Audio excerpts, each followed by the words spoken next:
Hi, nice to see you, but you're a little bit early.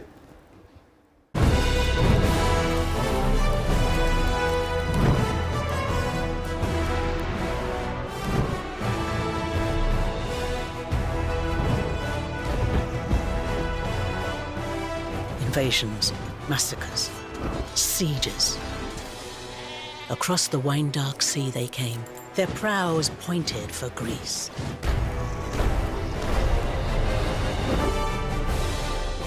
We turned back Persian ships once before, and we shall do so again!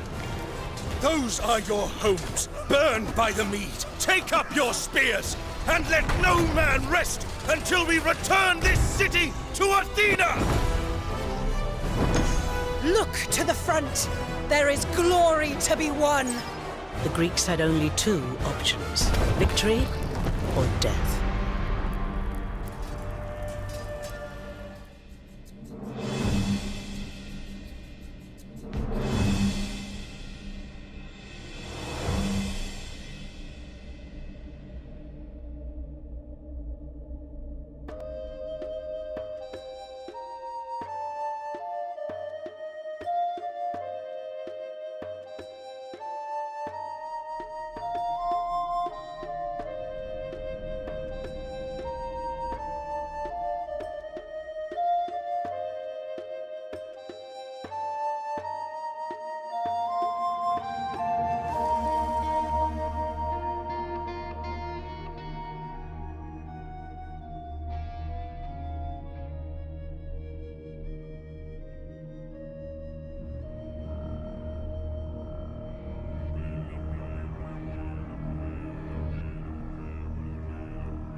5. No. 5, 4, 3, 2, 1.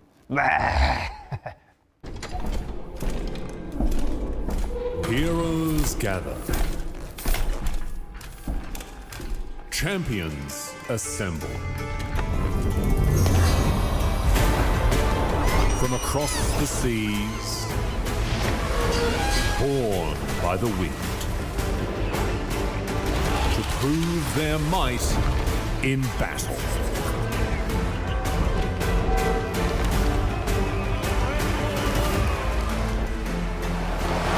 But triumph does not come easy.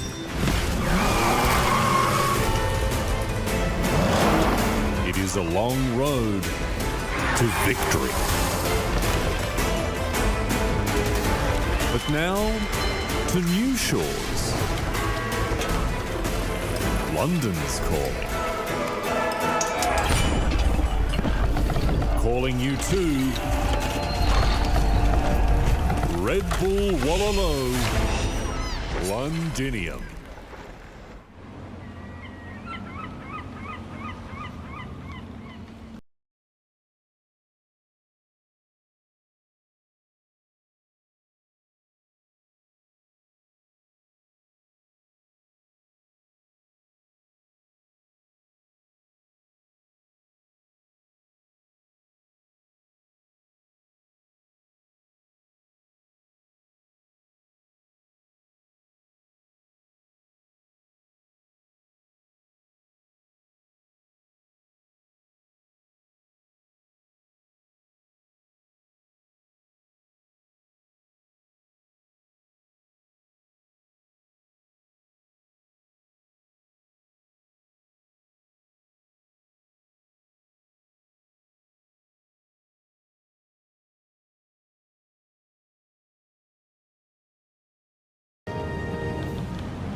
Welcome to day 2 of coverage of Red Bull Wololo Londinium. It's a pleasure to have you along. My name is Lieutenant Riley Knight, as we unfortunately learned yesterday. Didn't quite make the rank of captain for the week, but all the same, what a pleasure it is to be here with you, and indeed with these stout gentlemen to my left, proud representatives and servants of the British Crown, all the way from Lower Canada. Dave of the Royal Marines. Dave, how are you going today? Looking forward to the action?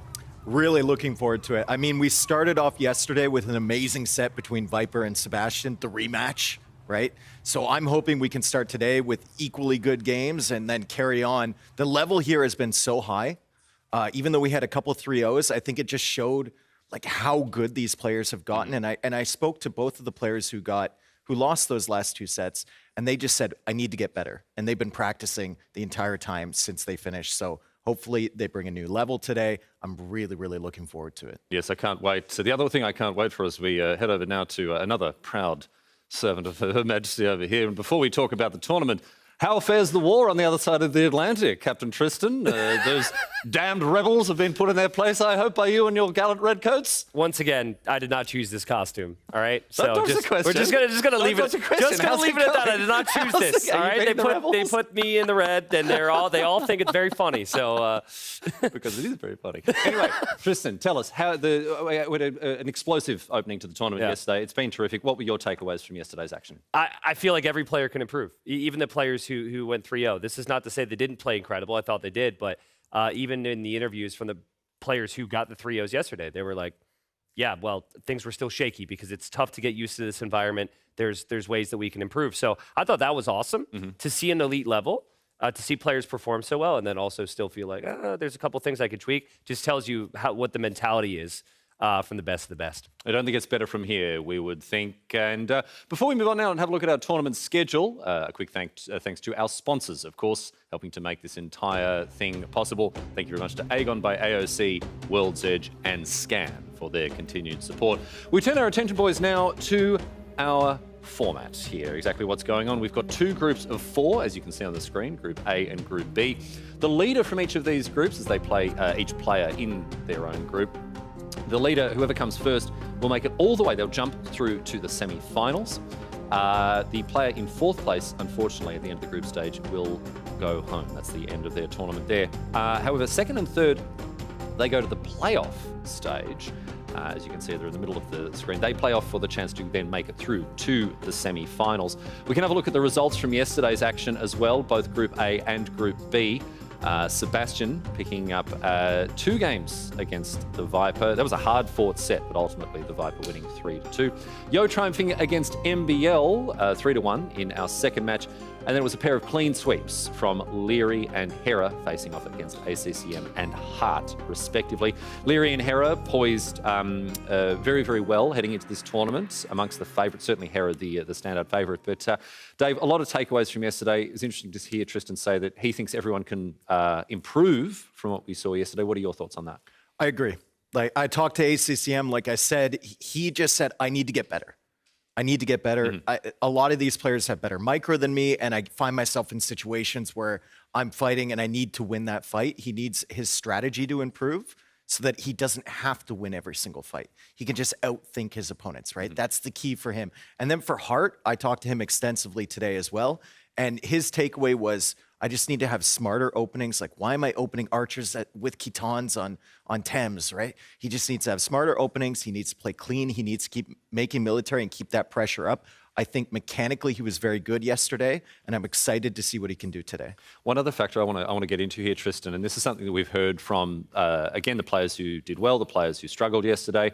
Everyone is sort of in that phase of kind of settling in, right? Haven't quite found their feet, looking to get some momentum. It was interesting to hear Hera sit where you're sitting there after a 3-0 clean sweep over Hart and talk about how he didn't quite yet feel fully comfortable. So this is perhaps a factor that's going to diminish as we head further into the tournament, as players find that rhythm and feel a bit more settled. Yeah, 100%.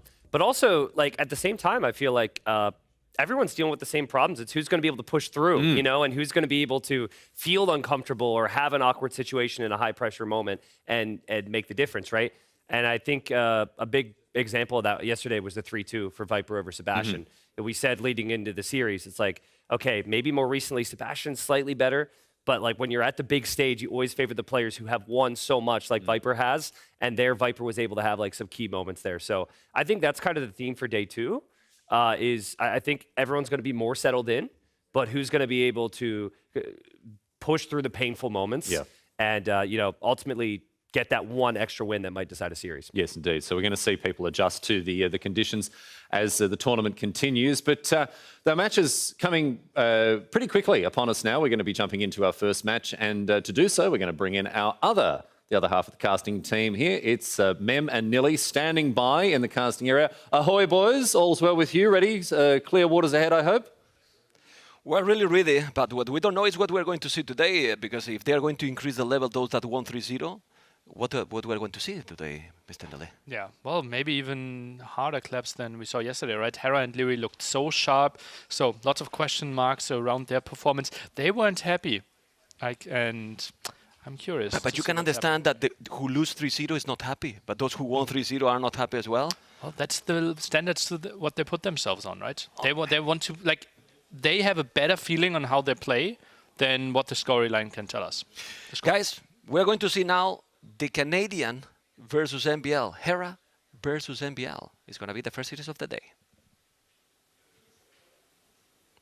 And we have the schedule. Hera, MBL, TheViper, ACCM, Your Heart, Leary, Sebastian. Any favorite here?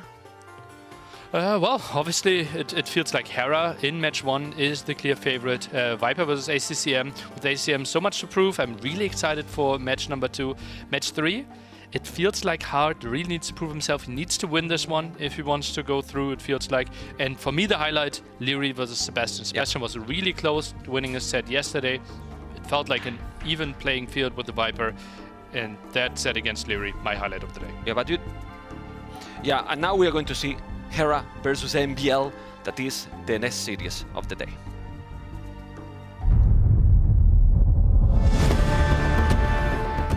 I feel like I have the most complete package at the moment, which is why I can keep my consistency high. But that being said, there's a lot of killers out there, and that could definitely cost me in the right moments.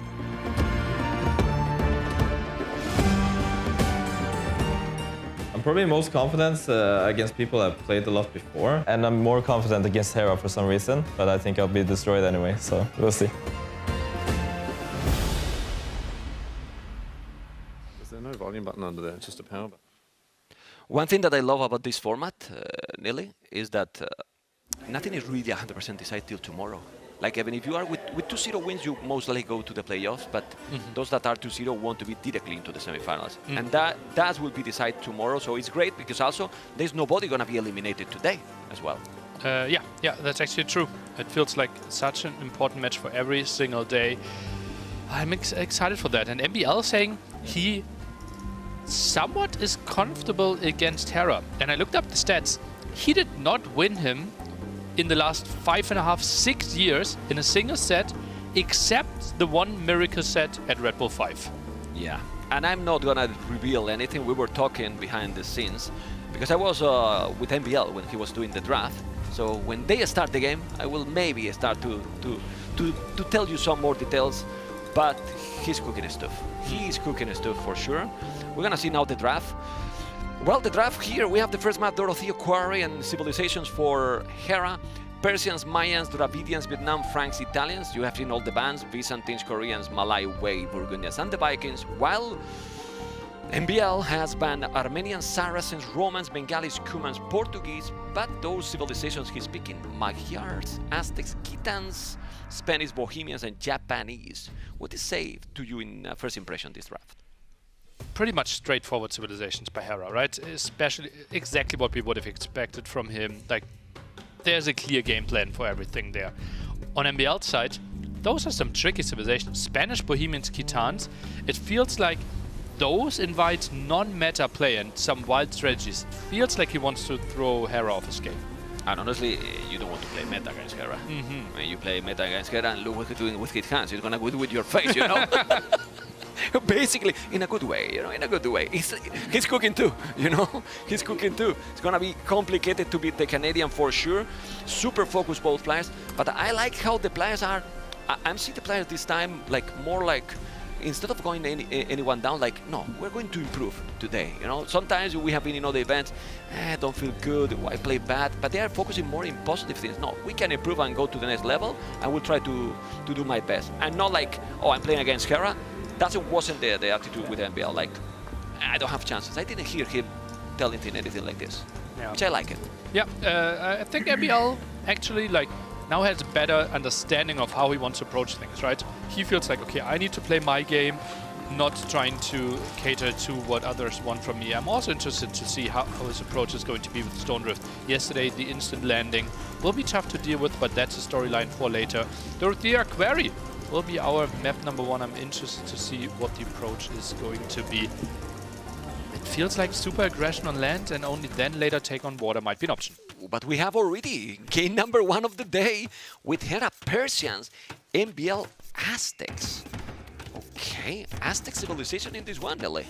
It feels like he doesn't want to play the standard game, right? Double barracks approach. This will be a full eagle spam. 5 villages on gold. We will see this one increased. Distance is relatively short here. Water won't matter that much. And this is easy to underreact for Hera, who's opening stable. Stable might sometimes struggle against the double barracks, and that's why he's building the range. Okay, he's building the range, so he's gonna invest. He's not gonna play greedy. You can see that he has obviously the wood at the back for both players. The water, it can be important if they use it. Because since they are not using for now, we're gonna focus on the land. And I'm very surprised that MBL is not going for water. He loves it. Doesn't the water look like a goat's head to you? Yeah, it's exactly. That who's the goat? Who's the goat? That's the big question here. Let's keep moving. Yeah, Spearman people coming love forward, that. double eagles, moving forward as well. Hera still without any production when it comes to the archery range, has now pulled 4 villagers back onto gold. Archers are starting. First eagles will arrive at the gold pretty soon. Hera will need to come up with a defense here. He doesn't have the army yet. You can see, guys, that MBL is going really all in, not only for the second barrack. 8 villagers on gold, he's going in. He's going to try to kill 1 village he can't, but at least he's disturbing and keep Hera busy at home. It's creating some chaos. Yeah, with 8 on gold, it makes sense. You need 50 gold for each eagle, 20 on food if I'm not mistaken. Maybe it's even cheaper now. I don't remember correctly if now it's cheaper. I think it's cheaper even in terms of food, the eagles. But still, all walls, +1 armor. +1 armor, better here than forging even. I think so, right? Because you take less damage against the archers, which are the main damage dealers.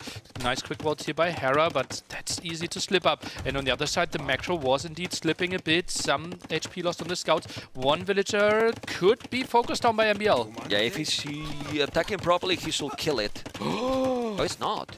But the scouts lose so much HP. The macro of Hera slipping. I think I've never said that before while casting. Yeah, well, let's see. Let's see, because he's gonna take another one. Well, casting, so you mean you have watched it when it was... The Eagles keep going. Look at the resources of MBL as well. This is a great opening for him. Yeah, gonna sell everything, right? We'll sell the stone, I guess. I think so as well. There you go. Barracks. Right away. Whoa. Okay, all in a strategy with that mess of civilization.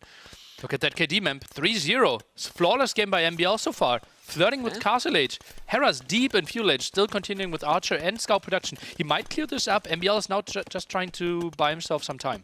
But the good thing here is that MBL still have good numbers in military. So it's not like he is going to go up and then he has nothing to defend. And all the military from Hera is really away from his base. And MBL is up to Castle Age 5 minutes. Crazy, absolutely crazy. Another group is coming next to the wood line. You can see that at the bottom. He's just trying to buy some time, and Hera realizes that, is pulling his archers away. Those eagles will knock at the front door, and Hera won't really get to any food.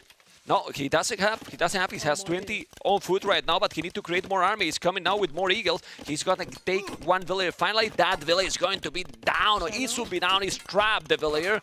He's not really killing. Spearman could die. The damage output isn't high, right? One eagle, one spearman uphill. Exactly. You see how little damage he did, right? It's crazy. Well, he's going back still, but no resources. Now forging with +1 probably it will take it. But 9 army, 7 army. I like the position for MBL. Remember, those eagles are going to be 7 attacker in 1 minute. Indeed. Extra attack there when reaching Castle Age. Triple barracks, stacks faster production. Hera now feels like, okay, I need to compete with your Castle Age time. Is trying to get the market up as well.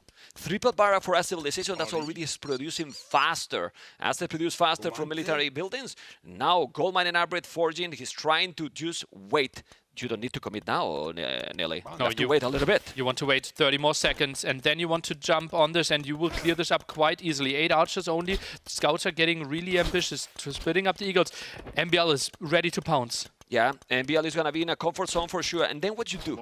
You keep doing eagles, siege workshop forward, something forward, just try to clean that army and raid. Not sure if a siege workshop is actually needed, right? Because the base is so open. Maybe a monastery to deal with the knights might be an option. He needs to deal with those archers first, and then Hera will reach Castle Age with no army. He's trying to rush up walls at home now. It's going to be really complicated for Hera. Let's see, because those eagles are going to be very dangerous. He's walling absolutely everything. He needs to dive in, Nilly. He needs to dive in or not? I think he needs to dive in with those eagles. No second armor upgrade, though. Could be quick vault behind this. MBL takes the risk by going through with this if the walls are finished, but they are not walling. It's not walling. The eagles are there with the 7 attack. Now he needs to kill villies. Now you need to do the damage, and he's doing the damage. He's taking 1, he's taking 2. He's gonna take more. He's gonna dive even more in now, and this is Eagle Warrior already, Nelly. Oh man, and second armor upgrade is coming in as well. Heavy losses here for Hera. Faster working town center is helping him out. He still needs 50 seconds to be to Castle Age. So those eagles are now going for the woodline. Let's see if everything is walled. At least one village is exposed.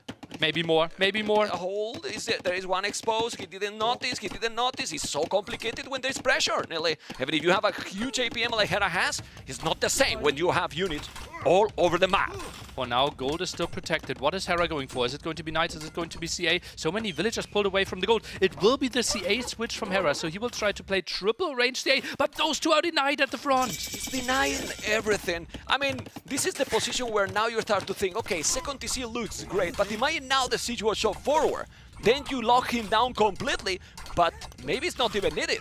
Look at now the population, ladies and gentlemen. 44 population for Hera, MBL 62, more villages, and a lot more army. Oh man, only 12 villages on gold. Where is he even trying to send those? And blocked again. No archer ranges going up. He has 3 CA queued in 1 single range. He can't get up to the numbers to deal with the eagle raids. Do you like the Echo KD?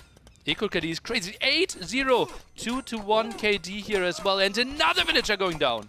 9-0 Echo KD. Hera is 7 villages behind. He has no army. He's attacking and going all aggressive, MBL. This is the way to play against Hera, probably, right? It's like it. Feels like Hera couldn't really get into the game. The overchop is happening here. That's another 2 dead villagers, most likely. Eagles will deal with that. Are walled in, but villager lead now massive for MBL while he's on 3 TCs soon. Well, I'm gonna be telling something that is very risky. If Hera come back in this game, well, I mean, I've stopped casting.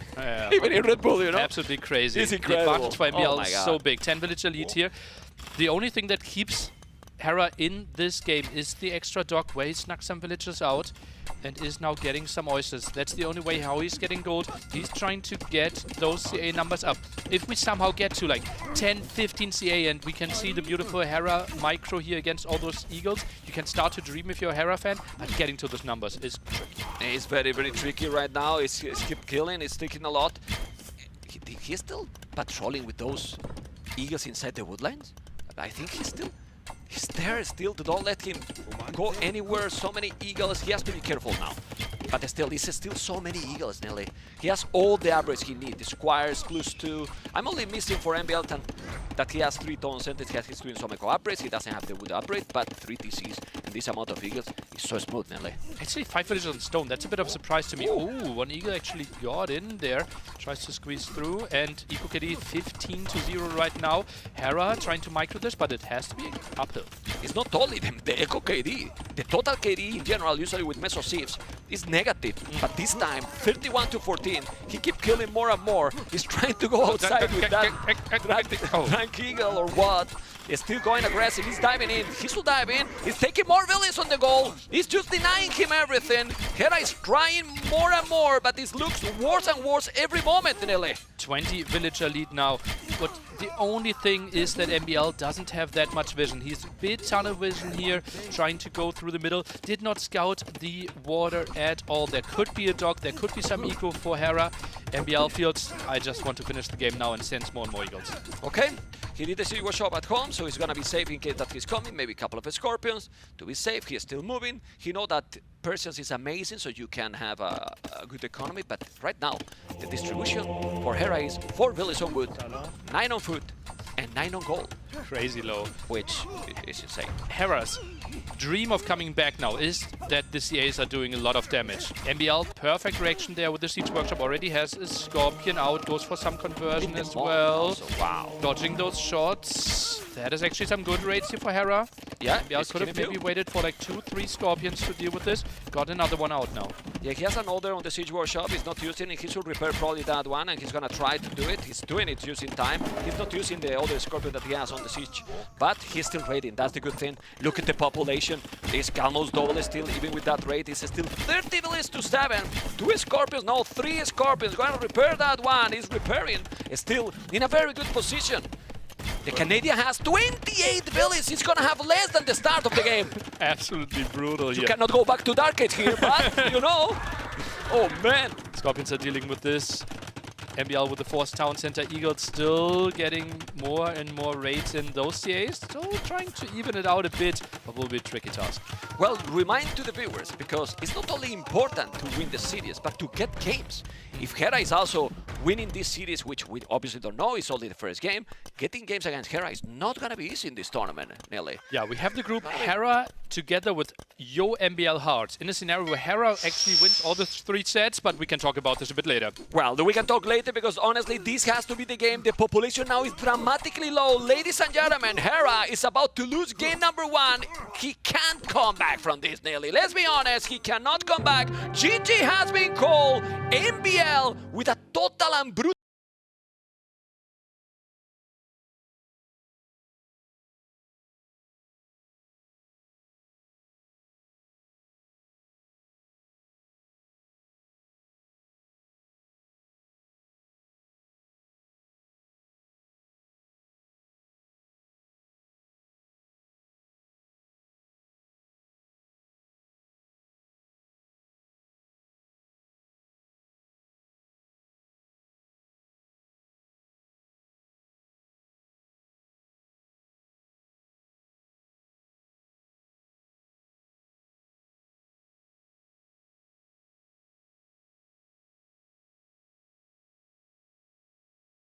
crazy good by him. And yeah, there we see, like, that's the the moment. macro. That's the macro, right? Yeah, he's dealing with the villager, but losing so much HP there on the scouts. And that was actually the second incident. And now this might have been the game decider. If Hera gets this quick walls up, and he has the quick walls prepared at the top as well, all those eagles could be trapped, and all the momentum could have been lost for MBL. The problem is that farm. You see, it's his own farm. He needed to wall the other one, and he couldn't. The other one was in front, and then he couldn't wall, and then he raided everything here.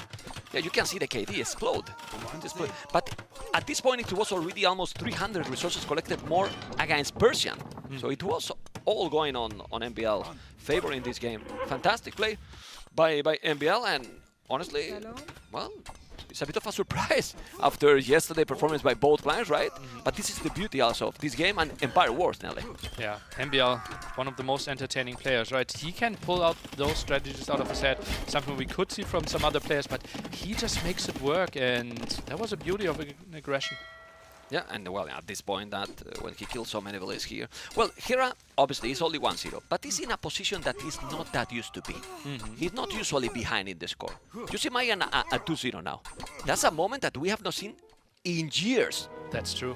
I mean, I don't remember if we have seen this in the last years. He has been down in like sets before, right? But a best of 7. Yeah, or like best of 9, right? Let's remember ourselves like the Lyri versus Hera finals where he was 4-3 down and still got the 2 wins. So like Hera has incredible nerves and great mindset. I'm convinced that this won't shake him up too much. Okay. Well, he doesn't look like too shaky, right? He looks like this. Feels completely focused right now. They're going to start in a moment. We don't know yet the map that is going to be. Then he's going to go for a home map, or he will pick something from MBL. What do you think now? Home map, it makes sense, I guess. I think going for Henschuld could have been my approach. Just with Franks. You know what you're getting at, right? Yeah. Unless we have Henschuld some wild Spanish Bohemian picks, right? Well, I think if I'm Hera, I try to play something where I know exactly what's happening, and it will be Glaciers that we saw.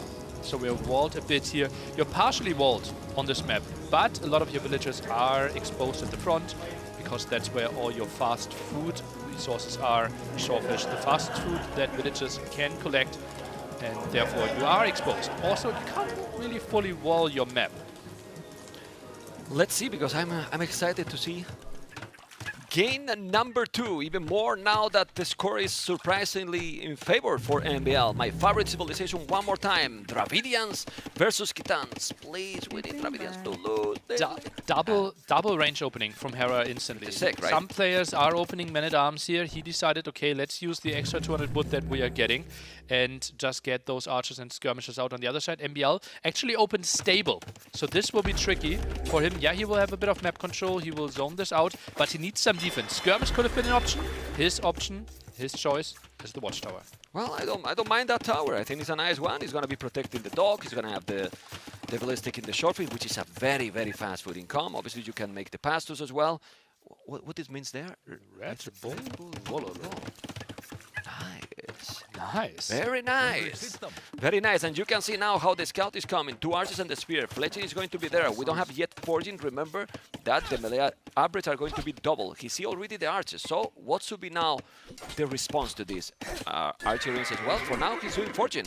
Again, another scout lost. This is so atypical for him. On the other side, raids are coming in. Villagers maybe a bit under threat there. Those scouts, as you mentioned, still without forging, so no advantage there from the Khitans. But he's getting that now. He's gonna get now forging. He need to move that valley. He's close to the town center. He shouldn't lose it. He definitely shouldn't lose it. He's gonna save it. He has to be careful at the back, but he's fine. He's more or less well protected. He should do some more houses. The scouts are now coming back to deal with that army, and with 5 scouts, he's gonna clean everything. Only one single spearman, 2 archers. 5 scouts will not have a lot of losses, and the double range approach. 4 spearmen out. Hera with the more immobile army. Big question is, after MBL clears this up, is he going for a range follow-up? Yeah, man, it's too clean so fast with the plus 2. It's true that he took the scout, maybe he shouldn't. Nice quick gate here by MBL, and he's cleaning all those units. I don't mind MBL position, check the KD. That was still a lot of HP lost, right? 1 scout down, 1 super low HP here. I think that was a reasonable engagement here for Hera, and he's now grouping up, and well, those 3 spearmen and 3 archers can move forward, but it's not very easy to find a weak spot from MBL right now. Yeah, but also MBL, I like his macro. He's not using gold, 2 on gold only. 19 on food right now. When he starts to make the pass, it's going to be even more. A couple of schemes will help a lot. All the scouts, I'm not sure about it, but the scouts now are coming. It's only one experiment. You need to micro properly. He can't because there's archers as well. He's going to move it down. Okay. It's going away. It's trying to make some damage on the goal. He's not finding any damage for now. And at home, how is going for Hera, for MBL at home? We're going to see now. He moves some villages. No damage so over for any of the players right now. Army not really being used, still no range for MBL. He's playing a relatively fast castle behind this. Look at that, he stopped production completely. Hera with double range, now is selling his stone. Interesting, trying to jump through here with the archers. Quick wall by MBL, nice 3 houses. And MBL not taking a lot of damage. But here he's gonna kill, he need to kill at least 1 or 2 villages. One is going to be down, it's +2, he's going away, okay. And resources for MBL, since he's not using the market, are looking nice. He has a tower to protect. He's gonna go up to castles in a very competitive time as well. And then that's what's the follow-up is the big question. Maybe like triple stable for... Oh, that's a lot of damage taken on those archers. Remember, guys, that this is rock terrain. You cannot wall. Otherwise, you could make a big wall there, but he couldn't. This is more fire lances. He's gonna take down now more damage. This is good for MBL, in my opinion. Look at the HP for those. Yeah, he still needs something, right? Yeah. 4 archers in Hera's hands are really good against villagers alone, right? That's why MBL now needs to go for some scouts. I think this could be 1-2 dead villagers. Maybe waiting for 2 scouts and then going for it could be an option. And those scouts without the armor upgrade are actually dying quite quickly. Wow, he lost and he couldn't kill anything. Now the 4 archers gonna make some damage. Why he didn't make a single archer range? Because 2 skirmishes here will solve the situation. Yeah, but then again, you don't really want to go into mass skirms here. At least that's his approach against Dravidians, which have better skirms. But yeah, that approach, like trickling in those scouts, is not an option here. It felt like the archers are so low, but without the armor, it's not enough for the scouts. Yeah, they did damage. You can see that now he take 1. He's gonna kill. No, I think he's gonna save that village. No, he's gonna lose it. He's gonna lose it in the last moment, but he's gonna clean those. Problem now, 21 army 4. He's still 1 village ahead. That's open. Okay, now it's good. Okay. He's still ahead in the list, but the resources collected now for Hera looks scary right now. Dog. Skill No one trying to go for a sneaky dog here. Second stable for MBL. Might play light cav behind this. Only 3 on gold, so won't be step lancers. He might actually play full What is this? Stable too. It's a stable from the Ridians? Elephantos. Is this an elephant push? He's gonna make some elephant. Look at all I'm the almost resources sure. for Hera. Gets 3 upgrades instantly. Siege Workshop follow-up behind this as well. No light cav in the queue right now. So in the +2, that is gonna be +4. But you need the Siege Workshop. If you are not building this fast, it's gonna be a disaster. You need to build that one. MBL is in problems. He is saving that village, but now Scorpions on the field. Okay, Pikeman Abrit, he has so much units, but somehow MBL is still ahead in villages, even with the, well, it's a 2-2 Echo KD. He has another tower he built there. Okay, I like it. Well, MBL is known for building towers. He's not shy, you know, he's not greedy in that situation. A bit out of position. Villagers are coming in for the defense. Gets enough HP in there, and Hera won't find the kill. Loses a lot of HP. Loses 2 villagers in exchange here. And MBL, well, he's trying to buy himself some time. Yeah, he's gonna make another Scorpion. No, he doesn't have the resources. Only 3 on gold. That's the problem. He's still repairing the Scorpion. He's killing many of those archers, but he lost already 3 villagers. So it might be worthy for Hera. And he is still very aggressive with a lot of army nearly. This is still a good position here, and we see already elephant archers, actually. Oh boy, okay. Maybe only the stable for husbandry then. Yeah. For faster movement for those elephant archers, and now they're moving in. And MBL doesn't have any answers, right? He has 4 scouts on the field right now. That's it. Goes for a rocket card. He's doing rocket card. I don't know if he's gonna make now a monastery to make some monks. That would be a good option to convert those units. But he's gonna have ballistic in a moment. Those are gonna have husbandry. He doesn't have any answer to this army. I told you, Nelly, and you always smile that Dravidians is the best civilization. I don't know why you smile, man. Seriously. It says answers for everything, you know? Only missing paladins. Well, the 4 scouts trying to do some damage there, but it's a big task ahead of them. Rocket cards, get some shots in though. Okay, the scouts are going away now. Still killing 1 village only, but Hera now with the Echo KD 10-4. The rocket cards did a lot of damage there. Look at those units down. Okay, and only 4 villages behind. Well, 7 kills, but pikemen are really good against the scouts here. Not a real option. And ooh, even going for an armored elephant. I think Hera is trying to break the tower at the front. yeah, I mean, it has to be. He's going all in. One town center. Not a second town center yet. He's still trying to kill some more units. If the game goes longer, do you still prefer here Dravidians? Well, it depends a bit on what army composition we're going for, right? Right now it feels like this game might be ending in the next 5 minutes because Hera is so dominant, he's trying to go for the push. If we go late game, I think Elephant Archer for Dravidians will be tough to counter by Kitans. Yeah, those scouts are being strong. Look at those rocket cars. He's trying to do the job, but those Elephant Archers are so tanky. The rocket car is not even a node. It's gonna dive in with all those fancy units, and they don't die. How you kill those Elephant Archers? Well, with the rocket cars, with many shoes here, you need to put bullets on that tower. It's true that the rocket is holding more than I expected, but now I thought he was going to attack with bullets. The elephants, you know, I was like, no, please. Okay, gets a good trap in here. But the HP is immense. It is, you know, they are so tanky. Really tanky here, those Elephant Archers. As you can see, they are holding the position, still killing bullets. They are also with ballistic now. So the micro is insane, and the Canadian felt very nervous after the first game. Not really, right? Yeah, he just looked so clean, the double range. He knew exactly what he wanted to do, and I think he might have picked Laces because he knew, okay, I have Dravidians, I can play the double range opening, and it doesn't matter what your plan is. I will be the one dictating the game. Also, Kitans there, if you don't make the stable opening with archery range, can you compete? I think skirms could have really helped, right? It would have delayed the castle age timing, and then you're still chasing army. It just felt like those archers did so much damage for Hera that we feel skirms might have been easier to defend with, but obviously it comes as a cost. But still, they don't have bloodlines. You have forging, okay, but it feels natural to go archery range against Dravidians, at least as an opening. Then you are building later maybe a feudal age approach with more pastors, because right away, if you do that and he's doing the opening, then you are stuck. I think MBL's approach was, okay, I go scouts, I have the dock up, I have a tower up, I'm controlling the shore, you can't get into my base. But those archers just ran through and did so much damage and way more than MBL expected. I think he thought he could cut all those corners, go then for double stable plus siege workshop. Remember those 4 archers at 2, almost 3 were very low HP. Was skeptical it could do damage. They did damage as well, you know, the follow-up was amazing. What we can expect now, guys, what we can expect now in this 3rd game? What is MBL going to pick now? I would love to see Spanish Kongs, you know? Spanish Kongs, well, looking at the options here, Stone Drift, not really, Thames, not really.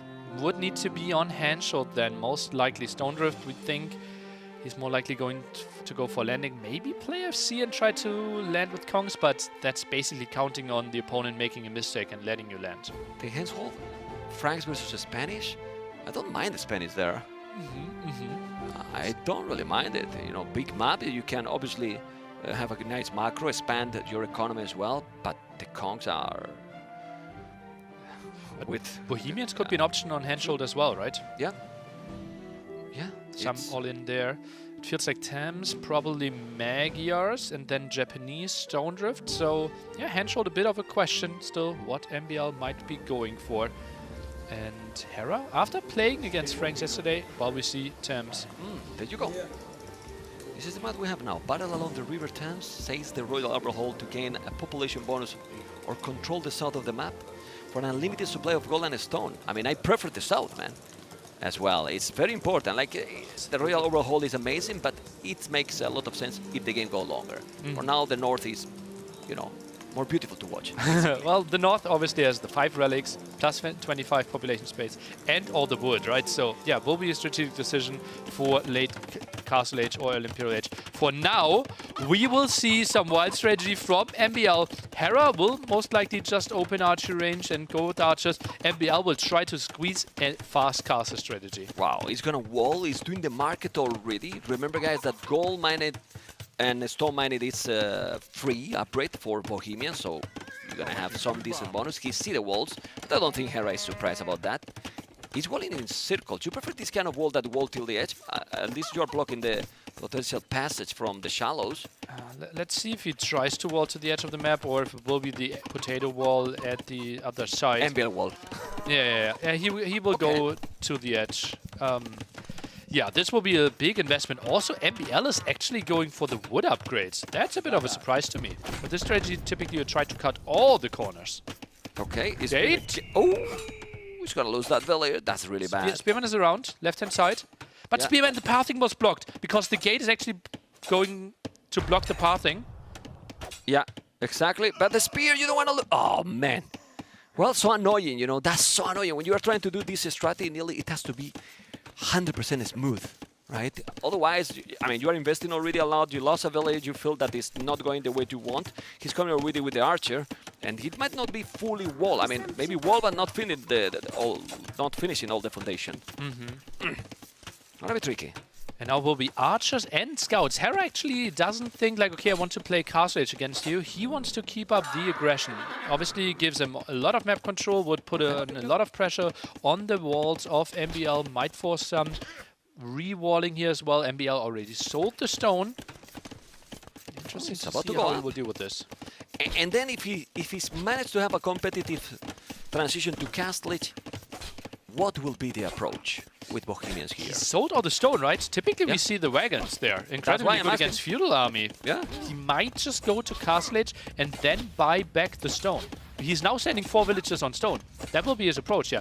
Needs a market behind this though, otherwise this will be broken. I wouldn't mind a blacksmith that is cheaper, in case that you don't have all the resources. But the market obviously will get more... Bigger a lot area, more space, right? exactly. There you go, perfect. With the market, you guarantee that the villager can continue building, right? The blacksmith only being 3x3, and the archers having the 5 range. Yeah, but he should delete now. He should delete now and make maybe a house. There you go, he's doing the house. You don't want to spend so much resources, you are very tight. Now you're gonna be defending with the market. But Hera obviously knows what is coming, right? He knows that he's going to be Castle Age.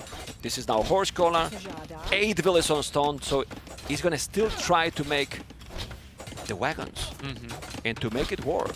Oh boy, it's gonna be able. I mean, 8 of the stone on Bohemians is also like more because you get the upgrade, so you're gonna be gathering a stone faster as well. So it's gonna be, yeah, probably in time to get those resources. He's doing another market again.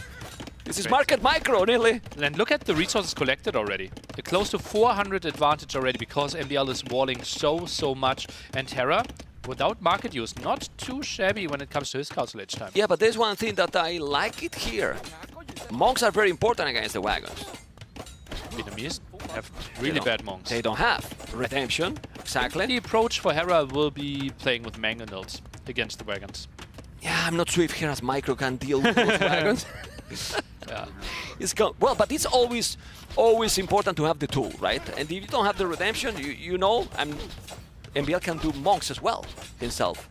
So he needs to go all in. He's what he's going to do. You can see how he's trying to hold the position. He's gonna have the stone to make the castle. He's walling absolutely everything, and the castle will be there. In that spot. I think on the hill. It's just the main attack point, right? There you go. Won't force him to do some more walls behind this. And yeah, lots of reaction forced. Hera, that will be interesting what army he's going for. Tries to get some villager snipes, but MBL took it. Yeah, he need to wall there. He's gonna make a stone wall. Oh boy. He's not killed. Ooh, look at the micro by bot. Make a house, no? A house could be an option. Okay, here's one. Stone walls. Archer. Is there a hole on the house and the stone? Ooh. I think there can be a I hole. think this is close. Okay. But keeping the suspense is always good, you know. Anyway, the castle is going to be up. I like the strategy, you know. Like, I don't know if it's gonna work, but I like that there is something different.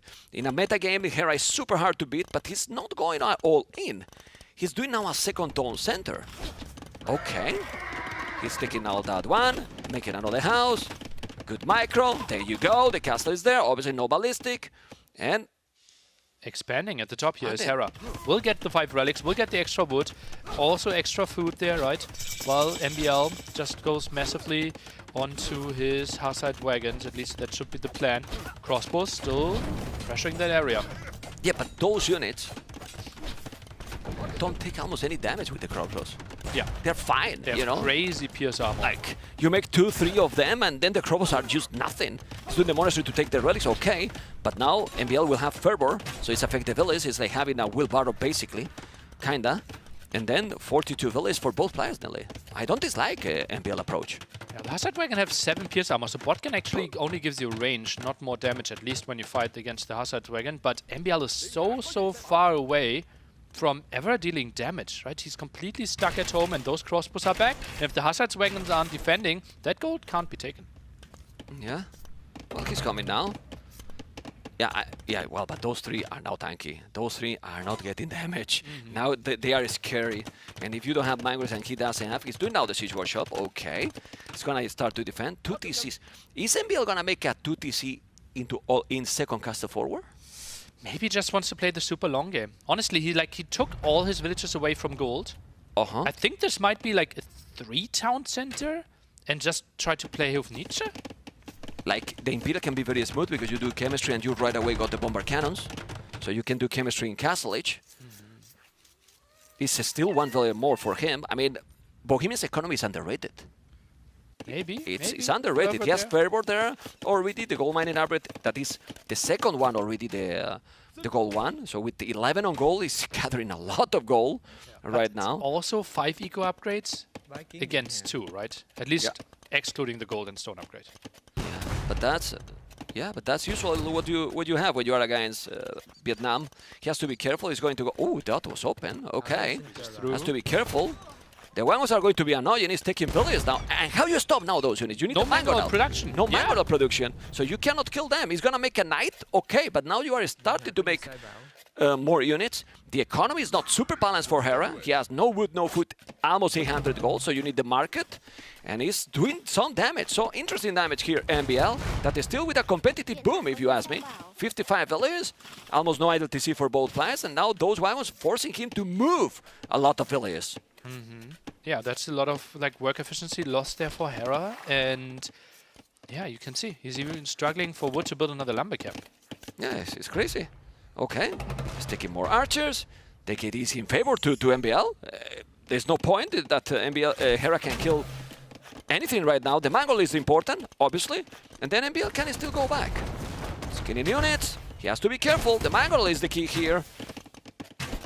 Crossbow's only doing 1 damage. Yeah, it was very low HP and he needed like 4 times hit with so many of them. The knight is coming and the second castle in the middle of the map, trying to get the control of this area. Okay. So it will be a 2 TC play from MBL. If you reach him, it's very dangerous because you can make chemistry. So, and you don't have the monk, so well, let's see if he's gonna be able to do the job. He needs to attack now that knight or he will eventually lose that one. Who's getting the relic? The relic, well, he has Fervor, but still, Speedy Gonzalez is Hera, but he has the spear. Come on, you can do it. Don't block it! Don't block your spear, man! He's blocked. Ooh! He changed his mind. Look at the... the castle foundation was going to make on his face. Now he's going back. He was undecided already. He's doing the third TC, not the second TC. Converted the spear, and he's taking all the relics, the Canadian. And he's about to go up to Imperial with 73 villagers. Crazy. And now continues to go for Crossman. Obviously, once we get Bracer, Arbalest, and Chemistry, we do more than 1 damage, and then he will do way better against those Castle Age Hazard wagons. But then again, if it's Imp versus Imp, we feel like Bohemian should be the superior civilization. Yeah, but MBL is not close to go up to Imperial, so right now he needs to do something else. What he should do? Monks with some upgrades or siege himself? Because I don't know what other option he has right now. I think take as much gold and stone as you can from the bottom, fall back, give up this area, and try to play Imp against Vietnamese. Because you can't defend this. If you're somehow trying to hold on to this area, I don't think that's an option. Okay, he's gonna go, what, Fire Lancers? That was another barrack? I think so. Not sure about Fire. No, it's anti-range, right? He just plays Arbalest. 77 villagers typically invites for Arbalest timings, but Hazard Wagon's still good, and those monks, as you mentioned earlier, not being able to convert. He has to be careful now, MBL. He has also the uphill Hera here. He need to go back a little. He's going, he has the monk there, but those monks don't have redemption, if I'm not mistaken, so they cannot help too much with the mangonel. And now, doing a castle on that area. He could deny it, but he cannot see that one. Alright. I mean, he's an Imperial, but his economy, Hera's economy is well balanced, but it's everything zero. Yeah. You know, so do you have real resources? Like, it's not a big boom. It's an Imperial with 80 villages. But MBL has 74. And 5 relics though for Hera, That's right? true. That will really help out. That's equal to 7.5 villages on gold if you had no upgrades. And 6 eco upgrades there against 3. Now the 4th TC by MBL. He is thinking about imping, but wants to ride with a strong economy. Yeah, but MBL just want to hit time right now, right? He's like, I'm having the map control a little on the bottom. What do we think about Hera's castle there? I think it was nice to save those villagers, but he can't pressure the bottom at all, right? He now reaches Imp. No chemistry for bombard cannons. No trap production, because the castle is so much out of position. MBL will have control over this area for quite some time. And he's going up to Imperial now. He's going up to Imperial. He has the time he needs.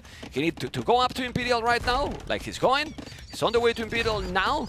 Then he needs chemistry on the way, so you have really right away. And then you has better units in Imp. He's going to make another town center because Hera right now has only 2 villages on cold.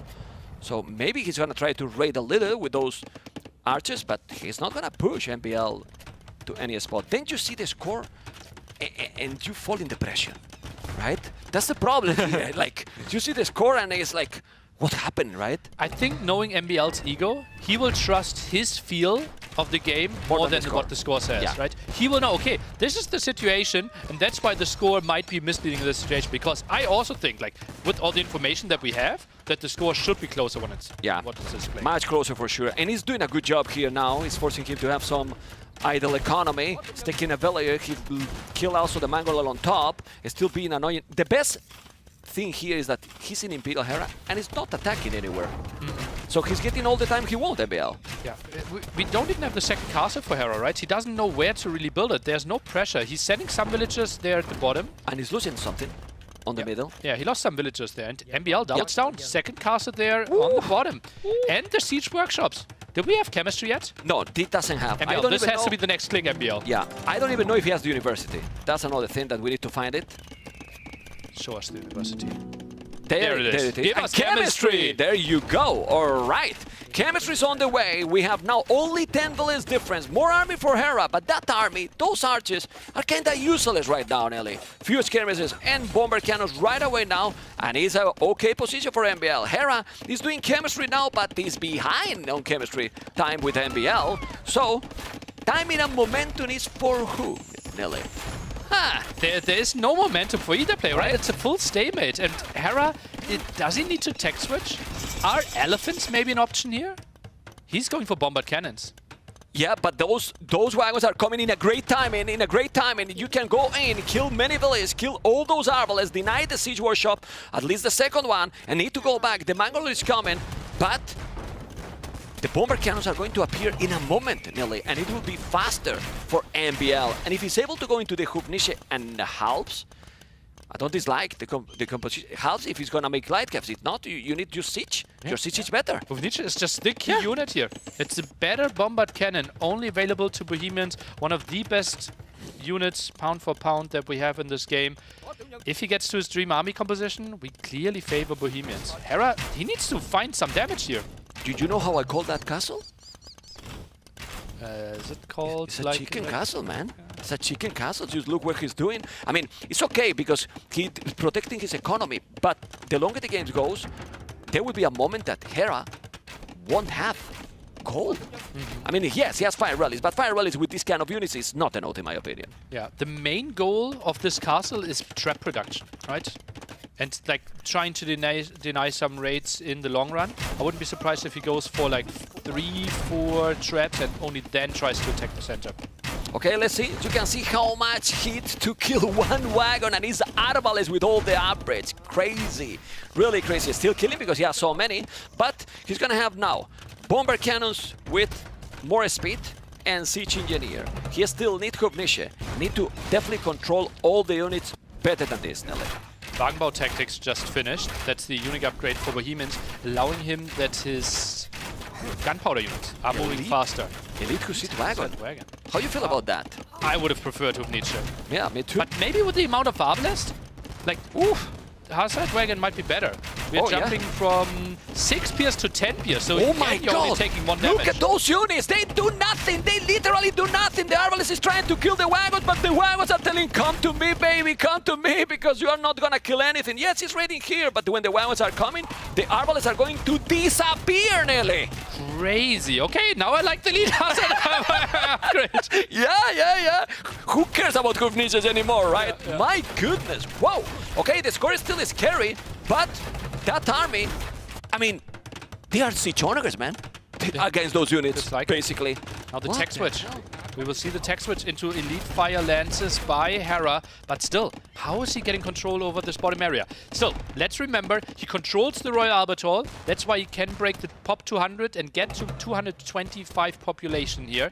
Now controlled by MBL though, and we see Hera now down to 185. Plus he has the 5 relics, plus he has the wood control. The longer the game goes, the better for MBL. Yeah, needs to repair those though. Okay, you need to be careful. He's trying to kill, he's killing one, but not the others. He's gonna take all of them. How the Fire Lances are going to make against those Hussite wagons? That's my question, because we don't see this matchup often, Nelly. Yeah, well, charge attack should be a non-starter, right? So they need to close down the distance. Bomber cannon's good from the distance there, but MBL too good in micro.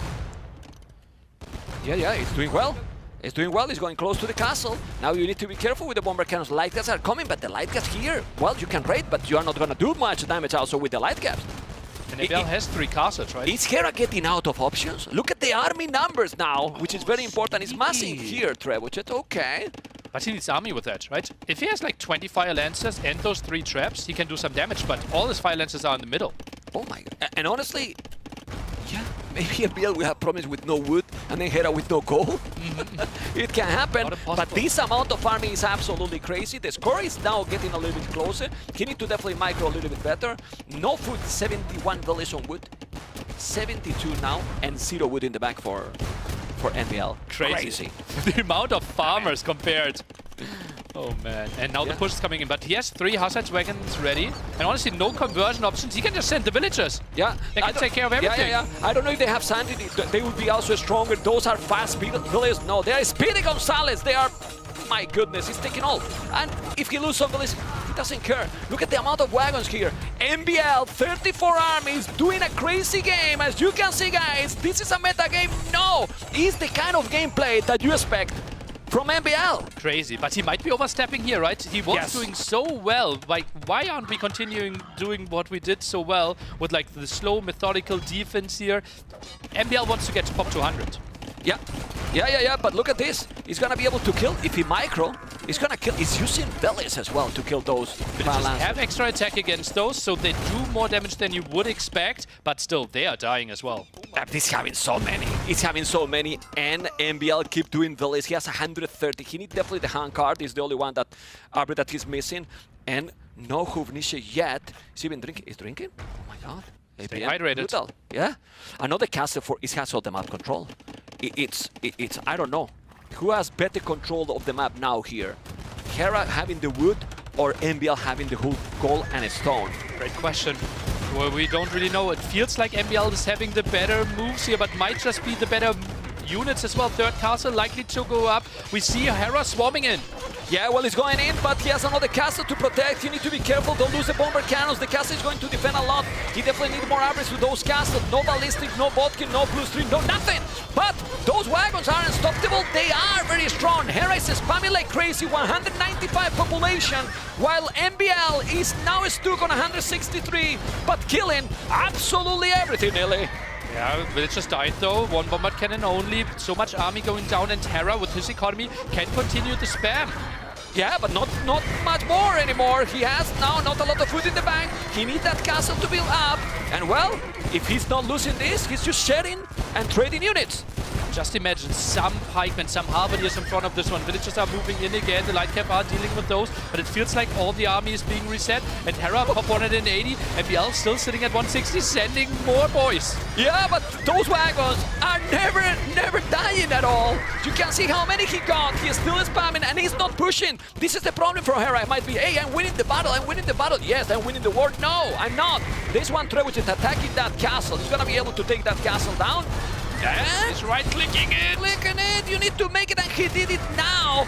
Those units need to go back Check the army numbers. Check the KD, nearly 204-94. Total brutal domination here, man. Score might be even switching in favor of MBL as well. Those traps are trying to deal with the castle, but we now see bombard cannons coming in, and if the traps are going down, MBL has the perfect spot to always continue raiding. He's walling, he's protecting the bomber cannon, but with the traps, he kill it! He kill it with the trebuchet at the bomber cannons. Still, he need the caster to survive, need to make more bomber cannons.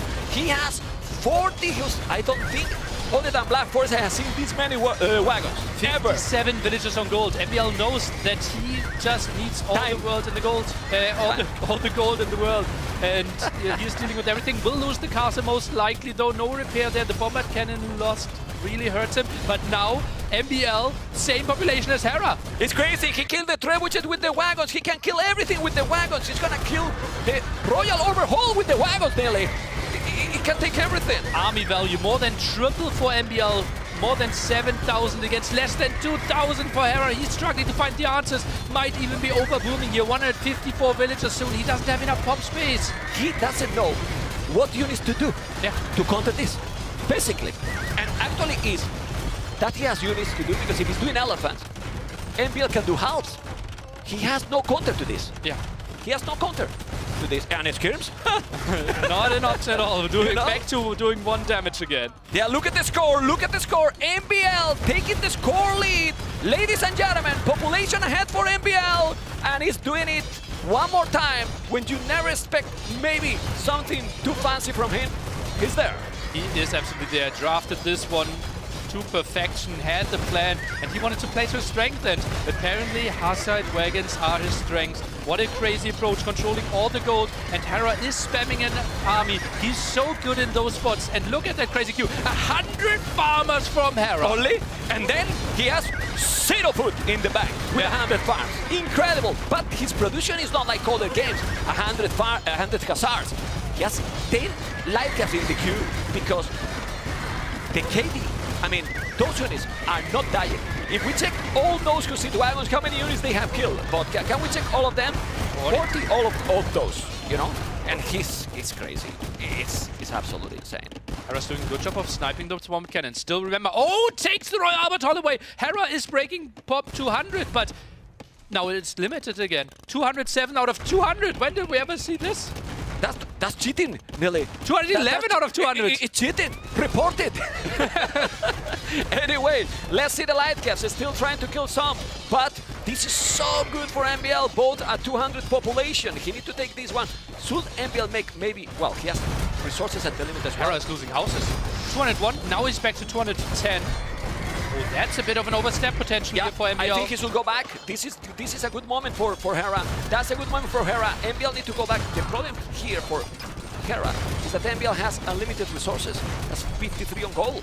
You know?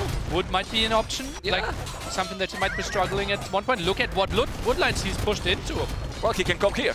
Yeah, two. Take Hera's wood now. Take Hera's wood, right? He's still going. He's still going. I was about to say, should maybe add himself something else, some halves. Would be nice, but he's trade card rushing. Trade card! Oh my God! Yeah, you can see the pressure for the players that he misclicking. Where he's sending the trade? We don't need to check this vodka. The trade, he's sending the trade card somewhere. Where are the trade cards? Where don't tell me he's stealing the gold. He's sending them. He's going. We're reporting in. He's going. Report for everything, but the Canadian is trying 300%. He has now 58 army. Look at the amount of Lycas in the bank right now. I really believe that now MBL need to go back a little bit patient. He has to be more patient. He's being, you know, too ambitious. He needs to be careful. Don't go there. Some pikes, even maybe some hand cannoneers. And if you make more than 3 farms, maybe it's gonna be good. 3 farmers for MBL. Yeah, so much idle there.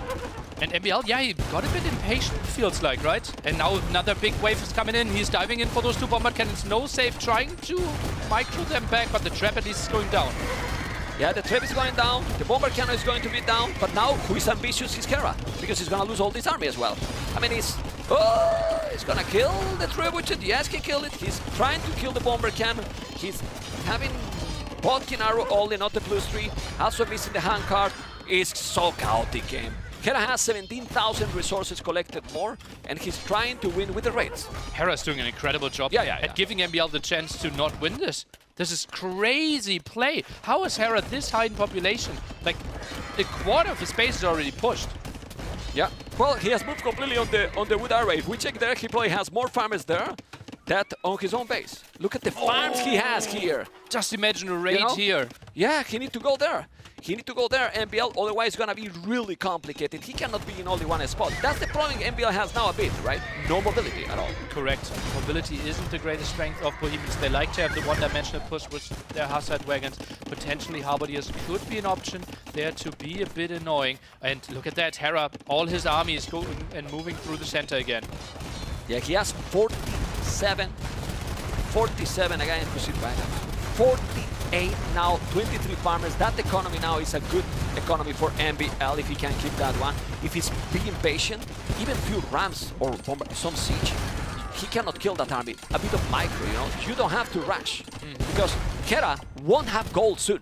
He has now 0 villages on gold. Yeah, 5 relics, but you cannot produce a lot of fire lances with 5 relics. Yeah. And while he tries to mix in the light cap, right, 76 more in the queue, 152 villages, more than 100 farmers. Hera is playing out of his mind here. MBL needs to expand to the edge of the map, trying to get something done, and more villagers being raided in the middle. Yeah, well, 200 pop for both. Well, I'm a liar. Not really. Hera has 225. 225, another TC at the bottom. He definitely needs to raid. Can Hera win with only the north, with only the Royal Arbor Hall? It feels like it, and that's why MBL is trying to reclaim this area. Feels like, let's play on even ground. Maybe I will get 225 pop and you only 200, and that would obviously be the big win for MBL, is taking it away, at least he's trying to. It's incredible. The amount of wagons he has is crazy. He has 50, but now Hera has 85 light caps in the queue, more fire lances. He's in the north, Nelly. He's in the north with wagons. He needs to kill those light caps, and if he kills those light caps, he's gonna kill so many villagers. And well, at least like this, he forced Hera to be in different spots, which is probably what he doesn't want. It's absolutely insane game. Check the score because we forgot about the time limit. And the score now is switching all the time. MBL is taking the lead with the score. Who is winning this game? If we go to 1 hour and 15 minutes, whoever has the highest score is going to win, no matter the state of the game. Hera's doing a really good job of splitting off his army. At the top he had enough to defend, in the back he is raiding nicely, and at the bottom. Well, he's still going with so many Hussite wagons. Bomber clean light caps now, mostly light caps, so many. The light caps are going to do the job or not? Fire lances as well, but now MBL is being patient, he's going back a little bit. He's gonna Hera take the score lead. It looks like he will. Okay. Not really. Now he's under the castle. He needs to remember also those upgrades. He's hand guarded. He's very for the villages, for the speed, obviously for the resources and the economy collected. It matters a lot. Do you think it's very important? Yes, it's more attack, right? It would help, right? Especially with the amount of castles that he has. 4 around here could help with the defense, not only range but also the damage. Could help with some towers. Even murder holes. Well. Murder holes will help as well. too. But I think the main issue is having like 10 halberdiers could have been so good for him. He had the resources. Even bikes in this situation, you know. Remember that Bohemians infantry has also extra bonus as well, so it's still killing a lot. The game is still going, and now a score lead for Hera. I think MBL is starting to be worried about the score. And that's why he's also expanding, doing more TCs at the bottom. I think he's doing even farms at the bottom as well. And let's see, because Hera has definitely no access to gold. He's all in right now with his 100 farmers, which is not little, and the 5 relics. Goes for Ruttons. Is he trying to raid with those? Maybe, because they do nothing to the wagons. Yeah, maybe an attack at the top here. Oh, yeah, he's trying to protect his traps. That could be... From the villages. A lot of losses here for MBL. Well, no, he migrated already. There's nothing there. Yeah, well, yeah, only for the farmers. True. Well, there's no farmers. There's nothing there, literally, you know. Just those buildings, and that's it. Where's the farmers from MBL, actually? I think he's completely at the bottom. Anyway, more wagons. More wagons here. He needs to make some of those upgrades, but he's not doing it. This is now a deja vu game. +3, helping for sure now. He's gonna have there the +3. I don't think he has sanity. That will help a lot also for the raid, because he's a fake village. Can we check if he has sanity? I don't think he has. 55 villagers on the villager. He has, actually. Okay. 80 Hussars on the queue with the 2,000 in the bank. Hera's doing such a good job now, killing over 120 villagers. Yeah, lost the army again, but he's fine trading this off. Hera will see another castle controlling this area, and this will give a nice pathway towards the top. Maybe MBL is thinking about contesting the top. Let's see if he's gonna be able to do it. Those are many villages. He needs to go back. He's gonna send the wagons as well. He will have wall a little bit, but with everything going on, it's complicated. Trying to kill that castle. The score is still almost the same. He needs to put those villages on the town center. The light guys will die, especially now that he has the +3. Oh boy. Oh, really, boy. The castle will be up, and it can be a score game. Can be. It doesn't seem like Hera wants to resign before that, right? He still has so much control. Feels like 5 relics will be good for him. The 225 pop will be good for him. And MBL, he has crazy stamina as well. Yeah, it's taking that. Look at the score again. Switching again in favor to MBL. When he's doing the castle, it's gonna be even better as well. That castle, in my opinion, is crucial. It's what you are talking. Now there is no free way to raid. It's gonna be all over. He's going. Has a castles. Yeah, it's a lot more complicated now. It's a lot more complicated. Oh my god.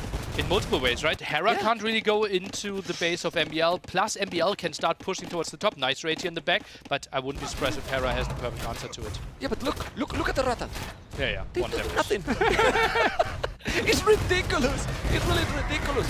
I really believe, look at the score, it's starting to explode. MBL, 53 wagons, is still 47 on goal. And if he take the middle, if he take the Royal Overhaul, then it's a big difference here. And he's going. He's going there. MBL is going in. He's 80 going military against 56. Yeah, but the value of that army? Check the value of that army. 10,000 army value against 7,000. Yeah, it's insane, absolutely insane. Now he's gonna raid a lot. How you kill those? He need to delete his own stables. How you kill those units there? He delete the stables, as you can see. He's gonna make a gate there, but the light guys are enough to kill all those units. We're gonna have the answer very soon, Nelly. Feels like MBL is overstepping a bit for my taste. And with the vertical push together with the castle might have been an option here. This is a good way for Hera to clear up food units against what we thought might be the unstoppable army.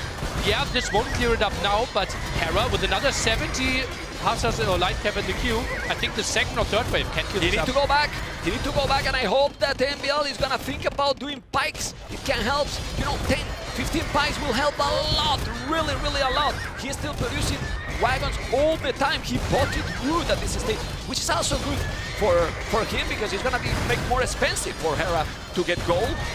Did he make paper money? Because no paper money for him. Doesn't have paper money. That would have been crazy.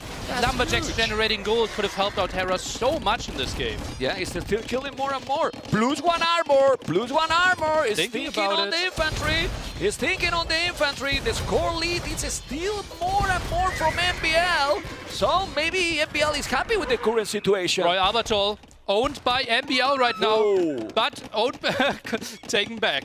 Yeah, Pike one upgrade now, and combine the Pike's Siege Engineer now for 1 bomber cannon and 3 traps. But Pikes are coming. This is key. Finally. For me, it's key. 20 minutes of gameplay still left in this one. MBL, just imagine him going for Halberdiers, the key attack. I think this will be so tough for Hera to take engagements now. Once we have like 10, 20 Halberdiers out. With the wagons? Yeah. It will be brutal. Okay, he's coming. The halves are going to be there in a moment. Nice wood for MBL. 1, 2, 3 stragglers and 1 bomber cannon taking the TC. Amazing wood here for MBL. It's gonna be probably a map with food and gold and no wood in the map. Potentially all the wood at the top. And MBL, he might be struggling, right? Just built 3 barracks, already buying wood. He has 14 Halberdiers in the queue. He might be buying wood just to build Halberdiers. Well, I'm sorry to tell you, the wood on the top is gonna be over probably faster than the other. If we check now the wood here, there's no wood there. So he took already. Crazy. He took already all the wood. I mean, MBL has the wood control. You know, he has the wood. Oh, look at that! He's trying to take the wood away. Hello, I'm here. I'm taking the wood. Oh my God! The score lead now for Hera. He's taking 400. Score ahead. More wagons coming. 160 population. No. Now, sorry, dropping the village number dramatically for MBL. Hera has millions of light caps. 85 and 57 more in the queue. He lost those lumberjacks. And MBL needs to put the halberdiers there. Maybe the halves should be earlier, right? Because he was having some... Well, he still have so many wagons. Yeah. He still have so many wagons. Oh my God. we felt like it, but so, like raids on the food eco, raids on the wood, it was so tricky multiple times, and now we might see the first engagement with the Halberdiers, but the wagons actually attacking the archer range instead of taking the fight together. Yeah, you need to go for the army. The halves are there, not anymore, still more wagons, doing the +2 attack. If he has the Halberdiers, he's gonna be fine, we will see. Look at the score in a moment! In literally a moment, it's jumped drastically in favor to MBL, but you need to take those trebuchets. He's killing some of the castles. He's gonna have now only the middle MBL and then Hera around all over the map. Looks like this. I think the last upgrade there when it comes to defense for the Halberdier is really hurting him. The economy for MBL really in shambles. Castle is going down, not even having 200 population anymore. Light cap raids, let's see if they can continue here. It might be tricky with Halberdiers out on the field, but only 20 of them. Yeah. Oh, you need to kill the bomber cannon. Only one bomber cannon and 3 traps. He's doing 2 elephants. 2 elephants. He's gonna kill the traps. You need to kill those traps. He will. He will. Very important. Very, very important. The score is still very close. Now he's jumping again in favor to Hera. He's coming with so many units. But the halves are there. It's an old house. 24 are all the army together. He needs to micro properly. There's some fire lances as well. But now these wagons are doing an amazing job. Yeah, Halberdiers are chasing the traps away. This is what MBL was needing. Nice raids here again. MBL needs to pull those villages away. Halberdiers tried to take the fight, but now with like 20 Halberdiers together, I think this clear up will be way tougher than the one before. Yeah, now it's so complicated. He knows that all his economies here in the north, both are raiding to each other. Population is still high for MBL, but now he has probably the most army in the game. He's doing one full upgraded militia. And now, that's a misclick for sure. It's so easy to misclick. Now, army number 4 for MBL. Check the score, jump a guy for MBL, and here he's gonna kill a lot. Really, really a lot. Look how he's buying now wood because he got no resources. Buying food as well. He's really struggling with population. 90 villagers only. He doesn't even have enough spot. The most important thing after this one will be cleared up, will be the massive fight in the center though. The castle, you have to be careful, but this is insane. This battle, this attack is insane. Taking most of the farms that he has. Well, he still has 70 active, which is crazy. I don't know, man. What's going on in this game? And remember, ladies and gentlemen, 1 hour, 1 minute, 40 seconds. 1 hour and 15 minutes, the game will be over no matter what. So, even if the population is dropping, if the score is still ahead to MBL, oh boy. But the score is switching all the time, and now MBL has 69. Beautiful number, but Vilnius is not an oath. Yeah, he's not an oath. Not enough. More military than villagers now, and more jumping of Hera is being done. Fighting under the castle, it's obviously tricky for him. Halberdiers are doing their job. Big fight at the top, not really happening right now. It doesn't want to dive under the castles, and this is a nice raid for Hera. It's a nice raid, but it's giving more and more points. You know, obviously in the long run will work because he has no village, but here, look at the house. You need to be careful, he's gonna take the relics. There's no wood for Hera. He has no wood, Hera. 7 villages of wood. If he take the monastery down, maybe he's gonna need to buy to make another. That's why he's trying to repair. The relics are out now, and that can be huge if the game keeps going because that's giving you a lot of resources and points for the score, Nelly. Halberdiers not taking the greatest engagement here. The Hazard Wagon still attacking the monastery. That's why the Light Cap can take the better fight. He needed to focus on the army. MBL struggling to keep himself above 110 population. Yeah, but there's a problem now for Hera. The numbers are dropping and dropping and dropping. The production is low. 56, only 3 in the queue. Now he's sending 1 by 1. He's taking all the army. The score is exploding for MBL. It's literally exploding. He's gonna be able to take the game by the score with 50 villagers. Maybe 9 on food, 9 on wood. He needs more Halberdiers, but how can he afford them? He can't really keep up villager production. He's now trying to go with the raid to 3 Halberdiers, and now more light caps and fire lances are being sent into the meat grinder. The score is 2,000 more for MBL right now. He's still waiting. Killed. Look at the population. Killing the monk. He has no resources anymore. They are going to back to Empire Wars, but minute 127 population for both. Look at the population. Feels like it's absolutely crazy. More units just thrown at it, trying to break MBL, but more Halberdiers are arriving. This is now an unstoppable army. 100 villagers, only 3 more light cap in the queue. Ladies and gentlemen, MBL with a crazy game, with a crazy strategy, is taking the game. 2-1 for MBL. Crazy or not? This was one of the craziest games I've ever seen. How can you be this? Yeah, he can't believe it. He can't believe it either. He's like, how I won this. Oh God, what a game. Ending the game. You're winning a game more than 1 hour in with like pop 90, like 9 villages on food, 9 on wood, and you're winning this? Madness. when he did the halves. When he did the halves, he couldn't kill anymore as much. Yeah. Was losing all. KD 2-1. The KD is insane, you know. Can we check the economy? Because Hera got a lot more economy. But it has to be well, brutal. 36,000 more. Yeah. That's it. But this is the beauty of the game. Look at gold, 40,000 to 16,000, and that is That's the key. including That's 6,000 relic gold. And it's 7,500 relic gold. Well, after watching this game, you can see how, mechanically talking, Hera is #1 in the world. But there's strategies. Yeah. There's strategies to cook. There's ways to make it work. MBL did it in this game. You remember what I told you that MBL was cooking? Now we can tell. We said, MBL told me, "Man, I'm going all in." But this is an all-in quotes. It's all in 1 hour, 10 minutes every game, yeah? Let's look where it all started. The Hazard Wagons after the walled FC, the fast caster strategy, and the counter isn't easy. Typically, you try to go for Mangonels. Hera could not really afford them, and then we saw the elite Hazard Wagon upgrade, basically reducing the damage output by Arbalest down to 1 against the 230 HP unit. How many Hook Nietzsche we have seen in this game, Billy? 0! And I'm sad about it. It's my favorite unit in the game. But to be honest, he did what he needed. Yeah. Hook Nietzsche here, it would be a pick in basement, and with this amount of raid he did, he will lose all them, probably. And it was about the tanky units. It's incredible. It's really incredible game, man. Wow. And impressive how Hera, with bad units, hold it till almost the end of the game, you know? Because, my goodness. I wouldn't mind in that kind of situation already the time limit, but, you know, it was already over. It's crazy how when he put the halves, he dropped it all. Yeah. And MBL was on 50 millions.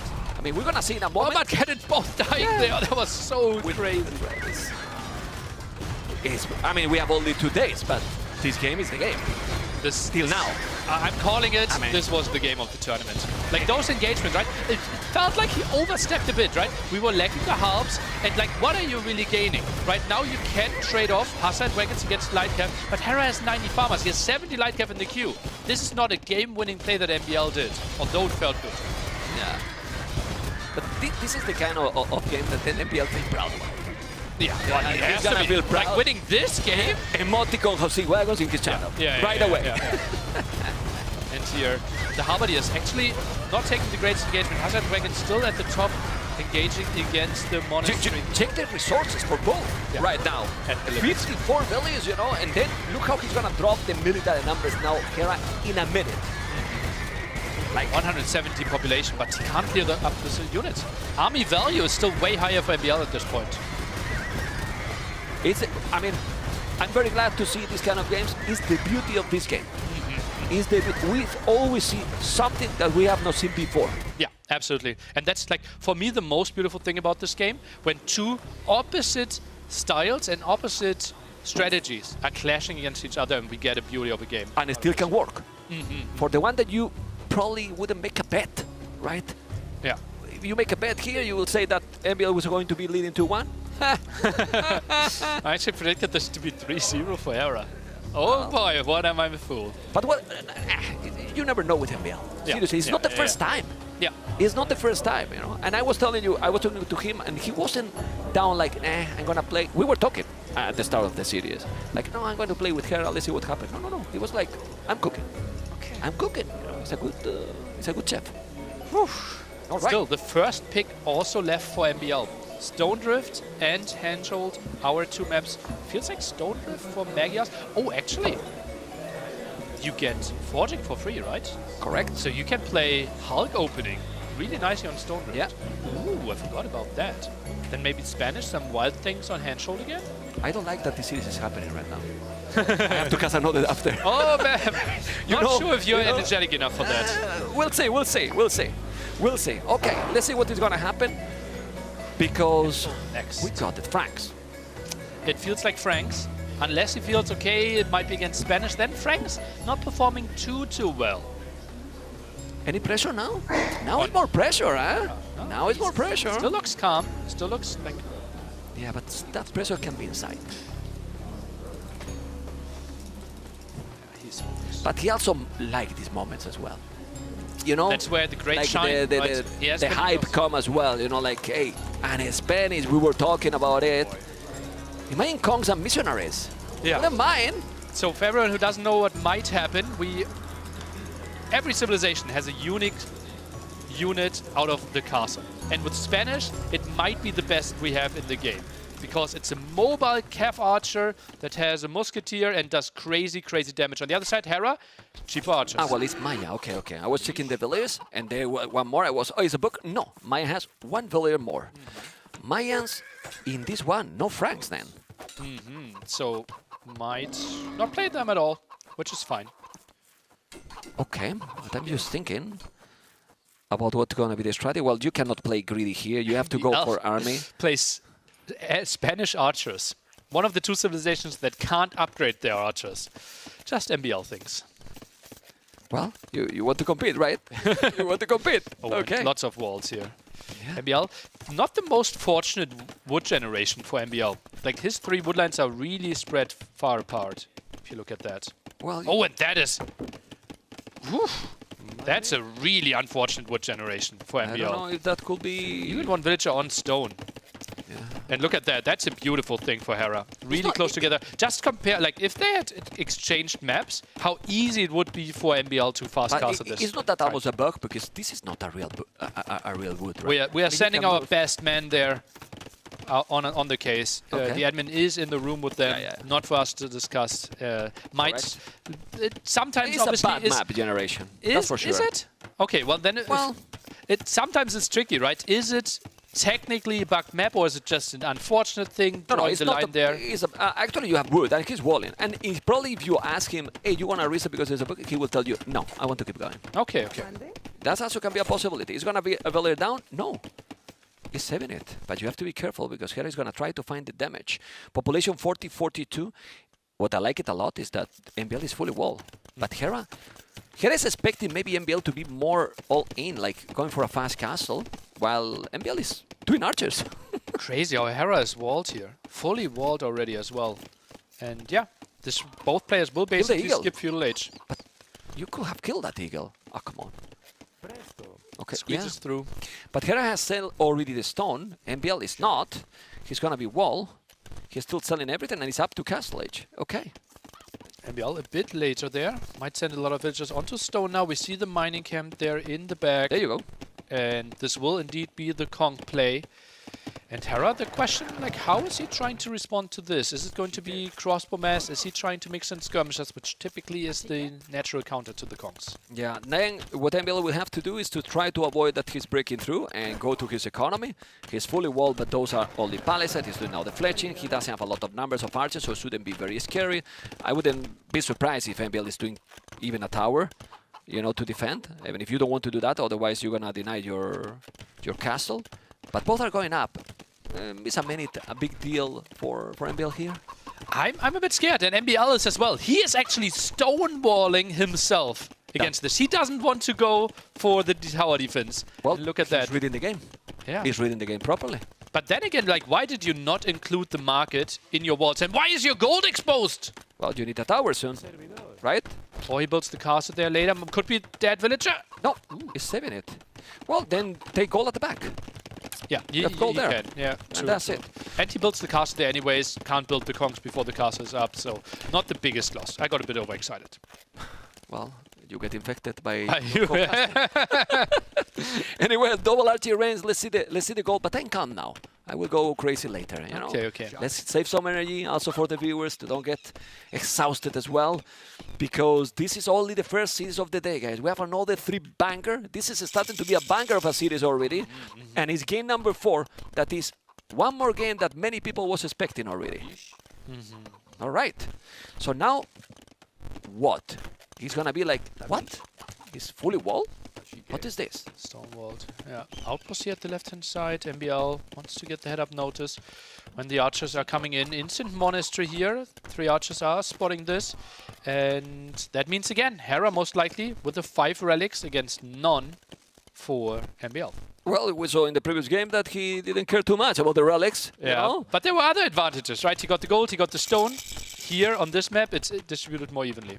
Okay, let's see what is going to happen. This is now the Siege Workshop is not being greedy. He's doing. Oh, it's not going right away from a town center. Okay. Okay, and now it's gonna make the second town center. Crossbows, horse collar. Has to be careful. Okay. Mangle defense. Where do you even build the castle? Ideally between the house and the mining camp there. Maybe you wanna hide it? Control. No, like well, it's kind of obvious, right? Yeah, it's like you're not hiding anything here. Oh, is Hera considering diving? But I don't dislike what NBL is doing. He's going for a strategy. Now Hera is going for the strategy as well. He's gonna be moving. He's gonna have a mangle. NBL is in the game he wanted. Except the 5 relics, right? Yeah. But he was expecting that it could happen. Ooh, archers, man! Archers, Spanish archers. So then he even make the fletching.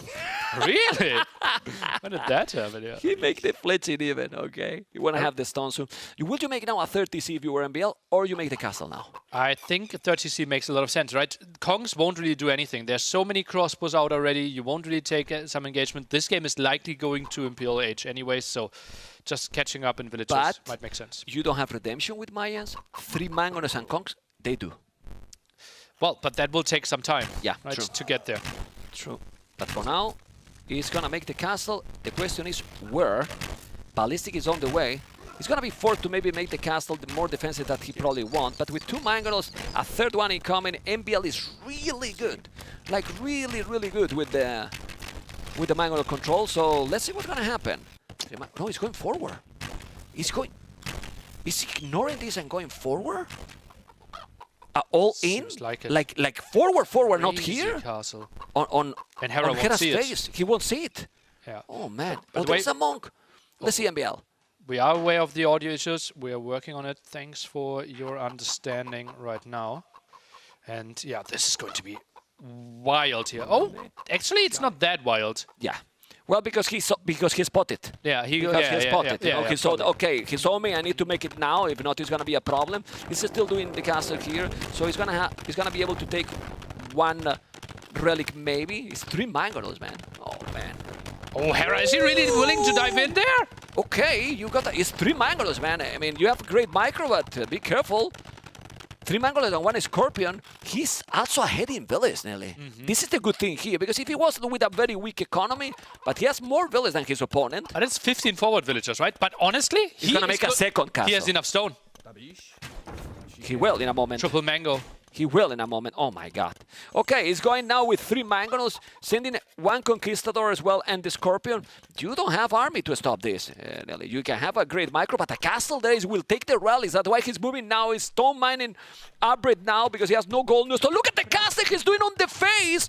NBL with the all-in strategy, taking the town center, taking the gold, and now taking 1 of the rallies because Hera moved the other relics, but this is nice, and with 1 villager more. That's sick, that's sick. Now he takes also the farms, right? The monastery is taken away. Now he forced him to make a tower in the goal. Yeah. And that's crazy. Tower isn't that good against like 3 Mangonels, right? Unless you have a lot of crossbows around dancing with that. Well, NBL is well known to control the Mangonels really well. If he has a good micro with the Mangonels and with those Kongs, Hera is gonna have a hard game. You need to send 1 villager there. He take now some damage. Of course, Hera can move. It's the best moving, but this is guard tower now. You gotta be careful. Oh, baby. No guard tower for now, though. And even then, like, if it's guard tower, like, those 3 Mangonels can still dance quite a bit. Is he pulling the villagers to kill the monastery? Well, 3 of them is now going to go and repair, but guard tower is important, but he has 3 Mangonels now. You have to be careful. You don't want to lose the Mangonels. He has to repair those. Kill the chicken! Lose those. The chicken doesn't matter anymore. Oh, but he's holding. He's doing an amazing micro, Hera. He's doing an amazing micro. What a moment of the game for him and for the series. He's still trying to do the job. He's killing some, and now all the Mangoners are going to be down. And the crossbows are kind of going down as well. No, it's an amazing move by the Canadian. Crazy, killing 3 Mangonels there, partly even uphill. And yeah, that was just absolutely ridiculous. That's something that should not happen. The perfect counter unit there. Some misclicks by NBL, we have to say, though, killing 2 of the chickens. Yeah, it's true that he's gonna now take 2 relics. Hera still have 4 after all this aggression, but the Kong can keep coming. He needs to keep raiding. Ooh, and he will. And now It's we open. see why this unit is so good, right? Mobility, and now crossbow count is so low, right? When we had like 20 crossbows with ballistics, that was impossible for the Kongs to find any damage. But here, I could see them finding quite a bit. Need to move. You don't want to lose more. Where's that? Where's Between the 2 castles! Okay, it's the 2 castles there. You have to be careful. You don't want to lose more. Nice micro by both. He's doing a good job. There you go. Going back. I think he should take the goal with those villagers. Don't take the wood. Make a mining camp in the goal there. There's a ram. Is a ram a good idea here? And now clear up all the houses, right? Monastery first, then all the houses. Why not clear up the area and force Hera to do more? Did MBL got overhyped here? Or excited? Like when too much to in? He was maybe thinking that I need to do that no matter what because he was in a good position. Now he's 14 villages behind, which is a problem. He did not expect the guard tower, I'm pretty sure. Yeah. Like 3 Mangles on that hill typically should do a lot of damage, but the guard tower adjustment by Hera was absolutely brilliant. Ooh, cross. There should be 1 Scorpion in the back, I believe. Didn't we just have the Scorpion clearing up the crossbow at the left-hand side? And yeah, Scorpion is waiting. Since he's there, he has to be careful. I think he really need to go for the gold miners. You don't want to lose more villages, will be terrible. And with the Kongs, how many Kongs he has? 6. He need more numbers. The Scorpion is there, but it's gonna be probably not an oath. He is not an oath. He has +2, he has ballistic, and the Canadian keep going. He has very good population, and he's getting closer and closer to a game number 5 because now the advantage is starting to shine. It's true that a good amount of snowballing Kongs can make it still the damage here. Let's see. And it's like full hill control for MBL as well, right? True. He should... It's still only what? It's 4 relics still for Hera. That was a nice movement by him. Did he steal back the 1 relic that got dropped from the monastery there? Probably yes. What a heist. He take it. All right, he keep going. Now he's taking the buildings. 2 rams. Remember that there's no redemption. He's still finding some more damage, but he doesn't have any unit on the left. And Hera is going to Imperial. Wow. Absolutely wow. Wasn't there a game like on Stranded in TTL where Hera was also like super pushed, lost so much ground, and suddenly got in? Against Viper, I think. No, or not. Yeah, I know the game you mean. I don't know the opponent. Yeah, I think it might have been against Viper, and suddenly got to Bracer. Yeah. And that alone won him the game. More range, more attack there. Sometimes that is Viper was Celts or Romans. It was full siege or something, if I'm Romans, I believe. Yeah, correct. Yeah, putting it together. Quite similar here. Impressive by Hera again. Yeah, just look where he is. At the edge of the map, basically. Straight all the town centers. At now the back, he gets the castle. Completely. Now the castle to try. The only good thing here for MBL is that the map is immense. You know, he can still move as well, and he's on the way to Imperial too. Double trap production. Yeah. 30 villages behind. 30 villages behind here. Okay. Let's see. You need definitely a lot more villages here. He need to go. Killing the blast is nice, but you need to do more damage. 3 guard towers in that spot. I mean, if MBL was up with a decent village numbers, but 66 feels too low.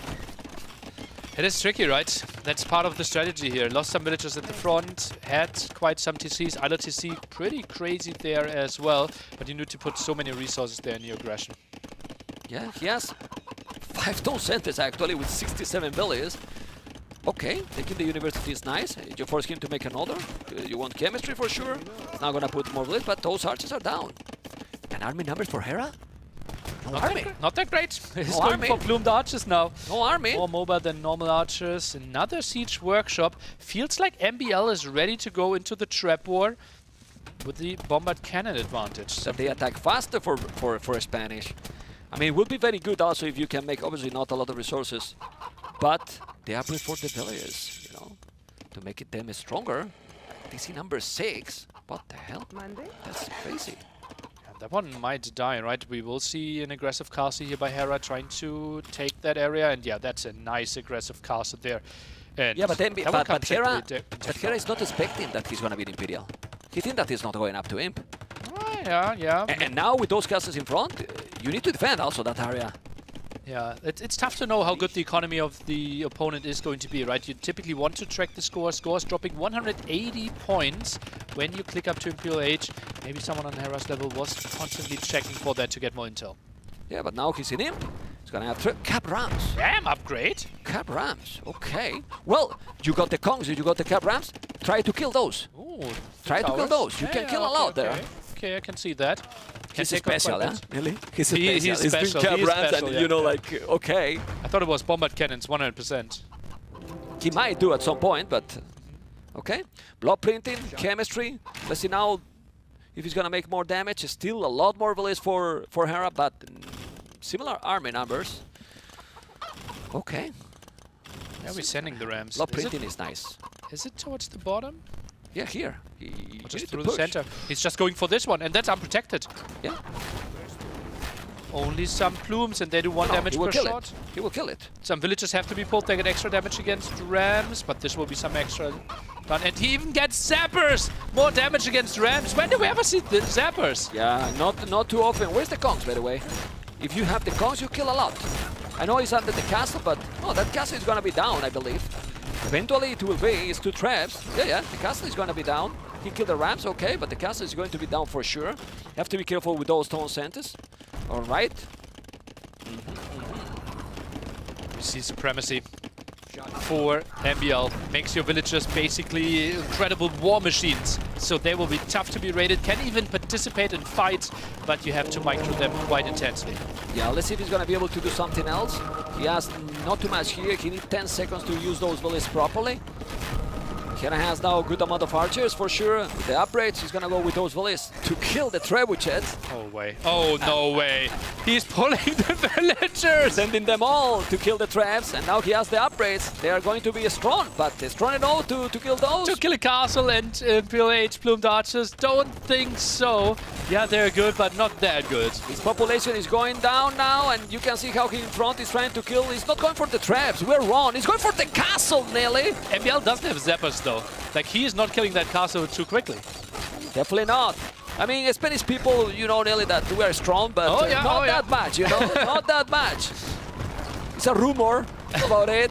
The Trebuchet is still killing. 157-60 population gain, number 5 around the corner. Yeah, that might be a misjudgment here by MBL. Maybe he thought, okay, I'm doing the damage at the front, I can do the damage at the back, but yeah, too much around there for the defense, for the repairs. More castles coming up for Hera. Scores getting absolutely brutal. Now triple the population for Hera. Yeah, well, it's I don't know. I mean, it would be a miracle, even with Supremacy, that he can do the job. But Supremacy, if you have 200 villages, is amazing. With 39, you know, I'm skeptical. Going to be tricky. Yeah, going to be absolutely tricky. Anyway, population keep going down. He's calling the GG, and the 2-2 is already there. We have a decider game that anything can happen. Absolutely, because this is a map that we've only seen one single time in competitive Age of Empires yet, and that was actually played by MBL, so he might actually have a pretty good idea on what he wanted to improve from his loss against Mr. Yo yesterday. Stone Drift will be wild. Looking at this one, obviously economy has to be so much better for Hera. We see that even the KD was better, but that was mainly due to all the villagers falling in the end. Honestly, I think it went too all in. It felt that after the first castle, it wasn't needed to go that all in. He was still with it. I mean, that they doesn't know, but look at the population here. Like, you're fine. No? I mean, you're fine. I mean, he doesn't but like, you have to think about, like, that's 15 villagers forward, right? Right now, we have like 38 against 49 villagers working, right? So he needs to find more damage. Yeah, like, you can't really sit back after one castle. Yeah, but after these, what I mean is after these, you're fine. You have three mangoes. Don't lose those. He lost the mangoes right away. That's the main thing, right? Yeah, Guard Tower was like such a key upgrade. Yeah, but then he misclicking that chicken, as you can see. Then Hong's not really helping as well. Tries to go for the repair. Villagers dying. Mangonel loses quite a bit. Yeah, because if he put the Kong in front, it will attract the arrows, it will kill more, and then he will save probably more mangoes. He lost that, not too easy, but, you know, quite too fast. You know, and couldn't do much damage. And then from there, it was... yeah, showing this as a highlight. All right. Are you enjoying, guys? Because we're having a good time here, right, Nelly? Having a good time. What a crazy set. This set is... I mean, I was expecting Hera to win, you know, but this is better than what I expected. Absolutely. This is really better. Entertaining set, and head-to-head, we see 86% of the ranked games actually went in Hera's favor. They played quite a bit against each other, 28%, and we saw that Crownwood, the most Arabia-like map, the favorite there for Hera. Rampart 134 matches. And 130 against Mr. Yo Kong. Spanish. That's why he picked here. Oh, it's not Joe, it's Hera. Okay. That was wild. And the Koreans, thank God. I don't want to see that many Korean civilizations anymore. It was crazy. We saw so many. Well, game number 5. That's also a good test for Hera. In the group stage, to be in this kind of situation, you know? Push to the limits. Yeah. Push to the limits. And now let's compare draft priority. Still the #1 pick for MBL on his #1 pick home map against the latest pick for Hera. The Italians against Mega is most likely the matchup. And it feels like MBL should be in his comfort zone. He should exactly know what he wants to play. No, MBL now pick Japanese. No, can you imagine? He finished the series with 5 games and then he doesn't pick the #1. It's possible. If it's possible by someone, it's him. By MBL. Yeah, it's definitely him. Let's see. We are looking forward to that. Are they playing? I think they're playing already. Oh, that's loose gamer mode activated. It was typing mode activated, actually. Okay. Hera is just so fast in typing that he thought he was playing already. Yeah, That's like telling Trezini, by the way, if you could do me a favor and like tell me if he's landing and where, that would be really nice to play a normal water game. Oh, landing, please. Thank you. So when many people is telling Hera is invincible, it's not. What happened? He isn't, right? It feels like he's invincible the longer the set goes, like best of 7, best of 9, not lost in ages. In best of 5, he's been looking so dominant, but being pushed to the limit by MBL. So we had a bugged generation. One player was missing a mining camp. That's why we're sending them into a remake. Sometimes this happens. Obviously new maps here, but we have our best man, Crozini, the corner. Was gamer mode. Was gamer mode. Then they had to go back. Well, we were both right. We were both right. Oh, Makia, well, it's no surprise. No surprise there. Yeah. Thankfully, man. Thankfully, because if not, it will be crazy.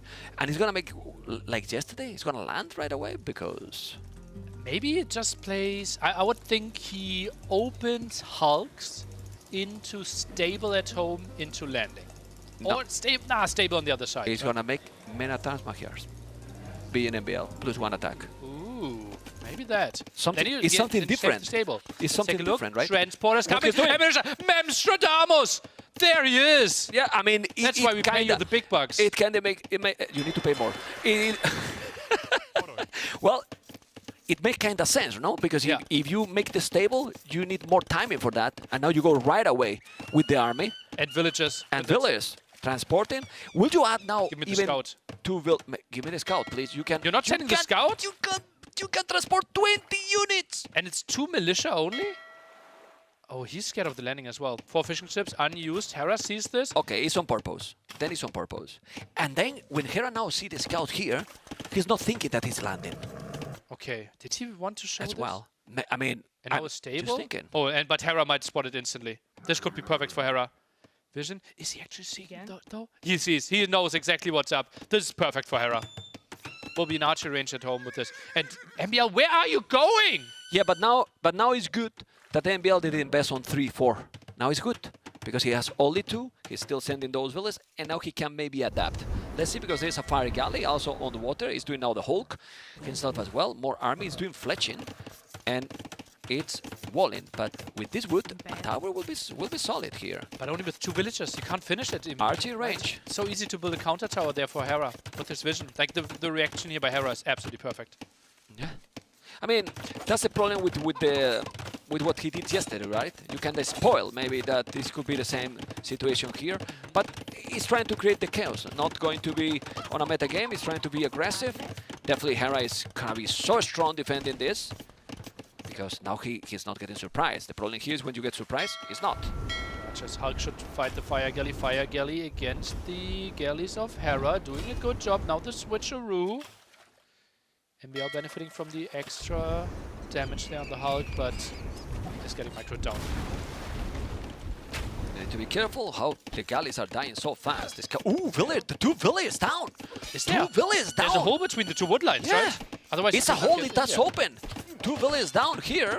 The scout is done, but 2 villages down is solid. He has 3 villages down more in total. 36 seconds idle TC for Hera. Lost the scout as well. And Not looking bad for MBL. Check MBL resources, doing now double attacks, but his economy is looking cool.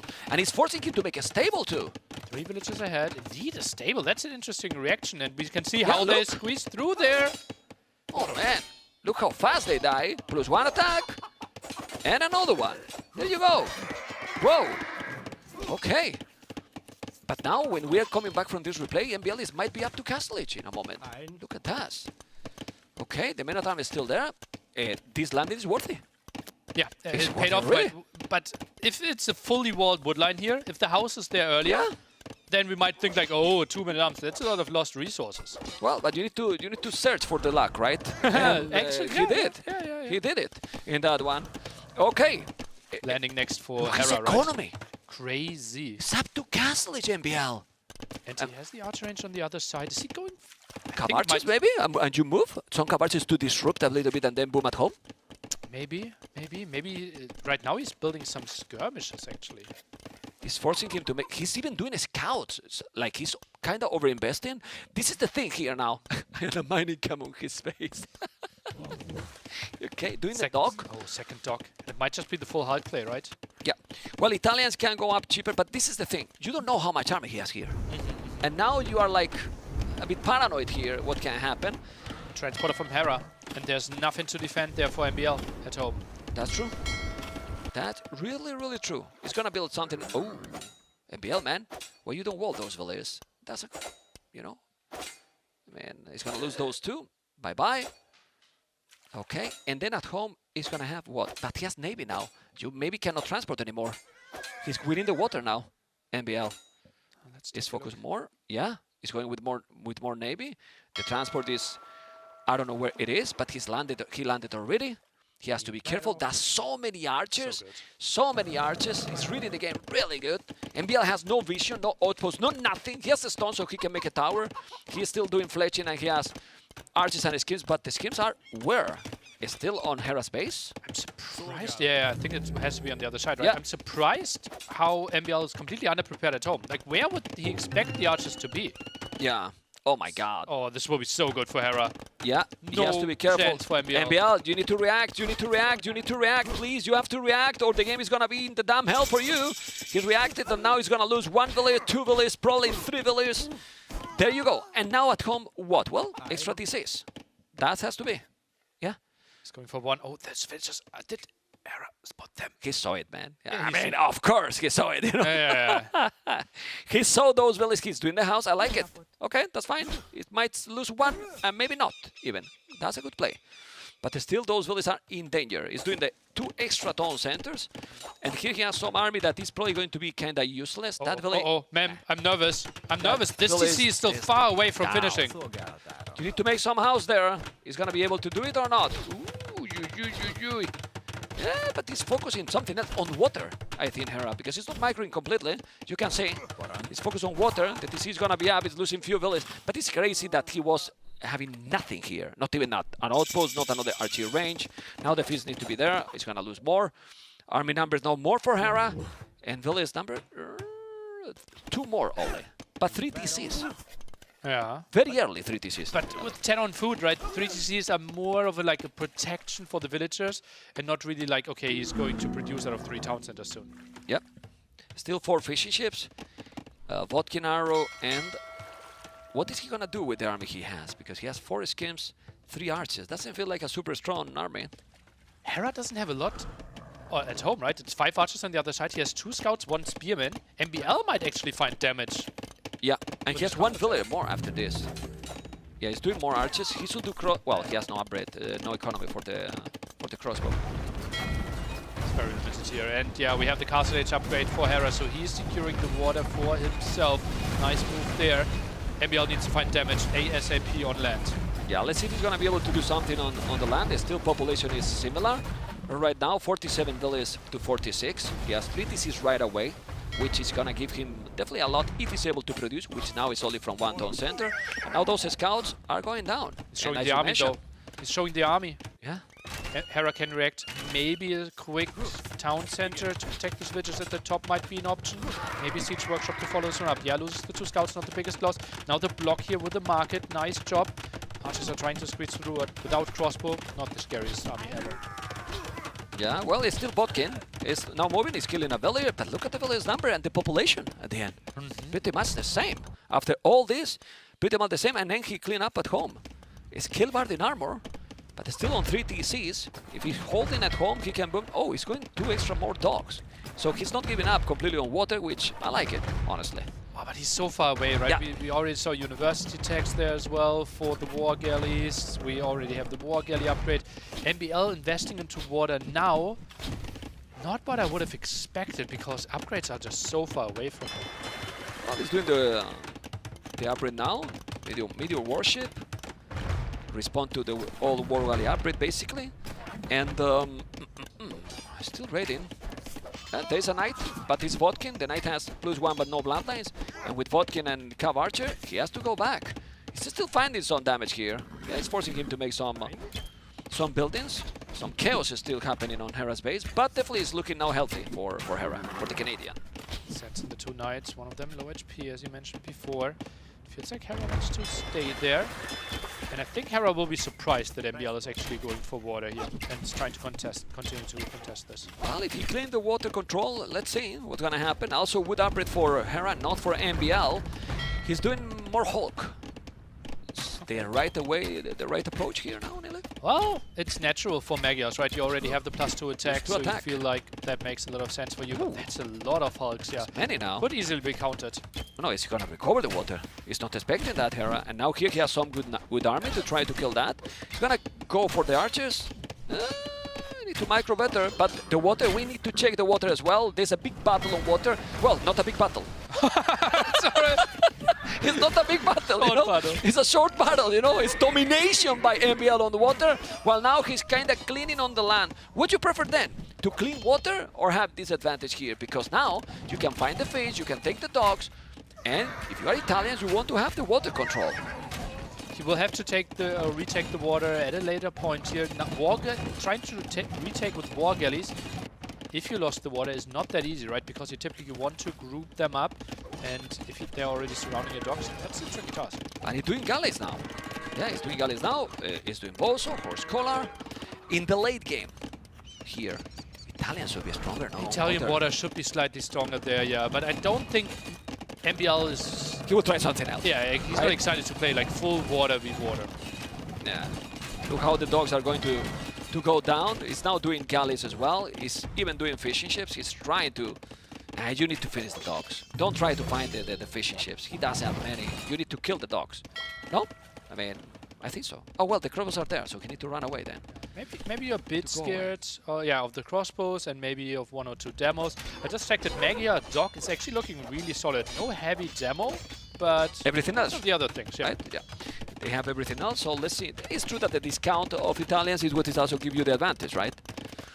Italians discount is very, very solid. 73 village, 65, 66, 7 population difference in terms of economy only, but 22 on foot. While only 14 for MBL, you need more. He's coming now with some galleys, but those Hulk that are +2 is still scary. No upgrades, right? Yeah. I think we don't have any university upgrades. We have clinker constructions on the other side, so faster movement here for Hera. Obviously using his bonus, cheaper technologies, university. The Hulk are coming. Let's see if those galleys are going to be able to do the job with some micro. They will. He needs to be careful. He has also ballistic, so it's not an odd now. He's gonna bring some galleys as well. You cannot reach them now with Hera's micro. It's so complicated. That's why he's bringing some fire ships.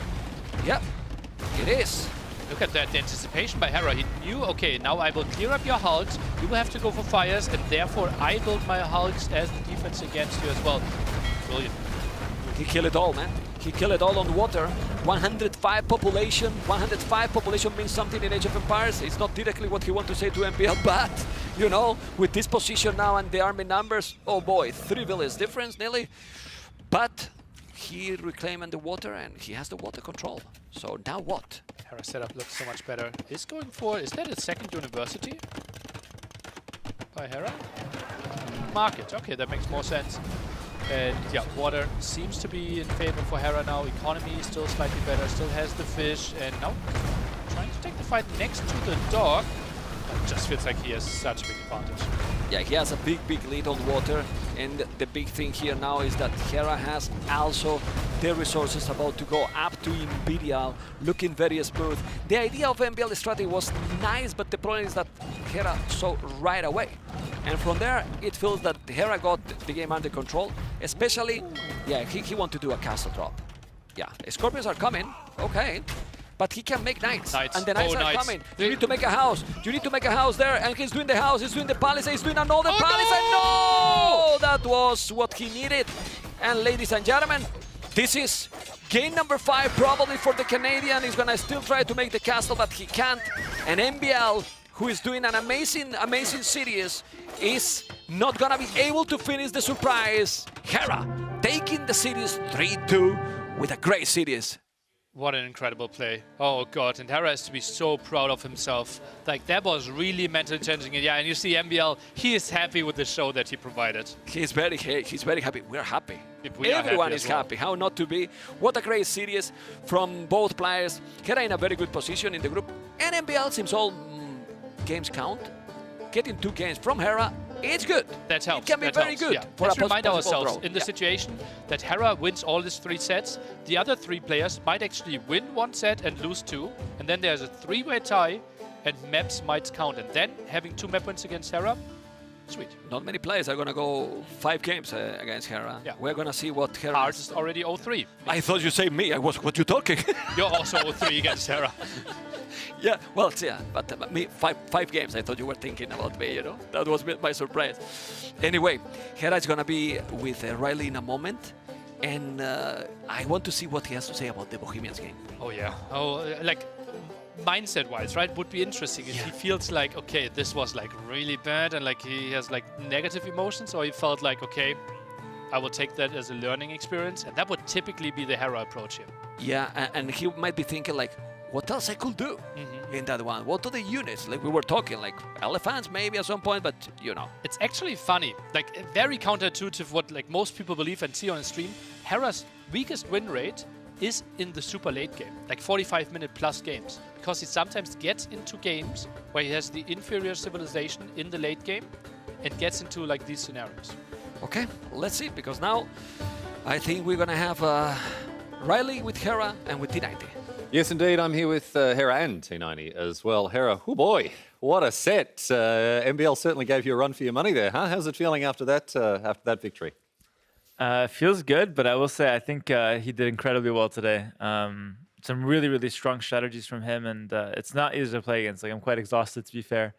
So well played to him, but I'm happy for the win. Yeah, I bet it's a relief, particularly after what an incredible Game 3 we had there on Thames. Yeah. I mean, that was such an entertaining match to watch. How are you feeling? Give us. I mean, we'll talk about the actual technical details shortly enough. But how are you feeling? Like, tell us. There must have been a roller coaster, up and down, backwards and forwards. How was it for you?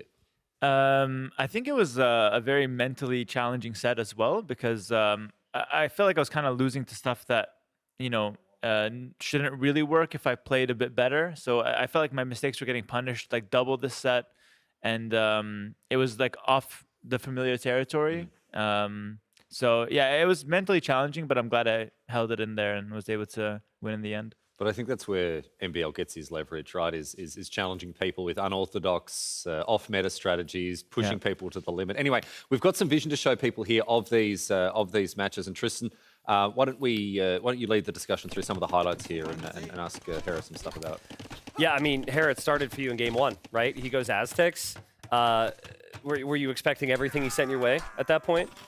No, I thought he would open with a range and then spam Eagles. He went pure Eagles, and that one detail really screwed me up because I was planning to go skirmishers, then I had to change my build a bit, and everything was just so slow on my end because of that misstep. So I think the game was like pretty much over at minute 1 because of that big mistake on my end. How's that feel mentally though? Like you feel the game's over, you have to fight through it for another 10 minutes just to be sure. Yeah. Like, what are you using those 10 minutes for? Just to warm up and make sure that I can go into the next game fresh. Yeah, gotcha. Yeah. Obviously, you do that the next game. As you got the archers through here. When you saw Catans, were you terrified? Were you like, holy crap, what's he gonna do? Or were you kind of like, I'm happy here? I think it's really not a good civ here, but I don't know. I felt a bit shaky still, so Yeah, I actually took a lot of damage early game, but I still think the Civ is just not that good here. Yeah. Farming when there's so much fish never feels good. And even with the pastures, I don't think it's enough. Gotcha. Cool. So, I mean, obviously a huge rebound for you. Mm-hmm. And then you get into the third game, which is probably going to be like 30 minutes of highlights here. So Most of the game was a highlight, yeah. So with that in mind, we'll just skip to that. Game 3 starts and you see the Civ matchup. General thoughts on the Civ matchup as you're like kind of playing the early game. So I was in my mind just thinking about like Mangonel, Hand Cannoneer. I didn't really expect the unique unit right away. I wasn't even that scared of it when it first came out. I had some, like, there was some early game shenanigans here. Probably took too much damage, but nothing crazy. I felt like I was in a great position, to be honest, going to the mid Yeah, late so game. like right here, if you had like a mental, like your win percentage. Like I would take my position, I think like 80% chance to win. I have 5 relics, I have a massive economy lead, but then I just struggled to find the right units against his comp. Yeah. And I think he did the right thing of not like tunneling on Halbs too early, because if he did that, which is what a lot of Bohemian players do, my Fire Lancers get extreme value. But he just stayed on the Sight Wagons until I couldn't make that many Fire Lancers. It's an unbelievable game because very rarely do we have a moment like this, like ever, in a game. And it was one of many, right? Just like ridiculous swarms of units. And again, obviously he keeps coming here, but you kind of ran out of resources yourself, but you did have a lot of experience on this map. So what were you thinking map control-wise? Obviously he had the golds, but like it seemed like you were fairly aware that he was looking for other resources as well. Yeah, I'll quickly talk about it. So like on most gold in the center maps, whoever gets the middle wins. But with the 25 pop that I had from the top, I felt like it was super playable. And if I played better, I could have won, and which is in my opinion really interesting. So the wood as well. The wood as well. Yeah, in I the had north, the wood right? up top as well, the relics. So it was really cool. All right, game 4 then. You see Spanish. Again, it's like, oh god. Yeah. You know, you're 2-1 down at this point, right? So were you expecting Conks right away or what? Yeah, Conks right away. I couldn't scout him because he's stonewalled. Then I saw the workshop. I thought he was just booming. Then he did some crazy in between. Yeah. Which is like really interesting. I didn't really know what was what this game, but I know how to counter the Vill Rush very nicely. Yeah, just make army and make sit a there. castle. I'm not sure if you researched murder holes or not, but it was coming. But actually, you know, masonry is really important versus that Vill Rush because it makes them do like 1 damage. It's crazy. Okay, all right. Game 5. How sure were you that he was going to go for the transport ship? 100% sure, but I didn't expect men-at-arms. I thought maybe like something like Scout into Archer on my land. But I learned from the Yo game, and I realized that if you just counterattack him, he's completely cooked. So that's kind of what I went for. Yeah, obviously Counter did a lot of damage here. And then, do you know what the Magyar water tech tree looks like on the other side? Everyone knows what the Italian water tech tree looks like. Are you familiar with the Magyar water tech tree if it went late? More or less. Okay. I mean, but do they get Galleon? Yeah. Do they get Carrot? Do they get the final Hulk upgrade? Yes. Do they get Fast Fire? I think they might be missing Fast Fire though. Okay. Do they get Heavy Demo? I don't know. Do they get? Do they get? Hold on, one more. Do they get Shipwright? Yes. Okay. Am I right on any of these? I have no clue. It's like he's sitting in we will exam. fact check that one. I know they get Galleon. I'm sure you're right, but the point is I think MBL was trying to play extremely off meta, as you said. And he clearly picked Magyars for land, which you're able to take care of. Yeah. Well, something that stands out to me there is when you're struggling against what MBL is doing, it's because you're not sure what's coming next. You don't know what's going to happen. You're thinking, okay, how do I plan against this? But then you say you expect the conks, you expect the water landing, and so in that situation, even if MBL is trying to sow that characteristic chaos, you're like, okay, well, I'm ready for this. I know what I'm going to do in response. Yeah, it's the kind of thing where the reason why it works so well is that NBL has this massive underdog mentality where like he would not practice for an event, come here and just chill and relax, and then come up to you and it's like, this event means so much to me and means nothing to him. Like at least that's how he's coming. That's what he's trying to make. He's trying to convince people that. The set That's his strategy, 100%. Exactly. So he's got this massive underdog mentality. So even if I feel like I'd win 80% of these games, if it's the 20% on today and I just lose 2 or 3 in a row, my mental slips, then I'm out of the set, right? So like I know what's coming, I know what to expect more or less, but it's just the fact that he's going to all-in me or surprise me, and if I don't react 100%, I could really fall behind to something I'm really just not prepared for. I know it's coming, but I've never played against it really in practice. Let's zoom out a little bit now, Hera. Obviously, there must be a huge burden of pressure on you here. You're an extremely dominant player. You know, you've won, who knows, 15, 16,000 S-tier tournaments like this in a row. How has that affected you? I mean, winning obviously is what you're here to do, but is there a growing burden of pressure on you to perform? I think it's the kind of thing where now it's like if I lose the tournament, even second place, even in a close final, it's like a disappointment for my like standard result, which is something I've never expected myself to be in a position like this. Like 3 years ago, I'd be happy with the semis, right? And it's like a lot less pressure. Now I go into an event and first of all, I have a massive target on my back. Everyone's watching my replays, you know, out to get me. Some people are even not practicing against me because they don't want to show me anything because I'm the guy to beat, which is crazy. Yeah, just the fact that anything but a first place is a loss. And that's just like a really hard thing to wrap my head around. I try not to think about it too much, just focus on day to day, but you know, it's definitely the back. Yeah, I can understand, you know, you almost become a victim of your own success. That weight of that burden of expectation means that you're sort of playing a different game to everyone else. And that must be tough. But then again, you know, there's a limit to how much empathy people are going to have because like that's a problem that you've brought about by winning so much. So yeah, it's an interesting sort of balance that will play into your mental load there, the expectation that's on you versus what maybe you're expecting of yourself and your performance and how that is valuable. What I want from this whole situation is I want to lose an epic final. I don't want to lose in like the round of 8s, you know, on the B stream or something like like it's like no hype whatsoever because everyone's waiting for me to lose. You know, it's going to happen eventually. You don't win forever. If I had it my way, I'd lose an epic grand finals. Okay. Hopefully not this one though. I was going to say, yeah, like 5 years down the line, maybe like 10 years down the line. Later. All right. Well, we'll see how things go. Anything else from you, Tristan? No, not really. Well, I think Hera, we covered it all, and congratulations and best of luck. Yeah, Hera, thanks so much for joining us. Thanks for your time today, and rest of the day off for you, mate. So enjoy. Go and take it easy. Get ready for tomorrow. Thank you very much, guys. Beauty. All right. Well, thanks very much, Hera. Thank you as well for joining us here. Hera will get you to just stick with us as we wrap this little segment up. Plenty more Age of Empires coming your way, of course. So do stay with us. We've got. I mean, this was just. Let's remind ourselves, Tristan.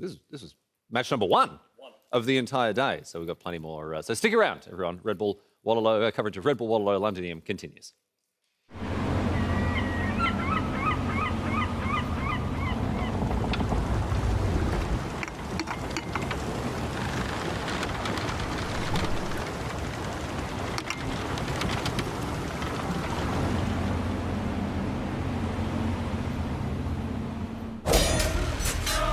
We must stand united, for even a hero cannot win alone.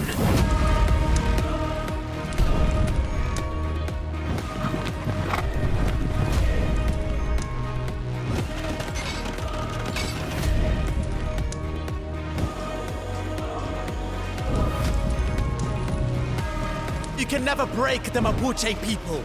Attack, my warriors! We all have loved ones in the capital. Join me. Together we can save our people. We may not see our homes again for a long time, but one day we will take back what is ours. Nothing good comes from mistaking men for gods.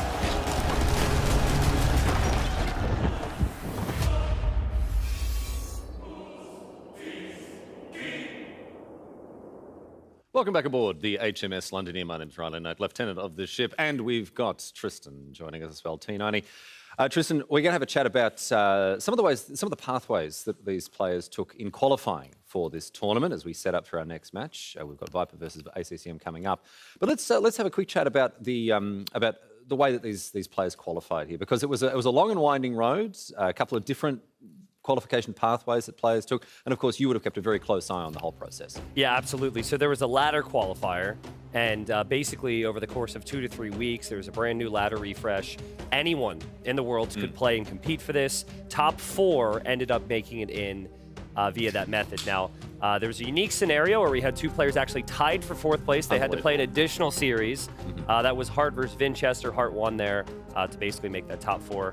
And then we also had an additional qualifier after that, where you did have Vinchester actually playing in qualifying. Unfortunately, he was unable to make it, who was then replaced by Viper, who had that last chance qualifier where he came in the clutch. But you had MBL winning, I think, 4-3 in his final series against Lewis. You had Sebastian winning 4-3 in his series against Viper to make it in. And then people have to forgive me, I think it was a bit more dominant. I think he won like 4-1.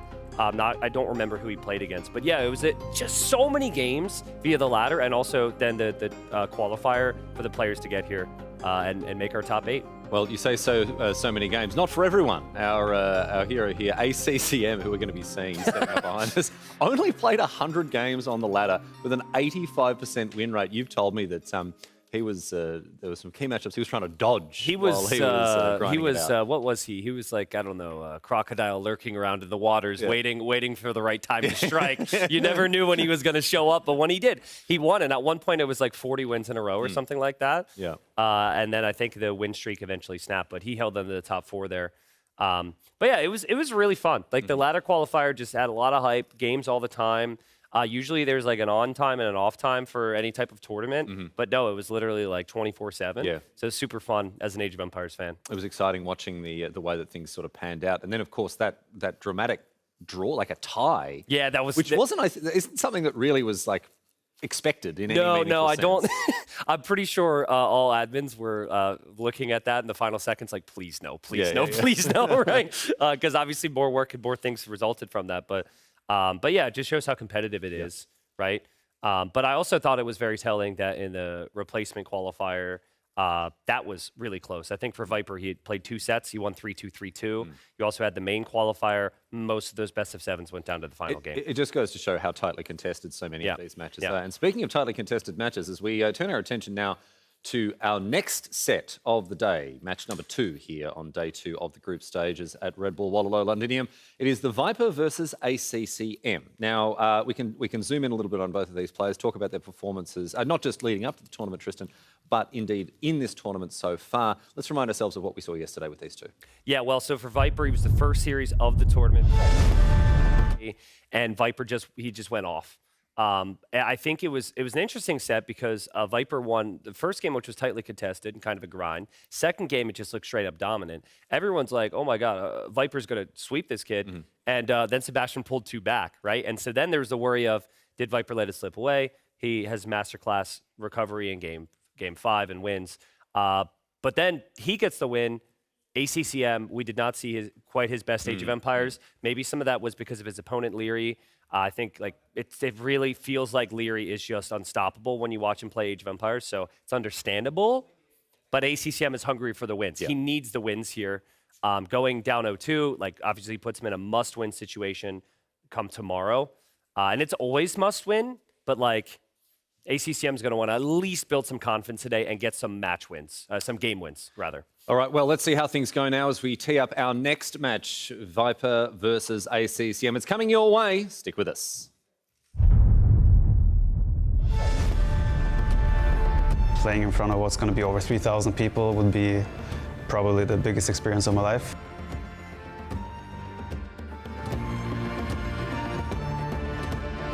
For me, now I didn't feel the pressure, but maybe on the stage gonna be the different. I want to be better version of myself every single day, so I want to be in the final.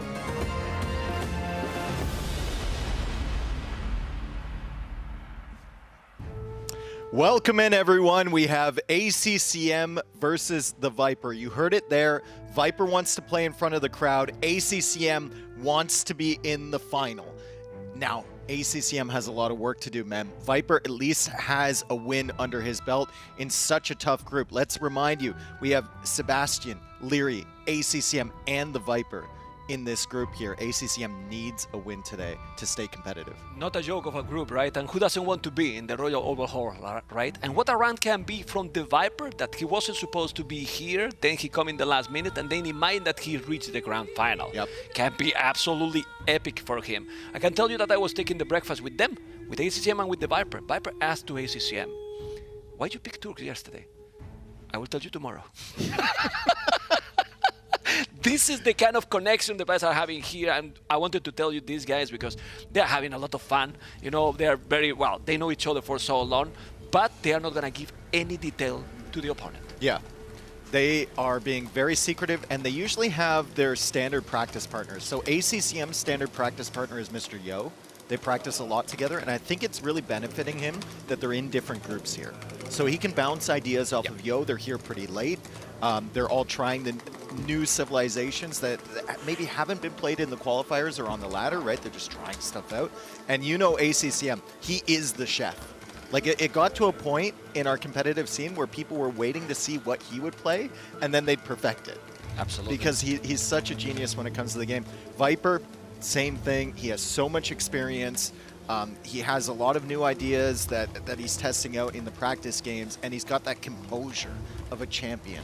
So we'll see if he can lock in here on day number 2. And you hear in that video intro, right? It will be the experience of my life. Yes. A guy like him telling it's gonna be the experience of my life. He has won all the tournaments. He's won everything. Everything. Yeah. You know, he has won all the tournaments, LAN events, online events, Former all the Red Bull titles. champion. Exactly. He has won everything. But in front of that crowd, in that scenario, no, never before, right? Yeah. So it has to be extremely motivated for the Snake. To love to call him the Snake. Kumans, Wade, Dravidians, Franks, Italians, Malians for the Viper.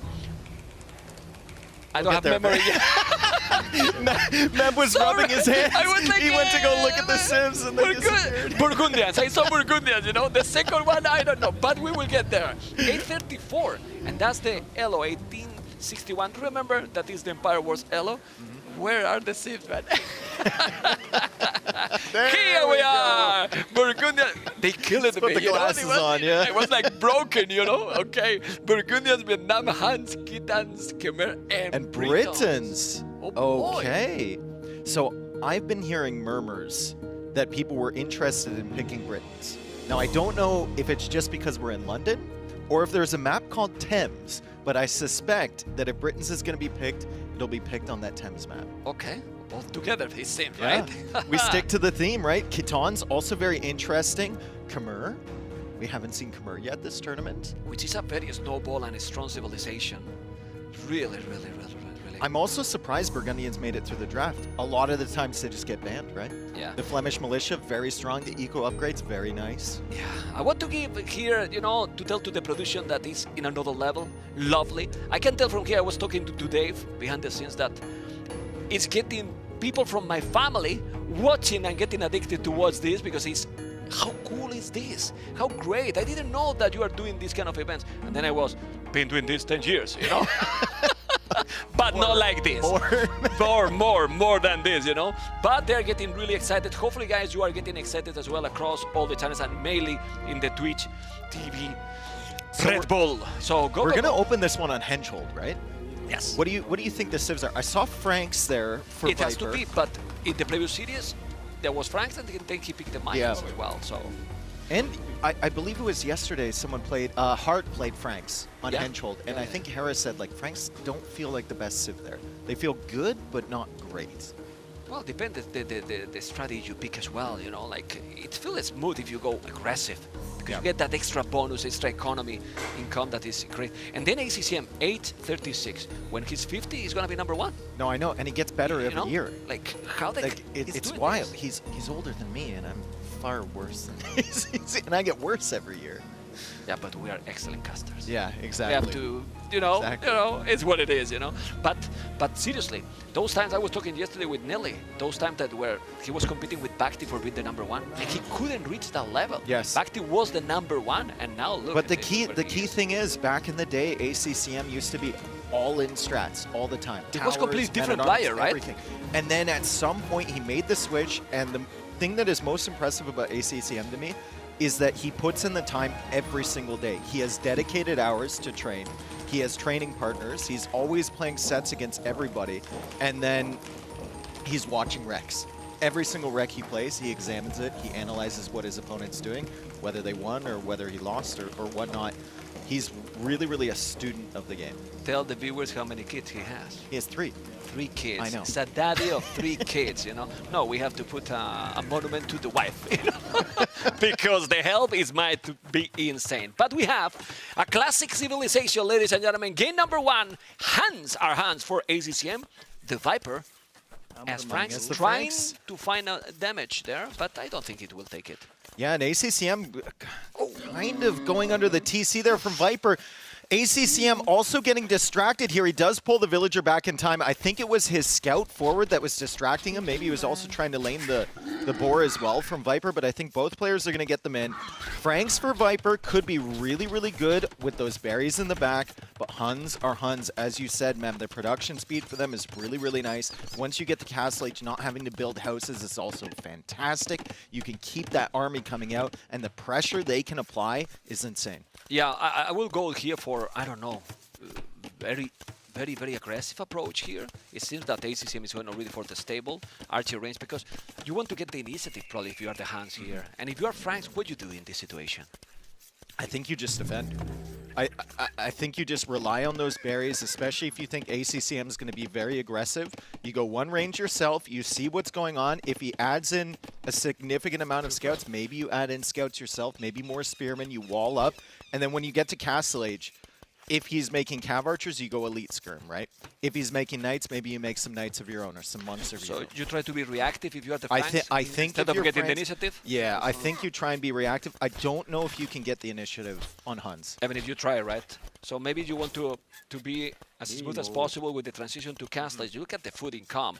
Yeah, well, if you're doing archers and you are grabbing all those berries, you're going to be in a very good position. Viper is already doing a good micro. He's taking the spear, he's taking the archer, he's going to take the scout that is more HP. It's a good play by the snake. He has fletching as well, and he's taking quite something with less army, right? So yeah, but here come the scouts from ACCM, yeah. So Viper's going to have to fall back. He did clear the range units, though. One thing about this map, the main gold is always forward. The one that your mining camp spawns on is always forward. So you have to hold this hill, or you have to go into the back of your base, build a new mining camp, which is a lot of idle time there. So ACCM making the second stable and the second archer range. Whoa! Here come the Huns. Whoa, whoa, whoa. Well, Viper is not completely wall. I see now the stable as well from the snake, but the Viper is about to click up.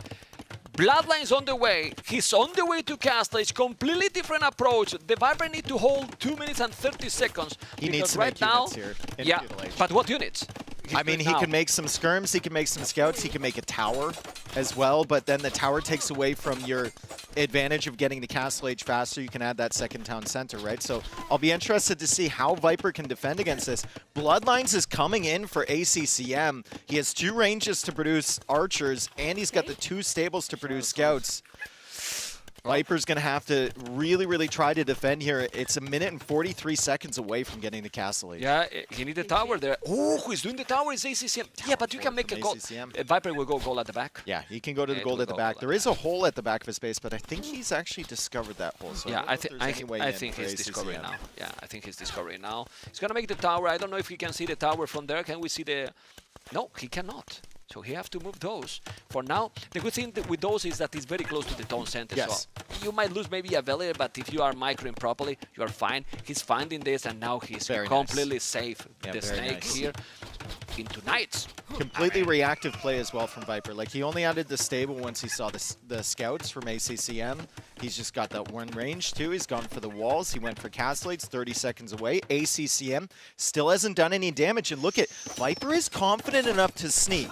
He knows that army probably isn't going to do much over here, and he's only 14 seconds away from Castle Age. If he can delay this by even like 20, 30 seconds with a couple of houses, his army could get forward, do damage, and then he's going to have knights. And he's going to make that. The house is going to be there. He's going to block that area. He's going to have double stable with +1. Remember, no bloodlines, but you get 20% HP more. That means basically having the bloodlines, 120 HP. So with double stable, knights at home, and the archer is going forward. Can he sneak in Bodkin for those archers? Because I think Bodkin would really help that. Yeah, but he's doing 4 knights already. Yeah, it's going to be tough to afford. Doesn't have the resources. He's even doing forging. He has to be careful. But the knights are coming. He's going to wall a little bit now. With 2 knights, he's going to be holding. With 2 knights, he's going to be holding. That's why he brings the scouts. He wants to kill them. But at home, it's going to be a problem. He has also a scout. He sniped a Vil. Yeah, already. And the knights are there. He's going to go back. He's trying to micro. He couldn't, but the 2 knights now are going to be very powerful, full HP. And at home, we need to see now. He's coming into the woodline. Viper, he's coming into the woodline. He still doesn't have Bodkin, but this is a devastating attack against ACCM. He's got the armor on the scouts, and he's got the archers. And look at the damage. ACCM had all that army early. Eco KD 4-1. And not only that, because right now, if you check the resources, ACCM is not close to clear cap. Not even, well, in the next couple of minutes, he has no resources at all. He's losing another village, and now all the army on Viper base is clean. Viper has an excellent position in this game, And he's already doing second a second town center. Yeah, second town center. He didn't have to build a tower in defense.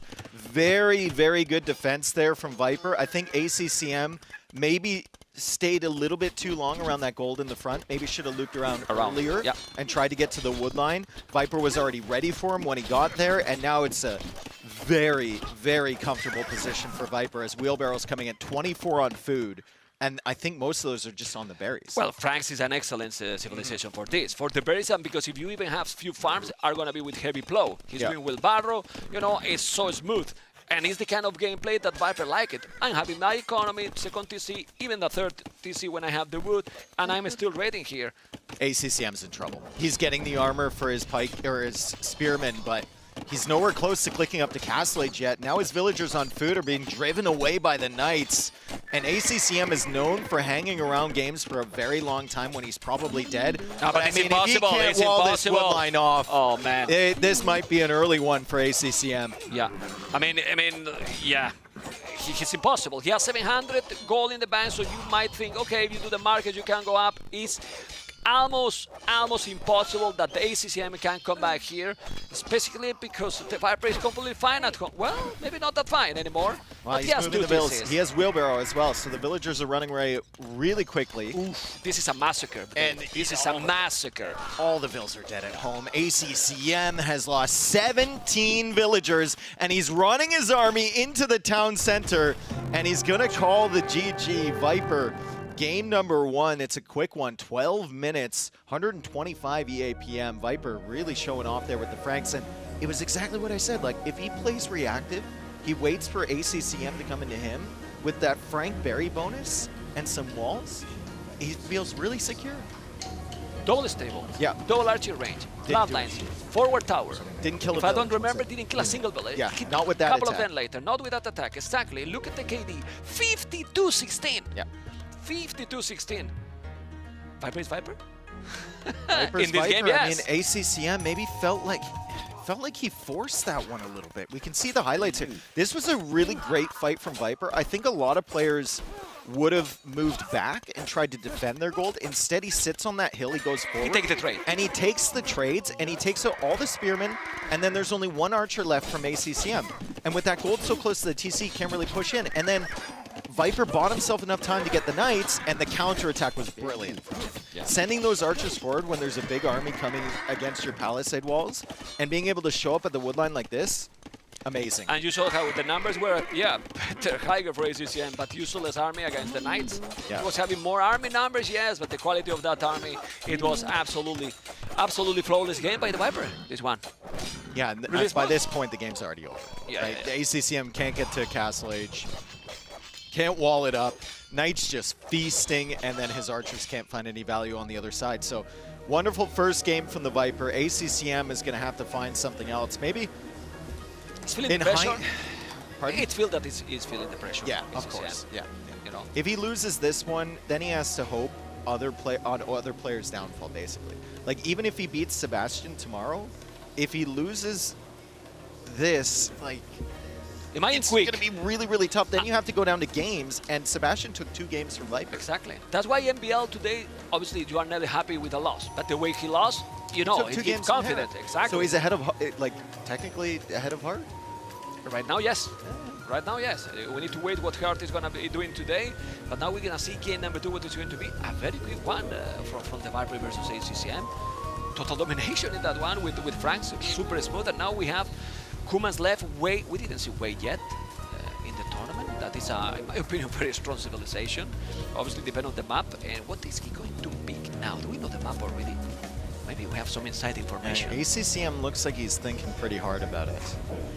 He's got Volpine and Glacis as his 2 home maps, and then we have Thames and Stonefront for Viper. Now, Wade can be played in a lot of different situations. Usually we don't see them because they're banned. Yeah, I'm surprised.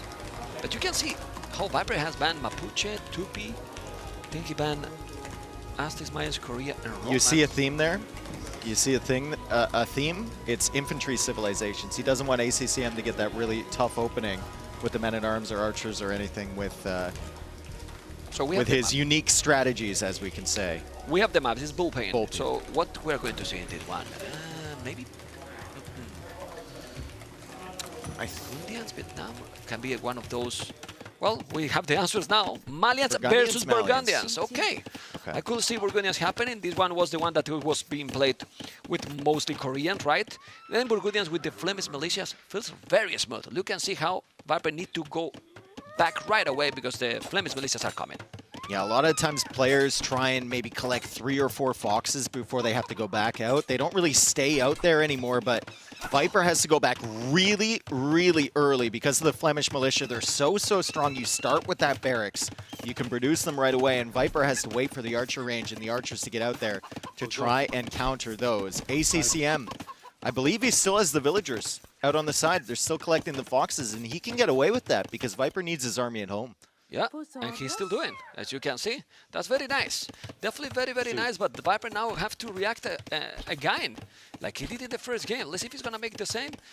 Few seconds idle already for ACCM, not a big deal. It's only 3 more. He's going to be holding now with the archers, and as soon as you get like 4 or 5 archers, maybe it's time for Viper to make a counter-attack, or not. Oh, he walled it in! He trapped that. Wow. He walled in the Flemish militia on his gold, so bye-bye one of those units. Viper will eventually take that out. He's going for the house walls around the lumber camp as well as these things loop around looking for damage, and the archers are there to counter them. So we have some archer follow-up from ACCM, but he's going to have to mix that in with his Flemish militia. Bop, bop, there we go. People might think that we are overhyping this. It's not.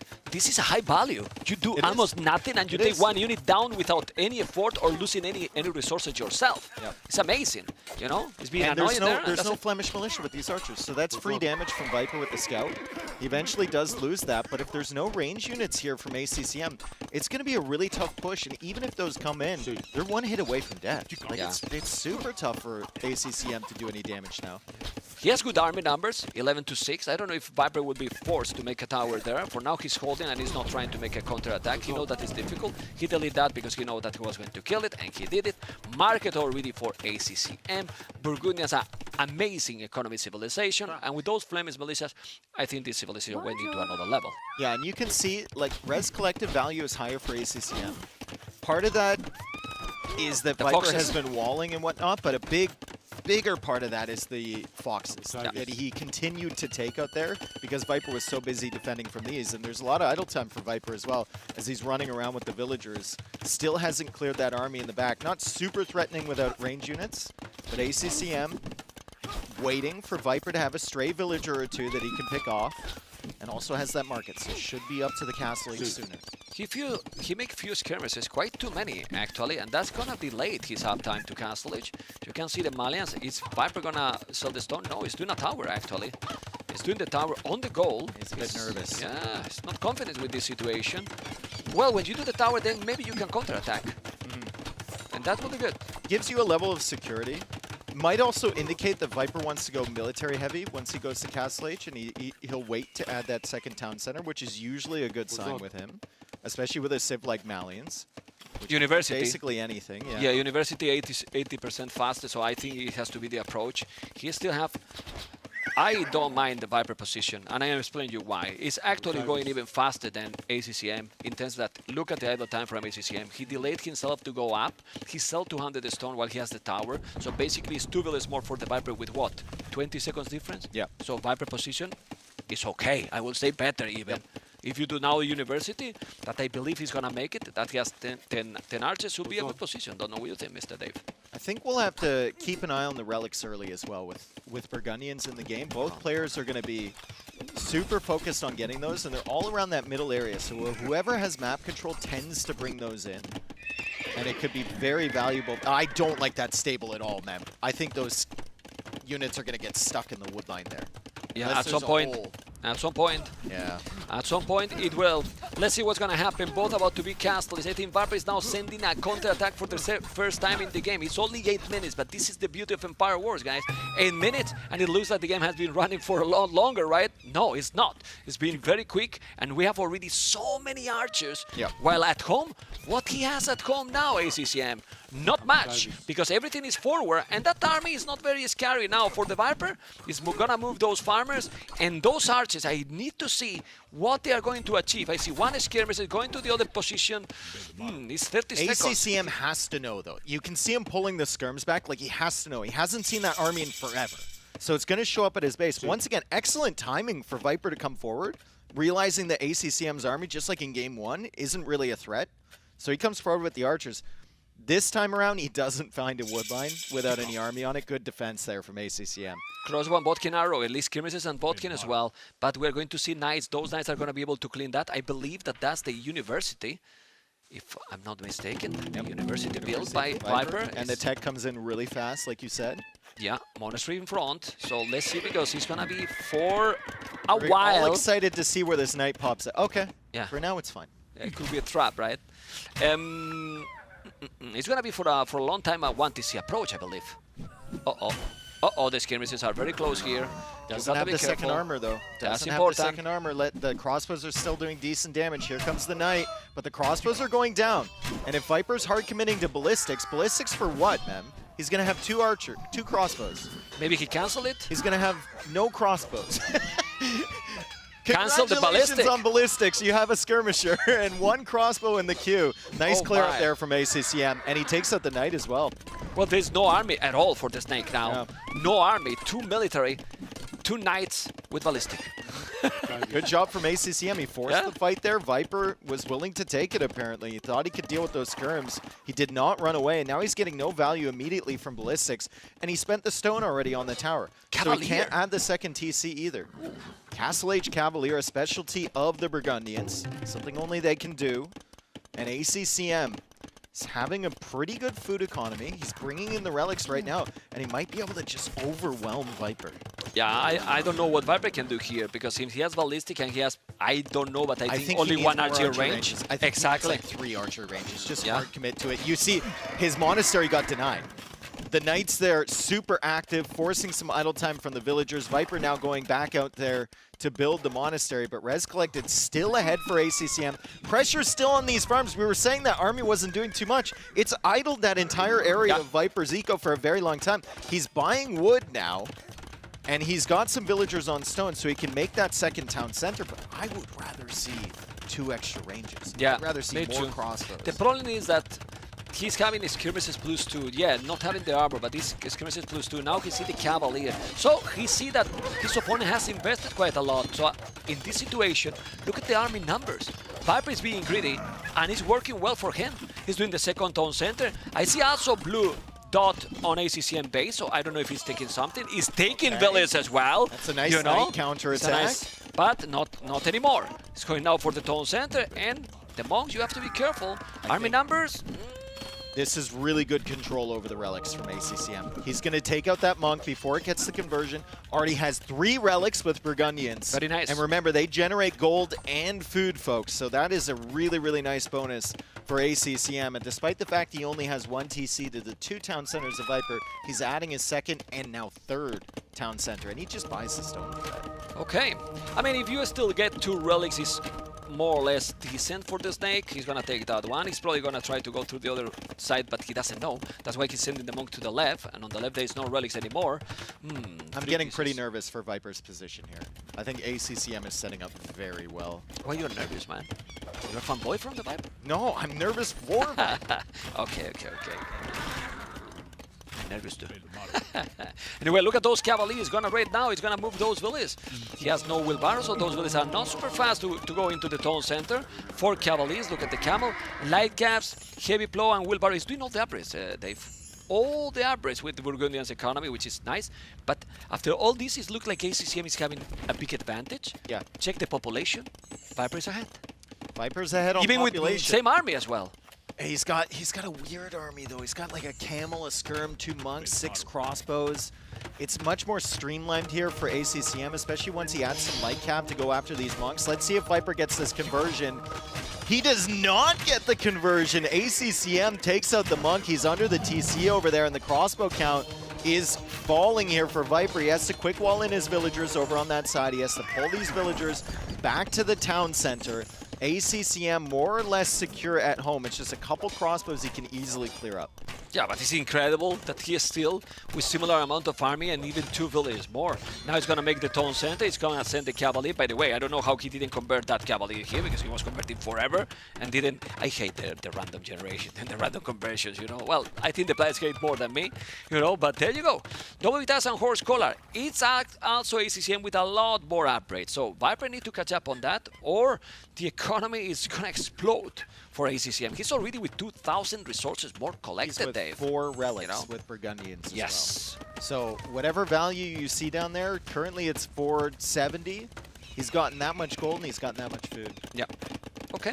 Let's see what is going to be now the following. As you can see, he's now doing more archery ranges and still have good amount of monks here, Viper. So he's going to try to mass now the archers and go aggressive with them.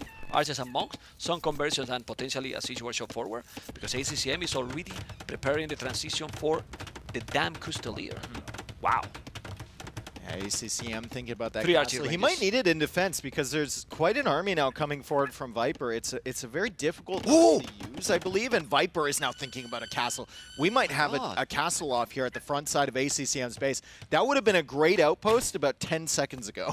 Yeah. But it's going to find the army regardless. He'll see the monks, he'll see the villagers, which is very important, and I think ACCM will now need to get in the market, buy that 100 stone, and get ready for that counter castle. But the army! He's got his army on the wrong side. He's coming back around. +2 armor is on the way for ACCM. Yeah, but that army is not going to stop that castle, or it will. It's so many monks. He might need some conversions. Viper need to convert. Viper need to convert. I think it might. The camels aren't attacking. The light cav are killing the monks. The castle is about 50% complete now. ACCM won't be able to go for a counter castle. And Dave, I think with that castle, maybe if Viper play properly, can't even take the relics. He got Vodkin, so he's going to be able to take the monastery. He's doing a good damage here. I don't know what you think. What a play from Viper. Yeah, I mean, he's taking the TC, he's taking the monastery, and now with little armies killing Cavaliers +2. Amazing play by the Snake. Very creative. Oh, but look at ACCM! He says, you can do that, I can do that too. I see a castle forward from ACCM. No military to support this at all. Viper is trying to push this away with villagers. I don't know if he can do it. There's no backup villagers from ACCM. He's doing a tower. For the tower. And migrating every single villager. Oh my god. Well, he has ballistic and Vodkin arrow. There's army coming in for ACCM though. He's got some cavalier coming in. Is it enough villagers to complete? There's a tower here from Viper and he has ballistics and Vodkin. Well. With the tower, with Vodkin and Ballistic, he's taking it. He's not going to let him, and now he's going to wall. This can be a game change. He's going to be a game change. Unbelievable. And against the Viper, you know that he's just mentally thinking, how can he stop this? Now some houses, you can wall it, and now he's ready. He's changed the game completely. ACCM was in such a good position, but Viper, with an unorthodox play to come forward with the monks and the crossbows and the castle, ACCM couldn't stop it. He was unlucky. His army was on the other side. But look at now. And then he gets a little too aggressive, too bold, too courageous with that. It reminds me the game 4 from MBL in a different way, you know, but something is not really needed. A second tower here. He's doing a second tower, and it might if he's doing even guard tower. He's converting now. ACCM is sending the second wave of villagers, I believe. He's got a line of villagers coming across. They want to try and complete that castle. It feels like if he doesn't complete that castle, he is going to lose this game, and he's going to lose those relics. Yeah, and he's not going to make this castle. And if he's doing, it's going to be the most expensive castle in the world. You know, going to be very, very expensive. 650 stone? No, a lot more expensive. The relics are gone as well. Doing a tower now to avoid that he's bringing the relics back. So it's not going to happen. Maybe he's going to make the castle. The villagers. Oh, my Monk Lord. healing the villagers. We have Cavalier here. Double tower for Viper with ballistics, with Vodkin. Can ACCM finish this castle? He has another castle going up at home. The gold is kind of griefing his villagers as well. It's tough to get them in good positions. How many villagers does he have left here? He's got 7 villagers. He's got 7 villagers, ma'am. Check the TC, the castle percentage, villagers. please.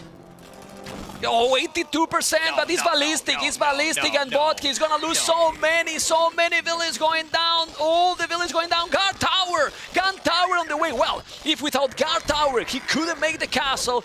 What now?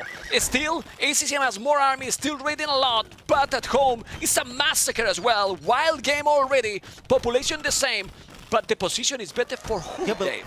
I mean, it's definitely better for Viper, right? It has to be better for Viper. He's got Gebetto all over the base. ACCM doesn't have a solution to that. We have Rams working away. Viper's going to grab the relics. More villagers!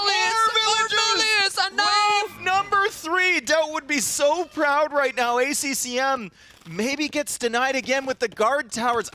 Don't have 5 villages there. Don't have 5 villages there. He's not completing. He's not completing. Guard tower is too strong. He's too strong, Dave. He's too strong. That guard tower with ballistic. Unbelievable. Can we check how many villages has killed those towers? Vodka, select both towers, please.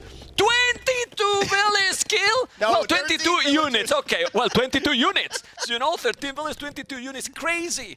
Population, though, is still the same. How is it even possible? Because I don't know. ACCM just keeps killing villagers. ACCM just keeps killing villagers. Yeah, all the time. Look at the Eco KD. It's 26-32. ACCM now making some Cassilia. He's going to clear up the Rams. He's going to clear up the Gebetto. Does he have another wave of villagers coming forward? He will wall now. Viper, you could wall. Oh my god. But now 5 relics for the Viper. Yeah, but they're in the forward monastery. True. Well, If but the castle is ACCM there. can clear that up. Look at the gold for ACCM. He has 35 on food. If he idles his production for a minute, he might be able to go up to him, make some trebs, take out the castle, take out the monastery, grab the relics back. Yeah, Who but knows, right? The fact that he's still even in this game is impressive. Yeah, the castle is going to be down. It's incredible. He has lost so many villages. ACCM is still 3,000 resources more, almost 4K. It's crazy how big advantage he had. That he is still in the game after all these losses. Yep. And the castle foundation's finally taken out. I'm not certain if he deleted that. I think with 148 stone in the bank, well, it was at 94, so it doesn't even matter. You don't recover Viper took it down regardless. More villagers are going to go down. Viper needs to make a switch into something more consistent than Gebetto from one castle. He doesn't really have much to counter this army anymore. He doesn't have the crossbow mass. He doesn't have the camels. He's going to struggle here, and he's actually going for cav archers with Malians. Well, and ACCM is on the way to Imperial, you know. Viper has 77 villages. He's being raided forever now. And I don't know where Viper is going to make the second castle because he's having almost a stone to do it. This is crazy. How is still ACCM, after doing a doubt castle for 3 times, basically, is still going to win the game? The raid was brutal. Viper just had a really tough position there. The castle brought him back into the game. ACCM's castle attempt on the right side clearly distracted him. He had a lot of idle time and a lot of villager deaths over there. But now Viper is going to push forward with towers. He had guard tower before, and he's just going to keep pushing on this side, take out those farms from ACCM, and try and defend against the Cassilia and the Cavalier near the gold there. 1 minute and a half away from Imperial Age, though, for ACCM, and he's got a far smoother composition than Viper does, I think. If Viper loses that castle, going Gebetto is going to be really tough when you can't produce them. Still, the map is really big, you know, and the castle is just completely at the back, so Viper need to definitely do more and more and more economy. Those towers are nice. What's the army in the back of ACCM's base? There's... Oh, that's a nice raid from Viper. 25 villages are idle. You have 14 villages more, but he has 25 villages idle now. Crop rotation, yes. ACCM's already thinking about the timer in this game. ACCM is already thinking about a max time game here. He's getting crop rotation in the Castle Age here with Burgundians. Well, Viper has feudal upgrades. You know, double dash and horse collar only. Wow. Well, for the late game, Burgundians might be better, no? For the super late game? I mean, I guess. I think they might be, especially if he grabs those relics and the castle is going down in a good position. Imperial Age time is much faster. Once again, ACCM 35 on food. His eco setup is much better than Viper's. Like, Viper's still stuck in the Castle Age here. These towers are tough, sure, but they're not going to stay up for very long if ACCM has 2 castles to produce trebs. Yeah, Viper also need to move the relics from there. He need to bring them at home, otherwise he's going to be free relics for his opponent. Those Custodians are going to dominate those Gebettos. They just need to delay until that castle's up. They just need to push away the Gebetto until that castle's up. And then the Gebetto can't really do much. Cav Archer, Crossbow Army. Those doesn't look army. super threatening. AI army, right? Oh man. It's not really that threatening at this point. He's and gonna now he will kill 20 villas. Double University for ACCM? Yeah, he want to make chemistry and ballistic at the same time, but He wants no. to get his degree. Oh man. Okay. Has to be careful. Let's see what's gonna happen. Because, oh boy. I mean, he's delaying a little bit, but Viper is up to Imperial. There's still 13 villages behind. He has 4 relics. Is he moving now? The He's relics, moving them I now. guess. Yeah, he's moving them now. That's good, and he's gonna go probably camels. Castle at home, you need it, you know. But that's the thing. The map is big. You still have a lot of resources, and you have everything at home, Dave. If you're ACCM, do you use one of those trebs to chop through to the middle and get that monument, the Tower of London in the center? It's basically a Fatoria. It provides you with a little trickle of each res. I think that might be a good use. Without the stone, right? Yeah, I think that might be a good use of your trebs. To just chop through 4 trees, wall it up behind you. Maybe Viper doesn't see it. Yeah, maybe. But if the game keep going, they will get there eventually. Yeah, they will. No matter what. But it's nice to get it early. Yeah.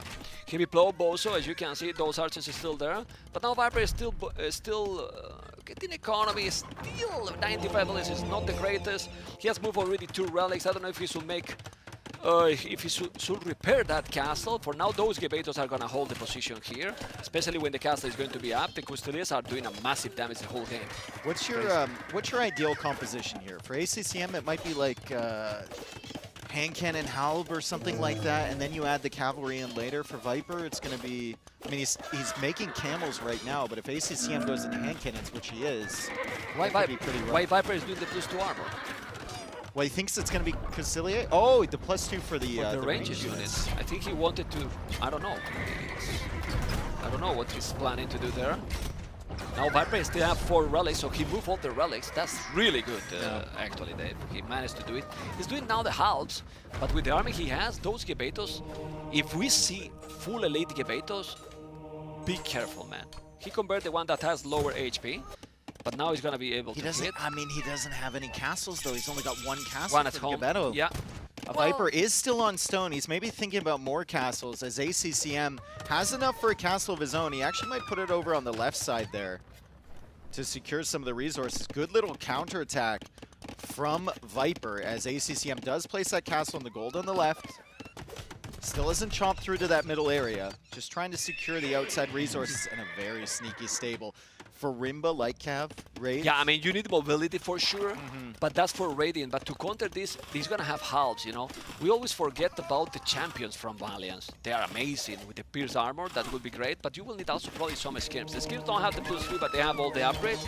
It's like Malian has a bit of everything, but nothing is the best, you know? Yeah. They have a lot of units, like very strong Cavaliers, but not Paladins. Then very nice and strong light guards, but they're still not Hussars. Yep. And then all the champions are very strong, but they are missing the last attack. Siege Owners, no Siege Engineers. So they have a little bit of everything. And then the Bomber Cannons, no Siege Engineers as well, which in this matchup is not a problem because Burgundians doesn't have Vader. That being said, you can see how ACCM is little by little claiming the map control, and it's having a very scary population. Well, the Viper, 100 Cavaliers, 31 army.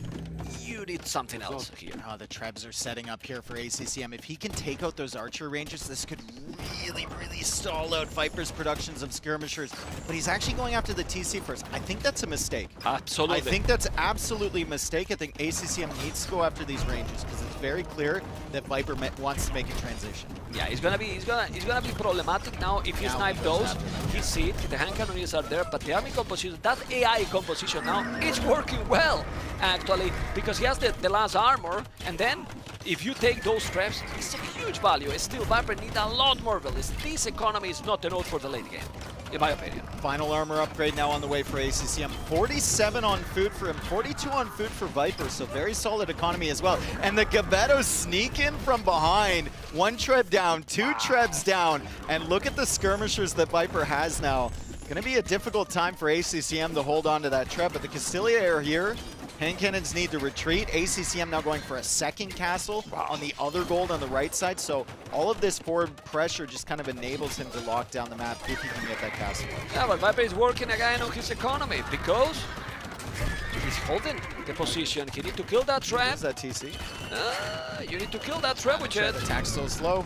Attack so slow. ACCM's trying to save it, but I don't know if he can. I think the castle on the right side as well, potentially denied for ACCM as Viper was over there in time. Nope, it goes up. There's only one camel. Still, the TC is taking the toll center. Still, he's all these skirmishes. He's sending still more and more custodians. He has now 3 castles, kinda straight, completely covering all the map. And well, chemistry is now there, but the Viper is so behind in village number. It doesn't look great. Unbelievable game. Yeah. For me, unbelievable game. How ACCM managed to win this game after 3 attempts to make the castle. Think about that moment. Like, I think he was raiding all the time. He was really far ahead before Viper made that castle. And then when that castle came up, ACCM was very uncomfortable. He lost so many villagers, again, 13 vills against the towers, trying to build his own castle. But it didn't matter because he was so far ahead to begin with. And critically, I think Viper's transitions were so difficult. He went from crossbow into monk, into camel, into gabetto, into cav archer, and he could never he got ballistic, that is expensive, Dave, and couldn't get any value. Exactly. Couldn't get any value, so then you fall behind in the economy as well. Remember, 200 wood for the building, 300 wood for the upgrade, 175 gold. Yes, too fast, and then when he did it, 0 archers. So we're gonna see now how it was going, the game. And honestly, in this map, those 4 villages from the start, it's like having 4 villages less for the first 2 minutes. Yeah, yep. It's huge, actually. And there's the turning point, or we thought it was the turning point. Viper had a villager lead, but ACCM was higher on res collected the entire game. And you can see it attempted this castle. Somewhere Doubt was smiling. Yeah, but at this point, he has all the cooperation. Yeah. For and so look at the long. res collected lead. For It's so 3K. 3K res collected advantage for ACCM. That's something you just don't see when you're purely looking at villager numbers, right? So that's an excellent stat for us to have. He's forcing Viper into so much idle time here, and he's killing all those villagers behind. Like, he keeps coming in with the Cavalier, and that's something we're not focusing on because there's a very clear thing you should be looking at here, which is the castle that refused to go up. Yeah, but then you check the Echo KD, and still ACCM was killing a lot. Yeah, he lost more, but he was still also killing 21, and he was already ahead with the list number. Yeah, well, it was so messy. Game. So messy game. Really so good messy game from ACCM. Celia coming in, they killing villagers again, and once again, every time you look at Viper's military, he's got like 7 different types of units. He can't hard commit onto one. ACCM is like 1, 2, or 3 composition of units. It's very, very simplistic for him. Game number 3 is coming up. It's a 1-1 set here between ACCM and the Viper. ACCM, this is just kind of feels like do or die. Yeah. He needs to win this set. And a victory for ACCM, very important. Imagine a 2-0 after losing yesterday the way he did. Like mentally, morally, it would be devastating for him. Yeah. Now he can recover that, confident in himself, feeling shape against the Viper. And we can have a very strong series over here in front of us. And it's very important, as you mentioned, because if the Viper can win 2-0, he's basically in playoffs. Yep. And basically. for anyone coming in here and wondering what game mode this is actually Empire Wars. So we start on Feudal Age. We have a pre-built economy. Sometimes it's even better than you would set up your own economy. Sometimes it's unfortunate, for sure, when your lumber camp is a little far away. And we have immediate military production. So that's how our games get started so quickly. If you're looking at the timings of when they get to Castle Age, like, oh my god, I could never do a 7-minute Castle Age. Don't worry, they can't either on standard RM. This is Empire Wars. This is a completely different animal, but it results in some super exciting games here. 1-1 going into game 3. Don't get too sad, right? If you cannot get that time yourself, don't get too sad. Well. Let's see what is going to be now with game number 3. He's going to go Viper into his home maps. And which one is going to pick? This is the last question. The next question, and then we can focus in the civilizations as well. I'm loving how the players are using Kumans in this tournament. You know, the way they are using it, not double TC, full aggression. Full aggression. You're saving wood on your stable and your archer range, which means you can get that second one up quicker. Means you can push forward fast. Your scouts are faster as well, which can actually help you quite a bit. And it's a lot of Feudal Age aggression with the Cumans, but the downside of the Cumans is the later in the game you go, they have so many bad Civ matchups, man. If anyone gets any gunpowder, it feels like, or gunpowder help against them, yeah. watch out. Yeah, I mean, you don't want to be in the late game with them. Yeah. And if you think all those shifts, as you mentioned, look, Vietnam, Kittens, Britons, Khmer, all of them got answers Yeah. Against them. Yeah. All of them for later game. So it's kind of complicated with them because your opponent is going to assume, hey, it's going to come aggressive. It has to. But then maybe you can debate it and go for the second TC. So the mind game's there. I wonder if Viper picks his own maps or if he goes to Glacis here for ACCM. Because Viper usually likes to come home with his own maps the final 2 games. Yeah. Well, let's see. Maybe he's gonna do it. Yeah, it depends. Why not? I mean, it's also not a very clear pick. Now that Burgundians has been chosen, there's not a very clear pick for Glacis if you're ACCM. What are you gonna pick there? Are you gonna go Vietnamese? Khitans, like MBL? Are you going Khmer? Britons? Well, he has 2 seeds with Fire Lances, Vietnamese, and Khitans. I mean, but it could answer some questions on the other map as well, Yeah. if Viper picks that, right? Whatever he picks there, it could, process of elimination, tell Viper what ACCM strategy is going to be on Thames or on Stonefront. Well, let's see. We're going to have the answer very soon. If the Viper win is going to be, it will be 2-0. If ACCM win is 1-1, the group is going to be so interesting if ACCM win this series. Yes. Like insane for the last series of the day that we have in this group. Lear versus Sebastian. Sebastian need to win as well. I think it's also very interesting if ACCM takes 2 games and Viper wins, because then if Sebastian loses against Leary 3-0, or just loses against Leary in general, then it's their match. Then it's a straight head-to-head. Yeah. Decided ACCM tomorrow. and Sebastian, yeah. Will be decided tomorrow. I wouldn't mind that. No, that'd be good. It's like playoffs Yeah. tomorrow already for them. Played the least amount of games, yeah, and I think I cast every single one of those. The amount of nights I spent you were in the late ACCM, night shift, right? It was just me watching out for Hera and Leary trying to snipe ACCM, and man, he was a master. But you know how many hours you have to spend on the monitor, like doing nothing, you know, to select when I want to play, to be able to be in the Red Bull Wololo, you know. So he spent probably more time. He said he didn't mind. Okay. But he spent it that time, right? Yeah, he did. So when he wasn't queuing, he was like practicing his builds and researching new things. So watching recorded games, like ACCM, like I said, he's very dedicated to getting better at the game, and his results really show at Viper. Sneaking into this event through the replacement qualifier after failing to get through against Sebastian in the last chance qualifier. And he's going to see whether he can come out on top of this group. If he wins this set against ACCM and then wins the game against Leary, which is a possibility, then he goes right to the semifinals. And can you imagine that? Yeah. Oh boy. And if we're favoring Hera from the other group, then they're on opposite sides. Little rematch in action potentially from our last Red Bull Wololo. Can happen. Anything can happen. You know, anything can happen. But I feel that now Viper is in tournament mode. Like you are. Oh, I'm not sure if it's gonna go. I'm reaching there and gonna be there. Okay. But now he won yesterday. Now he's Viper. Yep. And he's picked humans. Yeah. In this one. That is gonna be aggressive. I like this map a lot. Stonefront? Yeah. They put there. They put it there. Stonefront. So we have Kumans. We have seen already in this map. I think Leary yesterday in this map. What is it? What is it? Vietnamese. Okay.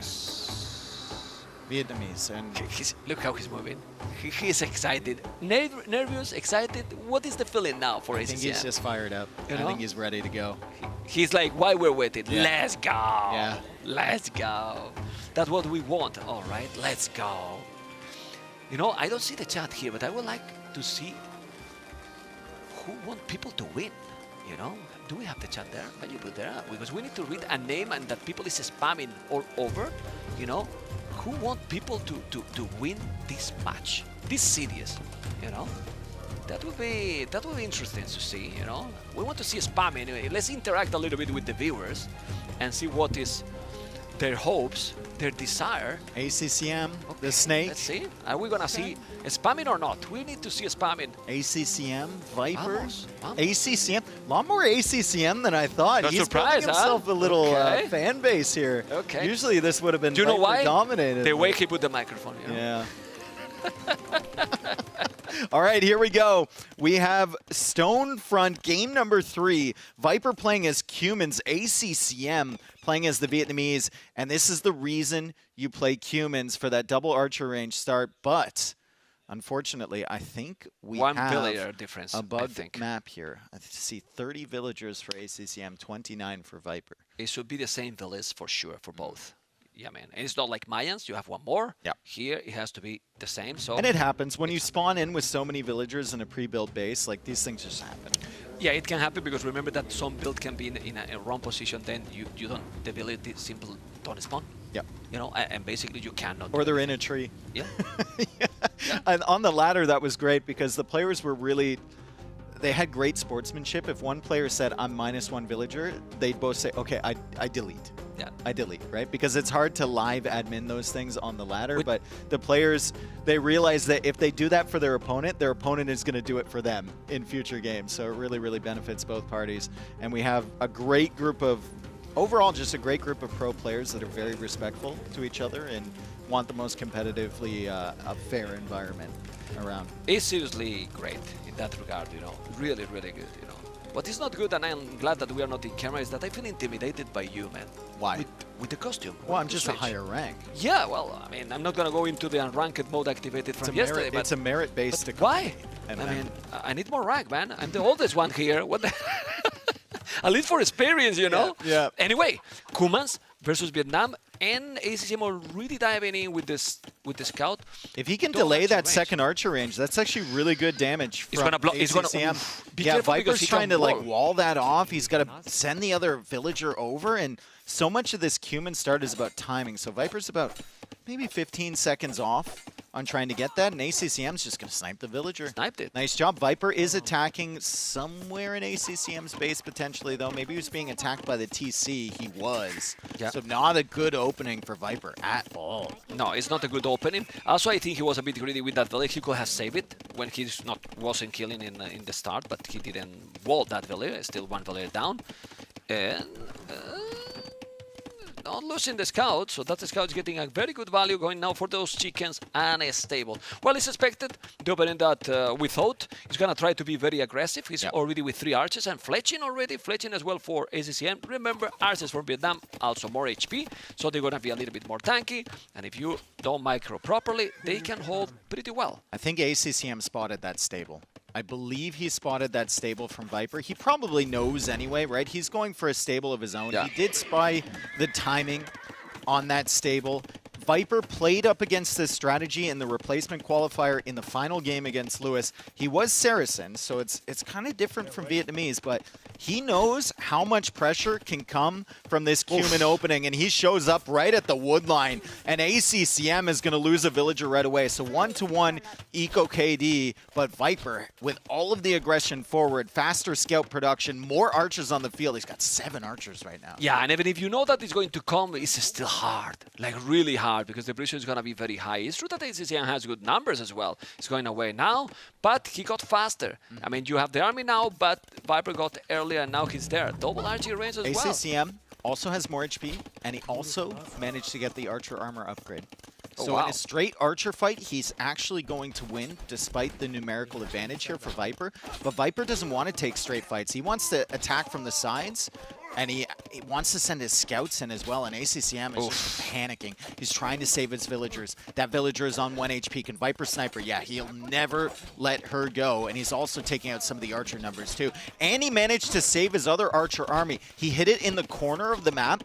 ACCM lost track of it. Viper's coming back through the south of ACCM's base as he's still pressuring the gold. He forced him to make the tower, and now with that army that he was having in that double archery range, he just denied the production. The Viper is going all aggressive. The Kumans are so great, and I'm very glad that we were talking about them because they are showing exactly the strength they have. They are absolutely brutal in the early game. Viper is all over the place. Yes. He's all over the place. Military count 17-10. ACCM's only hope is this counterattack.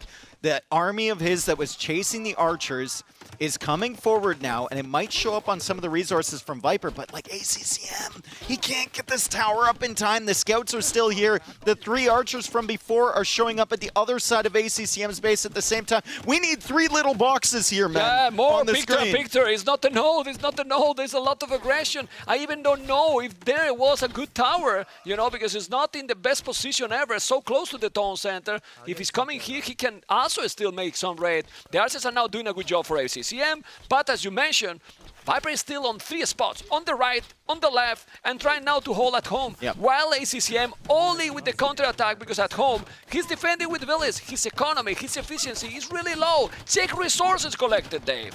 Yeah, it's so far ahead for Viper, and most of that is just the fact that ACCM's running. He's only killed 1 more villager. He snags another one there, but like, look. Just because ACCM has his entire economy on this wood line right now. Disrupted, completely disrupted right now. It's true that now Viper at home, 5 on foot. He's having problems as well. Oh, I thought he was a call. His mouse disconnect. No. Yeah, I know. Blowing on his mouse. Okay. I know. He says, "Is this working?" But for a moment, for a moment, for a moment, I thought, no, please, another phone, no, you know. Yeah. Oh, here we go. Okay, anyway, hype again, man. Hype let's again. Let's go. Okay, I don't know what happened. I don't know what happened there, but as you can see, the mouse wasn't working 100%. You see now that he's holding at home. Population is only 5 population But ACCM is still right? tracking this army with villagers. Yeah. Like, he didn't mean to send those villagers. He's just panicking. There's still an archer army on his wood line. So he's going to have to abandon that. And remember, he had 30 villagers on that wood line at one point. It's 38 villagers against 40 villagers, but the res collected is 1,100 ahead for Viper. Which the is pressure is insane with Cumans. It's just incredible. If ACCM can drag this game out to Imperial Age, Vietnamese have a very good chance, but I don't know if even he can do that at the moment. That's the point. If you check now, skill bar and armor is 7 archers production. You know, he's having a lot. He probably unqueue some of them, but still, he's sending army like AI. He's sending 1 by 1 right now. He has to be careful. The scouts are there, but he's coming with so many archers. Skirmishes as well. The scouts are coming. This is so many units. 18 army against 8 army. There's no army from ACCM. Yeah. He's going to snowball badly again and again and again and again because he's not stopping producing. I love the production from Viper, and I love the fact that I haven't seen him housed once. Yeah. Like, he's just been producing non-stop. He has only 38 seconds of idle TC time. He's got 11 archers on the field. He's got 3 scouts on the field right now, a couple villagers in the queue, and those archers are hitting another wood line. And that tower, you mentioned it before, man, it was a panic tower from ACCM. It doesn't protect that wood line long-term. Viper can just snag villagers from the other side of the wood line. Bloodline's on the way for Viper. Our horse collar upgrade on the way for Viper as well, and he's coming in again. Yeah, the archers are now going to be clean, yes, but that's not the main army. Oh my god, he's inside with the scouts. He deleted now the Lambricams, doesn't care at all. 64 population, he could even make the second TC if he wanted, which is not gonna happen because he sold the stone, so he's going absolutely all in. It's very, very nice to see, Dave, how a civilization like Cumans, thanks to the moat, the Empire Wars, instead of coming from a boom economy civilization into an aggressive all-in civilization. It's crazy. And you can see how the margins on Empire Wars are so tight because it's not like the humans are saving that ridiculous amount of wood. It's a bit. On the production, it's just a little bit, but it can enable something like this with the archers and the scouts forward. Viper now with 600 food in the bank, 200 gold in the bank. He's thinking about clicking up to the castle age. He's got 14 archers on the field. ACCM still in it. He's going for another counterattack, and his resources aren't looking terrible as well. But how does he ever approach getting this right side of the base again? How does he ever start farming consistently? How does he find a safe wood What line? farms? What farms, you know? It's so difficult for him, but that's a good counterattack. It's a good counterattack from ACCM. No army here from Viper. There's few archers there. There's few archers, not a node probably, but still, the snake is on the way to castles because he has gathered already. Look at all the vills here for Viper. Yeah, he has to be careful. Couple villager snipes. Okay. If ACCM can take out these archers, remember Viper has less HP on his archers. Vietnamese have more. Couple more villagers going down. ACCM 600 food, but not enough gold. Yeah. And he's trying to keep the production up with the archers, and Viper's going to wall this army off and cut it off eventually. He's doing that right now, and you can see 70 population, 56. Of course, he did some damage. Viper lost 7 villas, 11 for ACCM. Resources collected is the issue here, 2,000 more. And you might ask, why? If only 4 villas different, right? No, but the village from ACCM has been walking all the time, has been dancing, trying to find a spot where collect resources, and they didn't. They didn't. Now, Goldmine and Upgrade and the Viper will be in Castle Age to make a lot of crossbows and whatever he wants. Yeah, he can make knights here, or step lancers here. He could go for the crossbow upgrade. Bodkin, he's probably going to get that. He could he could do anything, man. He could go for extra TCs. There's a lot of possibilities here. He's mining a stone also, you know, so he's gonna have a stone now. 100 already to make an extra town center. Even a Rams already, you know, siege war shop to try to finish. I will go aggro. Like, why to make to give the chance to ACCM to maybe one extra TC. And then military. I think 3 TCs is too much. It depends, obviously, how the game develops. But ACCM, impressive for him to even be up to Castle Age at this point. We've seen him claw games back. We've seen him with his stubbornness and his defensive play be able to bring himself back into games. Let's see if Viper will let ACCM recover. I feel like if he just keeps pushing him with these crossbows, there's not going to be a chance. Yeah. The gold is right there. One villager down. 2 towers, okay. Doesn't get another one, he does. But 2 towers is dangerous. Now Viper need to go back. 2 towers and the TC is not, it doesn't care. He doesn't agree. Doesn't care. He doesn't agree, man. He doesn't agree. Oh, wow. Now he did a good wall there with the house, but going around, the goal is going to be in shambles here. Is going to be so much problems. But again, even if he's not killing, all the economy is idle. 39 villas, 23 are idle. And now it's less idle because he's killing them. Worker efficiency last minute, you can see it in the bottom right there, down to 33% for ACCM, and I think that's going to keep dropping here as ACCM tries to come in for a counterattack. There's a safety TC right there on the left side of Viper's base. He's going for a 3rd TC as well, and he's just being patient. He knows if I snipe the farms, that does a lot of damage to ACCM's economy. That's fine. ACCM gets the Castle Age. What's the solution here for ACCM? What can he possibly do? Siege Workshop. Yeah, but then you are falling even more behind. I didn't say it was good. Yeah. I'm just saying what he's doing. What he's doing. It's the Siege Workshop. I don't think he can afford really anything. He's got 38 villagers and so much idle time as well. Almost not even the manual. He has 1 farmer. 1 farmer right now working. That is the one that you see under the town center. Those guys are going to clean the arches. But if we focus again on ACCM base, because those arches are most likely going to be clean, maybe not completely, but with that knight and another one coming, it will be gone. There you go. You need to micro now, but the archer is still doing the job, killing more villages, chain-barding armor. Sick aggression by the Viper. Yeah, ACCM 1K score behind, 4K almost like almost 4K res collected behind. It's just, oh boy, this is a really tough one for him. He's trying to add more production, but he doesn't have the economy to make any units. He spent his entire res bank on trying to make that mangonel there. He's got a couple crossbows in the queue, and Viper now sending some vills to the left side as well. He might be thinking about making a monastery and getting those relics in. Yeah. On both sides, or like maybe even another TC. He's got almost 500 stone, so maybe a castle for Viper? To secure the area already, I hope he doesn't build it with those 2 villagers. Well, Viper signature, right? Will be. But those knights are very powerful now. It's +2 knights. It's +2 knights. With the Blood Knights, he's going to make more. Some crows are coming, but he's going to have the knights there. He has 1 skirmish as well. Waiting for a couple of them, and then you can do the job. Yeah, you can see. He's going to still killing some units.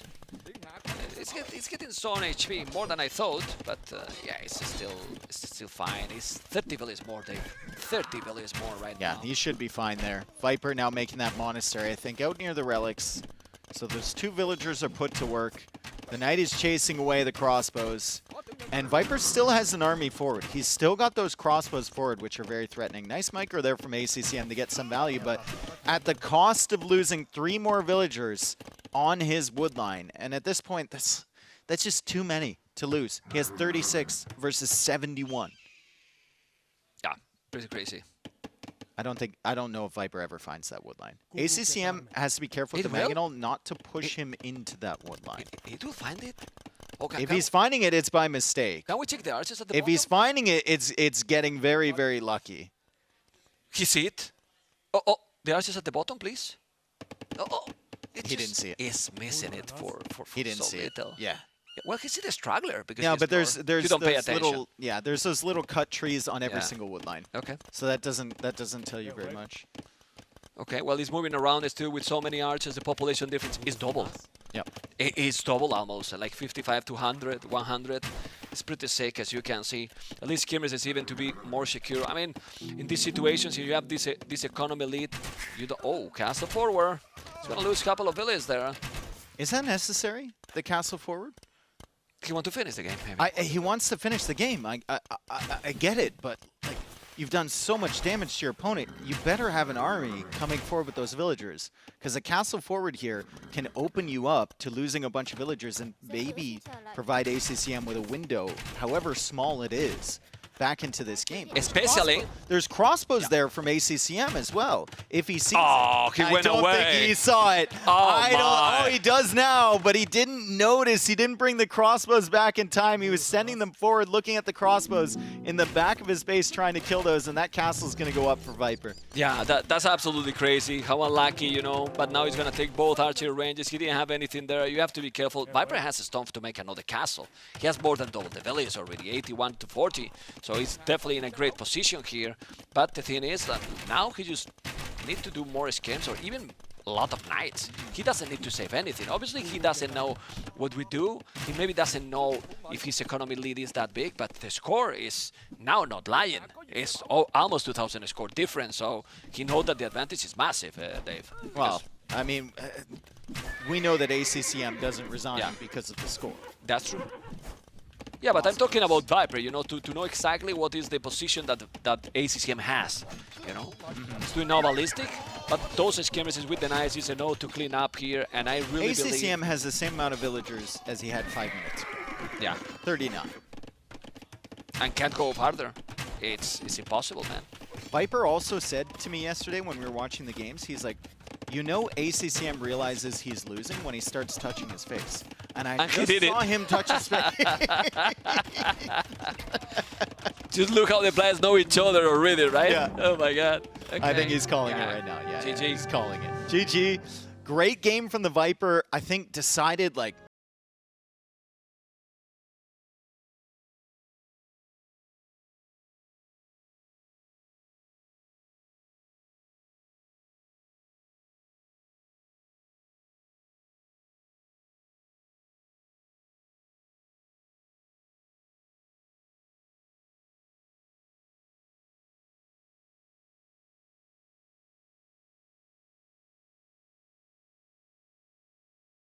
well, in this one, you can see. Yeah, he delayed the range a little bit too, and he killed the villager early. Yeah. So some value from ACCM. Imagine if he didn't do that, how bad this game would have been. Like, it was already bad for him. And the scout was already low HP. Yep. Remember, so it's incredible how good commands can be. So, how do you counter this aggression? You know that it's gonna happen, and it's kinda almost impossible. Maybe you need to be, I don't know, more all-in even. I think if you're ACCM, you have to maybe focus on one wood line, tower up early, wall up early, just play a really, really defensive game. This tower wasn't good. No, that tower was that's a panic tower, right? You have to plan on that tower early. So when you are commands, do it earlier. You know that he's gonna come. I know, and maybe that's a lesson he learns today. I mean, he lost to Leary yesterday, right? Leary played the Cumans, and he did a very similar build, and ACCM got overwhelmed by the pressure there. Pretty much the same. Yeah. Pretty much the same was, you know, because that tower, if you make 2-3 times more on the left, you cover the wood, cover the goal, and you don't get this point.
And Dravidians, the Viper, ACCM Khmer. finally Khmer. And you have to wonder what the strategy is here with Khmer. Like, this is not a map that you would typically think Khmer was good on, right? Because there's a lot of free food sources, ACCM losing the scout early, and you already start with the barracks. So it's like you don't even get to skip the wood expenditure on the barracks. You're not really. You don't get early bonus, farms, right? Like, it's very, very interesting that he would pick Khmer here. He can garrison the villagers in the houses, though, if they're fishing. But if he builds the houses out. I refuse to say that I prefer Dravidians. It's against my identity, you know? But I think maybe Dravidians here is better. Dravidians is definitely more meta here. Yeah. For sure. Yeah. You start with the extra wood, you can get that early production. You see Viper already has 2 archery ranges producing. ACCM only has that 1.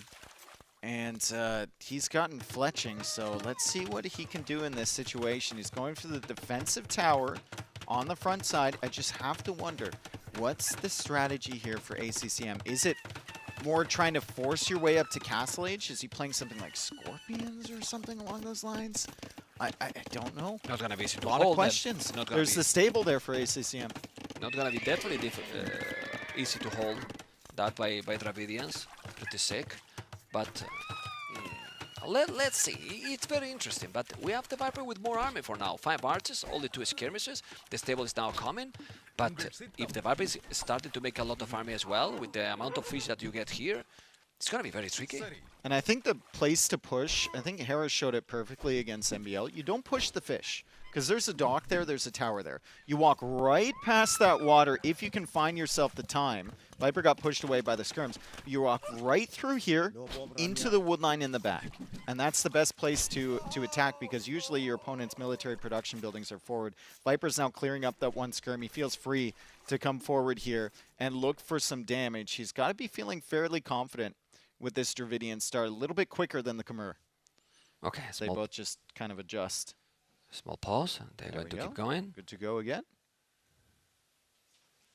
It's a very important match. Yeah. It's a very important match now. Like if the Viper is winning now, he's at least in round of 6 Oh, already. 100%. It's 100%. Straight through to the quarterfinals at least, right? It's already there. It's already there on the playoffs. And we have not reminded the price of the event, but the price of the event, it's okay, Dave. It's so, it's all right, I guess. That's fine. Hey, look at that. That's like even better. a really high quality flag for AOE2. I'm damn it the jealous, you know. I love it. Like, you know? Holy cow, man. I really like it a lot, you know. I want to bring home, you know, that one, you know. It's amazing. Really amazing. Skillbard in armor. Still going with the +1 armor, even because he knows that the scouts are about to come. But not a lot of damage so far. A few units here and there, and it's difficult here to raid because there's going to be galleys. You have to sneak. You have to sneak past on the water, and Viper's trying to do it. ACCM pushing through the middle. There's a fire there though, and the fire gets a lot of damage against these archers and skirms. And there's a fire as well for ACCM, so a lot of damage being done against these armies as they try and sneak through. Viper's just going to tank that damage. He's going to go right into the back of ACCM's base. He's got the spearmen along with the skirmisher and archer army as ACCM is trying to hard push through the center of Viper's base, and he's only got 4 skirms, so that army is really not a threat. This one's far more threatening against ACCM. Yeah, this is good. Also, skirmishes for Dravidians are firing faster, so that's really OP. Yeah, you are saving them. You put on the house, but they're idle. It's already disrupting your economy. Yep. So, resources are going to be looking better and better for the Viper, like they are. It's true that the ACCM is looking nice as well. He has quite a lot of gold. You can make the market and then probably go up. And let's see now, it's so many scouts. Can those many scouts do the job, knowing that he has 2 spears with +1 armor as well? I'm not so sure, and he's just buying time for himself to be up to Castle. Yeah, this is perfectly fine for Viper because there's no surprises. You see the scouts, you're keeping the scouts at home, you take some HP off of those, you're going to kill 2 of them, you're going to kill the skirms, you're still idling the eco a little bit, and there's no threat to your own economy, and he can click up to the Castle Age here. So Viper in a really good position, 44 bills, just like ACCM. And he's still taking the fish very, very comfortably. And he's in again with another army. Oh, beautiful job from the Viper. Yeah. Excellent example of how to switch it up here with your attacks. One on the right side, one on the left side as the scouts are busy on at the back, and the skirmishers from ACCM constantly trying to clear up these fires in his base. He wants to be pressuring forward. He doesn't want to be at home.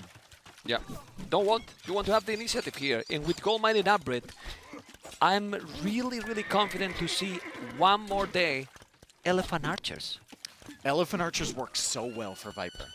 And now, why not? Yeah. Should be so tanky here. And they worked well for Hera. Yeah. As well. Is in the stable for the husbandry, not to make elephants himself, husbandry, and then transition into Elephant Archers. Oh my god, I'm gonna start to like Dravidians, Dave. What is this? Unbelievable. This is crazy. Yeah. Oh, he's doing his skill by the armor. It's gonna be real elephant? There's no way. He's doing his skill by the armor. Nah, it can't be. They're still tanky. I mean, he has a lot on food. Like really a lot of food. Well, he's gonna make some. Like he's doing the +1 armor, so he's gonna make elephants. I'd rather Double have elephants? an Aztec stable than a Dravidian stable, to be honest. I'm on your side on that one, Mem. Okay, he's walling. Nice quick walls there from Viper. Very nice one. Now you need to wall more. He's doing Gets it just on time. He's doing on purpose. Perfect. Yes, this guy. And can he save these ones? Bop. Of course. Ding. There you go. Beautiful. And now, Elephant Archers. And an elephant as well. Whoa. All of the elephants. Okay. The circus has come to town here. Viper gonna make battle elephants and elephant archers. The elephants from the stable are to clear up the skirms. The elephant archers are for everything else. So I wouldn't expect too many battle elephants as the scouts try and come in. Viper doesn't notice that, so he can't quick wall it. Let's see if he saves the villagers. Show us something, Viper. Show us something. Well, ACCM trying to snag that villager. Even Viper can't save Yeah, but I like what he did. He just bring one there, the other to the other side. Now he trap, and with the spears by the scout. Yep. There you go. He got it. And now in front, the elephant archers are coming, and then he will say, hey, I have another skirms, I'm fine. But the other elephant is going there to support. You know, you put them together, and it's so much HP together. Yeah. And ACCM's queuing up a demo, but like that demo is going to tickle them at best, as ACCM just has the skirmishers. Viper coming in with the crossbows, so the demo isn't for the elephants, it's for this other army on the other side, but the elephants are still going to be a problem. And like you said before, Mem, they can go in the houses, but the villagers are still idle. They're not bringing in the gold, they're not bringing in the wood. Right now, 23 village idle where Viper is doing a second town center, still trying to kill some units. It's not killing, but I think he's perfectly fine with this approach right now. Yeah, the elephant is there, you need to go back, the elephant is going to work also. The food for Viper. Wow. The fishing 1,000 brings in food. so much food. He's going to look up there, and he's, I think, going to be surprised by how much is in the bank, and that could be turned into a lot of elephant archers. Could be turned into a lot of elephants. That's a lot of resources to invest in the military here for Viper. As Viper pushes in, he's got the elephant, he's got the crossbows, but ACCM is elite skirm. Yeah, but the elephant kill it. The elephant is doing an amazing job, and now he's moving away. Those elephants are helping a lot. You have to be careful. The skirmish is that close. They have minimum range, so they don't work as took good. out all the crossbows, though. Yeah. Okay. Still, those are still alive. Those are still alive and dealing with the knight. And you might think, hey, the population is almost the same. Yes, it is. But the resources? 2,000 resources collected more, and the Viper in the meanwhile, third town center, while ACCM to hold this position is in a 1TC approach. Yeah, Now the second if battle. we're thinking about compositions in large numbers, right? Elephant archers, if you get them in large numbers, feel almost impossible to stop. Viper has 5 of them right now. He's got 4 more in the queue. In the Castle Age, 8 or 9 elephant archers is an incredibly difficult army to deal with, especially after you lose all your skirms in that engagement before against the elephant. But he's doing armored elephant as well. Well, he canceled. He just canceled it. Okay. He just canceled it. Maybe it was a misclick and he want a mangonel. Okay, it's a mangonel. Now, +2 armor and husbandry. How tanky are going to be those? And ACCM's going to lose access to the fish. So all of that food income from the front side here, the fish and the hunt, ACCM's going to have to leave this. The elephant archers don't really care about demos or dock arrows or the tower or anything. They're very, very tanky, especially once he gets that +2 armor. And Viper, way more rest collected, way steadier economy. He's at 61 villagers against 53 here from ACCM. He's got the advantage in every single aspect of this game, and this is the game that ACCM really needed to win. Yeah. To keep some of his hopes alive in this tournament. Very, very difficult start for ACCM. Yeah, well, this group, we said, this group is incredible. You know, the fourth on this group can be poof, I mean, top 5 in the world and still out of the tournament, right? So, yeah, or top 8, top 6, right? He's coming now with the Armored Elephant, and even with Ballistic, Dave. So, yes, Elephant Archers with +2/+2, Ballistic, the Armored Elephants taking the tower, but those skirms are not enough, Dave. They are really not enough, it seems. He has got some spears, he needs to do the damage, but look at now those knights. Killing them. And these Elephant Archers with Ballistics can micro around the skirms. Like, they're not doing a ton of damage. Double demo from ACCM does absolutely nothing. Demos! What happened to the demos, right? They didn't do anything. I mean, that's not a 1-2 punch. Yeah, that's like a 1-2 tap. To the skins will do something, right? Who will kill, but to those elephants, nothing. They did nothing. He's making 2 more, man. Yeah, it's crazy. He's making 2. He might get the Mangonel. He might get the Mangonel. We can scream again when he comes. Oh, there we go. You know? Hey! Hey! Didn't even get the elephant. Yeah. Oh no, and he can't kill the Mangonel with the knight. ACCM! He's struggling so hard against these Elephant Archers. Once again, we have to question the Civ choice, right? Many of these decisions are made in the draft, and then you're forced to stick with it as you get later on into the sets. He's confident that Khmer farms might work better than they are, but they are not, because here the fish is the main source.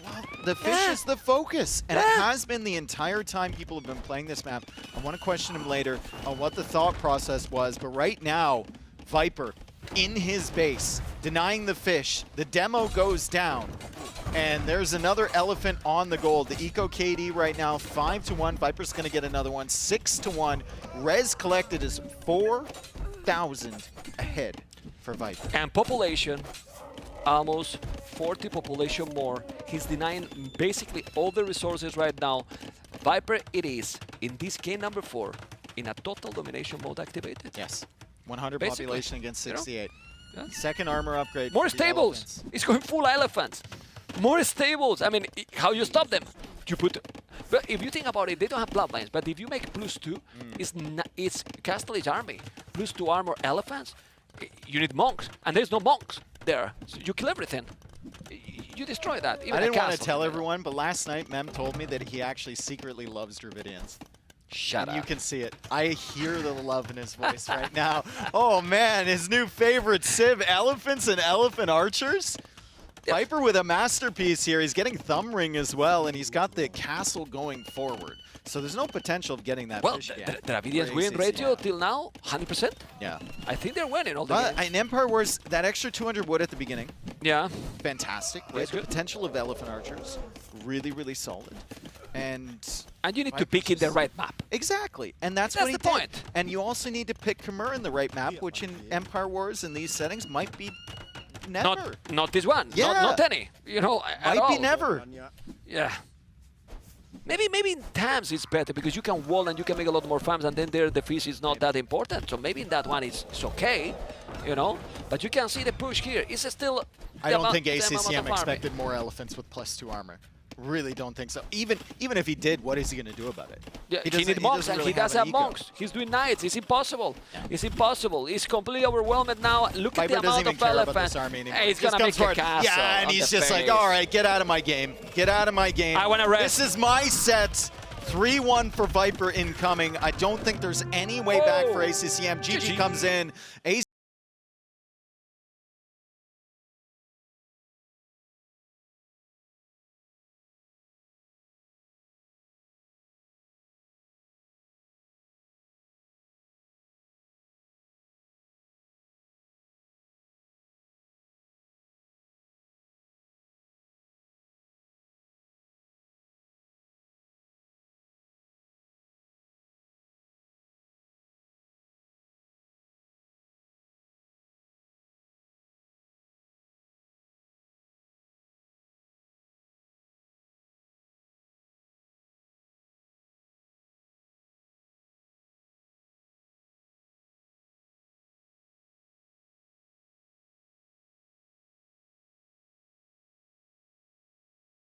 Riley and Nilly are with the Viper. Okay, and what's the next match? Just waiting for Riley. Well, excuse me, sorry, I'm trying to get my... I've got this highly anachronistic pen. Allow me to get rid of this one. Excuse me, a writing implement that doesn't fit within the historical theme of the show. Much better. Now we're ready to go. Viper, congratulations, mate, and welcome back. It's good to see you. You have to punch your loyalty card. We're going to see you here a fair bit over the weekend, I would have thought. Sorry, that was so quick. I couldn't catch what you said. I understand. Good away, good on the reverted back into proper Australian there. Viper, congratulations. You've just won a match of Age of Empires 2. Well done. Thank you. A big win, and one that we're talking now should really shore you up as a contender in our playoff round, or potentially even the semi-final. Yeah, I mean, at least now I'm guaranteed top 6, so I get to play on the Odeon Lux in Leicester Square. So that's going to be an amazing experience. Just reaching that, I'm very happy. So yeah, I mean, I'm feeling pretty good here. Hopefully, well, so far things are working out in my favor. So let's see. I mean, tomorrow will be a very tough match. We'll decide probably who wins the group. So I'm going to aim for first, of course, to grab a spot in the semifinal. But yeah, it's going to be a tough tomorrow. One of the things we've been talking about with players is that sense of finding your feet as the tournament begins, sort of settling in, finding some momentum. Interestingly, traditionally, you sort of struggle with game ones in tournaments, but then came in yesterday, pulled off a very, very emphatic win in the first game, even though it did ultimately be a 3-2. Do you feel as though you're there now? You found your feet, you're feeling your rhythm, you're sort of settling into the LAN environment? In general, LANs I really like to play. I feel like I'm good at being calm and getting comfortable in a new environment. So yeah, no, when I sit down, I feel calm, I feel ready to go. I've done my preparation over there. So yeah, first game of the days are not a thing here, it seems. Let's hope that stays that way. Yes, excellent. Well, you've certainly done your preparation, if with a little shorter notice than other players. We've got some vision now to show people highlights from the match that we've just seen, and Nelly, maybe we can lead the discussion as we talk about some of the key moments from from this Angel, right? Our map number 1, you had Franks against Hans, and it just felt like a perfect game. It felt like everything was working out for you. Yeah, I thought. I mean, I was fortunate to find his first move out with the archer. That kind of gave me a little bit of control. But yeah, I felt as well that he was just forcing it way too hard, especially against Franks, where you can pull off this really fast castle with the berry income. So yeah, I felt like he was trying to be too aggressive. But then again, with Hans, maybe you want to play like this, so I don't blame him. But yeah, everything kind of went perfect here for me. Yes. Obviously, that was probably the deciding moment there, your knights getting in. Is there any way where you were scared, like, okay, if he gets a crazy mass of CA out, it might get dicey for you? Yeah, my only concern here after the opening was, okay, if he gets to Castle Age alive, the Cowatcher spam could be a problem. So I wanted to end the game ASAP, and yeah, I was able to. Good for you. And then we had this crazy aggression here, Burgundians. At the start, it was really risky for you, right? You had to pull your villagers, scared of the Flemish militia. How did you adjust? Well, I picked Malians with the idea of maybe I can match some of his production with my cheaper wood cost buildings as well.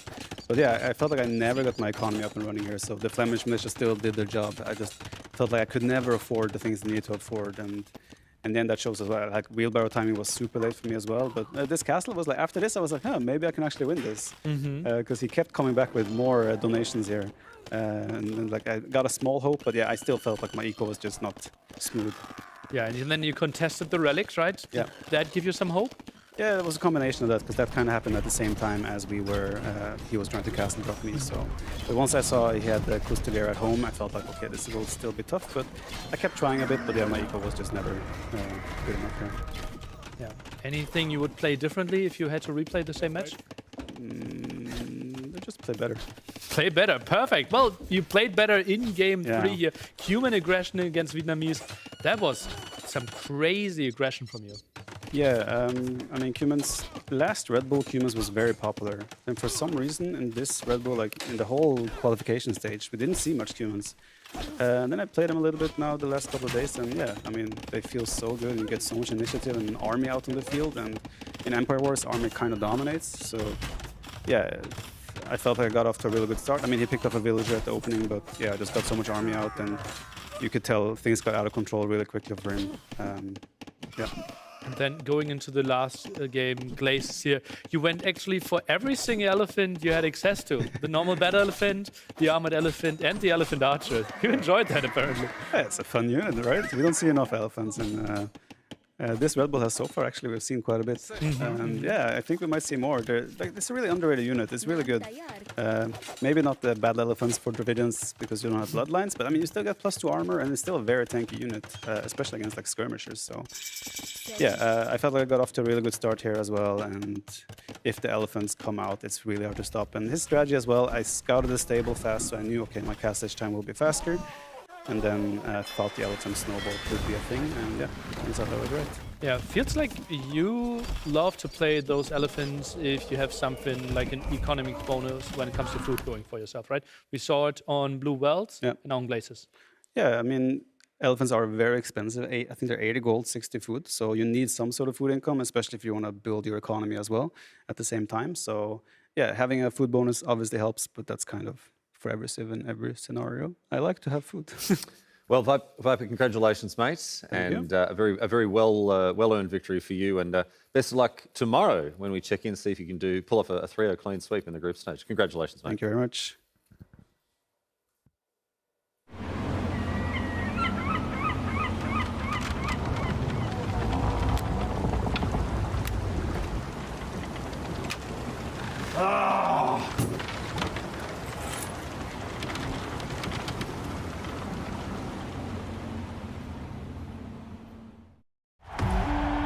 Macedonians!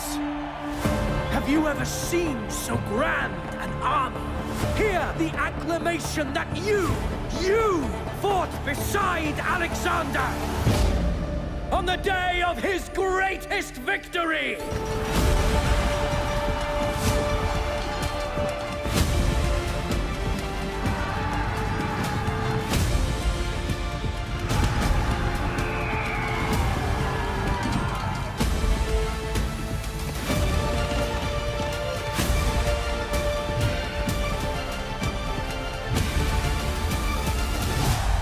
Undying glory be the victor's prize.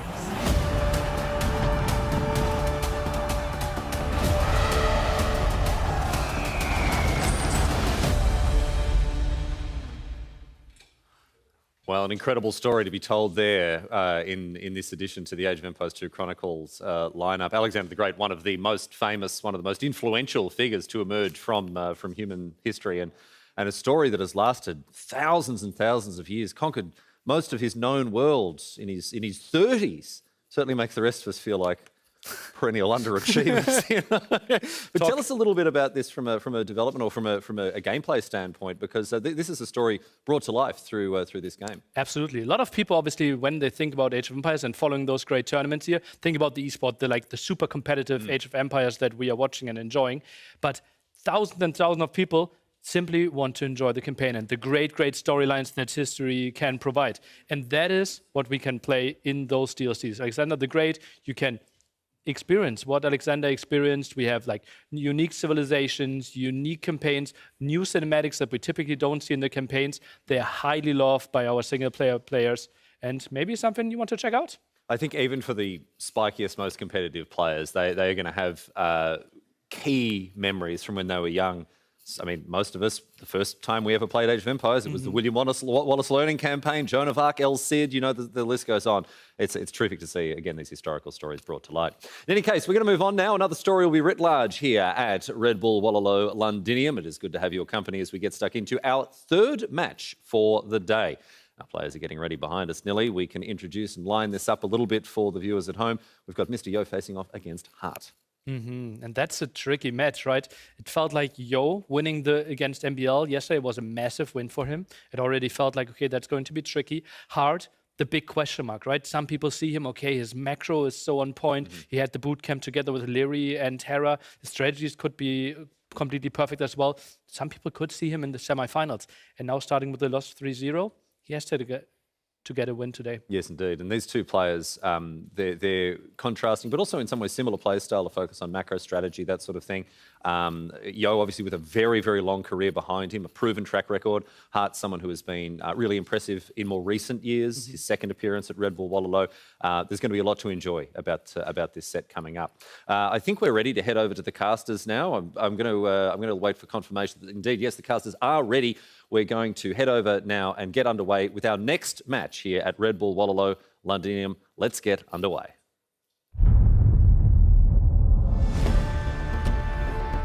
I tend to have different strategy against different players. Some players are weaker in water maps, and some players are weaker in close map.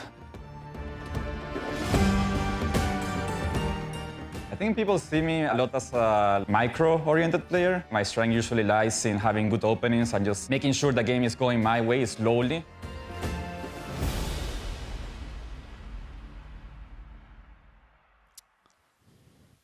All right, well, welcome back, ladies and gents. We've got another series, and we are only halfway through the day. We've had an epic start, and coming into the day, I felt like the final 2 sets of the day would be the closest game.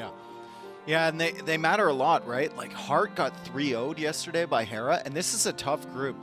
And NBL actually managed to take 2 games from Hera. So if NBL wins tomorrow, and then Hart doesn't win today, that's a lot of pressure on Hart. 100%. That is a ton of pressure. So he needs to get results here against Mr. Yo. Yo already coming off that win. He's going to feel fairly comfortable with that win against NBL because NBL does have Hart lined up for tomorrow, the last member in the group. But still, they want to get good results. They want to prove that they're here for a reason. And who do you have as your favorite going into this set? It's tricky, right? Because Yo won his first series and Hart lost his first series, and he lost it 3-0. So I think logic would maybe tell you Mr. Yo's the favorite. But I think Hart is the better overall Empire Wars player. Yes. I think if there was a player who was made for this format, it would be him. And kind of what he said in the little preview there is he loves a strong opening with good early military control and then adaptation.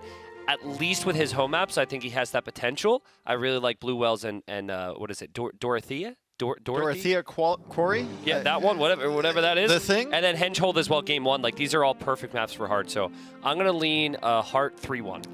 Well, he said it in the interview. He said, I really like when things are going my way in the game. Yeah. One thing that Yo is incredible at is making sure that things don't go players' way. 100%. Right? And I was chatting with Hart a little bit about this matchup today, and we both agreed, like, you just have to do damage to Yo before he gets to Castle Age.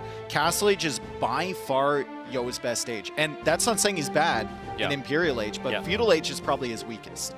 And if he can survive that, if he can get to Castle Age, get into Knights, get into sneaky siege attacks, find that one hole in your wall, as he always seems to do, then he can make the game crazy, and his eco at home is usually pretty stable as you're running around trying to put out fires. I think a lot of games are going to be decided by the state players arrive to in Castle Age. Yes. I think if Hart is a minute faster to Castle Age every game, he is going to snowball that.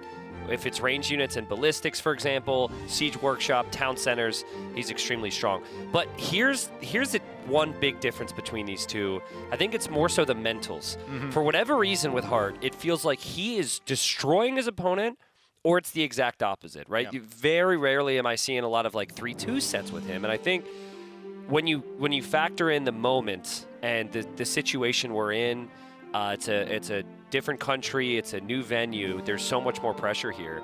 I think that should actually snowball even more. And I think for Yo rebounds from losses all the time. Like, Yo loses the first game and everyone's like, oh, he's just getting warmed up. So I think I'm really curious with that in mind to see how the first game goes. Because if Yo could come out with something crazy and shock Yo game 1, or shock Hart game 1 rather, maybe Hart struggles to recover from that. One interesting thing about Yo is always his Civ drafts as well. They're so wildly different from anyone else, and I love looking at players' reactions as they see them. It's usually, what? Yeah. What has he picked, right? As Yo goes for the Britons, the first time I believe we've seen Britons in this tournament being played here in London. And we've got the hometown Civ on Hengehold for Mr. Yo against Portuguese for Hart. Well, I think the big reason behind this for Yo is this map is usually just archers. And it's a big reason for both players here with their civs. But yeah, Britons, if you can get to Castle Age, you have the additional range for free, 8 range crossbows. That might be the difference maker here, because when it comes to the micro, Yo's not known for being able to compete there. He's got to use that additional range. Yeah, if he can survive, if he can get to Castle Age. Also, this map is huge. There's so many areas to expand with the TCs, and Britain Town Centers are cheaper on the wood cost. So if you get those set up on the berries, your villagers are right underneath your TC. They're relatively safe. You can expand your eco, and you can just keep stretching out across the field. And then Britain's in the late game. I mean, if you ever get there, Britain late game is really, really tough to fight up against. Big reason we don't see the Britons picked is because of how one-dimensional they are. Yes. If the archers get shut down, they don't have as many options as other civs, and that Portuguese gold discount That's a bonus that applies towards every gold unit. So if Hart wants to switch to Knights, if he wants organ guns, bombard cannons, monks, there's just so much value there. And there's also a lot of berries on this map. So Portuguese get some extra wood while they're taking the berries. A lot of that food income will be from there. So as Hart moves forward with his 2 archers on the left, kind of going untracked by Mr. Yo. Mr. Yo's also moving forward untracked by Hart. There's going to be walls there, and Hart is really prioritizing those walls, and you see he has that spearman there to delay as well. So he can see the archers coming in early. Hart is calling for a pause now from Mr. Yo. Maybe something wasn't working properly.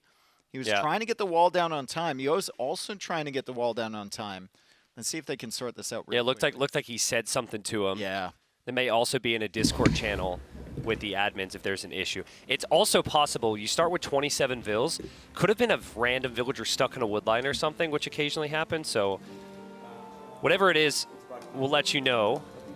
Hart apparently saying his game just froze on him here. So we'll see what ends up happening here. But it felt like Hart was defended there.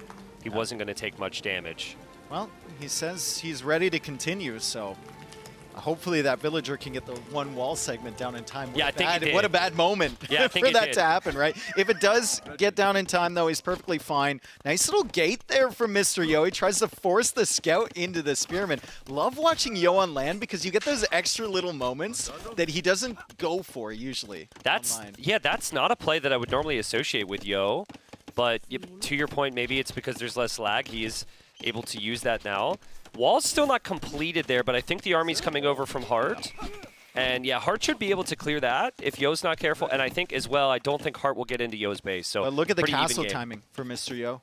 As we said before, so many of his games are dictated by when he gets to Castle Age. Is he a minute ahead of his enemy? How many villagers has he lost? Is he behind his enemy getting there? Usually in the games where he's behind, he's going to lose. Yeah. Because Yo is a castle age player. He wants to expand his town centers. He wants to hit you with like knights or, in this instance, extra range crossbows. And he's going to get there first. Okay, I'm going to hit you with a little question game here. There's no wrong answers, okay? What's the #1 unit you think of when you think of Mr. Yo? Knights. Okay, what's the #2 unit you think of Mr. Yo? Mangonels. #3? I don't know. It's not crossbow though, right? No, it's not crossbow. All right, I was just curious. Okay, sorry. Just curious. I forgot. No, I forgot the part where you said there's no wrong answer. Sorry. You got really sorry, dude. No pressure intended forgot there. That part. All I'm trying to bring up here is the opponent's going full skirm. And so this is, again, the issue we talked about with the Britons. You make it to Castle Age faster. He's going to make knights. He's going to make knights with Britons, which and you can do. They're good enough. That's not a bad decision, right? You got all those berries to go on to. It's Hart will see the stable now. That's a nice little house wall there from Mr. Yo. He's trying. These are things that Mr. Yo does not normally attempt. I mean, it's like 3 house walls. No, bro. I know it is. I know it is. But usually, he's not chat. I get it. But usually, he does not try and do those type of things. I would like to apologize to chat. I didn't mean to bring chat into this. I was just. They suck anyway. Tower on the front there for Yo will protect the gold somewhat. And I agree. I think it's not bad to make knights when your opponent has the skirms out, but you still have to play through crossbowmen here. If it's just knights, Portuguese monks are too cheap. Portuguese knights themselves are stronger. I do like the fact that Yo sent 2 more villagers. It might be long distance gathering the stone. Yep, that's a nice detail. But he wants to get those extra TCs up. Nope, he's got a mining camp there. Okay, cool. Yep, that's nice. Archers are being cleared up. Nice job here from Hart to track those and clear those early. Mr. Yo not getting the crossbow upgrade yet. He's just queuing a few archers, and now Hart pressuring near that university from Mr. Yo. So he's trying to go fast ballistics. This is is really siege workshop. That's a siege workshop. This is really nice value from Hart, though. To find those archers before they're upgraded is so good. He will lose some skirms here, but he no longer really has to worry about any pressure on his gold. A siege workshop goes up for Yo on the back. I think I can't see Yo doing any pressure right now, so I think Mr. Yo is just going to have to boom it out for a while. Yep, and Hart goes to that second TC faster as well. But remember, the Britain TCs are cheaper, so if Yoga has 200 stone, he could easily drop 2 town centers with his current wood situation, although he's going for the crossbow upgrade now. He's going for another archer range, so a little bit more in production for Mr. Yo. Dude, these chickens will they're not shut they're up. Extremely loud. Yeah, they're big. I don't know know who they're fans of. Well, they're not fans of, who was it that misclicked a chicken earlier? NBL? I forget. They're a clucking problem, dude. Dude, That's what they are they a are. clucking problem. And the foxes as well. Don't even get me started on these animals, man. They've just... they've been bothering me. Pretty sure there's a hole in the wall there, which Yo will realize. But this is what Hart wants to do. He's the one with the initiative. Yo's going to have to react. And as we see the second town center going up there from Yo, a slight lead from Hart with resources collected. He killed the one villager. Scout goes down there, but about 500 more resources collected. Another hole at the back, but Hart doesn't see it. He doesn't even check. This is something that players should be looking at, because consistently, every single time we watch this map, someone's fully walled and there's a hole at the back of it. And Hart's going to check that. Yeah, Hart but is going to see this. I don't know, dude. That seems like a dangerous alley to go down. It does. It's not well lit. It's a dark alley. There's a sign there. It says don't go through here past 11 p.m. But there's a club at the end. And there's Yo has no clue. bouncer. Yo has no There's clue. no bouncer to this club. He's going to show up on the wood line. Yo tries to go for a wall, but it's only one palisade wall. And Yo is going to lose the villagers here. One villager down, two villagers down, three villagers down. Hart going after another one. He's going to kill a fourth villager. The Mangonel just can't catch up. 5 villagers now, 6 villagers down for Mr. Yo because of this hole. And Hart's just going to continue with the micro here. The thing is, he's got the eco behind it as well. He knows how good this position is. He wants to keep this army here and get as much value as possible, but it is already paid for itself. Beautiful micro, backs up towards the Mangonel. Even just one more crossbow kill here would be so sweet. Oh man, dude. Mr. Yo, he needed to get the full walls down. Yeah. I think he might manage to clear these before Ballistics comes in, which is. But there's another army on the gold. There's another army on the gold. There's another army in the middle there, and the relics are coming in for Hart. He's got one skirmisher back there still. Mr. Yo does not have the setup that he wants with the Britons. He's 10 villagers behind. He's adding in some knights now, and if I know Mr. Yo, he's gonna not use those knights really against the army, but go and try and look for raids with those and send them at odd angles into Hart's base. But I think with Ballistics, Hart should be fine. This is the perfect start for Hart. Like, no question. He was able to read his opponent. He's outplayed his opponent. Look at his resources there. Yeah, he's spending his resources so perfectly. Yeah, he barely has any resource over 100 right now. I mean, you can see from just like the little wood ticks that happen every so often how much the Portuguese is benefiting him with those little random berries on the other side where he's expanding out to, right? Great civilization pick here from Hart. As Yo tries to come in here, snipe the monk. He's going to give up the knight, though. And he kills a couple crossbows there, and he's killing a couple more here, but he loses the Mangonel, and there's really no momentum for Mr. Yo. How many relics is that for Hart? He's got 3. I forget actually how many there are. I thought there was like 5 or something in the middle. On this map, yeah. Might be 4. Well, the only positive for Yo is that he did, for the first time in a while, match the military numbers after that Mangonel shot. So he's got 14 right now. It's 13 for Hart. He finally has a significant ball of crossbows. Now he needs to get that range working for him.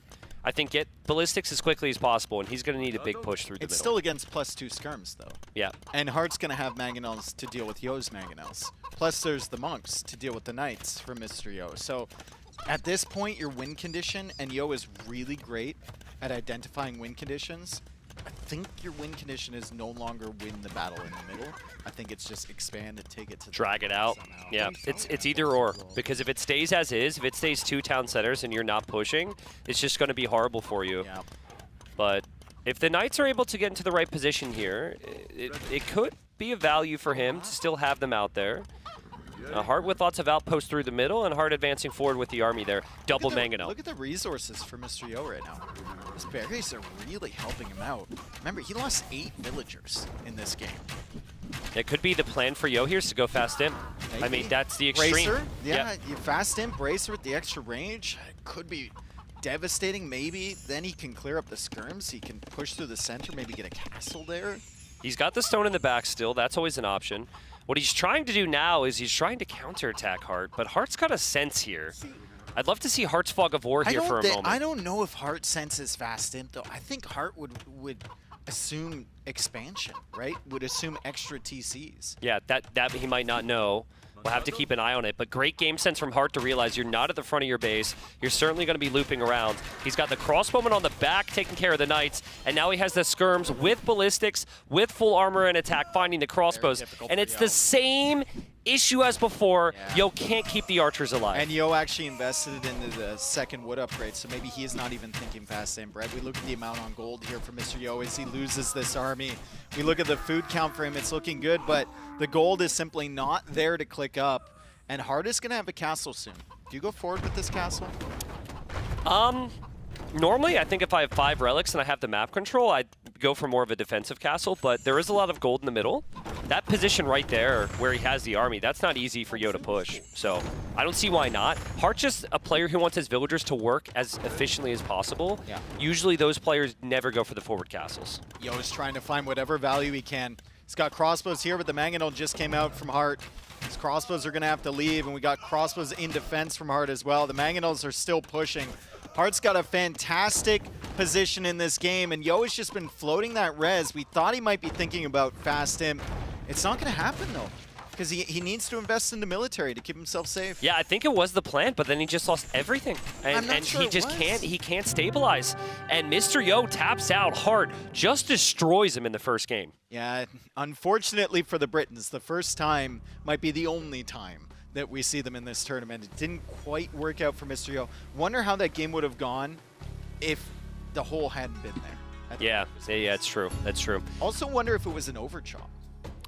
I also wonder if he ever needed to move out with those archers. I think you just stay consistent with your archer production and you stay at home. Yeah. There was no need to move out. Your opponent had skirmishers. How many archers did he lose to a feudal age army? It was like 6 or something.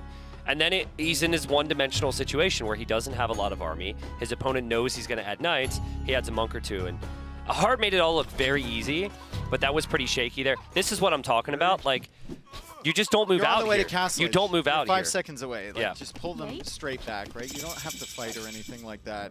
Skirmishers are going to clear those up, and Hart with a good Castle Age himself behind it. Better eco bonus as well. And then this is just game defining. I think it was an overchop. Mr. Yo thought he was fully walled.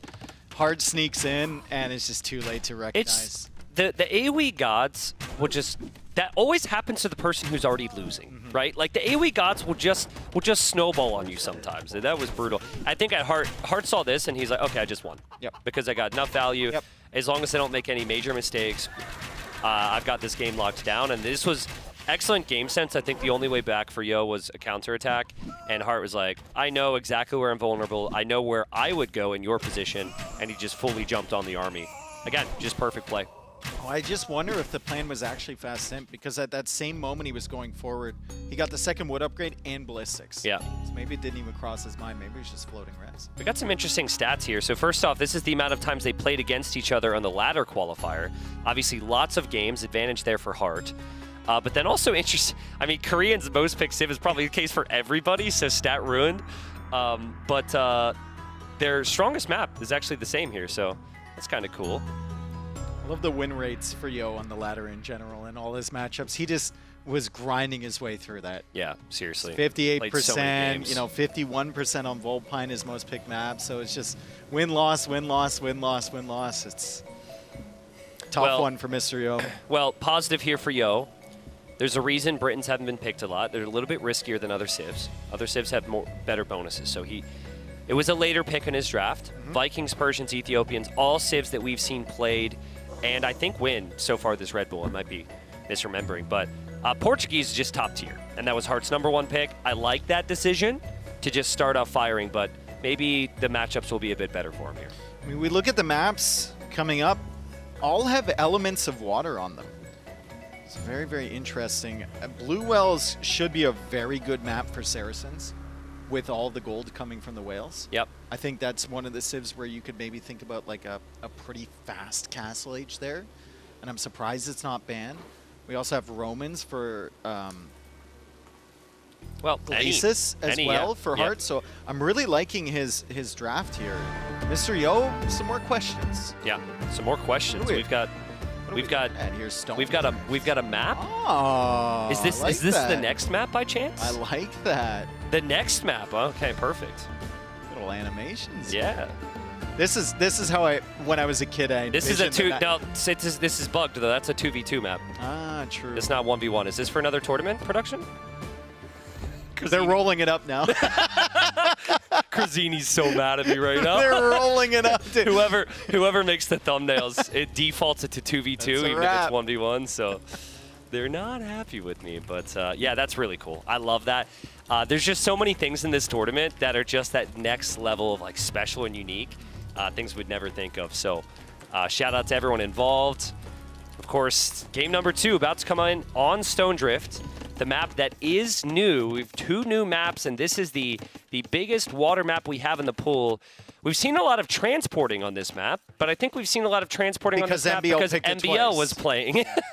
And the one time he played was actually against Yo. And here we have Yo. He's going to make a fishing ship to start, then queue a fire galley. Yeah. And the main difference is Hart just queued 2 fire galleys right away.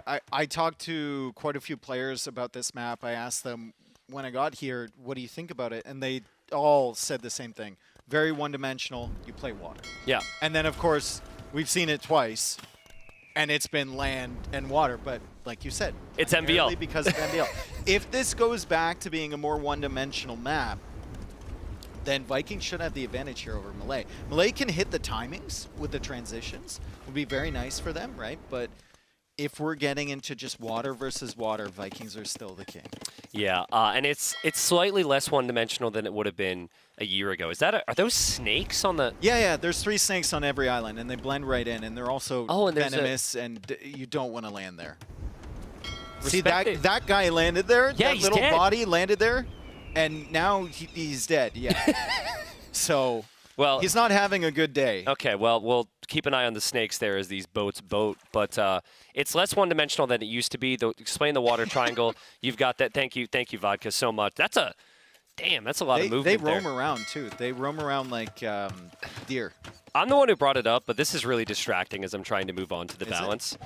Yeah, it is. Okay, what about the balance? But you've got Hawks. Hawks are supposed to be great against fires. Yes. Fires are great against the galleys. Galleys are good against the Hawks, right? So there's this back and forth. So far, demos are just bad in general. And demos have been nerfed. There are some situations where they can be strong, but on water v water, I would agree, not something to go for. So you can see Hart just focusing down those Hulks because they're doing significant damage against the fires.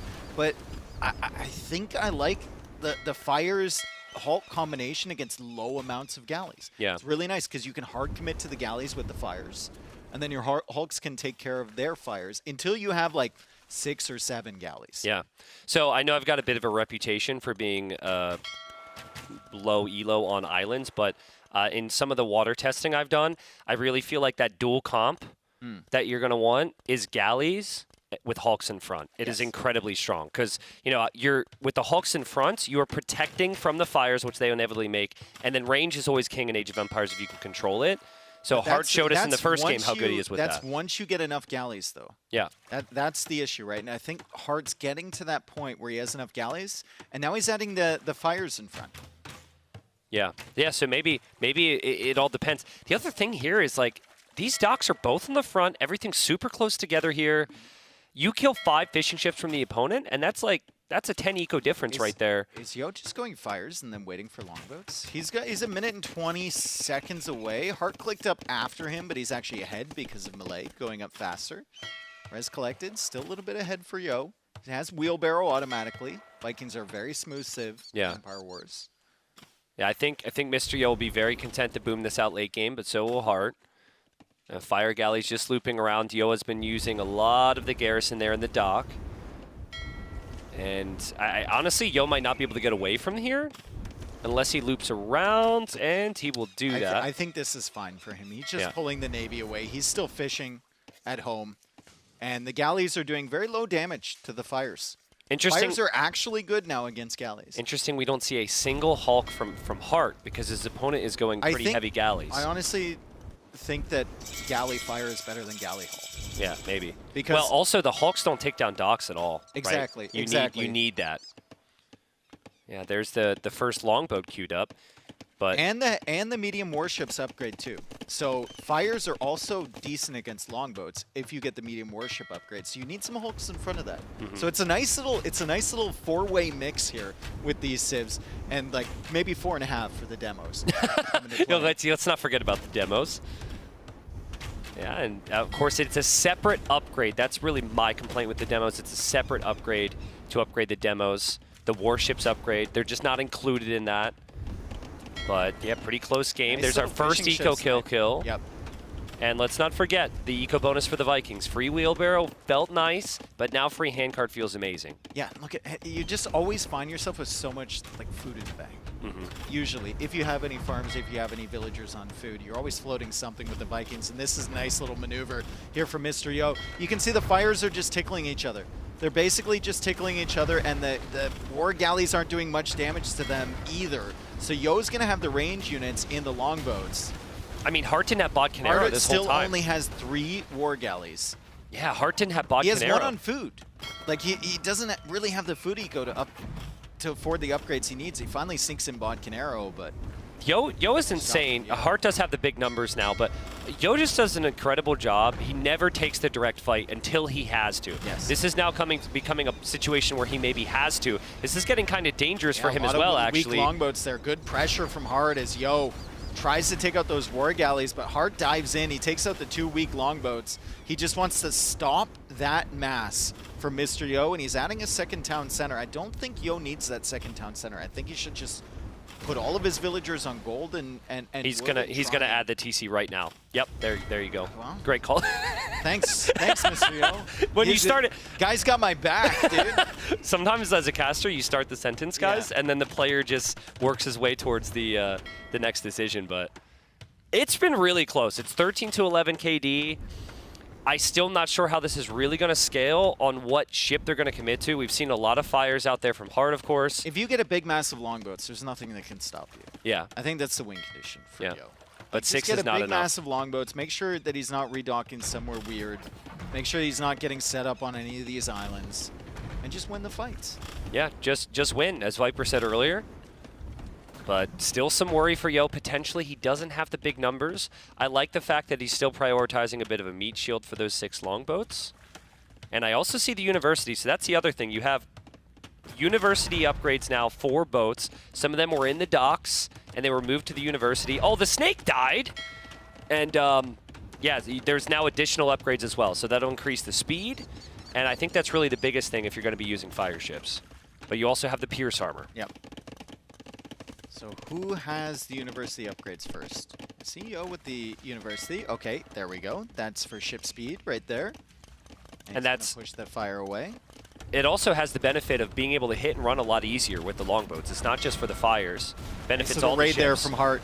This is a lot of the food eco. This is basically all of the food eco for Mr. Yo is those fishing ships until now.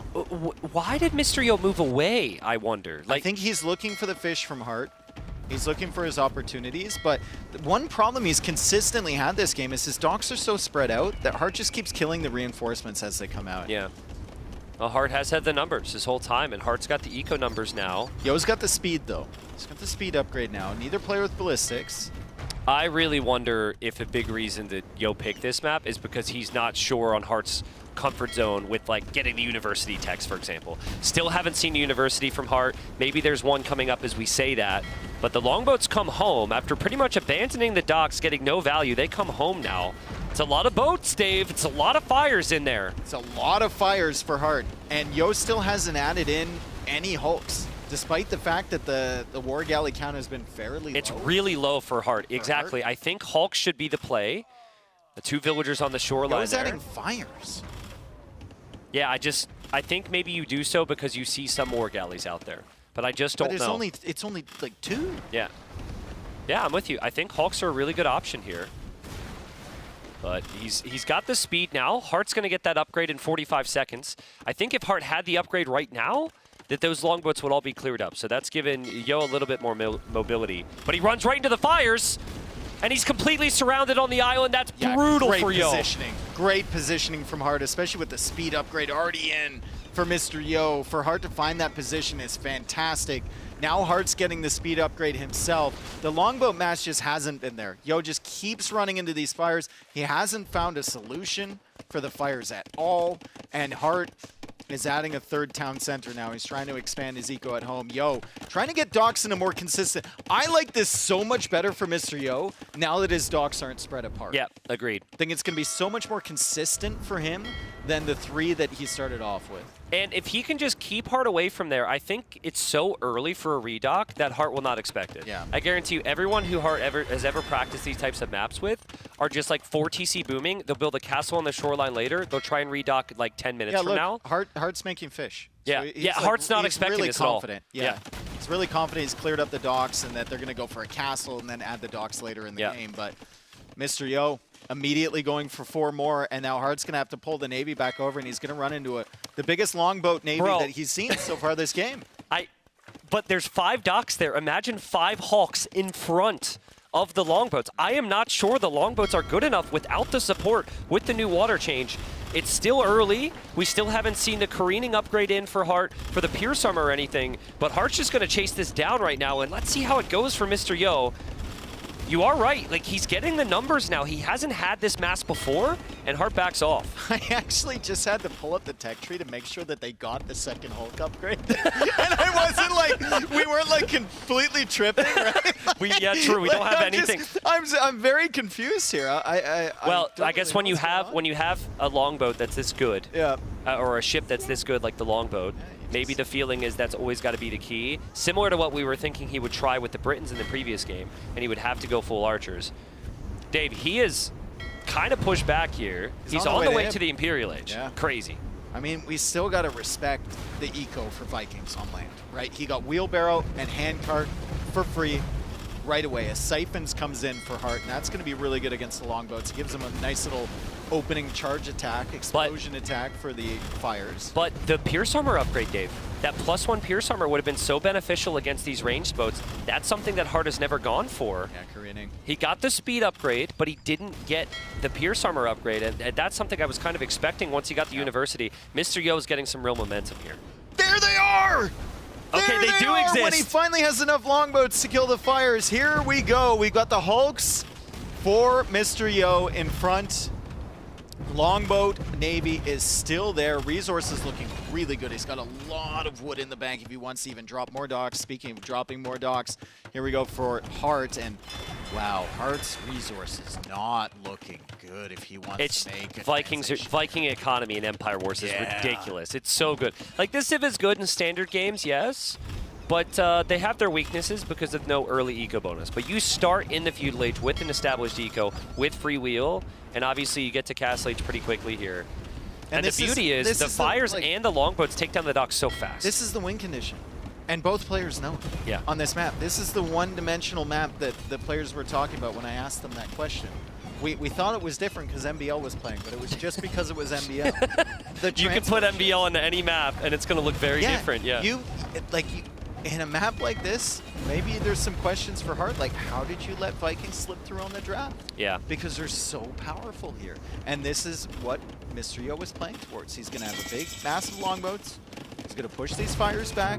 He's in Imp, and Hart's like, okay, I have no solution. Hart's like, get me out of here. Yeah, and it was so good for Hart at the beginning. He controlled the water for so long. He killed every Navy, and it just doesn't matter. I mean, okay, so obviously we casters, we understand the players very well. Yeah. Hart can be very diplomatic. I think for Hart, mentally, he's thinking like, just get me into the next game. Give me the next Civ game. win next, right? Because like, he played really well. Like, he was winning a lot of the fights. He had the numbers advantage. He's probably feeling like, I couldn't have done anything more there. Dude. I took good engagements. I had good economy. How on earth does the eco look like this? You win that map in the draft. Yeah, maybe. Mr. Yo had to know as soon as he got Vikings in that draft with Stone Drift in there. But he's.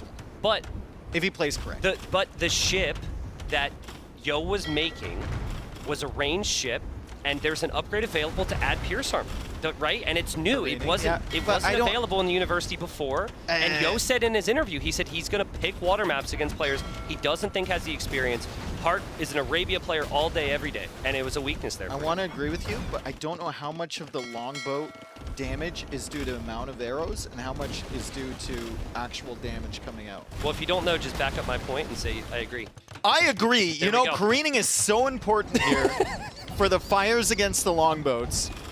I think it's safe to say, though, on both sides, it was probably clear from our cast there's a lot of figuring out that needs to be done. Oh, yeah, 100%. Right, because I mean, it's still a relatively new mechanic, and Yeah. I mean, we've been playing the same game for 20 years, so it's like we're basically fossils.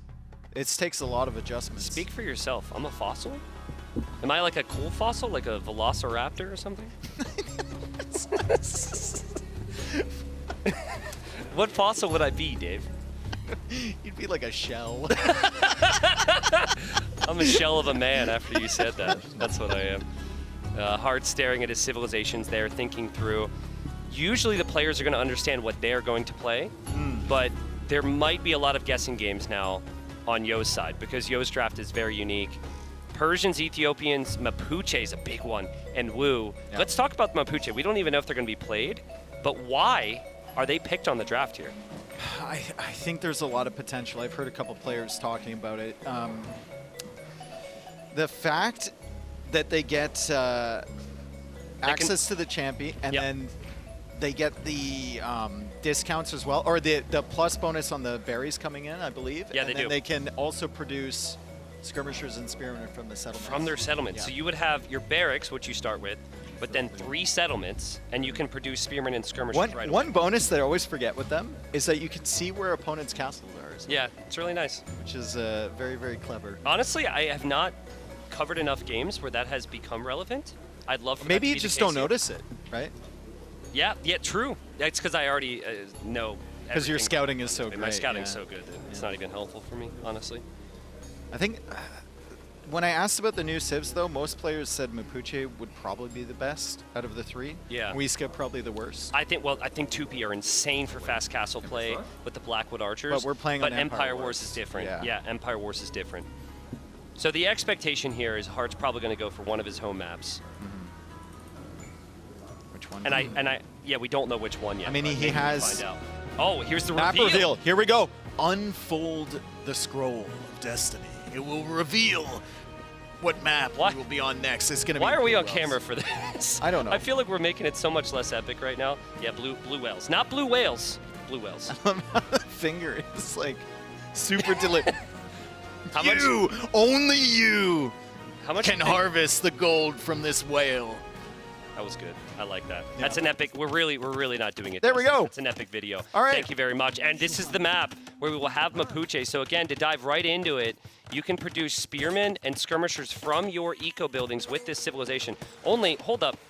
Do they start with lumber camps in Empire Wars? And not settlements? Yeah, let's see what the setup is rather. Oh, We've got a interesting. lumber camp Okay. back there, and that's a lumber camp you don't often see, but they've Interesting. still designed Yeah. for these civs. And then the settlement, of course, on the berries. We have Hart over here with the archer range now defensively. Each player starts with a dock with a few fishing ships, and one of the reasons I think Saracens is so powerful on this map is that gold comes in at the same rate as deep fish. Yeah. So you're going to get all of that gold. If you go for the market, you sell your stone, you can buy the food to go up very easily. I also think because there's not a lot of food on this map, it is extremely difficult to go for man-at-arms or for scouts. Mm-hmm. And that's been the theme is that only one player is going to do something other than that, which we already mentioned is MBL. So, yeah, play archers. You have the free golden come in that pond. Yep. Try and play reactive. If they eventually dock your pond, that's a big investment for them. Then you can defend from it. And just go Castle Age. That's what Hera and Hart did in their series yesterday. That was the closest game that Hart got to beating Hera. So that seems to be the game plan so far. Look at and this. he finds a villager there too. Yeah, he's going to find a villager coming forward here from Mr. Yo. Little out of position, but Mr. Yo basically has 2 archer ranges worth of production, right? He can make skirm in the settlement, and then he can make archers from his range that he actually had to build. It's so difficult though. Like, especially if your settlement's on the back, sending military forward is so awkward.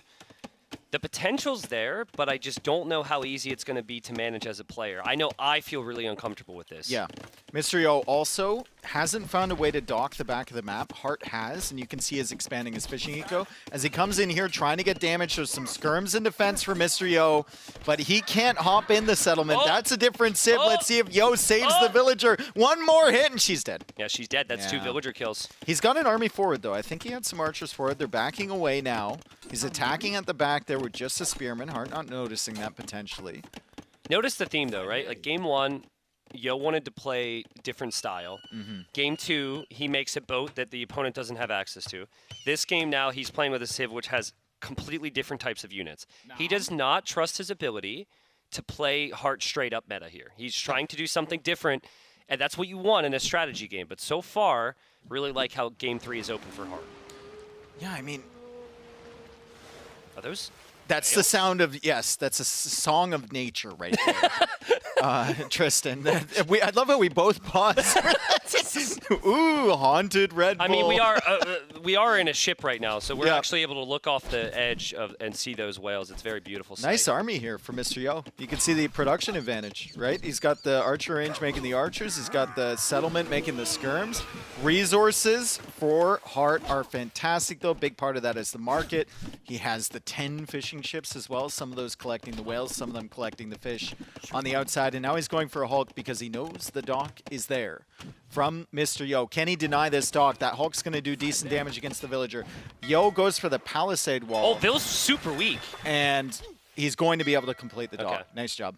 Well, I also want to point out, I think that first villager that Hart killed was moving in a direction obviously. that was likely to go for She that was going to go for the forward dock. So nice gate there for Mr. Yo, too, saving the villager. Yeah, Yo saves the vill. But I think it was good awareness from Hart to just wait for this. Having the 2 Hulks there, he should be okay, but obviously he can never lose that. Losing the access to that gold would be brutal. And so far, there's no counter pressure on water from Hart, no sneak villagers or anything. No, nothing on the outside either. We just have 1 archer range still from Hart.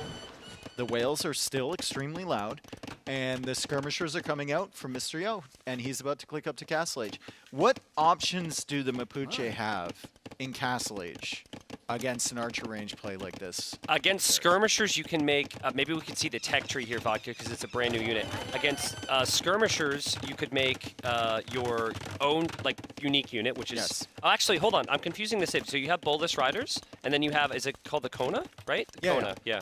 I thought they also had an infantry unit from their monastery, but I'm confusing that with the Muisca. Yeah, that's the Muisca. My bad. So, honestly, they don't have a lot against what Hart could tech into right now, but I guess it's nice that Hart being able to make skirmisher or camels rather with Saracens might not feel as Look at Hart going into knights. The Bolus Rider has a bonus against cavalry. Yeah. If Yo wants to go into that, I mean, I know he has the skirm already. I think he's going to try unique unit, Dave. He's on stone super heavily. I don't know how much of this was his initial plan, but the plan seems to be going for a castle. Oh, wow. Mr. Yo mixing things up. Absolutely. Like he always does, like he needs to. Yeah. To stay at a top level. Well, you know, he does need it, but I think it's clear that he lacks confidence against this player, right? Because this is something completely wild. Mr. Yo. House and the wall. It's going to keep the villagers safe. There are knights coming in, though, from Hart, and I think Saracen knights aren't something you see very often. They're perfectly fine in the Castle Age, though, as Yo tries to complete the wall, and he's going to lose the villager. He's going to be under pressure. A lot of pressure coming in. These knights are dangerous against the villagers and the skirmishers, and then the skirms coming from behind. More quick walls needed from Mr. Yo as he tries to get to the Castle Age. 200 stone away from being able to afford that castle. He's just going to buy it. I mean, this unit better be good. This unit better be good. Whatever he's about to make better be insane because he's losing vills. The inefficiencies are there. More villagers exposed there. No real easy way to save them. And Hart's already 12 economy ahead, still ahead in military, and also should know, he saw the vills on stone. He should understand a castle's coming. Did you forget what their unit is? I think it's... Yeah, I kind of did. I'm sorry. You remember that? Remember when we were testing out these civs and we played the 1v1 and I made that really, really bad cavalry unit? Ah, yes, that one. The Kona? The Kona. Yeah. What's the Kona? I don't even know what the Kona costs, dude. It doesn't cost much, but it doesn't feel great. That's for sure. So the castle's up there. The Konas are coming out for Mr. Yo. And we will see the skirmishers just kind of out of position. They can't really fight the knights. Forging is on the way now for Yo. An aspect of this, which I think is really valuable, is that Yo's castle is actually very close to the middle where the gold is. So if this unit's solid enough to hold on, he can start to push this back. Should be pretty good. Now here's a question for you, Dave. How many times do you think Hart has played against this unit in his Age of Empires? Against the Kona? Probably once. He probably tested it against something. I mean, they do, the one specialty against this unit, if you guys don't know about it, it's fairly weak and they don't get the armor upgrades, which is really brutal. It's really weird, yeah. But it does progressively do more damage the weaker that your unit is. So that guy's going to do crazy damage right now. No. Or the increasing other damage the other way around. Yeah, okay, the weaker the unit is, they do more damage against it. So it's interesting for sure, but I don't know if it's something that you should typically play into. I don't know if that's the strategy that Yo was initially going for. He's adding in some bolus riders now, though, because he sees the amount of knights and camels. You know, the longer this event goes, the more people are going to show up from the dev teams, and maybe someone's here who said, yo, we haven't seen enough of our new DLC. Can we just highlight every single unique unit in one of these games? Because he's going for the castle unique unit. Now he's going to switch into the archer range unique unit. And Dave is full-on tech tree mode, looking up the verifying the bonuses I'm here. wondering if there's something that I don't know about because it doesn't seem like a great option. And it's confirmed that I know everything about this unit. It just doesn't seem like a fantastic strategy to play towards for Mr. Yo. I mean, especially playing in towards any cav unit against the Saracens feels kind of bad because the camels actually feel like they have a little bit more viability. Hart is just playing so smooth right now. It doesn't feel like Yo's going to be able to get out of this hole. Still waiting, though. With any unit, you need to commit and get upgrades. Look at the units. He's got, like, soon 3 bolus riders. He's got 4 archers. He's got 6 Konas. He's got 8 skirms, and he's lacking upgrades on most of these. I mean, he might have gone for the castle just so he could get the unique tech for the pass-through damage. Oh, that's like really the castle in defense. You go for a few Konas. You keep yourself alive. You still have the fish. Hopefully you take out his fish in the pond or whales or whatever. And then you go into these bolus riders against Saracens, and you have that unique tech that's fairly expensive, but it gives you pass-through damage. It is so Mr. Yo, though, to like play Britain's game 1 and end up making knights, and now play this Civ, game 3, and he's going for whatever cav is possible. What is it called?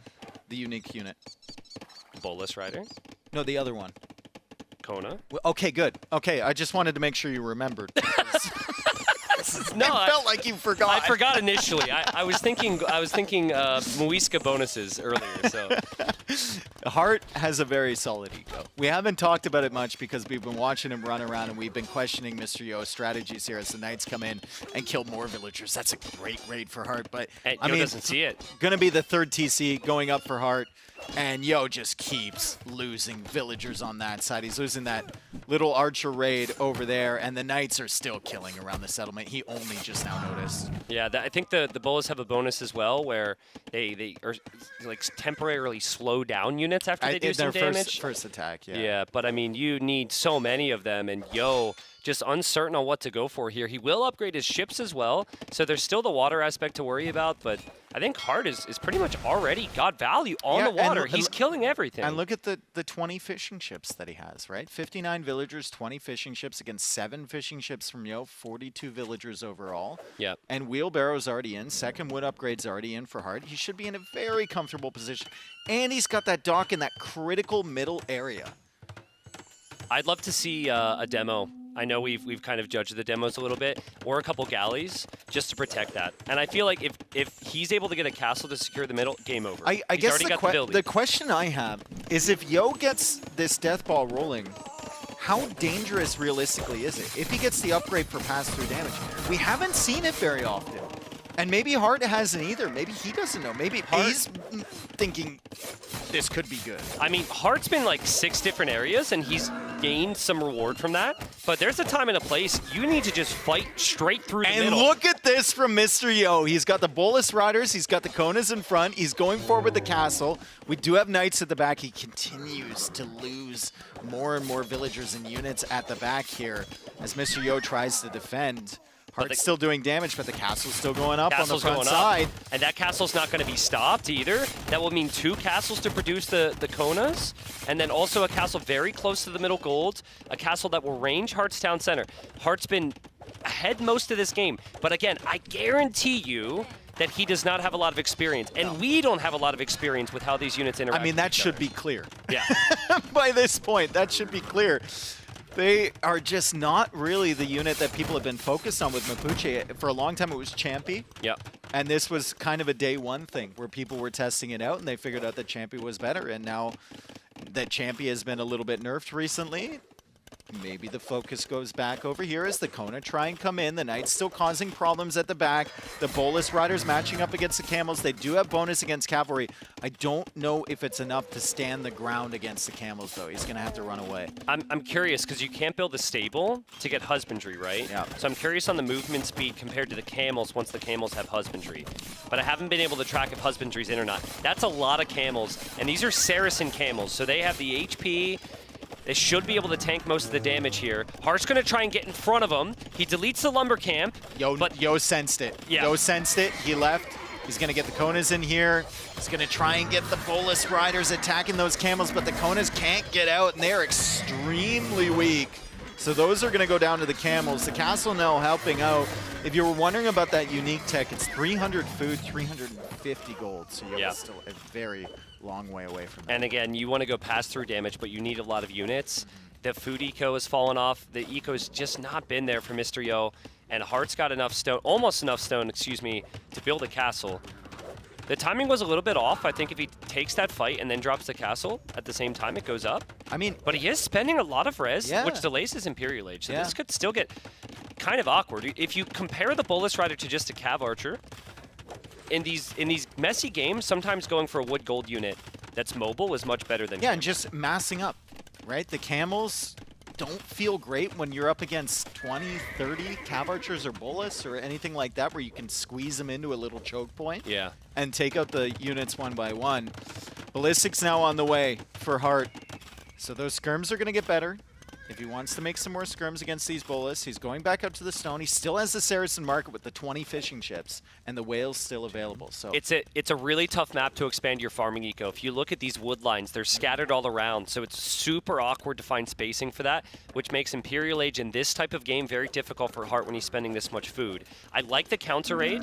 The castle in the town centers is keeping him defended for now, but Yo could still find some opportunities back there. He's looking for them. Yo's food eco has just been kind of in the dumps, right? He lost those fishing ships on the outside. He never really got the farms. Like you said, it's difficult to farm on this map. And a counterpoint to that, Heart has had the fish on the outside, and he's had that market every time that he needs food, with plenty of gold available.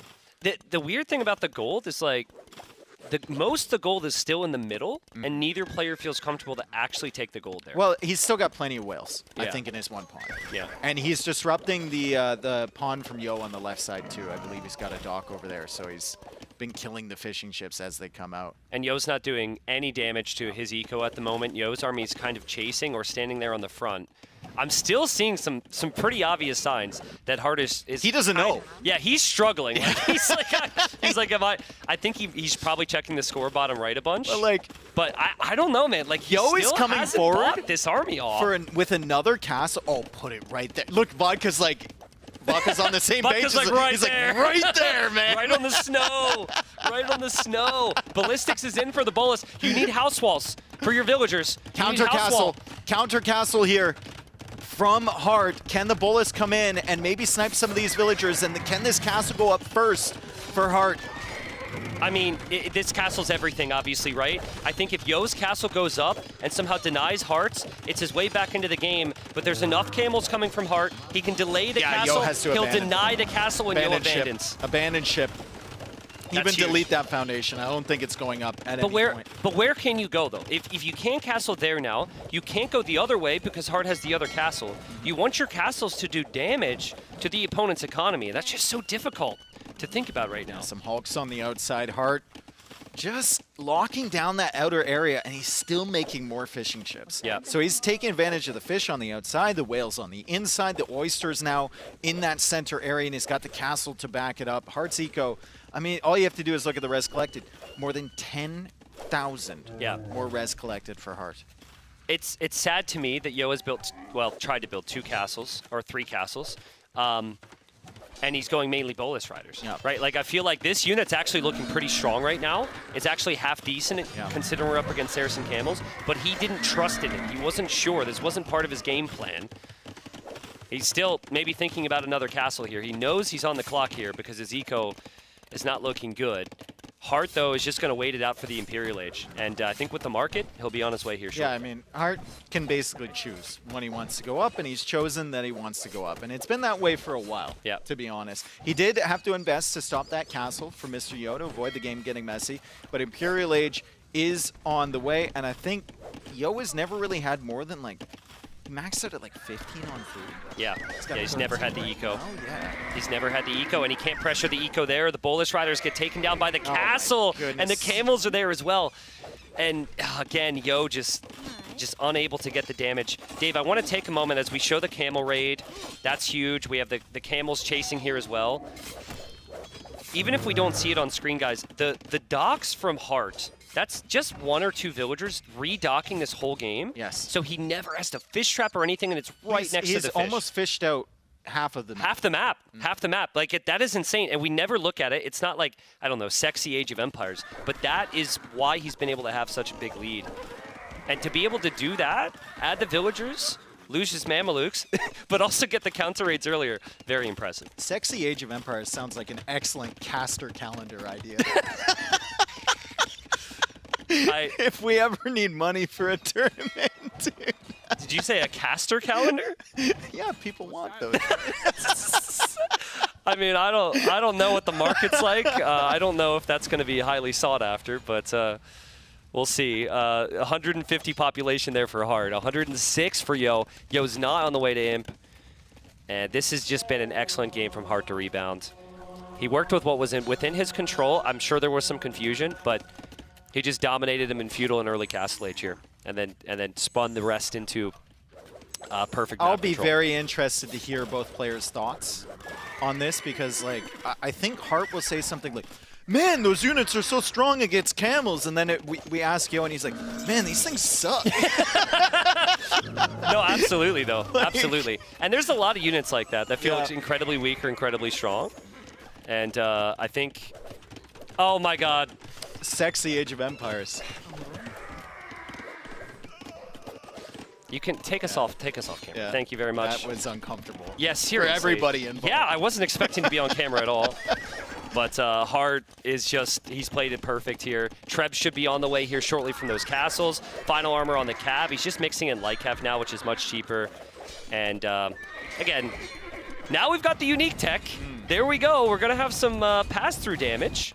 But pass-through damage with no military remaining is kind of sad. That's about 20 military too late. Yeah. There's 14 of them on the field for Yo. But apparently Yo just believes that this mass destroys. No, Yo's not warmed up yet. Yo's not warmed up yet. He's not calling this. Are you kidding me? I mean, the pass-through damage is really good. If he gets on the right side of this, the pass-through damage is actually sick. He's on the wrong side of this, but still. Well, technically, they're passing through the villagers. Yeah, true. Anyways, in a normal way. And castle's denied. I'm seeing some signs that Hart's a little shaky here. And I think Yo playing on and making him work for this builds up some confidence for the next game. Look at Hart's eco. There's absolutely no way he should lose this game. Even if Yo gets the ultimate mass, unless these things are as good as Yo seems to believe they are. Yo continues to play on. The light cav raid's coming in. The Ram's coming out. He's still in the castle age. He's got 23 of them. But Hart continues to kill villagers. Yeah, Hart's got Trebs as well. And that's the one thing that Yo can't really deal with. Those Trebs will start to push back the castles. And he does have some Rams. He does see the villagers in the middle there. He might raid the villagers. There's a lot of vills on gold. Now we can see pass-through. Okay. There we go. Okay, look at the Eco KD. Like, Yo has been getting damage this entire game. He's been getting damage with these. He has more villagers than Hart. Yep. He just only has 1 fishing ship in comparison to 28. So and he's about to have 1 castle compared to 3. It could be 1 compared to 5. He already got the unique tech. He doesn't care. Yeah. That's what the castle was for. He already got the unique tech. He just wants more Bolus Riders. As long as he has enough houses to replace the population space, I guess he'll be fine as the Bullets come back here to deal with the light cav. And it just seems to me like Hart, there's a line on the map that Hart can't cross. For a very, very long time, and the Bullets are being built. Is there a chance, Tristan? Is there like some weird chance here as the villagers come forward from Hart, but there's a settlement there. The Bullets are chasing those away. I'd love for there to be some hope here Watch for Yo. This fight. This should be a good fight for Yo. Yeah, this let's should see. Be a very good fight. Choke for point Yo. should Even be with good. The final armor upgrade for Hart. There's another fight over here. The Bullets do have bonus, but final armor upgrade actually ends up mattering. Yeah, on the right side. Still 50 on food for Hart. He'll push this back. He's trepped down the castle. He can just continue to produce army forever. The only thing he doesn't have forever is that gold because he hasn't taken down the dock yet. But I think that Hart just takes this fight because he knows his economy is so much better. There's the castle on the right side. That castle will go up. And GG called. Hart responds. He's up 2-1. That was one of the most confusing games I've cast in a very long time. I don't think I'm alone there. No, the initial strategy going in, then the follow-up opening Kona there against Saracens is very strange, right? And then we have the continuation of the game when it feels like Hart is just absolutely dominating. And then Hart's inability to finish him off earlier as well. It was very confusing. It was confusing. I think both players were in an uncomfortable position and just trying to figure out what they could do. Yeah, I think that was the most uncomfortable game of the tournament so far for the casters, for the viewers, because of the sexy comments. Yes. And then also for the players with the civs. But here's the thing, Dave. It's like to have that question mark game, just one in a best of 5, can decide tournaments, right? And so obviously we'd be sitting here and I'd be applauding Mr. Yo and being like, what a genius to go in for this new civ. I don't think he knew what he wanted to do. He went to stone for the castle. He made a couple of those units. It didn't work out. Then he switched to the bullets, which actually looked good. You just can't have those games, is what I'm driving at. And you can't have things like this, where you're losing 7 or 8 villagers over on that side. As we see the Konas come in, they get a big clear up. The Bolus actually made, I think if we were to ask Hart, they made him a little bit nervous, like we said multiple times, just because of how effective they were against the Camels and mass.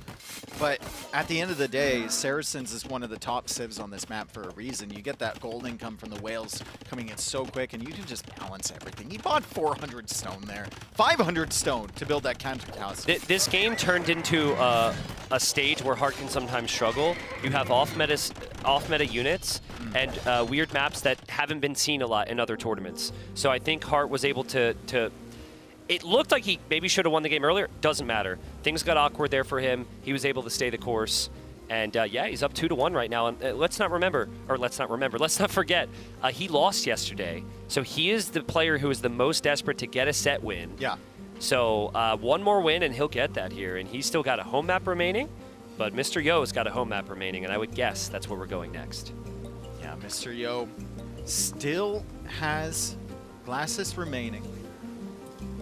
Romans, though, for Hart. I think we saw a lot of Romans there. I think Tatars and Wei would make a lot of sense for Quarry for Hart, so I think Romans is a good guess. Yeah, Romans is getting picked. Yeah. On Glasses. It's just, what do you do to counter it? Are you going Woo? If you're Mr. Yo, Persians are good on almost every single map. Ethiopians? If I had to guess, I would say Ethiopian. It was either Ethiopians or Mapuche for the previous map, in Yo's mind. He will go Persians. Okay, I'm wrong. Persians for the next map. And Mr. Yo. If I had to guess, I would be wrong. I just don't try and guess Don't Mr. make Yo me Civs. Don't try and guess Mr. Yo Civs. He's just so unorthodox. And here we are, game 4.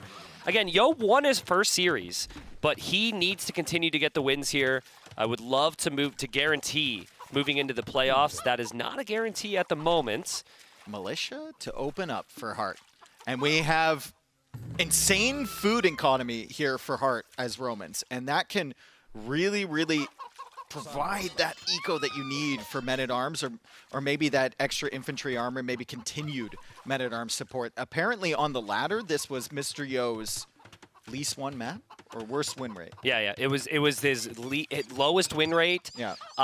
Maybe he ended up banning it after a period of time. I do not remember Yo playing this map that frequently. No. I remember Hart playing it a bunch. I remember seeing Romans a bunch. So I think at the moment, it's just, I'm wondering, what is Yo going to do to shake it up? He's got another situation where he has an Archer Civ. Will he be able to find the timing with the archers, and will he expect the Man-at-Arms where they're going as well? He clearly was waiting near the fish there in the dock, but the Man-at-Arms are going to run through. Yeah, the Men-at-Arms are going to run through, and I think players have realized this, right? Like, on the ladder, a lot of players would be attacking the fish, but with the docks the way they are now, and players going for towers there in defense, there's not a lot to hit. So far in this tournament, we've seen people just run in the sides. They go to the wood lines, and with that extra armor from Heart, these Men-at-Arms are going to be very difficult to deal with. And even better, they force the archers back. So the archers aren't in the center. Your range units can come forward and try and find value. And Mr. Yo, he does this so frequently. He just wants Castle Age. He wants Castle Age as quickly as possible, so he's saving his resources for that. So far, really good micro. Yeah, really good defense. But we have to focus as well on that front area where he doesn't have a tower. Many players will tower there. There's a Hulk as well. I don't like the Hulk. I think I like Fires better in defense here, just because it has such low Pierce armor. Even the Skirmishers can do decent damage against it. Men-at-Arms is over there. The villagers are like pushing the Hulk away, so it can't come back in defense. And now the Hulk is going to try and deal with the Men-at-Arms on that side. But honestly, very well played so far from Yo. I'm still wondering, is it likely that he needs to drop a tower? So far, he feels pretty comfortable. Probably could use a market to balance out his resources, but as I say, he drops that. If he can get Castle Age and meet the infantry opening is a big investment. It hasn't done a lot here. He invested into the Man-at-Arms, the Man-at-Arm upgrade, and also the armor upgrade, which is 100 food. So, but the resource is still looking good for Heart. Yeah. And a big part of that is just you have Romans on fish. Yeah. You have Romans on fish. He didn't even invest into Fletching. I also wonder if he is going to build a second dock at home, if he builds mills at home. There's things we're not seeing from Heart setup. Yeah, so that just adds to the overall efficiency there. Yeah. That's a lot more efficient than when Yo was working with at the moment. So yeah, Yo is up to Castle Age, but Heart's going to be up. Bro, how are they not tripping themselves in there? Like on the fish? Like snagging someone's shoelace or something. Looks like a nightmare. Experts. Oh, true. They're fishermen and fisherwomen. Okay. And they know their job, and they're taking all of the fish here. Yo's going to have to expand outwards at some point for fish, because he's going to get rid of these really, really quickly, but he's on the way to Castle Age, and that was one of the keys to the series for Mr. Yo. We mentioned it multiple times, too many times almost. Yeah. But he wants to be in Castle Age. He wants to mix things up. He wants to get that weird siege push going from the side, and he's actually going for a stable with Ethiopians. And earlier in the series, I was critical. I was like, you're an archer, Civ. Why are you going knights? But it was because he lost all of his archers, right? That combination is actually really good here. He's got 9 archers with the fastest firing archers in the game. And with 1 or 2 knights in front, suddenly Heart just can't play skirms. So I really like Yo's position right now. I don't know if he's got a lead per se, but considering he needs to win this to stay alive in the series, very good position.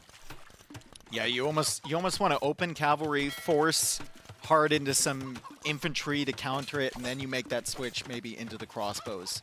Once you have the knights doing damage, nice little repairs there Just on the fishing ship. little like cheeky attack on the fishing ship as well. Yeah. Like, that's funny. That spear actually gets some really good intel though. We'll see these skirmishers. Also probably notice the additional archery range. Very peaceful Glacis game here. Like very, very peaceful. Well, all things when it gets crazy, players want to secure the middle, and I would love to see outposts from the Ethiopians here. You get your outposts don't cost stone, which is a big reason why people don't do it, and you get extended vision. With Town Watch as well, you're going to have ridiculous vision, and what a spot there for Mr. Yo with the Siege Workshop. Yeah, Siege Workshop right behind that wood line. It kind of prevents Heart from pushing out on either side of that wood line. It's fantastic control of this middle area. Longsword, though, on the way for Heart immediately with that second armor upgrade, which counts twice, so it's going to be +4 armor for these Roman longswords. And where are they? Because I don't think they're here. They're the red I dot think they're going forward. We've got 1 Hulk here.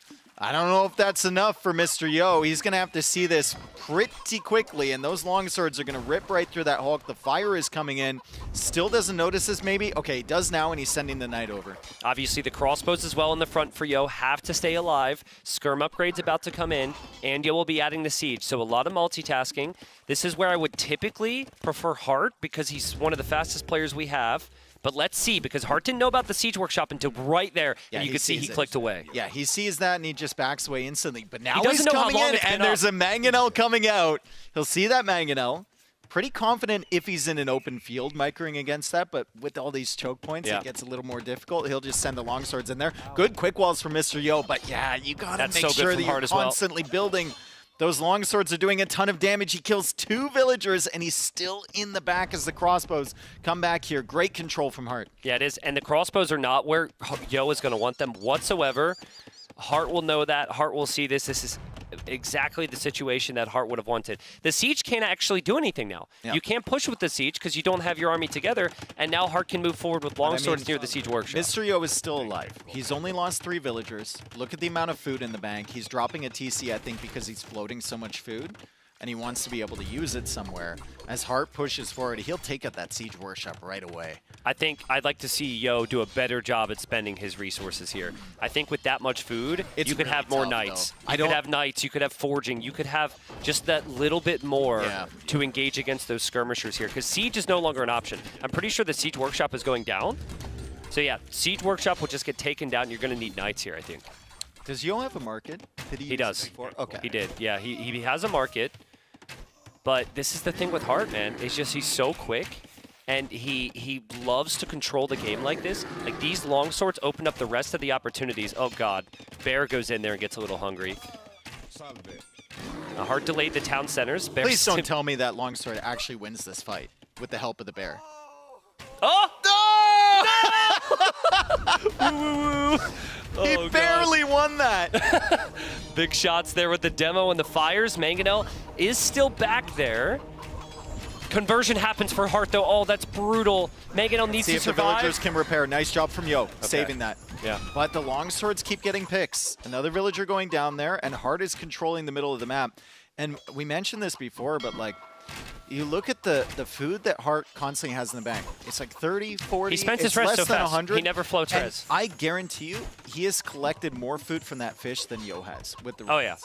Because we've never looked at the bills. Exactly. We've never looked there. Exactly. It's been so and smooth. Yo has 600 food in the bank right now. Yeah, we actually did look there, and then I think we saw Mangonel hits. Yeah, there's Mangonel hit skirmishers. A ton of food coming in for Hart, but he's spending it as fast as it comes in. Fantastic production from him. Good transitions from Hart. Mr. Yo thinking about another siege workshop to replace the one he lost. Resources looking decent. Is there any advantage he gets from maybe clicking up to Imperial Age soon? Because it feels... I can't tell, because of that other game and because of how much pressure he's been under, I can't tell if it's intentional or if he just can't it might float not his be. res. He's getting ballistics now, like it might not be. Like, he might not be able to spend his resources, and that's the result. If this does go late game, though, I think Ethiopians feel fairly decent. Especially on a closed map.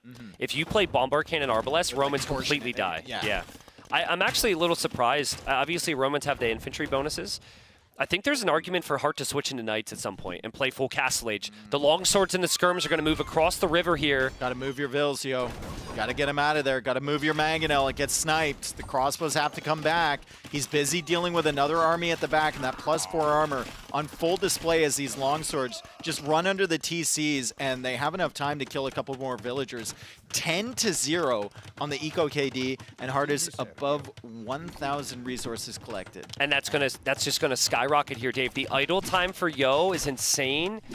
There's actually 0 armor upgrades for the skirmishers right now, so Yo could be a bit more confident against I don't know if he the units, notices but that. he might not notice. Yeah. It's not something you would really check at this point. You just assume that he has the +1. You might check now that you're seeing the damage. Yeah. As the knight comes in as well, and Isn't he's it- going to push this army away. Isn't it crazy, though, how quickly resources can disappear in this game? Yeah, 48 food now. Because now he's got nothing. Because he has nothing on fish. Yeah. So he uses it to queue up some villagers and then maybe get some upgrades, but now he's got 8 food in the bank. That's such good micro there from Hart as well. I loved how he sniped the knight. Again, he'll happily take some fights in the back of his opponent's base. Yo just can't keep up with them there. There's crossbow production in the middle of the map, and Mr. Yo, he needs some big moment here, and I just don't know where he's going to find it. Usually that moment for Yo is like some cheeky little night raid through the side or some siege workshop placement, but if he can't even get through the little gap in the front of his base... It's his own base, exactly. Like, he's going to have to delete one of these walls on the side to sneak a villager out if he wants to. I can't remember the last time Yo was actually at Hart's base. There's a big shot. The spearman. Yeah, the spearman that was there was pretty much the last time. And a lot of that goes back to the longsword raid from Hart, and Yo having to react to that. Forward dock there from Hart. Still only a 2-villager lead. KD still looking pretty good for Yo, because Yo will clear this up. But look at the confidence from Hart, dude. He's like, I know how good I am here. Let's go. Handcard on the way for Hart as well. 75 villagers. Oh, he cancels it, goes ballistics instead. He's just going to keep making skirms. He's going to keep taking that fish on the outside. Over 2K res collected ahead now. And he has the dock in Yo's river. Yeah, and Yo doesn't have any docks. Actually, he might have one further down, yeah. But this is just smothering pressure here. Great unit control from Hart, always. Every time he sees a knight, targeted with a conversion. Every time he sees the crossbows, microing with the skirms. Dodging the mangonel shots as well. But he can... all we're looking at is that, and his eco behind it's incredible. Fantastic. Dave. It's incredible. It's so good. He's going for a demo from the forward dock as well. He's going for a demo, Oh, God. folks. Demo should hop out. Revenge of the should demo. hop out. Revenge should of hop the out. demo. Where's the demo, Hart? Where is it? He's saving it. He wants to be efficient. There he goes. Oh, my. Did he deleted delete that, or did that get killed by the... Because if he deleted that, that's the saddest delete I've ever seen. Well, there's your demo, folks. We saw a demo kill at Skirmisher. Huge. I think Hart could have moved out a little faster with the demo, but again, he's got a million other things to focus on. Can Yo push out of his own base, Dave? Can he ever do it is the question. He's building an extremely defensive castle right now. One thing I've never seen any player do on this map is delete a segment of the wall further down and sneak out. They all feel the need to go through the center yeah. for whatever reason. Well, no one wants it. You don't want to delete your own walls, bro. They're free. No, I know that. I mean, 4 villagers dead. This has now reached a point where sneaking out doesn't change much. You need to face the music at a certain point. 3 villagers to the south there. I don't think Hart saw that from the dock. I mean, if he can find a way to protect his economy at home, I'm really happy with that sneak. Micro from Hart up the hill against the Mangonel. He just doesn't seem to care because his unit control is that good. Beautiful, brave, bold from Hart. And Mr. He Yo finds the castle and he backs away. Yeah, there's 3 villagers just running away with intention, or was that them trying to save their own life he was trying to save them. Yeah. He was trying to save them for sure. I'd like to see Hart calm down with the unit production now. I think he's had a lot of time to balance out his eco. He's adding farms and transitioning away from the fish. Now it's time to think about the Imperial Age and also the map control through the middle. That's where most of the wood is, most of the stone, and most of the gold.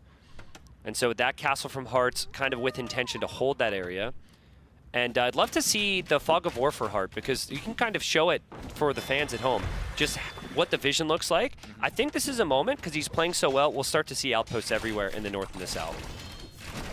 Yeah, potentially. Let's see if Yo can find a way back. He's so good at that usually. He must know that in the late game, Ethiopians feel really solid. Then I would if he ever gets I'd like to see him buy food, sell wood, and stall villager production, and just click up. Because right now, continuing to produce vills just worsens the situation as another demo misses. Just go up to Imp.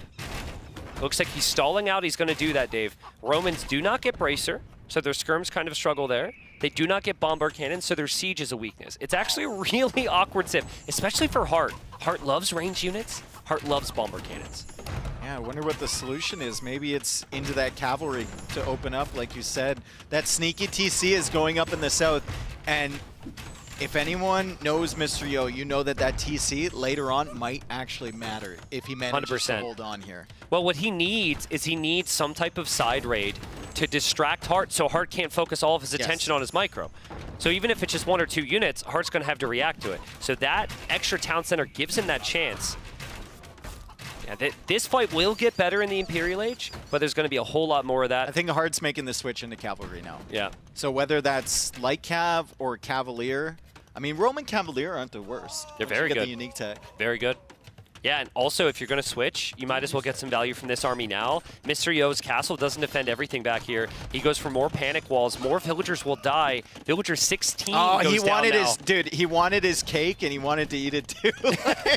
Like he wanted to save the villagers and wall up. You just had to sacrifice those villagers. It's just been that type of game, I guess, right? You have to take the risk to try and go for the big plays. There might be a big shot here. That's a rough choke point for the skirms.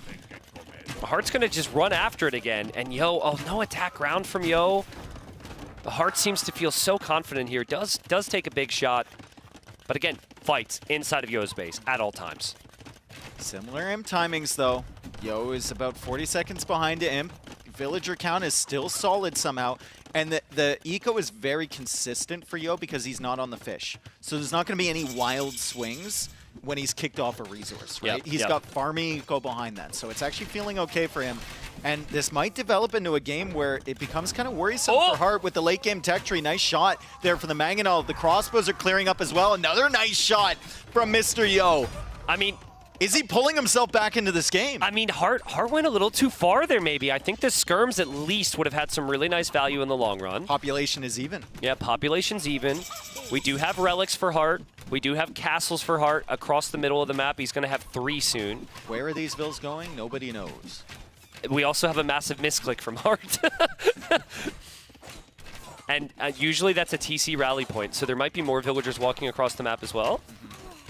But I think things just got a lot more comfortable for Mr. Yo. It's still not a game that's in your favor significantly, but there is a window. Because can he climb through it? Look at Mr. Yo's vision in the south. He sees all that crap, dude. He's like he has so much fog of war. I actually want to see the fog of war with the Ethiopian outposts here. He could see the castle, I'm sure. Yeah, that's crazy vision. He could see the castle that's being built as well. Meanwhile, Hart doesn't see any of that. Yeah. So, yeah, I think if Yo kind of front lines with the ARBs and camps the hill, which can be very strong. And look at the text coming in from Yo. Yeah. He had plenty of resources.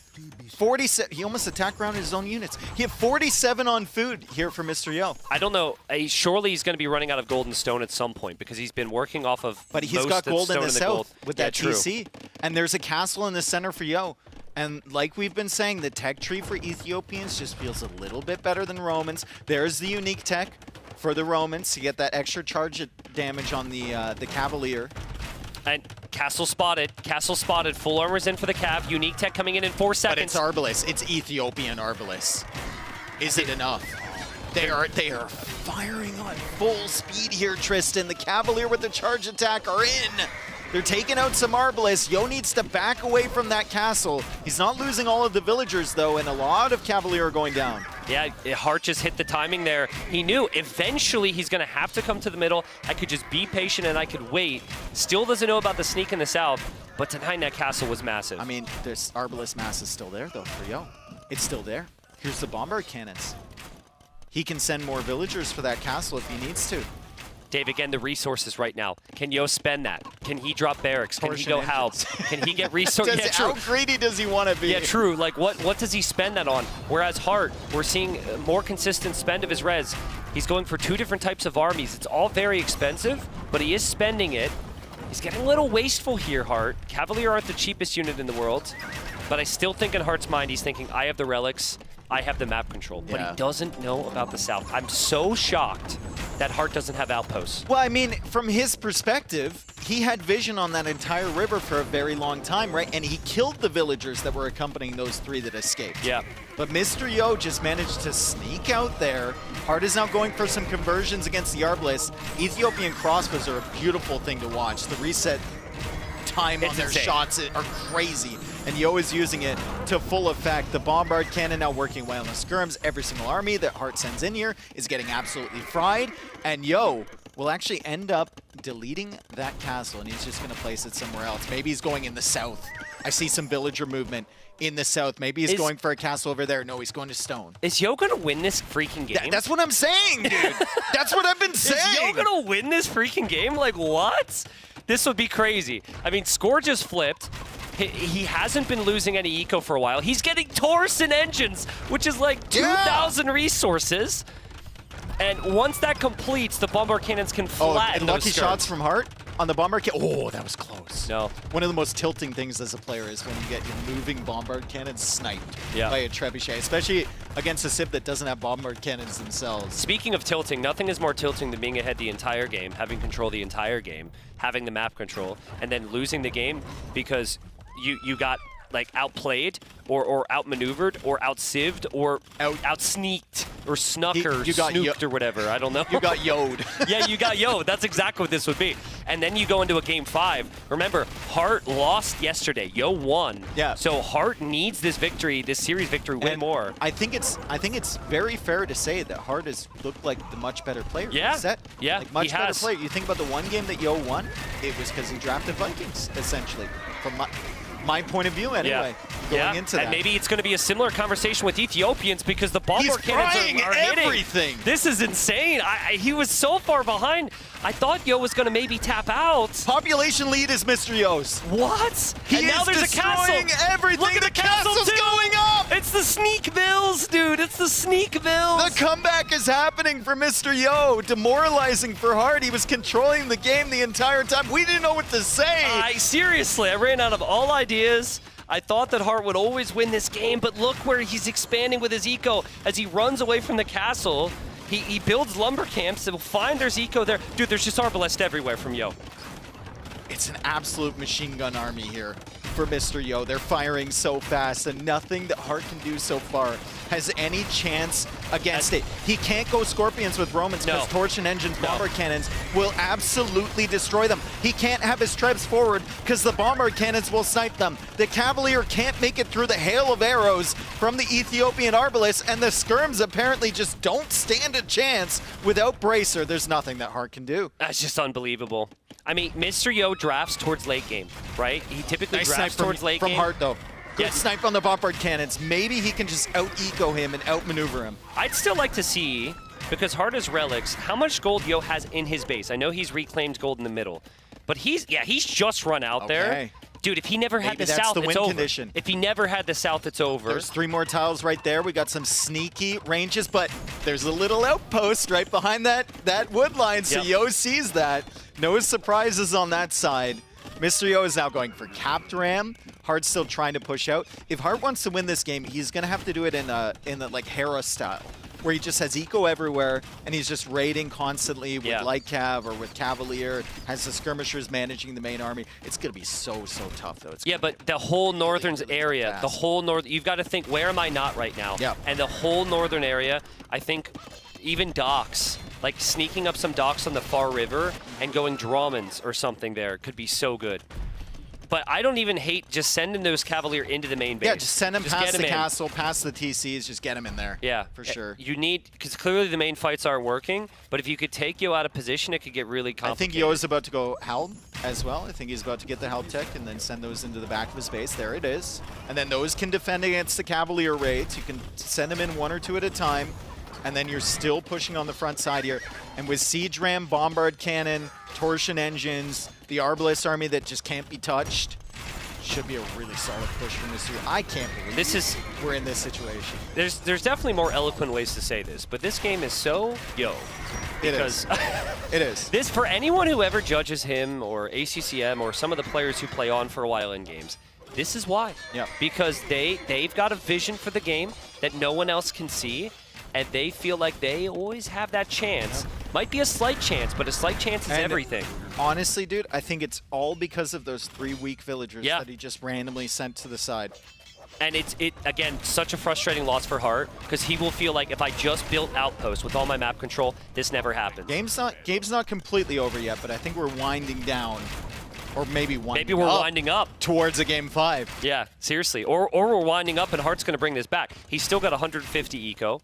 But, I mean, his relics are on the front. Yeah. His army's just trickling to its death. The KD tells you everything you need to know. Yeah. He can't beat the Arbalest mass. And here comes Yo, and this is a get out of my game, please. He's going to build the castle foundation where the monastery was. He's going to build it. Yo, just don't cover the Red Bull Wololo flag, please. Hearts. Thank you. Respectful. Hart's buying stone as well.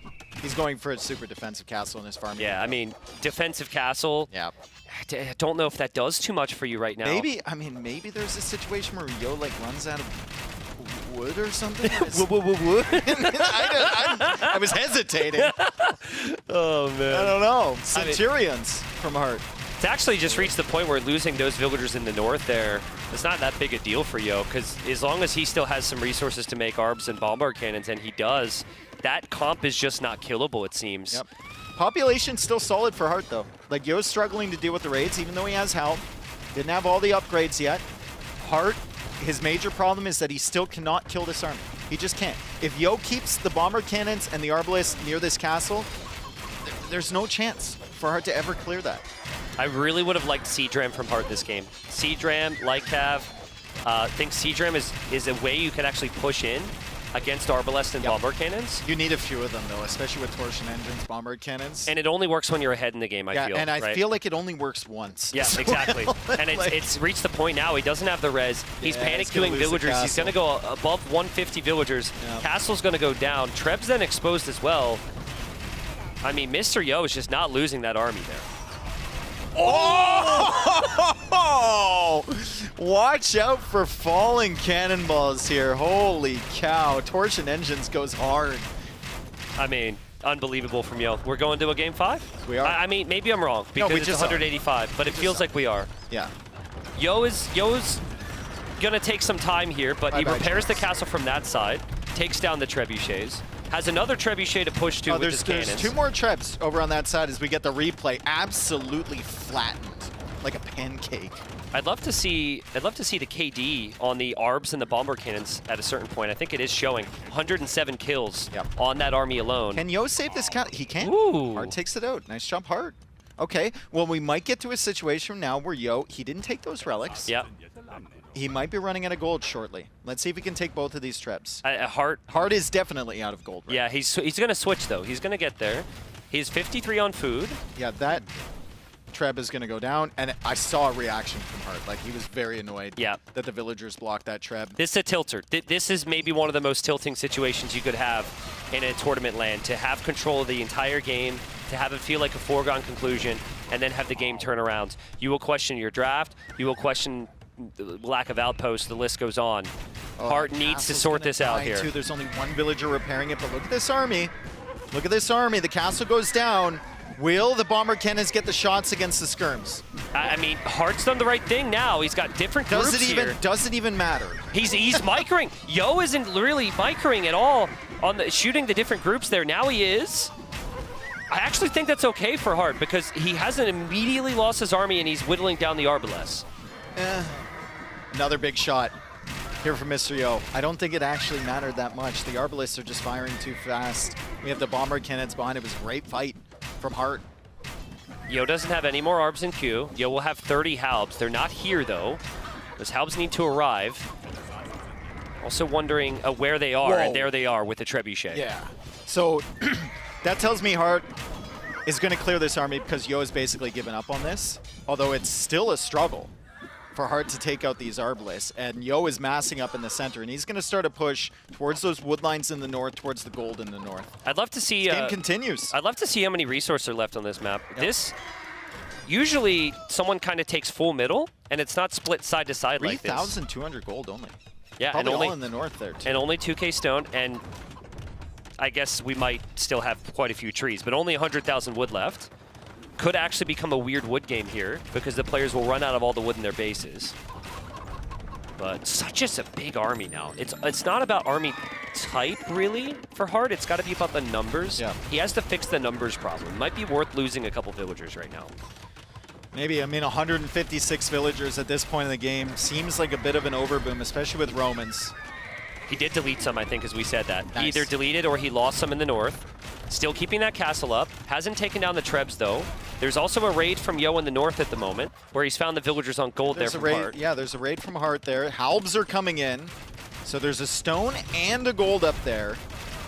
The Halbs aren't here to protect the Trebs, but the Arbalists are. Still one Trebuchet going down, and the castle is surviving currently for Hart. I think he's got enough stone to repair that. Still, like, these skirms do not counter these Arbalists. They really don't. They don't have Bracer, and the Arbalists are just firing so fast, they're punching through that final armor upgrade. Good raid from Hart, though. This is the type of thing that he needs to do here. But when you do that, that opens gives Yo up the more pop population space. Yeah. Exactly. So you have to do that, and then you have to hold against an even more difficult attack, and then you can probably out-eco him. 50 more villagers than the opponent is significant in these games. Yo needs to keep his queue healthy. Yeah, and he doesn't have gold, Dave. He doesn't have a lot of gold. In the south, I think he's run out, and he never reclaimed those relics. Maybe he's gotten one somewhere. It's actually getting really difficult to see where Yo is getting gold. Yeah, he doesn't have any gold down there anymore. Yeah, Mr. And Heart's also off of gold. I mean, you have Mr. Yo clearing all those villagers, and that opens more pop space for Heart. Can Heart make this happen? Can we have another comeback here? Heart's trying to buy stone. Yeah, I think yes. For the repair on that the castle. Answer's yes. Yeah, good raids here from Heart. Heart holds on. We thought this game was over And that twice feels already. The double attack in the south feels completely against the run of play. When you just had a raid in the back of Yo's base as well, Yo might not notice that. He Yo's doesn't not notice reacting. it. He doesn't notice it. Is Heart turning this around? Is he denying the game 5? I mean, the castle for Heart is still up in the middle as well. He's running out of stone now. He's hoping his trebuchets will get the hits. His castle will probably go down. But Dave, there's a healthy amount of skirms on the field here. So close. So close. Torsion Engines is still so good. 73 builds for it. He never noticed it. No. They're all dead. No. I mean, Heart probably clicked him down there just hoping, as you often do in these scenarios, and it actually worked out for him. And after seeing that, Heart's And going he to play gets on more. forever. He gets more here. Heart is in the process of turning this game around. We thought Yo was dead early. We thought Heart was dead later. And now, possibilities opening here as Mr. Yo goes to the castle in the north. He's going to find himself some more gold there. Heart still hasn't reclaimed those 3 relics, so that's really important. Yeah. The ones that are at the front of his base. He still can't really fully beat the army from Mr. Yo, but he's 50. He's going to be 50 population ahead. Dave, the key to counter the skirms was not the ARBs, it was the bombard cannons. Yeah. And Yo has struggled to keep the bombard cannon numbers high. Yo's population is rising again, 61 villages. He has 0 on wood, 0 on wood, 33 on food, 0 on gold, 0 on stone. 93 army, though. Yeah. Mem would call this eco perfectly balanced right now. 0, 0, 0, 0. Yeah, exactly. And the Treb is working away on another castle. How many castles has Heart lost? 4? 5? He's lost a lot, but he also had a lot of them. Yep. And he is going to reclaim those relics behind this. And I think he gets Yo more might raids. be losing his castle in the south, too. Oh, man. To what, though? Okay, Trebuchet there. Treb, yeah. Yo's relic is also right there. Yo was never expecting to like, basically be pushed off that hill. Remember that castle he placed on Heart's side? It was a clear statement. He thought the game was over. I think there's a lot of things that that happened that these players weren't expecting in this game. Just opportunities opening up, right? Yeah, and it's a lovely land set here because we've got crazy situation. Players have traveled a ridiculous long, like a very long way here. Lots of pressure, different circumstances, and as everyone watching knows, Age of Empires is also just really freaking hard, right? So both players have maybe looked human at times. I think the matchups are matchups we've never seen before in a lot of these games. So it's really tough to figure out. But what I know now, Yo's got a big score lead. Yeah. He has some gold, and he has fixed the wood There's problems. only 20 minutes left on the timer. Yeah. But, I mean, he's still at 74 builds. He And got he's back losing up more. to 80, and now he's not noticing the raids again. Look at this. Heart's killed 200 vills. Yeah. 200 villager kills in the game. And we're still counting as well. Oh, my goodness. If Heart can ever clear this army, the game's over. Viewers watching this, who wins? He doesn't notice! No, he doesn't. Who wins, viewers? I mean, to credit Yo, he's never lost those ARBs. Like, he's lost a couple of them, but he's having all of his focus. He's got 2 bomber cannons here, too. All of his focus is on keeping that death ball pushing. So I can understand why he's a little late to reacting, but my God. My God, what a great job from both players big shots to do again. what they need to do. And it gets more and more difficult for Heart because you want to overwhelm Yo, you want to kill the army, but every single huge skirm mass you lose to the bomber cannons there just goes directly into Yo's score. Yeah, And score is a win condition here. I think destroying buildings is extremely good. Siege Ram, dude. Siege Ram in the south. But then you lose a whole, like you destroy 5 buildings and you lose a whole light cav army, and it's the same amount of score. Yeah, but look in the south though. None of that's protected. Yeah. Okay, there's capped ram at least. Siege Ram down there would fast clear that. Yeah. And it also would mean that Yo would have to send a lot more military units. Can we just appreciate the res collected difference here? 121,000 resources collected for Heart, 87,000. Is there a way we can talk about the resources destroyed? Because that might be a good stat to look at as well. Heart is going for the full flank. I don't think it's going to work, though. No, He's tried this before. Big shots from the bombard cannons. He better dance. He better dance away because you the can't bombard dance cannons away are from so torsion strong. engines. Oh my God. Too much surface area. And Yo, once again, every single time Heart tries to take a big fight, it doesn't matter because Yo's army is significantly better. Yeah, it really is. KD's insane. 701 kills for Yo, only 500 deaths. But over the last couple minutes, he's lost 2 town centers. He's only at 69 villagers. And no, that is not a nice number in this scenario. You need to have a higher did the vill bomber count. cannons go down? Did the bomber cannons go down? Hart's trying to snipe him. Does he get it? He gets both! Dude, that's huge. That's massive. Now you can play Skirm and pretty freely take some decent fights here. And still only 1 Treb, which I know is, you know, it's still going to do some damage here, but that will take some real time. That's the gold in the north there for Yo. He's trying to reclaim a little bit of the south. What's the score? 22,018. He clears this army, kills all the buildings. It's very doable here for Hart. Yo is at 142 population. His eco and military perfectly balanced. It was 71 for both at a moment ago. There's Siege Ram. I'm telling you, Siege Ram's a game changer. 1 or 2 Siege Rams can destroy a castle when you're not looking. It tanks a lot of archer fire as well. Dude, it was that raid in the south. It turned everything around. That big raid, Yo lost like 25, 30 Oh, man. villagers. And he's raiding more. And he's raiding again. But it doesn't matter. He's killing skirms. That's all he's looking at. He's killing skirms in the middle. That's all he wants is to protect that Treb. There's a new cannon there. Hart still hasn't taken down the Treb, and there's repair villagers coming from Yo to keep the Trebuchet alive. A lot of stone is being invested into repairs right now for Hart. And 246 villagers killed by Hart this game. This is a weird scenario because Yo's pop is looking bad, but he's got a big score lead. And we are less than 15 minutes away until the timer comes into play. If it hits 115, guys, and sometimes it's actually not exactly 115. Does he get the trap? Does he get the trap? Does he get the trap? He's going to get it with the skirms. Nice snipe there from Hart. Oh, God, Dave. This is the exact scenario we discussed the other day. It's like, if it comes down to timer, you have these weird situations where someone who has the kills can't, like, actively push easily, and Hart's going to get desperate to kill this, finish this game off fast and recover that score. He is to take down buildings.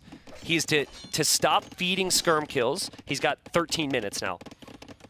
Either way this game goes, it's going to be heartbreaking. Yeah. Well, I mean, depending on who wins, it will be more heartbreaking. But, yeah, and also players will likely forget about it, even though like everyone kind of knows. There is a notification that'll pop up at 100 years, which I think is like 10 minutes away, and then it will show at the bottom right of your screen's view. I mean, I think both of these guys have been thinking about score for the last like 10, 15 minutes. Maybe. I think that has to be a consideration. Hart's trying to micro against Torsion and oh, 2 God. bombard cannons. Oh, God. I mean, like... That's not what you want. No, that is not what you want. Oh, man.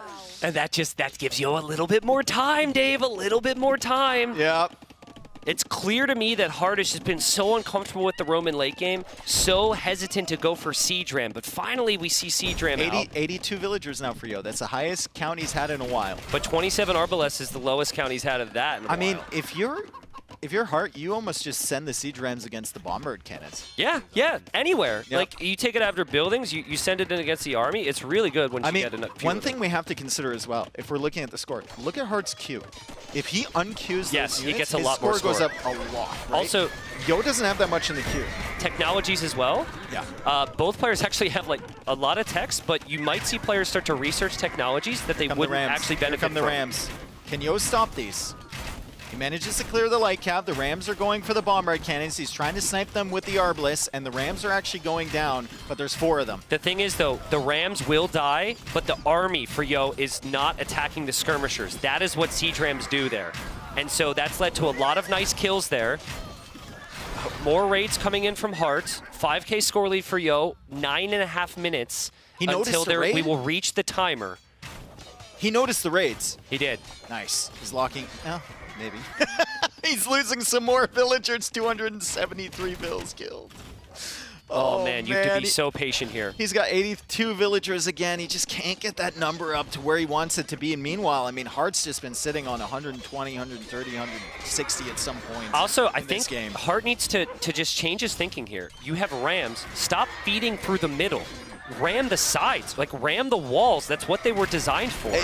But it's a unique scenario. Well, in this map, it feels like players just mentally consider those walls almost permanent. Yeah, true. Right? Like you never see anyone attacking. Yeah. At all. You never see people deleting them, like I mentioned. Dave, look at Yo's resources. He's at the limit, dude. Absolutely. He's at the limit. like this is. I mean, and his gold got raided recently in the north too, so like it was really struggling to keep that gold income there. He made a ram here for whatever reason. Oh God! There's Vills down there, and that's dude. How many Vills? So that's 22 out of 75. And they're cowering in fear right now, as they should be. Yo's not moving them because Hart can only see movement. Can Hart take the bombard cannon? No. Can Hart? Yeah. Yes.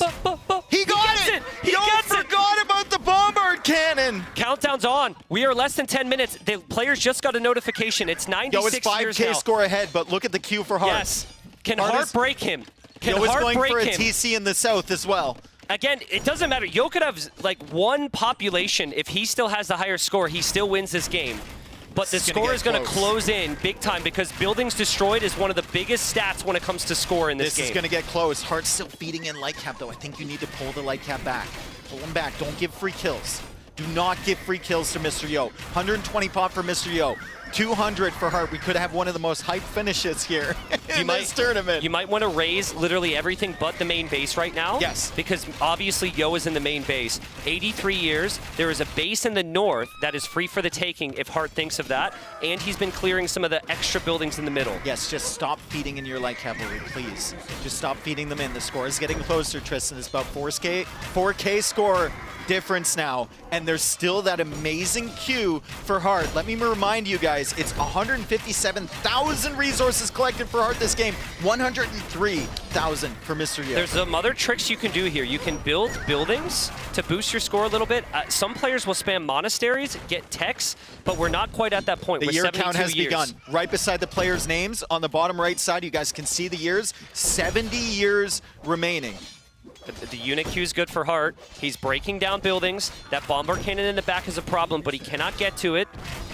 The score difference is still 5K for Yo. And but look at Hart. He's attacking the castle in the north, the TC in the south. These are big score swings coming, Dave. Big score swings. But the TC in the south survives. It survives. It had no support.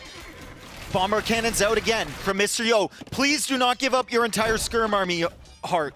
You need this. You can't give him kills. If he keeps moving, though, he can maybe support the Rams. Can he keep moving? There's so many different areas to look at. A little bit more conservative on these attacks for Hart. I would love that. It would keep him closer. 56 Score is years. still 5,000 ahead for Mr. Yo. He's 100 population behind. Hart wins this game. If without the timer, Hart wins this game eventually. It would take a long time, but he has more access to wood. He has more access to res. He has to win the game in the next 50 years now. And But the score's not looking all of good. the players, it was active throughout the ladder. It's been active in every single event Everyone that we've knows. done for Red Bull.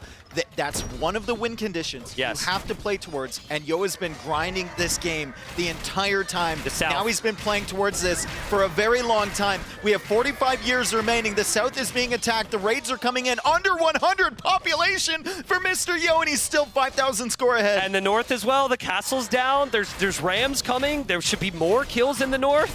Hart is pushing. Hart is pushing. Dave, if he takes those two bombard cannons that have basically no protection, he will crush the base. But if he in the goes last for 35 them and years loses here. all of the units, Yo gets more score. Yo's trying to hold on to these bomber cannons. He's getting a ton of kills. One bomber cannon goes down. I don't know if he's going to get the second one. Does he get the second one? He doesn't get it! He doesn't get it. That's so bad. 83 pop for Yo. It's going to get worse. 33 years remaining. And the push should continue from Hart. He can start adding buildings. Occasional scan in the back of Hart's base to see. He's doing the monastery He's doing thing. the monastery thing. Look He's in the building monasteries. Back of his base, he is placing monasteries. Cost per build time, per investment, per score, whatever. We need NASA to figure this out. That's the most effective building. 25 years. Architecture on the way. I'm sure there's more university technologies on the way for Hart. 23 years now. Yo can barely produce any military units. 76 population and 22 years left for Mr. Yo. We're going right down to the wire here, folks. The score has caught up a little bit. It's only 4K. We still have the amazing queue for Hart. It's getting right down to the edge. 17 years. Can Hart realize and cancel his queue here? He will be destroying buildings, which is good. He needs to cancel his queue to get the resources back into the bank. This has never happened to this level at a LAN event before.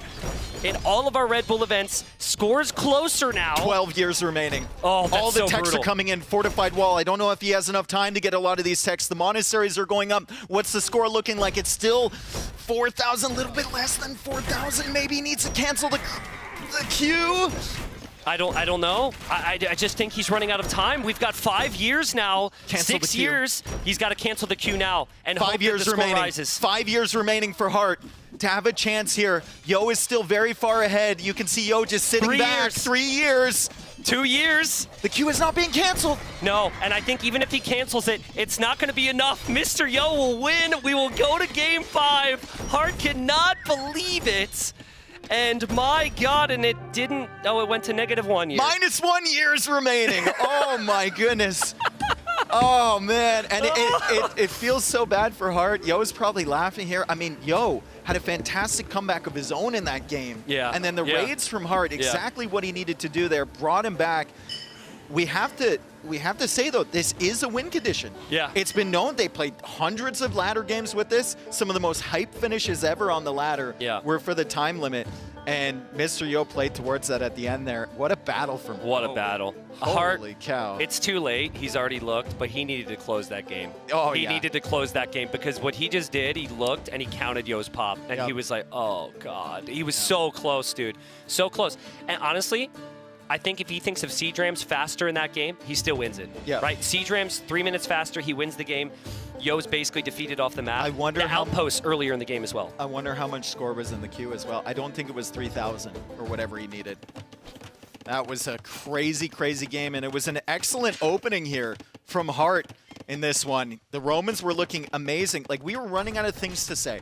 We gave the possibility that Yo could maybe come back. I thought it was over. It was but over. Until those 3 villagers got that TC set up, until he got up to Imp and got those Arbalists, didn't really think there was a chance. Yo believed in himself the entire time, though. The beginning of the game was all this. It was just constant pressure from Hart, no fear of the Mangonels, coming in every single time sniping the crossbows, and then we got to this army and... Yeah, the machine gun arbalests were just insane. I still think at this stage of the game, Hart thought he had won. Sometimes you're in such a good position that you don't do the small things that you would normally do in a closer game, like the outpost and the vision. But it was the sneak town center in the south. They're not going to be on the highlights, but the villagers that came from that town center changed this game, gave Yo his chance. Man, I thought earlier that that game between MBL and Hera was the best game of the tournament already, but this has been a fantastic, this was even with it, I would say. Going down to the score there. I mean, Yo was, here I thought Yo had won, Dave.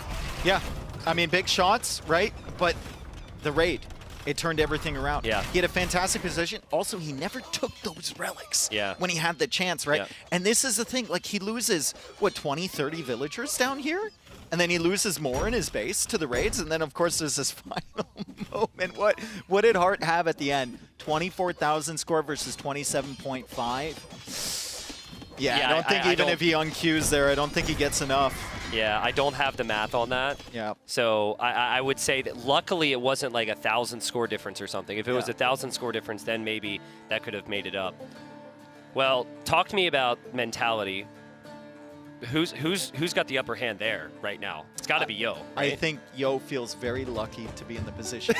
Because I think Hart, if you were to ask everybody involved in this set, the viewers, the casters, the players even, everyone would agree that Hart has been the better player so far in these 4 games. Yeah. And Yo is just, as he so often does, managed to sneak his way in.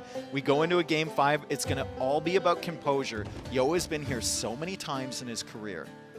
Hart, this is going to be a tester for him. All right. Well, obviously, crazy series so far. Quick break here before we go into the final game of the series, which, again, super important. Hart still no series wins yet. Yep.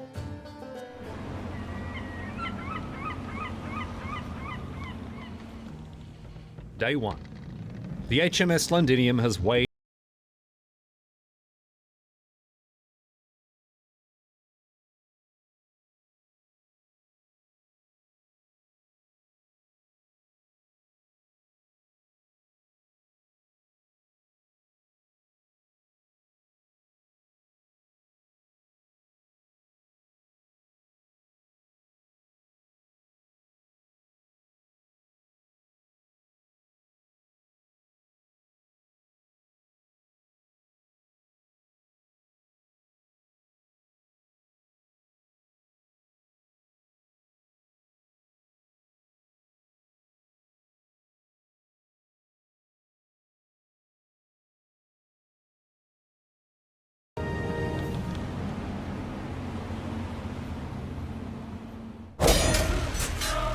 We must stand united, for even a hero cannot win alone.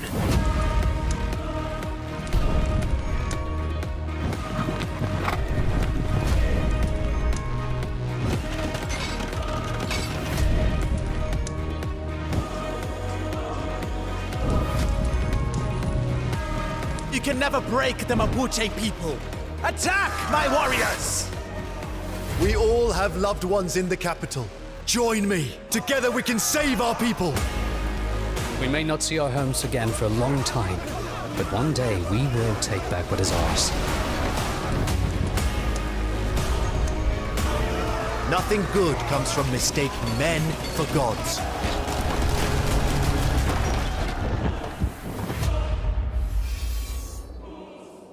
Whew, my God. The hype continues as we're here at Game 5. Yes, it does. And you asked about mentality. I'm glad we had a little break there for Hart to just kind of reset, because I really think he needs it. We had a discussion in our little 2-minute break, and I was like, man, I really want to say, like,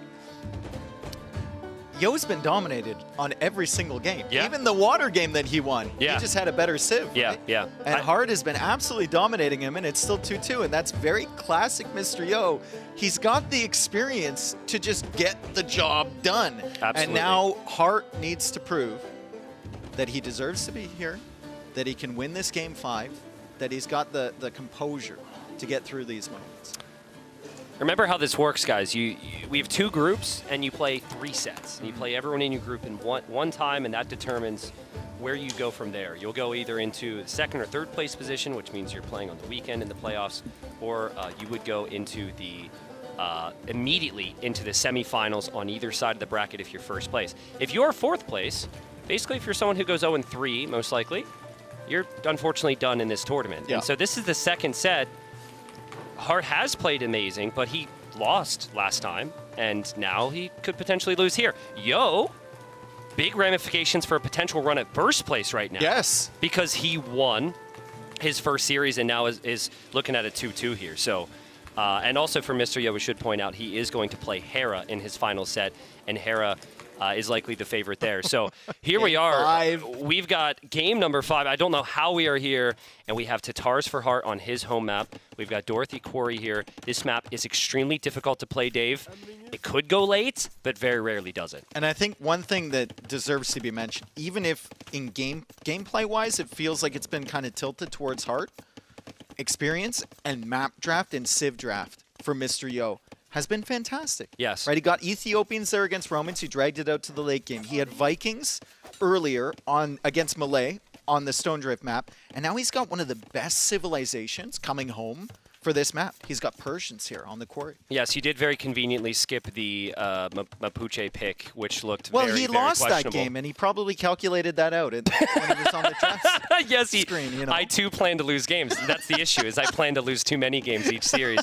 But no, both players on the opposite side here. There is a water element. I'd love for Vodka to zoom out before the fights begin and just get a double click on the oysters, because again, massive amounts of gold on the oysters. We didn't even get all of them, and that's it's like 36,000. Yeah, it's a lot. So yeah, just lots of oysters is the point.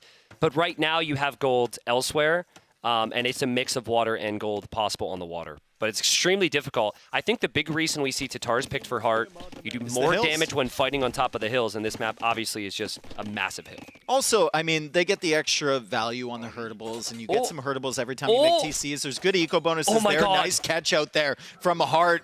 Yo, going forward with just 1 spearman. Hart finds the archers, and bye-bye early pressure. Yeah, from well, Mr. Yo. I mean, there was also the other army forward as well, so I don't think Hart was expecting the scouts to go there. There are actually lots of spears produced here from Yo, but my goodness, now Yo, can he kill these scouts? We'll see. Immediate focus again from Hart. Hart will focus down. He kills the spearman again. His scouts are super weak, though. Almost got the archers as well. Villager, though, going down, so Yo's still getting some value here as the archers trying to hard commit onto the villagers. They get 1. He does lose his scout. He loses the archer, and he loses the spearman as well. Right there, I think we saw the micro difference between the two. And the issue in the previous game, the issue, honestly, in the Island game as well. It was no longer a micro game, right? Yep. It was just like, what Civ bonuses do you have? It was a tech tree game. It was a tech tree game, exactly. So I think Yo's still got some great opportunities here with the Persians. They produce villagers faster, and Yo is amazing with any Civ that has big knight bonuses, which we haven't seen a lot today. And also, their docks have more HP. Their docks also produce faster. And there's a lot of not only oysters on this map, but there's some deep fish in the middle too. So he can keep his economy going. He's always basically going to have a villager lead, assuming that he hasn't lost too much. And was that a fishing ship from? Fishing ship went down, and a villager as well at some point. So Eco KD 2-0 for the Persian player. Fights in the middle though. We know who's going to win those. That's going to be hard. This is the just archers, classic. Those were the 1 HP archers from before. So Yo was really gambling, sending those forward, right? He did get a fishing ship for his troubles, but Hart's going to clear that up. When we look at the KD right now, it's 12-7 as Yo has to send more spearmen forward to try and push that away. Resources looking pretty good for Hart at the moment for clicking up to Castle Age. Yeah, and as you would expect, right? He takes the better fights. He beats you to Castle Age. He takes advantages there. No additional town centers in his future, though. He sells the stone, using the market to find the timing here. The extra attack on hills is going to be really nice here. These hills are huge on these maps. And it helps, right now with his positioning, it helps in the attack, but also it helps in defense in a lot of engagements on the other side. So, especially if you're playing into something like Cav Archers. Yeah. Could be really solid. Free thumb ring for Tatars. We'll actually know what his plan is based on how he plays this now, Dave. We've got 4 archers. You could continue to produce archers. If he's not, and he's not right now, it could be Cav Archers in his near future. Especially if we see something like Bloodlines come in. Yeah.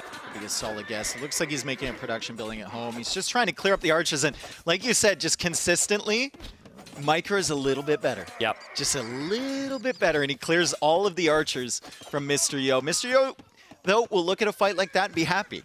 He'll be like, okay, I took a worse trade, but at least they're gone. Yeah. Also, wonder if there's some question marks in Yo's mind. He's like, wait a second. Like, why am I not seeing any more archers? Why did he take the engagement? Why did he not try and conserve the numbers? But Yo will click up here shortly. He's probably not aware at how late he's going to be, but he does still have the scouts. If these scouts get in, there is not a single spearman for Hart. Yeah. And he's not fully walled either. So, like... Scouts are roaming around. He's 40 seconds away from being able to produce Cav Archers. So that's Dave, this kind is of so his defense. Open. This is so open. Nice wall over there from Hart. Can he get the houses down? God. It's difficult with the hill. It's extremely difficult to see where the holes are with the hill. And Hart just gives up on the idea of walling, and he's going to run his villagers away. But Yo can't really surround them. There's the first spearman for Hart. He'll take a villager loss potentially. Okay, I mean, Hart loses 1 there. Good damage control, all things considered. Yeah. Really nice job from Hart. I agree. Cav Archers are on the way. I think they might have been busy on the water as well. Yo lost a Hulk. Oh, there's also that villager. He's on break in the wrong area. What are you doing, bro? That villager's going to go down. Yo doesn't have to micro this. That should be a free kill. And he gets the kill. Well played. Not necessarily free, though. The one thing I'm concerned about for Mr. Yo is he doesn't really have his woodlines locked down. And once these Cav Archers start roaming around on that plateau on the outside, how are you going to defend yourself? He's still 40 seconds away from being able to like build a defensive TC or siege or anything like that. I also think his woodline spawns are really unfortunate because they're all spread out, right? Like Hart's woodlines are all next to each other, and that's much better to be able to damage control and protect your villagers. But yeah, Yo's essentially got 3 massive targets around the back of his base. That's not even factoring in the gold. And faster Castle Age has paid dividends for Hart. Gets the villager kill. There's one of the woodlines. There's the other woodline. They're just so far away from each other. He went for the towers, so he doesn't have the stone to build like defensive TCs or anything. He's floating a lot of gold, which is why he's going for that market. And he's forced into camels as a defensive measure here against the Cav Archers. But remember, those Cav Archers don't only have the bonus on the hills. They have thumb ring as well. Yep, very strong. And Hart's making a lot of them as well. Hart will also wall up behind this. Yo tries his best to damage control, but a couple villagers go down. And camels are out. The issue with camels against Cav Archers long-term is the lack of pierce armor. They are not nearly as tanky as knights are. Now, we had some questions about the mentality for Hart coming into this game, right? Was he going to be shaky?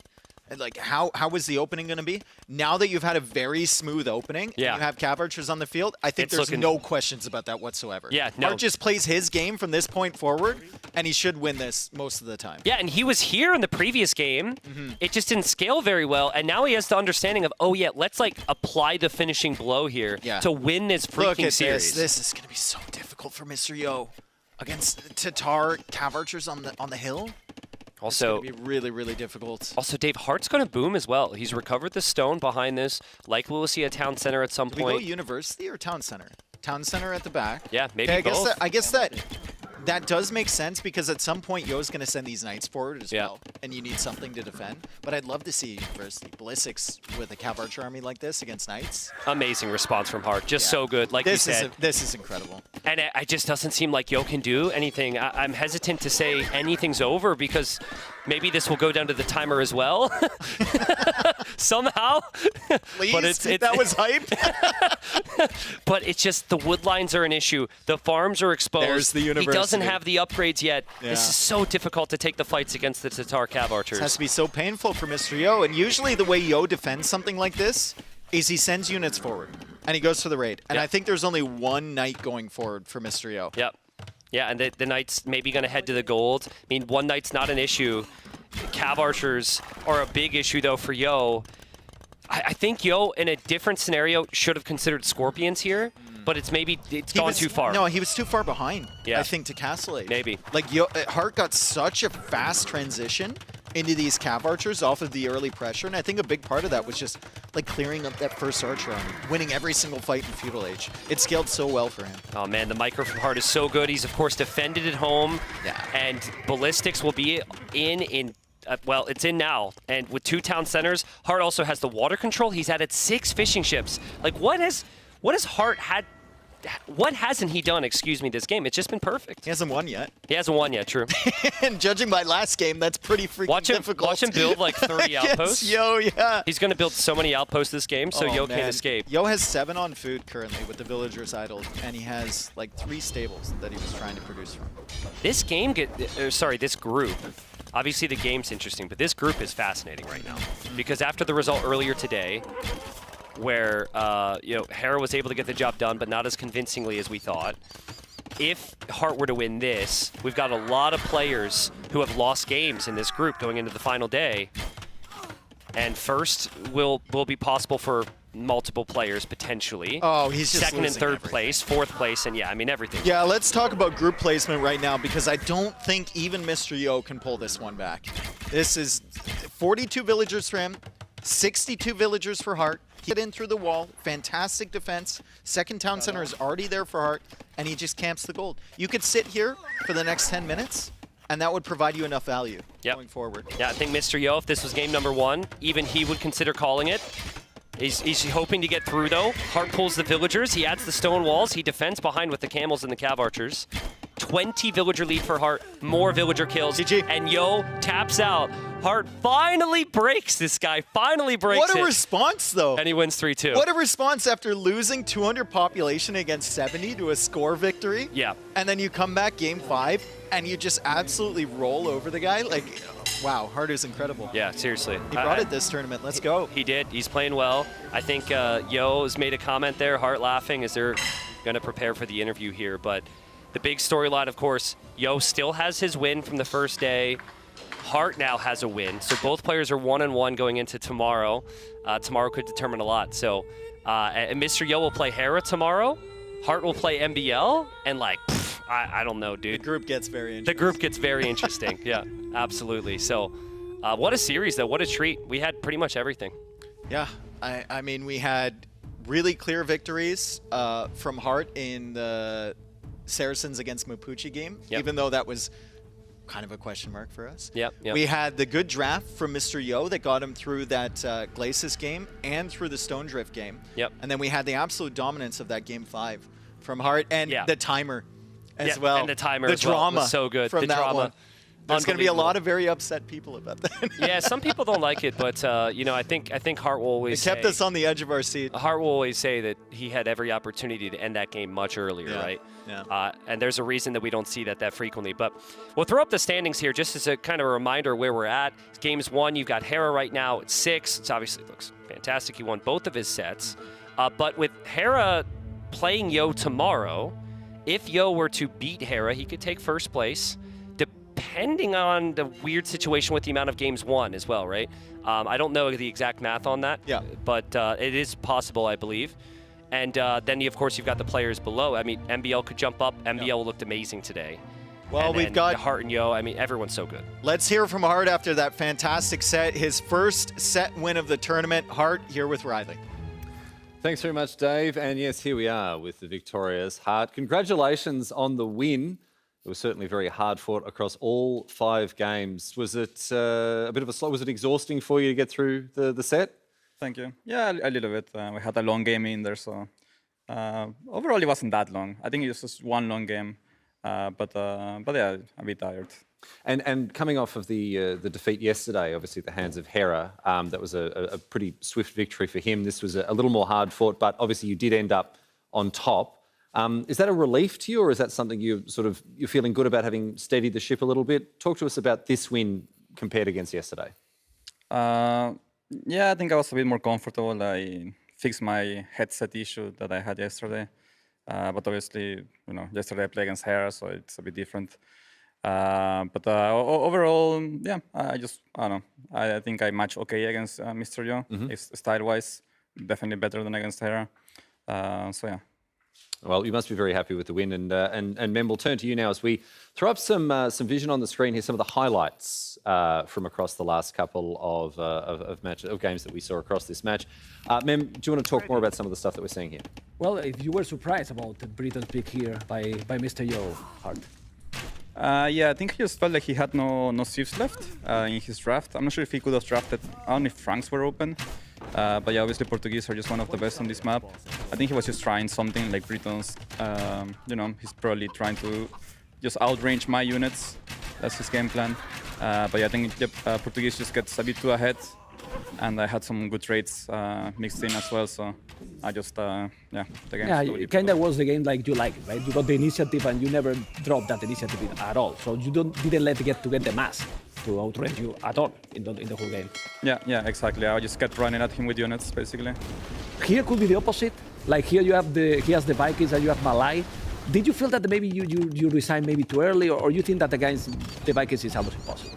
I think it's as much of a safe win as I had in first game, he had in this one, you know. Yeah. I'm Malay, I basically have nothing. I got nothing, man. Like, maybe I should have gone for something crazy, like a forward or something. Yeah. I think at some point I had a bit of hope. I got some good trades, but yeah, eventually Vikings just outproduce you. And this one, I was just checking, like, were you feeling that you always have the advantage here with the Sunset, but this civilization that supposed to don't have cavalry units and how fast they are, how annoying it is to be chasing those units all the time. I didn't even know what the hell his units did, man. I had to open the tech tree halfway through the game to check what the hell his castle unit Did you check it?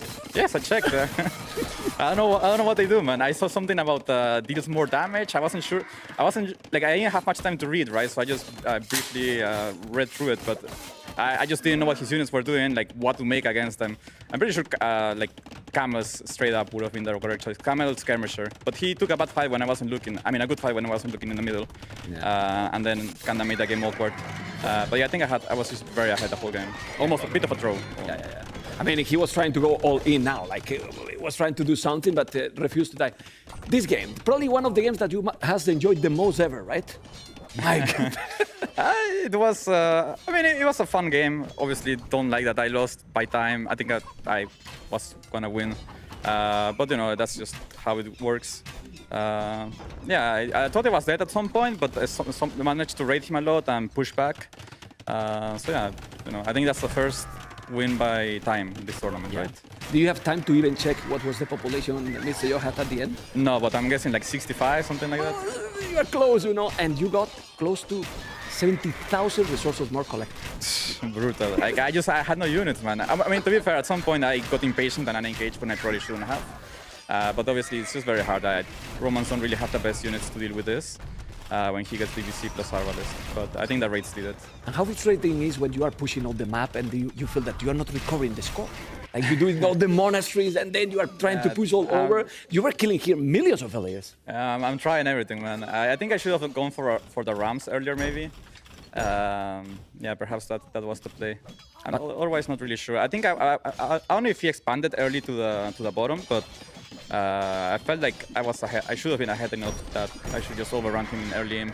But as I said, I got impatient and I took a bad fight, and that gave me a chance to come back. Honestly, I feel very proud about you because that game can be very frustrating, and then you jump into game number 5, clean mind, you know, and play like nothing happened, no? Yeah. No, I mean, I know the rules when I'm playing, right? Yeah. Like, I don't get frustrated because I lost my time. Okay. I'm more frustrated by the fact that I think that loss might mean that tomorrow I have to win to get through. So like that last game, like this game we're watching, kind of doesn't matter for me anymore in some way because I need to win tomorrow. Anyway. Anyway. Okay. Because of game difference. Okay. Well, but you can get more or better spot in the group as well, because if then Mr. Yo win tomorrow and then you win, there can be some throw there that can be very interesting. What about this one? Because Tatars feels here now that if you get the lead, is also the better civilization. Yeah, I mean, Persians are just a very strong Civ too, but I know Tatars get a lot, right? The Tumbling, CA, Hills, it's just a lot of bonuses that go together on this map. Yeah, but I think it's competitive, honestly. I was a bit afraid that if the game went on for too long, he could get to Savar. So that's what I was thinking, but you know, I just killed him before that. That was my plan. But mechanically talking, how you feel today? Because I was watching closely and I feel that you played very well. The games you lost was more, well, you saw the factors it made you lose. Yeah, today was definitely better than yesterday. I felt a bit more comfortable. Yeah. Okay. Well done, Hart. Congratulations on the win once again, and thanks so much for joining us and sharing your perspective on that match. No problem. Thank you.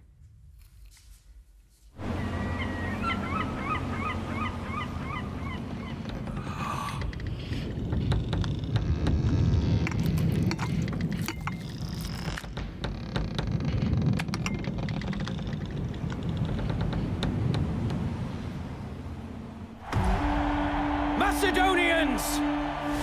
Have you ever seen so grand an army? Hear the acclamation that you fought beside Alexander on the day of his greatest victory!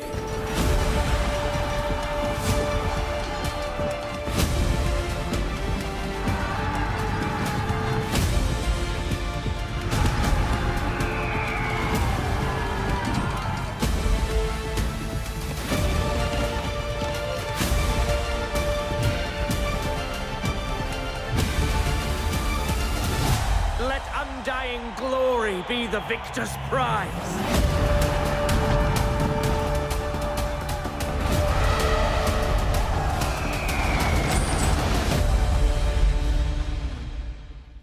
Welcome back aboard the HMS Londinium here at Red Bull Wololo. My name's Riley Knight, the host of this event. I'm joined by Mem. But now, Mem, we're setting up our next match. The players are getting ready behind us. It is Sebastian versus Leary. Both of these players did very well yesterday. What do you think we're going to see in this matchup today? Well, I think we're going to see a brutal series. It's been a very good day. We didn't have any sweep today. And honestly, I think this match is crucial for Sebastian. Because for Leary, no matter what he's doing today, to get his goal, he needs to win tomorrow.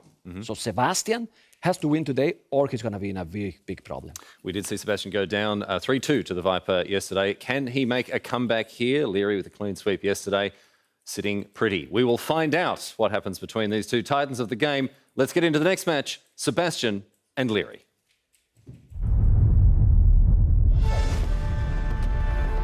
I started playing this game when I was like 8 or 9 years old, but as you become better, as you improve, you start imagining what could it be, and this is exactly what could be.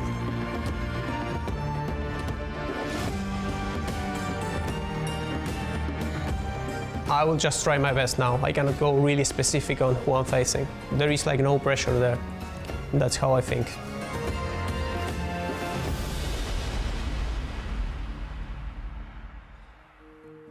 All right, well, final series of the day. I felt like it was going to be the closest series of the day coming in. We've had some bangers already, so Nilly, Sebastian versus Leary, it's going to be a treat. Yeah, absolutely. Like, Sebastian has been playing so well. Leary we thought played incredibly well yesterday as well. Yep. Wasn't really happy with how he played, right? Said like, okay, those are the pinpoints that maybe want to improve even. So excited for that approach. Yeah. This has to be a great set. Both super aggressive. Sebastian, he ended up losing yesterday. Yes, he lost 3-2, but he's coming in 0-1. And so now being up against Leary, who's one of the best Empire Wars players, argument best Empire Wars player ever in terms of total results, he could be 0-2 after today, which would put him under a lot of pressure here. So big storylines with the group. I have felt for the last year or two that Sebastian is just like, he's the real deal. He feels like the next consistent top 5 player. Hasn't quite consistently been in that top 5. But I think a lot of that has to come down to belief in his abilities. And recently in TTL, they faced off in the semifinals. Leary crushed him 4-0, and I felt like the first 2 games, I saw Sebastian doing some crazy things that didn't necessarily fit his style, Nilly. I'm wondering if Sebastian will play the Age of Empires he played against Viper yesterday, or if he's going to not believe in himself and try something too off the wall for his style.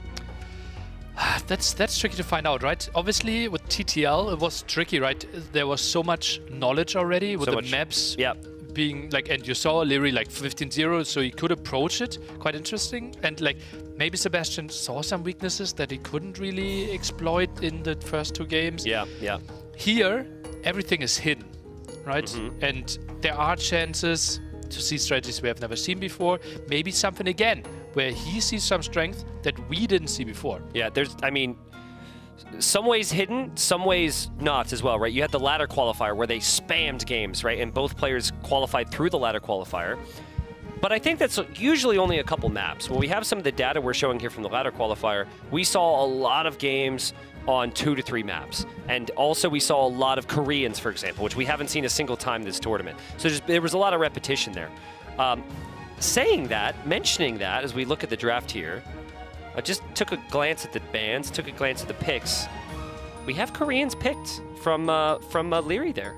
First time. Absolutely crazy that that's going through, right? Typically, we've seen that banned every single time. Yep. So that's the most dominant civilization we've seen in the whole ladder qualifier. And now flying in with that? Is that an oversight by Sebastian? Maybe not. Like, I think that the Koreans have their strengths. The map that they were the most dominant on is the map that Leary has there. I think that's Volpine there. But maybe he knows that Leary will always pick it, right? Maybe that's draft strategy. Like, hey, everyone's banning them. Leary doesn't want to think about anything new. Example, there's bans. Banning the new DLC, which 2 weeks ago he said he had not even bought yet. So yeah, I kind of like the thought process in theory. It's going to be one of those things. If he beats Koreans, we're like, holy crap, because he was able to bait him into it. He had a counter. Obviously, if he loses to it, we're going to sit here and say all the data pointed to that being a ban. Yeah, typical caster approach, right? Yeah, of course. We're right either way. Any keys, any differences between their style here? Bit surprised that Ethiopians were picked so early, right? We had Ethiopians already winning twice. Not really sure if that affected any of their decision making there. Used to be a really often picked civilization back in the past, but without the greatest success. Jurchen's flying into the draft there. It's a civ that we haven't seen picked that frequently. It was a later pick, but it's interesting. There's some funky things you can try with that. If you wanted to play off meta, you could play through the archer range and play with the grenadiers. You also could still just play the standard units as well and go scouts and cav archers there. But overall, I like the maps. I think clearly Leary wants to make this primarily land, and so does Sebastian. Game 1 is going to have more water than all the other games combined. But a couple rivers. There's a quarry out there. Well, if you want your boats, we'll have it. Yeah, still feels like the land is winning the game, right? And compared to maybe other more heavy water maps, here it feels like we had massive fights on land every single time. Yeah, I'm excited for this set. Khitans, what are our thoughts there? And also like the late Mongols pick, right? We have seen them picked twice, but not played yet. Well, Mongols are first pick usually on any standard game, but being Empire Wars, you don't rely on the hunt as much. So I think because your villagers are pre-established on farms and berries, and you already have 27 of them, you're not going to have this massive hunt lead like a standard game. And then you think about the Mongol tech tree. And yeah, exactly. You're not taking boars. You think about the Mongol tech tree, and they're good. Like they're good, but they're not like terrifying. The Lancers, the light cav, the cav archers are solid. I like where they're picked. I still haven't been impressed with the Khitans yet. I think they've lost every game. Feels like it, yeah. And I'm just waiting for that game to open my eyes. I like all the other civs on there big time. I loved what I've seen from the Cumans. The discount in the archery ranges in the stables leads to very fast attacks. Magyars have the cheap scouts with the extra attack. Georgians' mule carts are crazy. We haven't actually seen many games with Georgians or Armenians yet with mule carts. Volpine. I love to see Georgians and Volpine, right? Yeah. Trying to get to that monument in the middle. How do you want to tell the viewers like about the training on Volpine, the balancing on Volpine, and what you contributed? Because you told me that you like to play with the mule carts, and that it's like this big thing to cut to the middle, and I've yet to see it. It's so weird, right? Obviously, like it was Krasini coming up with the map design. Yeah. And then it was basically me leading the testing team for that, yeah. right? And I probably played 150 to 200 1v1s on this. Like not only on this map, right? But all the 9 maps. Yeah. And against different players, and I was like, felt so smart, like Volpine, Georgians. I tried to go for the center then, talk to any players. They're completely ignoring it and think my approach is completely stupid. I mean, don't you love it when you come up with a map to like force players to a certain area and they just completely ignore it? Yeah. Maybe that'll happen though. Maybe that's an option. Here you've got the stats from the ladder qualifier. They only played each other 8 times, which is very, very low considering the players played hundreds of matches. The Koreans was the most picked civ and highest win rate for Sebastian. The Saracens was the most picked civ and highest win rate there for Leary. Interesting. Saracens, we didn't see it that much, right? But only 8 times. A bit of a surprise, right? But Leary obviously working full-time. Sebastian, more of a night player for European times. Yeah, definitely time zones there. And also there was a little bit of time zone planning involved. Players would maybe think about it and say, all right, well, if Leary's online, maybe I wait an hour or two. Who knows if that's what happened there, but it's part of it. Maybe Leary's bedtime? Could be Leary's bedtime. People still speculate he's 16 years old, but I think Wikipedia tells me he's now 24.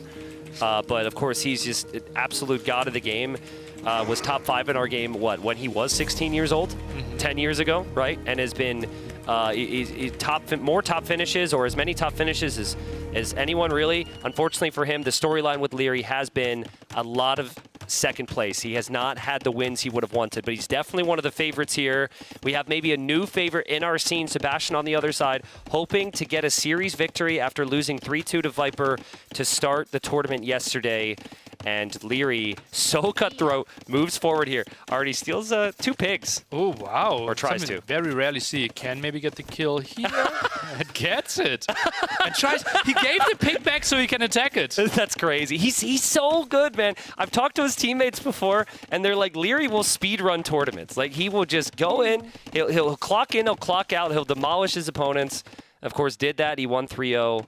The first series, but he's looking around, and I see the man-at-arms upgrade here from Sebastian. And 3 militia already on the field. Will knock on the door of the woodline pretty soon. Let's take a look how the reaction is going to be.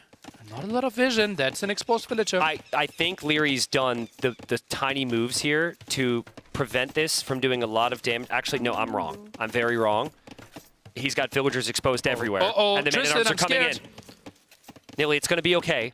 I think it'll be okay for you. Wow. Maybe not that villager, and the quick wall comes in. Needs more quick walls on the left-hand side, though. Finishes those quite nicely. With that little vision, not losing a single villager. Impressive by Leary. Now, behind this, Sebastian, he doesn't have to worry about Leary with archers in his base anymore, and I think that's a big factor of this strategy. Obviously, killing the villagers is good, but I'm seeing Sebastian building a dock on the outside. He's also adding fishing ships on the inside.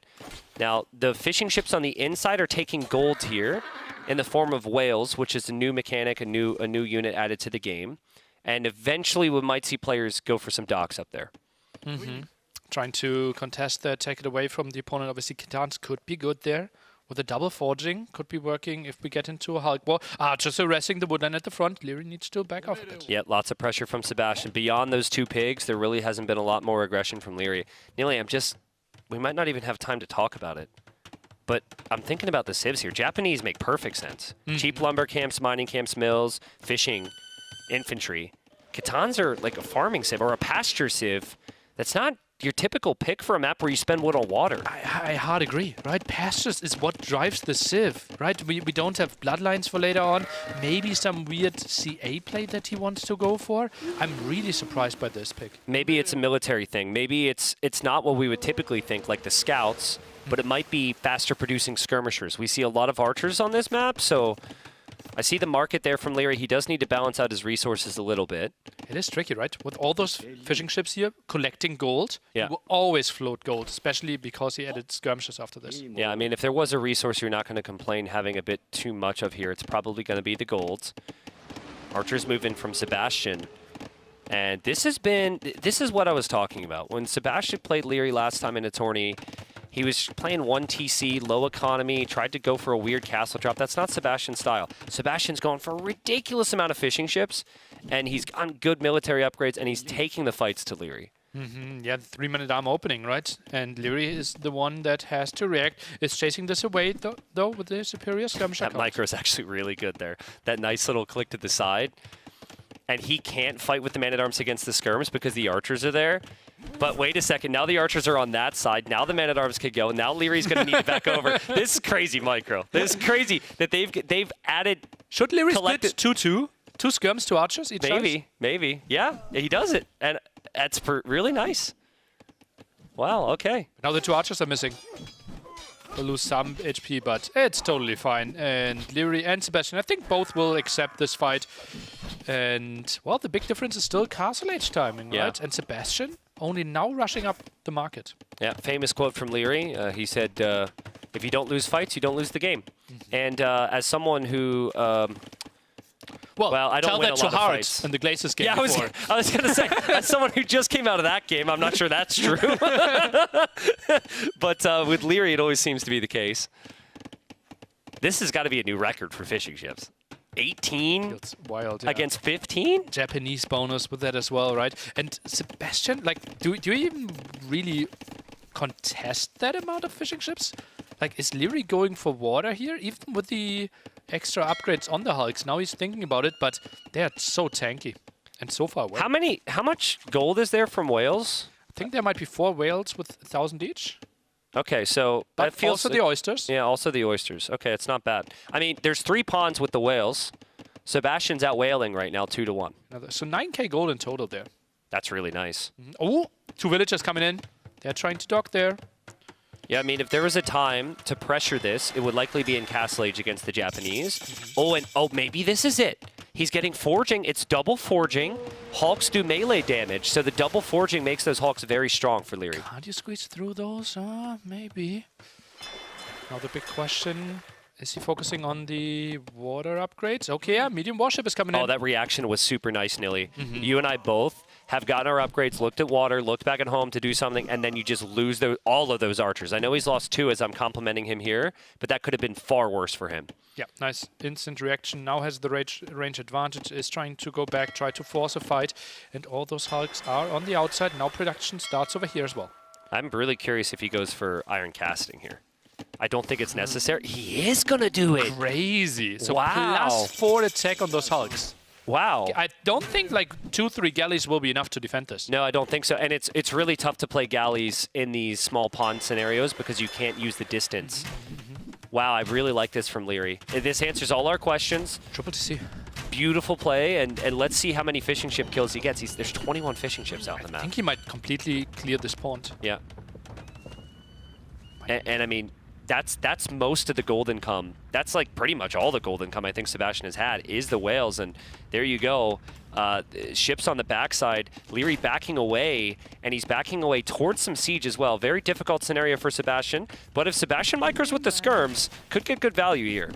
Yeah, Leary doesn't really have the answer, right? The siege workshop needs to be out ASAP, otherwise he can't really deal with that. We have one at the top, now the rocket card, but misses. Yeah, honestly, Sebastian's got a lot of work to do right now, but I like that. I think adding his own siege would make sense. He's dropping his 3rd town center. He is aware that there's big Navy investment, but there's like 5 different spots to look at, Nilly. You have to be so careful against the siege. Sebastian now follows up with the siege workshop of his own. Will be Mangonauts after this rocket card. Oh, I'm scared. What a game. The level is so high between these two right now, and the shot lands. The shot lands. Sebastian needs his own siege. Maybe could have considered a dock in the middle, but there's just too many questions being asked of him right now. Villager being sent for the repair. Was expecting some dance there. Sanctity now coming up. Sebastian wants to react to this with the Monk defense. Okay, I mean, I like Monk defense, but I think a Mangonel or two to help as well makes this all the more complicated for Leary. It is expensive on gold to go for Monks, and he's not going to have his gold anymore. He's losing his fishing ships. As we see the replay there, those fishing ships in the starting whale pond area, whatever we call that, just gets completely destroyed. And what a massive swing, right? You talked about 21 fishing ships earlier. Now we're in single digits, and Leary has to be happy with that. Feels like he's winning on all fronts right now. Yeah, it's crazy. But Sebastian does have more villagers. He's got 52, and he's on 3 TCs, and Leary's only on 2. But this is where the micro comes into play, and the micro from Leary is just too damn good.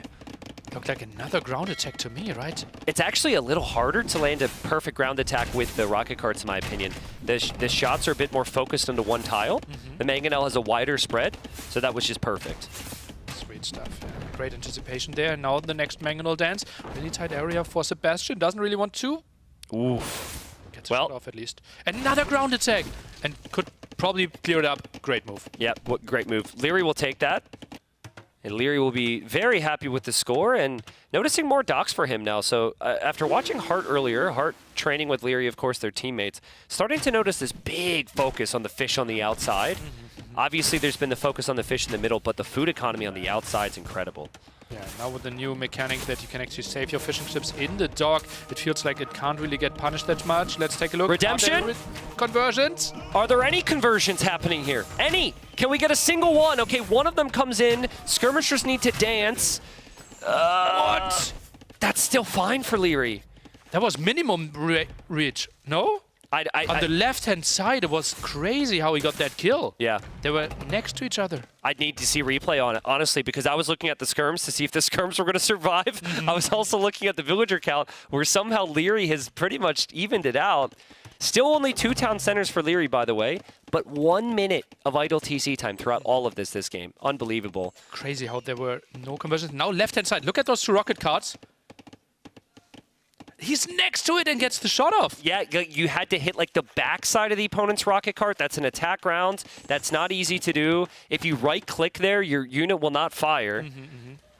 This is, if you don't lose fights, you don't lose the game, Nilly. 42 kills for Leary, 13 deaths.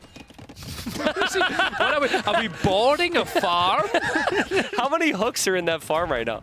You got to be careful, folks. If you're going to be eating anywhere around here, make sure you check your food, because there might be a few. Metal in your potatoes. Yeah, hate it when that happens. Fish ship count up to 26 for Leary. Look at his resources.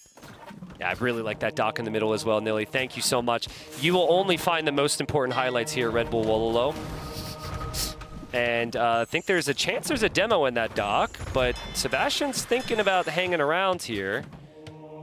He's converting the dock now. It's not a demo, it's actually war galleys. Sebastian hanging on, by the way. The kills haven't been good. The eco's actually been pretty even. Look at the resources collected. It's actually interesting that we have Leary with the imp resources not going for Imperial Age. Yeah. He's which is committing unlike into him. more light cap. Yeah, it's very much not like him. He is up against monks and he already has the attack upgrades as well. So I really like light cap here. Light cap is great against everything that Sebastian has on the map. It's probably because Kitans doesn't really have the proper Arbalest timing, right? No Arbalest for them. And, well, yeah, that alone might be the reason. Yeah. Because typically we see Leary reaching low Imperial, or like Imperial Age with low economy and an Arbalest timing. Well, also, I mean, if you got an economy this good, you can throw in a couple light cav and then still probably get to imp anyways. Another dock here from Leary. So he's going for the triple pond domination, not to mention the water on the outside. And again, Japanese without fishing economy, never what you want. Sebastian in a really uncomfortable position. That's one of the main reasons why he picked the civilization, right? Going for so many fishing ships and using that bonus. Oh, a bit sloppy on Leary's side here. Sebastian not benefiting from all his bonuses. Also Japanese, you mentioned earlier the bonus that mining camps, lumber camps and mills are cheaper. not something we built too much here, right? Yeah. Well, maybe a little bit more, because the wood lines are all super spread out and awkward. Yeah. So I think you're going to be placing a lot of awkward lumber camps. Point being, though, Sebastian's got to get some control of some area of this map. He is going to focus and drop the castle in the middle. My thought, though, because typically Leary would want stone, he'd go for trebs, or he'd get chemistry and get bombard cannons. That his Civ does actually have an option, early imp siege option to pressure a castle. It is very underwhelming. But I'm wondering if he will consider the, what's it called? The camel treb, the mounted treb? Yeah, I think something like that, yeah. Mounted trebuchet. I personally think it's one of the worst units in the game, but the devs forgot about it. But it is an option, because he doesn't have a castle yet. It is okay against units, right? But against building, it barely does any damage. Okay. Like it's a bit like weaker, a bit more mobile bombard cannon. Yeah, it does look really cool. It's a 10 it's a 10 out of 10 as far as visuals are concerned. Whether the effectiveness is worth it, I'm not sure. But Leary's about to hit imp. I like Sebastian's castle. I like his thought process here to hold on to the gold in the middle. But we'll see how long he can hold on to the gold here. Has stone as well. Maybe we see Japanese making something happen with like mass Yasama towers. Double university. Hey, some people just get 1 degree. But Leary, he's out here. He's going to go for 2. Props to him. I personally am at 0, but you know, what are you going to do? Single university. Chemistry's coming in. Yeah, chemistry's on the way. I like the double dock from Sebastian, and some of the practice games I've been watching players play. We'll see a lot of ships stacked into the middle just because of all the gold from the oysters there. But some nice raids from Leary on the backside, I think. Just being annoying. There's always some red units running into the eco. Yeah, really nice job there. Killing so many villagers over and over again. Look at the eco KD, 45-3. And yeah, the middle pond, after we see the nice kills there against the skirmishers, the cannon galleons would have been really nice in the middle. Wow, GG called. Honestly, Leary had such a good economy at this point. I think it would have taken Leary a little bit of time to finish off that game, just because he didn't have the trebuchets yet. But Sebastian, it just felt like he could do nothing right in that moment. He couldn't move out. He didn't have control. He couldn't win a freaking fight. Leary remains undefeated so far. I think that makes him our only undefeated player right now in this tournament. And what a start. He's just so good. Yeah, that was impressive. Like, he won every single fight, as you said, right? Yep. Bottom pond, top pond, outside, in the middle he was winning the fights. It's kind of crazy how he overwhelmed Leary, and like he didn't fully play to the strength of his civilization. So. At least, well, not initially, but then when I saw him go for all the hulks, I really liked it. That was cool. Iron casting? Yeah, forging iron casting was sick. But like Sebastian didn't really contest the border, right? Yeah, I don't think like that bonus made any difference. Well, so here's what I think, right? There's like steps to how games progress. And typically, it's baby steps that builds up towards an established meta. And because this map is so new, we don't have that established meta yet. That was easily a new record for both players' fishing ship counts in a game. We haven't seen anything close to that. I think in Sebastian's mind, he thought he would go up to like 16 fish, and Leary would stay on like 8.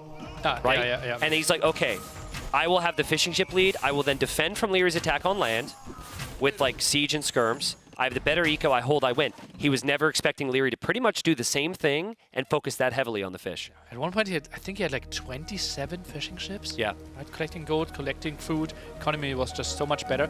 Surprisingly, I think collected resources were relatively really close there, yeah. Yeah, which means if the engagements are slightly better for Sebastian, that whole game is a bit different. But or if he just holds one pond or the outside border, he might be ahead in economy. Well, so, yeah, and I wonder if, like, what happens if Sebastian does immediately react. Maybe if you add 12 fishing ships in one pond, it's that big of a commitment. You need to get to the second dock so you can recover. I don't know, but keep an eye on that. I don't know how nerdy everyone is watching on a scale of 1 to 10. You can tell us. But, like, for the people closer to 10 there, just watch fishing ship counts every time we see that map now. Because I think all the players, they watch these games and they're like, oh, that makes a lot of sense. It's hard to go for scouts. You don't have the food early. Lots of archers. I'm seeing, okay, someone said someone said 0.5. 0.5. It was the scale from 1 to 10. So 11 is not on that scale. 0.5 is also not on that scale. Nilly. Please, take care when casters are talking. Yeah, seriously. And respect the scales. Nilly put 110% effort into that one. Oh, just don't. Nilly was very upset when I mentioned the other day that someone put 110% effort into something, and he looked at me with a blank face and said, "That's not possible. I don't like that." Here we are, game number 2. We've got Cumans versus the Franks. Both players will go for their boars on the other side of the henge here in Stonehenge. And it's expected that they'll probably save the villagers. It seems like Leary's going to get that boar back. Just a little bit of extra food. But the double archer range open for the Cumans. Ooh. One of 2 civs that can do that. And yeah, boar gets brought in. Sebastian goes for an archer range opening with the Franks here, Nilly. Well, wants to deal with the double archer range aggression, right? But Leary actually only 4 villagers on gold, so it won't be the full commitment when it comes to archers, right? He might even be squeezing in some skirms of himself. Yeah, I wonder if he'll switch more villagers onto gold. I think the big thing here is scouting. It's a bit weird because sometimes you use your scout focused on the boars and focus on blocking your own vill to bring in the boar. So I'd love to see the scouting of the opening here because I'm not seeing Leary's scout being very active. He is very active, but in the completely wrong area. Okay, Like, so he's gone the wrong way. He has no idea, right? Yeah. So meanwhile, Sebastian sees the double range. Sebastian checks the amount on gold. He has an idea. It's a big deal right now because if Leary overcommits on archers and he's up against solely skirmishers, things could get kind of awkward for him. But the scout is around for now. Now stable added on both sides most likely. We only see Sebastian for now. And scout skirm with the heavy food bonus. I don't mind that. Yeah, agreed. It's all about the berries on the outside. You don't start with too many on the berries. Over time, you might want to shift some villagers around. I don't think Sebastian saw the archers, and he didn't see the archers because Leary went the wrong way initially. Yeah. So he has good intel there. Pulled some villagers away from this wood line, though. But those are some exposed villagers, and that should be at least one dead villager. How come Leary can go the wrong way and benefit? But if I go the wrong way, I'm just an idiot. Like, obviously, well done to him making the most of this. This always seems to happen to the best players, so there's a method to their madness. There's no direction. Sebastian doesn't even see it. Oh, God. He's got to be microing elsewhere, and there's the fight. And when you're Leary here, you're just really microing with the main fight on the left side, so he doesn't notice. I think Sebastian noticed, but he's already lost 4 villagers. Absolute madness. And now Leary knows, okay, I just need to keep up production and this should be my game. Yep. Right, this is so brutal. And this game with like human aggression, it's so tough to deal with. Sebastian simply losing track of the army and getting the scout kill. To me, that's got to be so tilting for Sebastian. As a player, you feel like you didn't actually do a lot wrong there. You scouted your opponent's archer ranges. You had a nice counter opening, but just this weird off-angle attack got some value. It's also on the only reason, like the villagers that are on the resource that you want right now. Like you want the berries with your civ, and you lost that many. Oh, that's brutal. And on the other side, Leary already sitting on 8 skirmishes pretty soon for himself, is now going for the stable as well. I don't think he will take the gas off the foot off his gas. Yeah, now does he know about the stable? That's the next thing he needs to know. I think I would sense it at this point, but he never scouted that stable. But so he saw the scout in the back. Yeah, true. You're right. He saw it was a brand new scout. He should know, and I think that's why he has brought forward the spearmen. A little surprised he hasn't added more spearmen, but he's going to be going for his own scouts, it seems, as well. Maybe he feels that should be enough here, adding some scouts, now going for more archers, but those will be some losses. Maybe he didn't realize it was the stable. Maybe he thought it was the starting scout. I'm not entirely sure, but I think he's overextended a little bit, which is a little unlike Leary.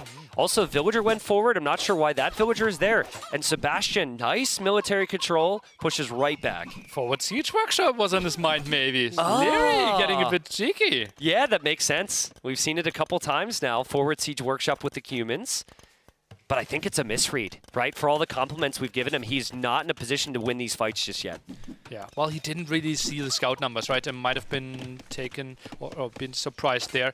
By the way, lots of items to see by Leary. Villager count is relatively close. Yeah, it is. Gold's also exposed. Archer's on the front. That archer will be tough to save. Scout will also go down. Sebastian's starting to turn this one around. And he's a lot on berries. I love the ratios. Typically, you want to have like 12 to 13 on wood, so you can have farms and archers, but he just goes 8 on wood.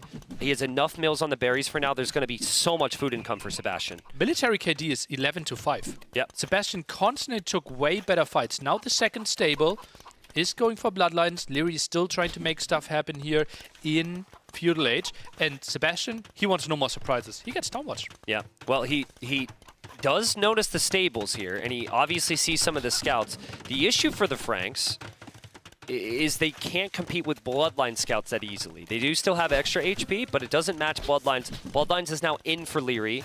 So if Leary can match the scout numbers, he should be in a healthy position, but the numbers are still so high. 10 versus 4. This should be a good engagement for Sebastian. Remember, gold always spawns to the front, so Sebastian knows if I keep up the pressure, Castle Age will be tricky for you. Yeah, seriously. Love the recovery from Sebastian here. Skirms are a bit of a liability, though. Archers will do a better job when engaging against the scouts. Still, the numbers are very high. I think the numbers are high enough where you could maybe just full-on take the fight if you're Sebastian, but Leary's showing a lot of confidence right now. Both players playing double stable here, now going for the engagement. Leary keeps his numbers alive. Obviously, shorter reinforcement should be nice for him, but scout numbers looks better for Sebastian. Yeah, scout numbers are better for Sebastian. Even with Bloodlines in, his numbers are still there. It's still so close, Nilly. But I think Sebastian's going to win this fight. The archers are going down, and Sebastian will win this fight. Crazy. Was Forging maybe the difference there? I think so. I mean, Forging and obviously the numbers. Sebastian getting to that stable as fast as he has, pushing forward as quickly as he has after the early losses has been so key here. And now the woodlines are a bit exposed. Yeah, villagers are walled in, but that doesn't matter against the skirmish. And still 6 skirmishes can whittle this down, but decides to go for the farmers first. This market for Leary, it might make sense, but this feels so foreign to me. I cannot remember a time he's been under this much pressure in Feudal Age building a market in this scenario. It does not happen. 4 villagers, right? What is he trying to do? Like sell the stone? I think he's just buying food. Like he's in that rough of a position. He's just buying food to try and recover with the scout numbers. But it's just, again, it's not a situation you ever see Leary in because no one can threaten him like this in Feudal Age. And now villagers in danger here. Quick wall not in time. Wow, Sebastian will get at least 1 or 2 villagers here. More scouts coming in, but still the scout numbers for Sebastian, 15 scouts. He's even running underneath the town center. He doesn't even care. Crazy, and so many farmers idled now. Food income has to be way better for our Frank player. 34 in food against 11 right now. Wow, I think it's over. I don't want to be anti-hype here. Maybe it's very pro-hype to say it's over, but I don't see the numbers. Maybe it is a bit early. And more scouts arriving from the bottom. Where they're coming from? Yeah, there's just too many. It's just too many. I don't know how they got there, but honestly, running past the TC is more than fine. Look at all the idle farms there for Leary. The berries are all right here. He can't take the berries, and Leary taps out, loses his first game. What a recovery from Sebastian. Brutal. So many villagers on berries there. After losing the first 4 villagers, like, there are some ways to play against this for Leary. Maybe a defensive tower could have saved him, but I think it was just a misread with those skirmishers moving out, right? Yes. You said only 1 single spearman. The moment he has like 3 spearmen there, he doesn't heavily lose the fight and isn't pushed back deep into his base. And actually, I think we need to be ever so slightly critical because he could have known, right? He saw the new scout. Was it the new scout? I also thought it was the new scout. Yeah, maybe we'll have a glimpse here. But this is how the game started.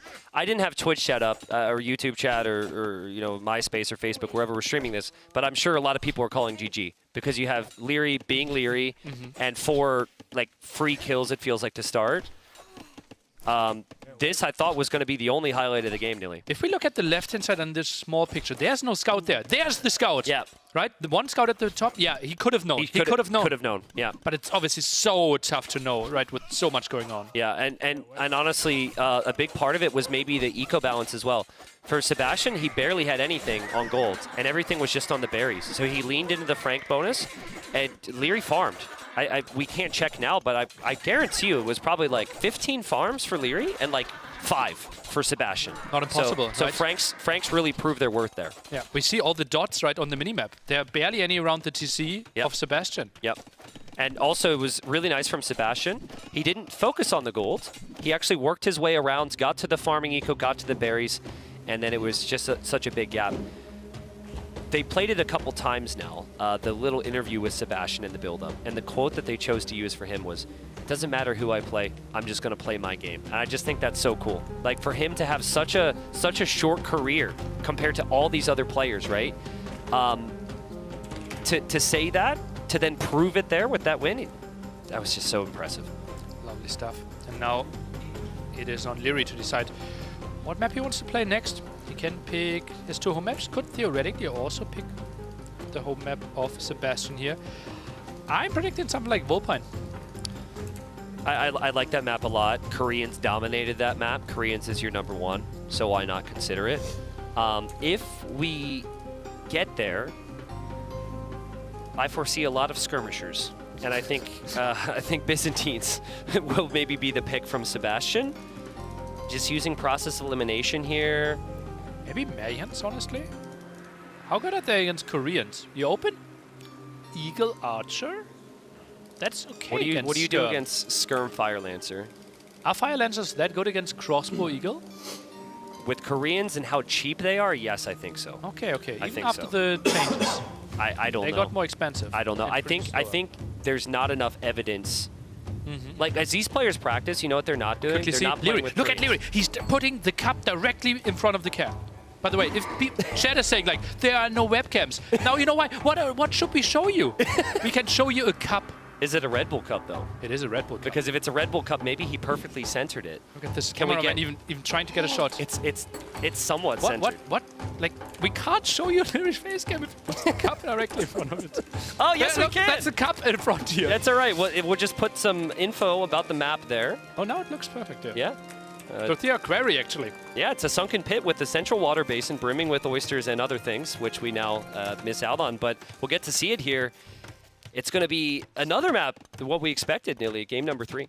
Georgians and Georgians. Wouldn't be surprised to see a lot of scouts into CA later on. Fast attacking there for Georgians, really nice. And healing for Georgians.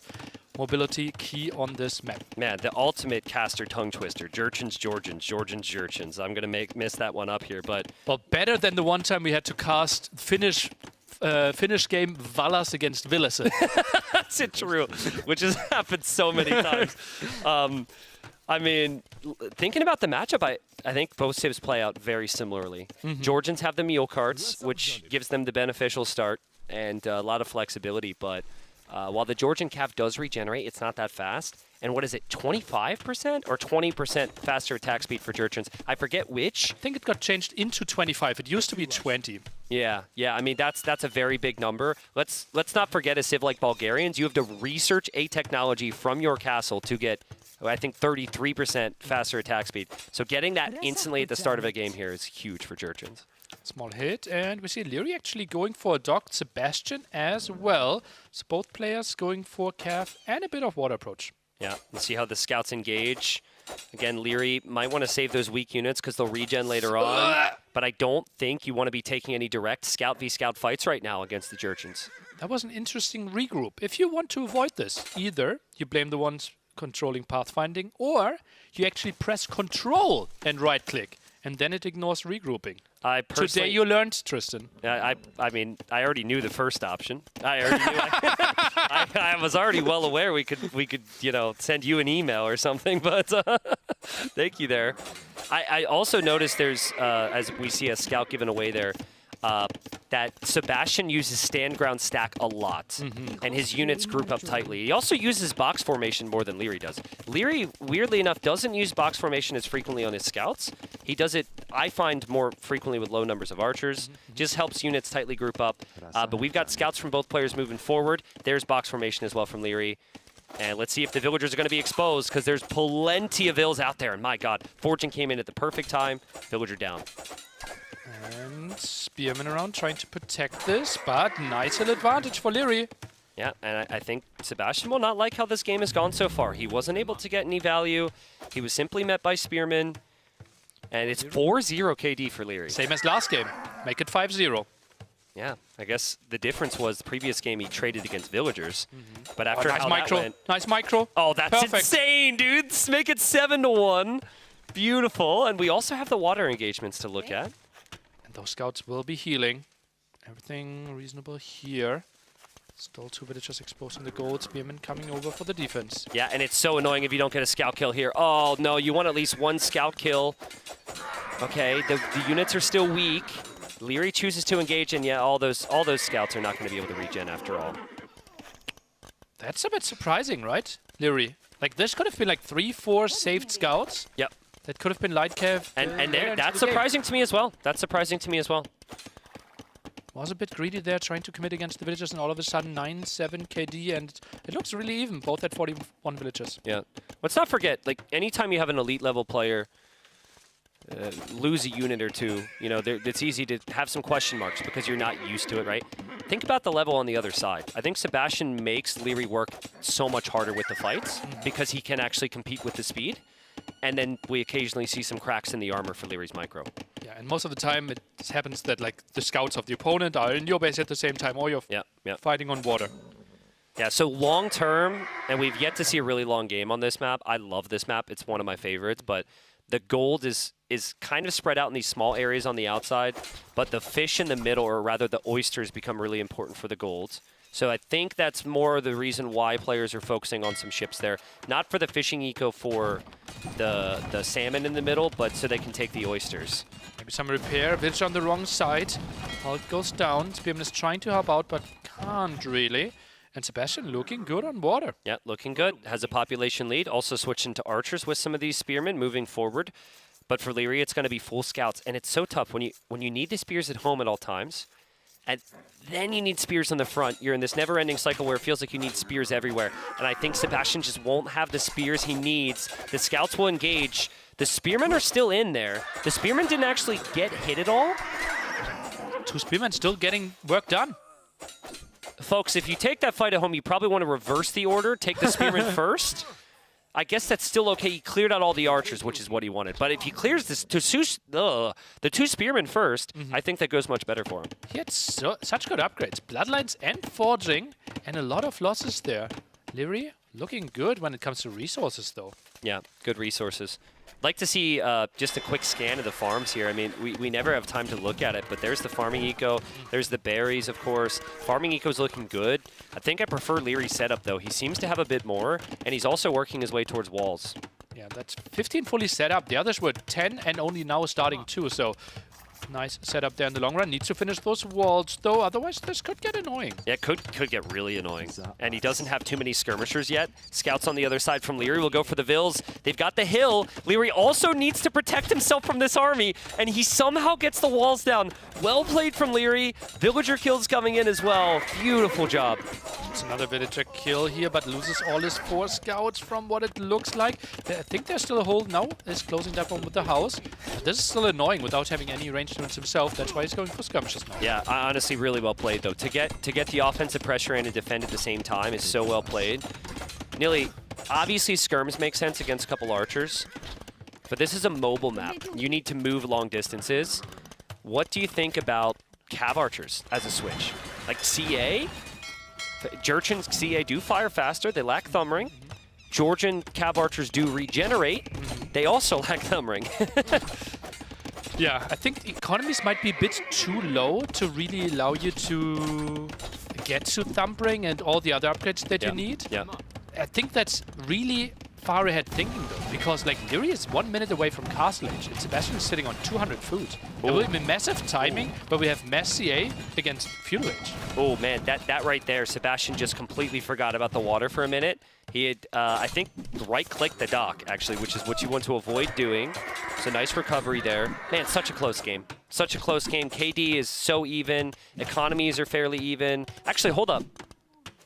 I thought Sebastian had clicked up the Castle Age. No. That's the massive difference, right? Yeah. That's why all the CA talk, it feels like in a more even game. Yeah. We could have like built that storyline, but Sebastian needed to use the market heavily, and now the downside is he had to sell all the stone. It might be a 3 TC play by Leary at one point, and Sebastian has to somehow hold with 1 TC. And the big thing with cav archers is you want time and Castle Age ahead of them to get the mass. You don't want to be pressured by crossbowman timing. Crossbowman timing still 2 minutes off right now for Sebastian. It will be mass crossbow with a shift that has no bonuses for them. Yeah. I think the time, like the reasons for picking the Jurchens is kind of beyond us now. I think he picked it because of the hunt. I think he picked it because of the faster attack speed of the scouts. I do think Jurchens have some bonuses that we can get excited about later on, but we haven't seen long games on this map. It's been all about the early game. It has to be something with Siege, right? Rocket cards, trying to get to Siege engineers or something, but without any map control, that won't really be an option even. I feel like there's a slight chance Sebastian has a hole in these walls. Oh yeah, it feels so likely. There's so much wall there. And so many different buildings, right? If you have one straight line of palisade, you can trust it more, but this is so easy to screw up. Between the stable and the archer range, guaranteed. Because I see the bamboo on the stable. And that's sometimes a little bit confusing, but no, it might be closed. I think it is actually close because he would have walked back through it, I'm guessing. I have a lot of faith in Sebastian here. Maybe at the top. It's so tough to judge. Oh, clearly that's not open because the Cav Archer went that way. Yeah. Wow, well played. Oh, but left-hand side hole, yeah. There has to be something. Oh, no, and it's a Knight as well. Like, one Cav Archer's okay, but the Knight, if Leary even recognizes he's through, could be devastating there. The Knight could help out so much preventing those vaults. Yeah, true. Where's the Knight going? Still idling there. Obviously, Knight's he was only paid line of sight. His contract only includes him arriving to this area. They'll have to renegotiate for him to help out with the fights. And they're okay. Apparently, they made him a good deal. The Knight's going to be in there. The villagers have been found, and that's so good for Leary. And now Sebastian will struggle with gold, right? He has 16 on gold, is trying to get to crossbows. Crossbow upgrade now finishes, but Leary's still in the back of the base. Sebastian needs to clear this up. He can't really even have a crossbow timing on the other side. Yep. It's a dream for Leary. It's a dream. I've got an army in your base. You got to chase me down. Oh, but maybe not. And Leary's pulling villagers already. Yeah. He realizes what's up. Wow. I mean, I think he might have lost a unit there. I don't know how it's going to work out. This is risky from Sebastian, but in my opinion, a risk worth taking because if he kept all of his army at home, he'd have no chance. Can he push Leary and defend at the same time? Oh, the crossbow numbers don't look like they're high enough here. That will be the clear up for the crossbows and dead villagers with it. Leary looking really good. Sebastian needs to find a miracle. So much damage here. Yeah, seriously. He needs to find like 3 miracles right now. He simply just didn't have enough to defend himself. And Leary is waiting on the hill as well. Very good micro too, Nilly. He's kind of like stutter stepping there. He's waiting for the perfect engagements, and Sebastian, oh, he's in ruins at home. Bloodlines has double armor now with those CA. Crossbows are not doing enough damage, and this is a nice clear up while the army is still alive at the front. That's insane. That's insane. Honestly, I think it was a good risk for Sebastian to take. That army getting in was a big problem. If he stays at home, the game goes on for 10 minutes longer, but I really don't think that he's able to do too much by the time he gets over there. But yeah, Leary bounces back in perfect style. Very well played. Just slightly better at adapting on what was his home map. Yeah, felt like it, right? And I'm not really sure why Leary was ahead that far in Castle Age. Right, It was Sebastian went super heavy on golds when he was going archers, and he was super late with the market because he had like 1,000 gold and 200 food. Okay, maybe that was it. But still, like, what was the timing difference there? Close to 3 minutes. Yeah. Yeah, I mean, I think the expectation is usually as Sebastian does his push-ups again. Leary's done. Oh, Andy's throwing off the sweatshirt. Damn. Okay, it's a declaration of war. What if the next time someone goes up to do push-ups, the opponent goes right next to them and they do a push-up battle? I do one more. I mean, this series is probably going to be who can win one more AoE game. It's basically the same. Could we zoom in on Leary's triceps, please? Just to get an estimation on like how many push-ups he could do. Yeah, what's Sebastian has done 13 push-ups on average each series. What's the estimation? What's the estimation for the opponent? Or just when the score is 2-2.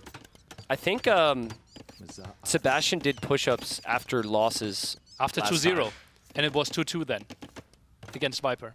I'm pretty sure after 2-2. Yeah, that's what it was. That's true. Yeah. Yeah, he lost 2 games, and then he won 2 games in a row after the push-ups, and then unfortunately lost the 5th. So if he wins 2 games in a row again after the push-ups, maybe he should have done 2 push-ups again after the 2-2 score against the Viper. I mean, I would personally love to see him get at least 1 win and take this to a 5th game. But yeah, he's trying to lock in, and some people have said, I've spoken to Jordan, and some people have said that that's really helpful. I've tried it, not helpful at all for me.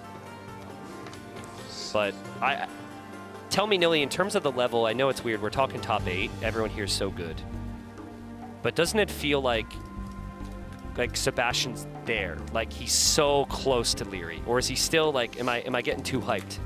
Is he a game or 2 off the pace yet?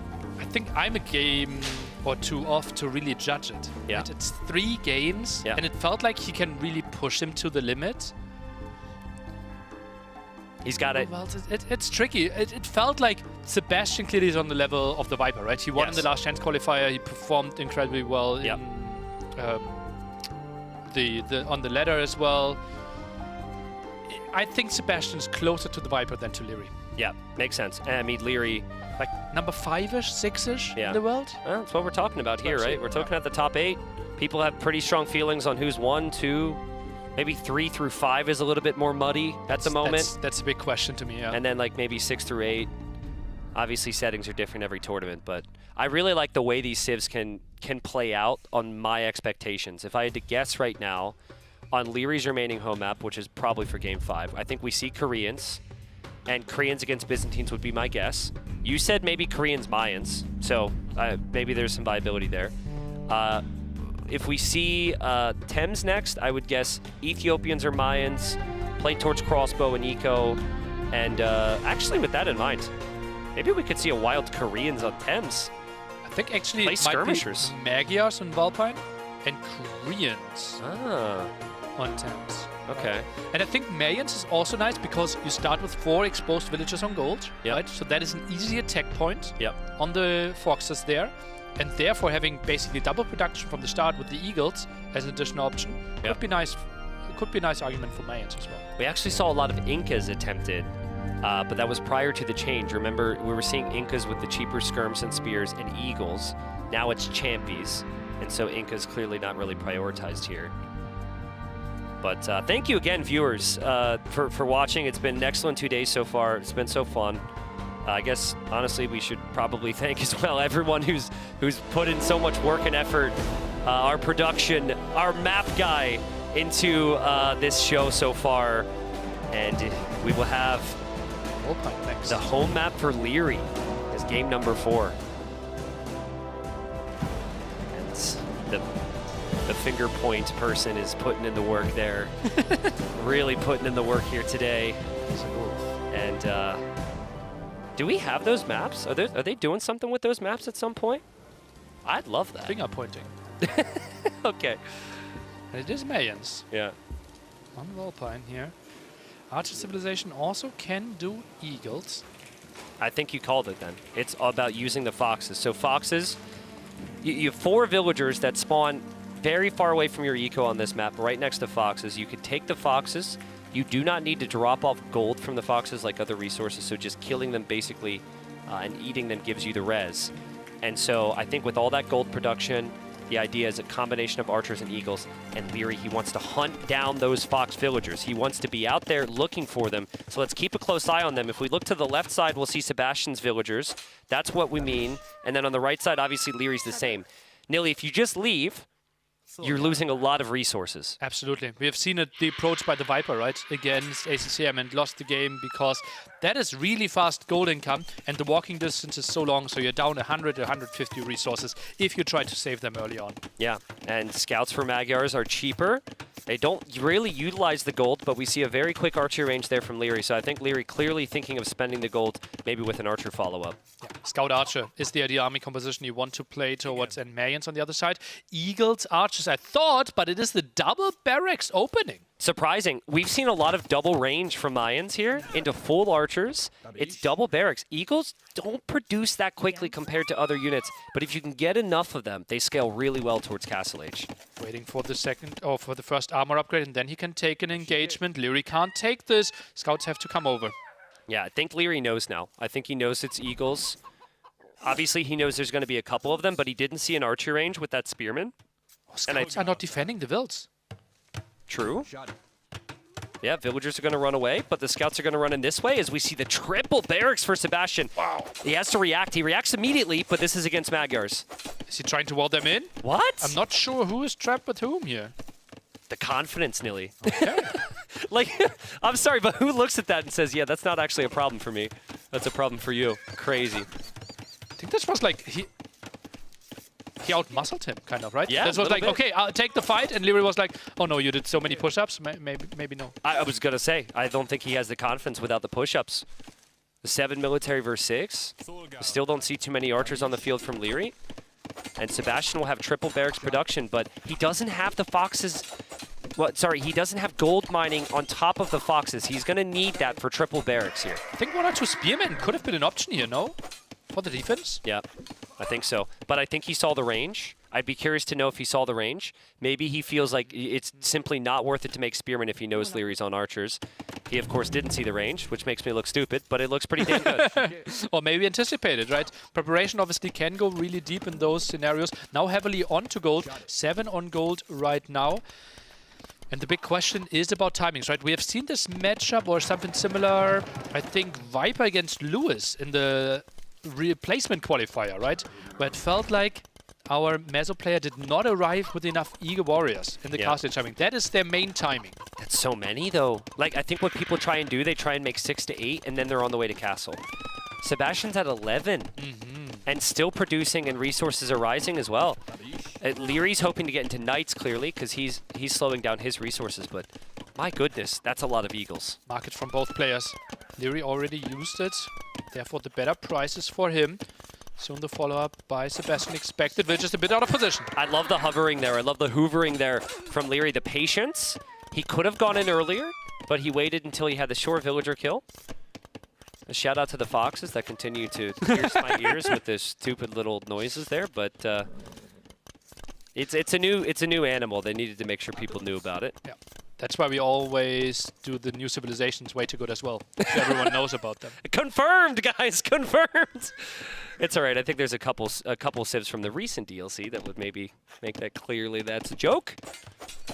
But scouts are still maneuvering around there from Leary. Does he have an army to stop this many Eagles? You can't wall everywhere on the map because that rocky terrain doesn't allow you to build. Especially at the farms here. Right inside woodline looks fine, but he's not going there, Sebastian. He is. Now he is. Yeah, he's on the way. Weird walls here for Leary. Leary, he waited to the last possible second. The archers going down would hurt, but maybe it's not the end of the world if he just needs to keep his villagers alive. Yeah, his archers are just going to kind of sacrifice themselves here. But buying a lot of time, right? No real villager losses. Yeah, the archers are fine, but Leary wants to switch into CA anyways. Yeah, normally I would joke and say all part of the plan, but I think that was actually maybe all part of the plan, at least for the 30 seconds there. Just buying time. Yeah. So good for him. And Leary, no production at all. 0 military at this point. Yeah, and he's going triple range. He will try Cav Archers. This reminds me of what Hera tried against MBL in the Aztecs Persians game on Quarry. Oh, yeah, yeah. And it in that game, I kind of got it because it felt like Hera was dead already. Here, I would like to see a couple Knights from the Magyars, but I guess the eco is really difficult. Knights, yeah, like 1 or 2 Knights won't really help you that much, right? And Leary wants to go for the full approach. Sebastian needs a second there. Pause this and 5 CA in the queue. Yeah. But more Eagles streaming in. Yeah, and he knows. We're right back into the game here. And the Eagles are going to need to find a hole somewhere. It's not about the first time, it's not about the second time. It's about like the 3rd, 4th, and 5th time those Eagles show up. Eventually your villagers are going to overchop a woodline or something. It gets really messy here. Some villagers expanded towards the bottom as well. Is that? I think that might be a missed waypoint. I don't think they're necessarily trapped. Also, with all this map control, I would love to see Sebastian going for a monastery. I think he could get to 2-3 relics here with Mayans. Yeah, I agree. The thing about monks, though, is it doesn't scale super nicely with your army. Siege workshop! So, like, not skirmishers, scorpions could work really well. Rams could work really well. Cav Archers mass faster with the Magyars, and the Eagles haven't killed much at all yet. I should also mention the upgrades are a little late for Sebastian. He doesn't have the armor. That's 9 Cav Archers, soon Ballistics for Leary. He's got some chances here. Crazy. And the faster production for Mega is just really helping out here, getting to better numbers. Maybe another Civ would be sitting at 6, 7 CA. Leary soon at 10. Also, maybe another player would have had a hole somewhere. Maybe another player would have been too late to Castle Age, would have went full feudal against this. The patience from Leary's been amazing. The quick walls from Leary just amazing. The Eagles still have not been able to find their way through. That's so impressive, right? It's like 4 or 5 different spots where he has villagers. It's crazy that he didn't slip up a single time. Yep. This would be a perfect moment for him to slip up just to curse the commentator. That's normally how it goes. But Scorpion is perfect. And I don't think Leary knows. He's not gone that direction. He's never expecting this. And this could push him off the gold. This will be tricky. Villager around for the repair as well, but what can those CA do? That's a lot of exposed villagers here. It is. No tower or anything. The stone has been sold. There's no town center. Oh my goodness, no, this is horrible. Eagles need to be here. At the same time, we've got the Scorpion on the gold, but I think it is a little bit easier Well, no, I have no clue who's benefiting here. Both players are in an awkward spot, Nilly. This is easier to play for Sebastian, right? Yeah. Because Leary needs to actively micro this. Otherwise, the army won't be as efficient as they can be. Yeah, also I think Leary, he doesn't have as good a Q. It's not like he had 5 or 6 units in Q. Sebastian had 5 in Q at least before the fight started. And man, that Scorpion. Oh, he jumps in. Can he intercept all those villagers? Nice finds. Nice finds. Great villager kills. No gold for Leary except for the villagers that have wandered back to the foxes.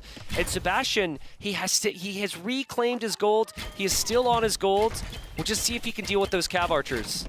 Second Scorpion even coming in, but nice concave here for the CA. Won't be too efficient. I think this could be a clear up though if Leary is not watching, and he's at the market right now. Yeah, he is at the market. He's busy. He's running away now. He does have 17 cav archers, Nilly. I mean, this is Leary's unit control. Imagine one knight.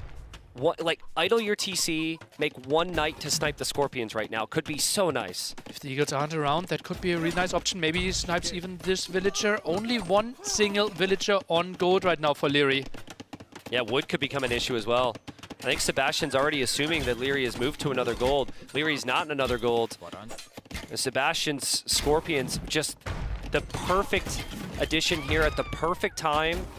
Can he tie up this series? Villager for the repair goes down though. Eagles a bit ambitious with the town center around. Needs to back off. Yeah. Oh man, Eagles over there still chasing perfectly. Leary's got a big CA mass at home, but there's still a lot to deal with. And as he has to micro at home, you can see the normal perfect micro from Leary is just not possible with all the multitasking. Yeah, double CA group is just so impossible to play for a human player, right? And at the same time, aggression on the wood line here, and this could be an easy slip-up. But again, Leary saves those villagers. It's just, that's crazy to me. That's crazy to me that Leary's still holding on. Lose that villager, but that's not as big a deal. The other cav archers, I think, have been found, but Leary's going to move up the hill. He takes the repair villager. CA count still looking pretty deadly here. Yeah, but some HP lost, right, over and over. And those Eagles, they will still threaten. Here's the thing. We look at this, we see Leary's eco, we think, man, that's pretty bad eco. Sebastian's going to have good balance.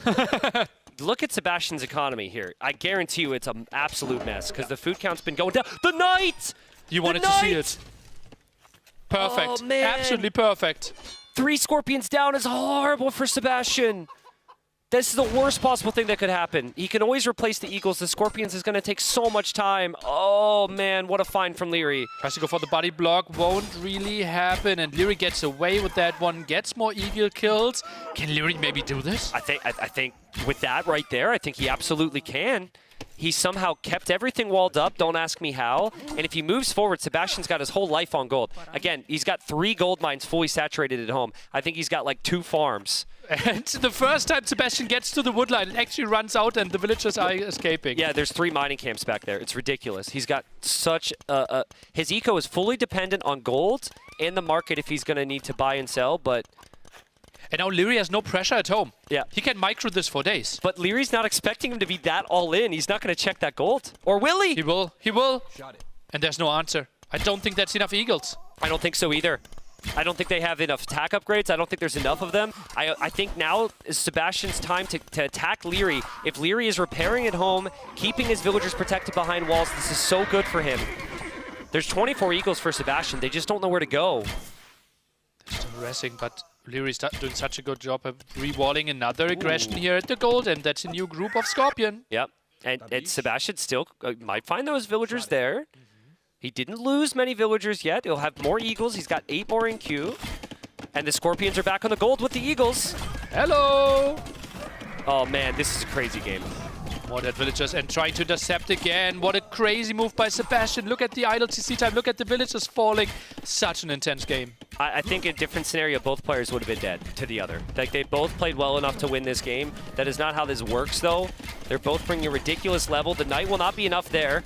Insane micro from Leary to actually get the value, though. He actually got really nice hits there. Madness. The Knight was enough. Another Scorpion arriving though, and maybe Leary can even combine forces and 21 CA together. Yeah. How can Sebastian ever engage into this? Yeah, agreed. I think that we're reaching that critical mass. The other day we were casting, you said 25. With the math involved is the number. I think it was a completely different scenario, but I remember you said 25. So we're just going to stick with 25 as the number. And he's at 24 now, but it is 27 Eagles. Close to winning. And those 4 villagers getting away and not getting punished is just criminal. Yeah, it's unbelievable. Just how many times Leary has had to quick wall stuff and like pull vills is insane. Another Scorpion though. Yeah. Arriving, those are really low HP Eagles. And of course Leary's moving forward. So Sebastian's gonna come to his gold again, and Leary's gonna move forward, but this is such a big, massive CA. Eagles are just not the play against a group that big. Does Sebastian need a defensive siege workshop? I actually think defensive TC. Okay, maybe. okay. Like buy stone, buy wood real fast, Then because he's coming to your base. Eagles, I think they're coming in. I think the quick walls were solid, but they're not sufficient. And oh god, he proved me wrong. Yeah, so many. There's still some gaps there. No wood. No wood. He can't build more walls. Oh, he's got to buy the wood. He's got to buy the wood. House. No, Eagles are in. This is massive for Sebastian. It is, but there's the gold as well. Like the main gold is the problem for both. Well, maybe both. I don't know. Sebastian's got CA to deal with. There's still big problems in multiple areas. We need the quad screen here. There's the CA there. That will be a problem for Sebastian. But there's also this area here where Leary's got pushed. He's running builds. Both are running builds. Look at this. I mean, this is where game plan is out the window. And when the dust settles, you just hope that you're the one who has more. And normally I prefer the CA player because CA are so easy to keep alive and hit and run. Yeah, yeah. And that still seems to be the theme, is like Sebastian can't actually kill the massive cav archers. He's killing villagers, but he's not killing the cav archers. The only option is to have like Leary mismicroing and running into like 3-4 scorpions, but scorpions are on the completely opposite side of the map. They can arrest the woodline a bit more, but that's vulnerable to knights. This micro is insane. That's like 4 or 5 times. He's saving his villagers on the way in. That's why I don't even try, because I'm going to lose the villagers anyways. But man, what a game. We're 24 minutes into an Empire Wars game, and it's 55 population versus 64, which is extremely low. Pulls all the builds. Knows he can't defend this against all those CA. 22 Eagles on the map. 18 on gold against only 7 on gold. 2 Knights, I think, can clear this up the moment Sebastian's not watching. Leary is building up towards the final blow here, I feel, and it's with those Knights. He did it with 1 before, but he was only able to do that because Sebastian wasn't expecting it. Sebastian is always keeping protection there now, but with 3 Knights, I think those Scorpions can disappear. And he's waiting for it. He finds some villager kills there. Sebastian will chase that away. Sebastian still has some fires to put out with the cav archers in the south. And now might be the time for Leary to make that move. We have to keep a close eye on Leary's base. He's going to wait. Sebastian moved back. I think he was a bit further, closer to the town center. 31 villagers, no production. Crazy that this never got broken. A town center here would be absolutely brilliant for Sebastian, but he can't afford it. CA might be squeezing through. This could be the final blow. Eagle numbers, are they enough? For now, a wall. Okay, now Leary's coming in the north. Leary's coming in. He's using this time to move in with the Knights. The Knights will move in after the Scorpions. If he focus fires them down with Magyar bonuses, the Scorpions should go down. It's kind of tricky to path through there. Still 2 Scorpions alive. They can still do damage against the CA. Yeah, I think he takes 3 there. And now maybe Leary feels like he can back all the way up, and he can use all the groups. There were Eagles in the back, Billy! Eagles in the back as well! Sebastian's found an opening again. Tristan, could you quickly remind me how many villages are we starting with in this game? 27. Should the game be played that you have more villages than you started with? Yeah, normally, yes. Yes, normally you would not see 70 villagers die at this stage of the game. What a game, Nilly! What a game! Madness. And now he's back into the goal, and there's nothing to defend against this. Oh man, horrible day to be a villager.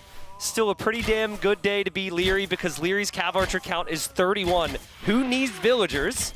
He's got 22. Sebastian's got freaking 17. We have not a single villager collecting wood in this game right now. 27 minutes in.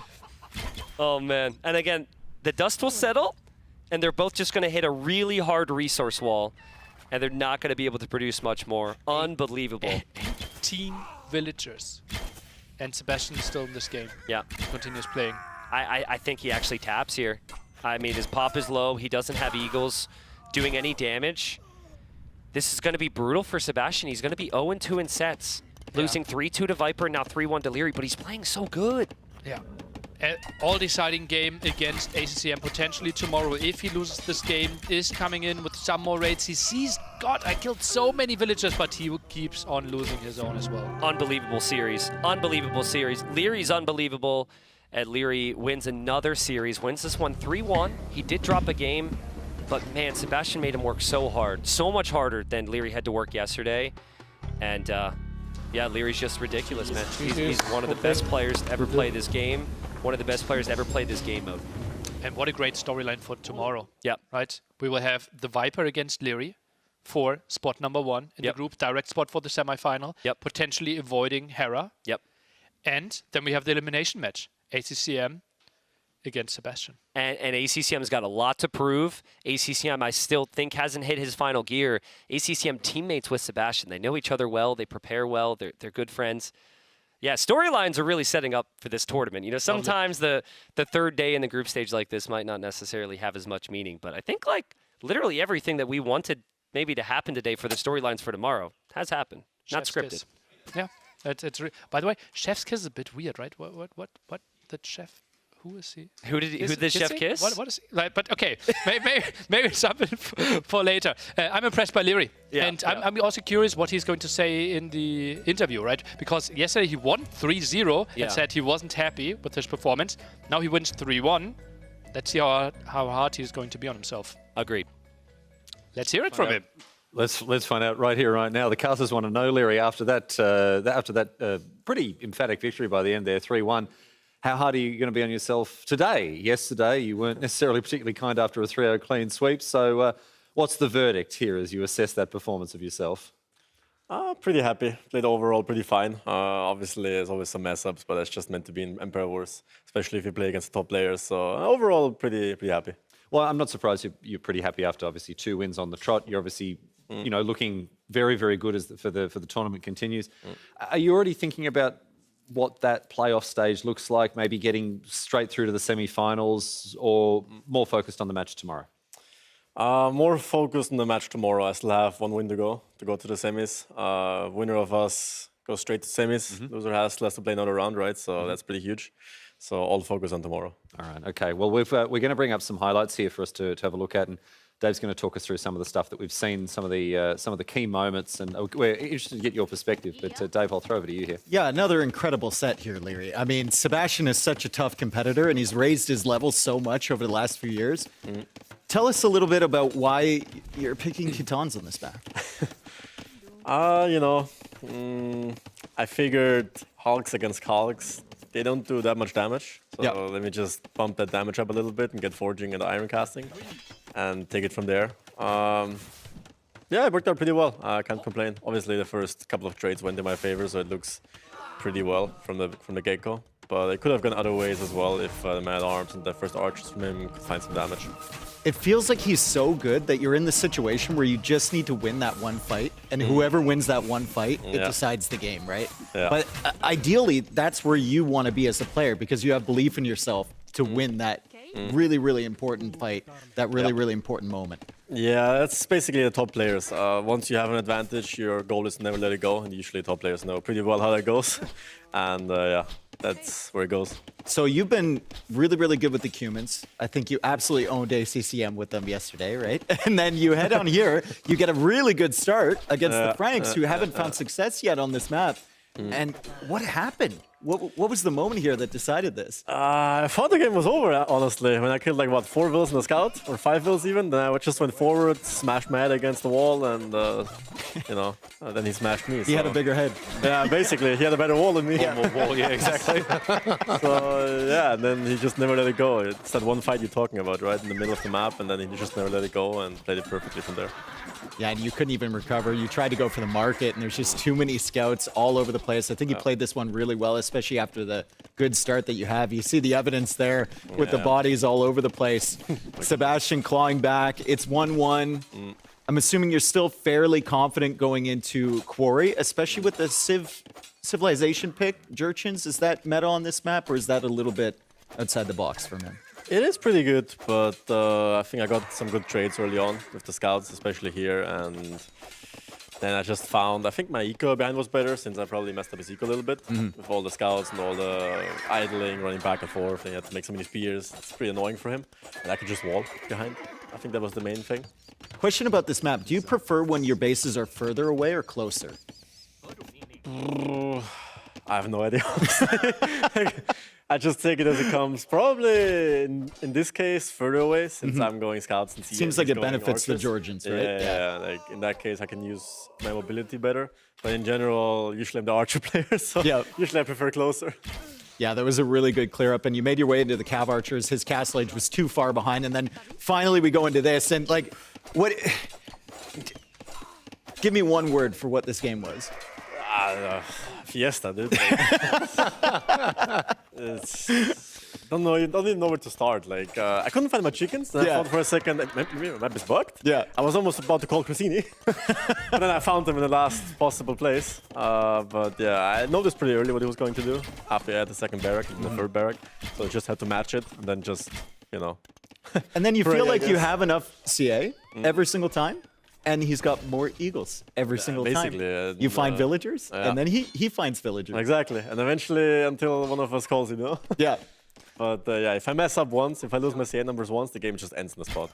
Did you realize at the end of that game, did you ever look at your villager count and have like a, I never look back, man. I never look back. I only look at those numbers there. I never look back. I knew one was coming home.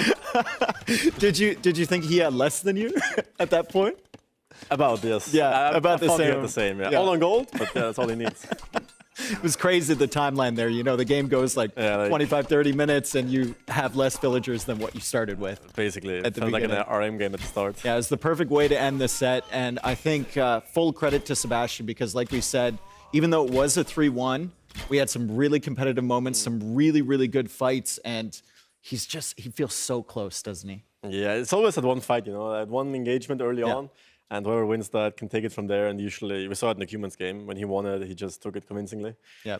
So yeah, it's that one thing. Very close. How are you feeling after that set? Very good. You know, I didn't know what to expect coming in. Because obviously, I mean, yesterday looked good, but felt pretty shaky. Now, today I felt way better. So I'm looking forward to tomorrow. It seems like this is a common theme amongst the players, finding their feet, getting that momentum. And you're no stranger to success on this stage at these huge tournaments. So do you think that experience plays into your favour against opponents, say, like Sebastian, who are still building up that CV, building up a resume of playing at big lands like this? Yeah, for sure.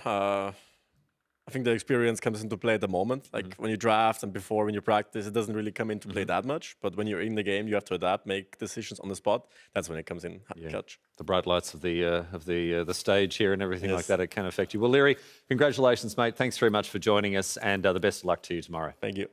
We're going to turn our attention now and have a look at what's coming up next tomorrow with the schedule. But before that, a quick reminder here, Dave, as we talk about the groups and the results of today's matches. Let's have a look at Group A. Hera in prime position here with a 2-0 start to his tournament. Exactly how he would have drawn things up, you would have thought.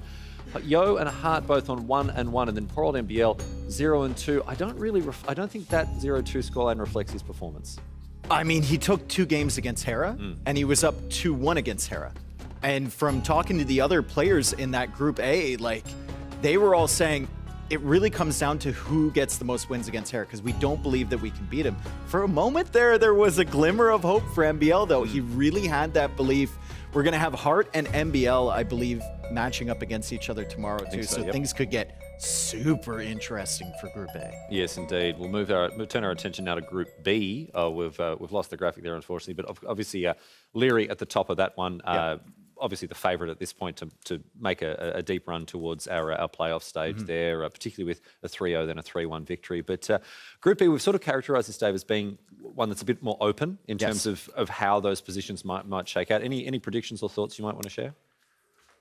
I think it's really tough for ACCM and Sebastian because they don't have wins yet.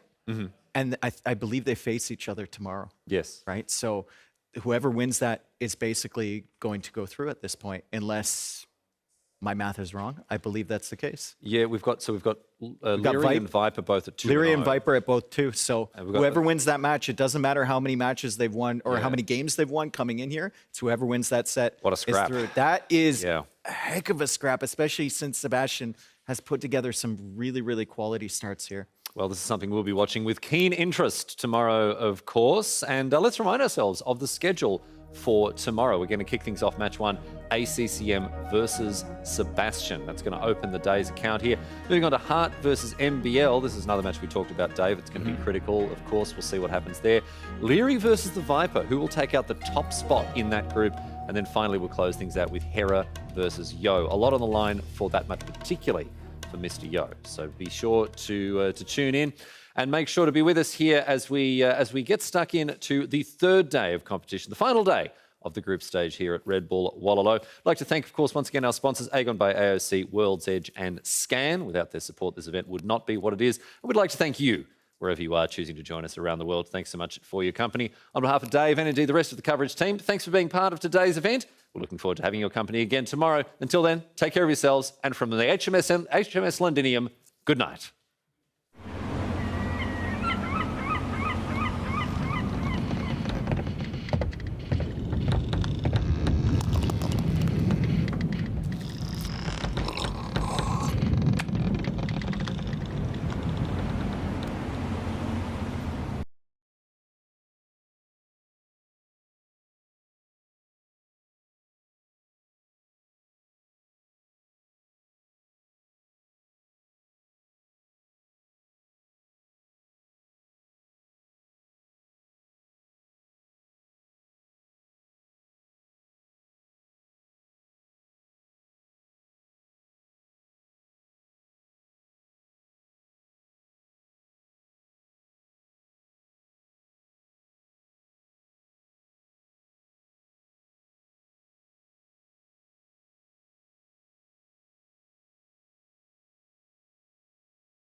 you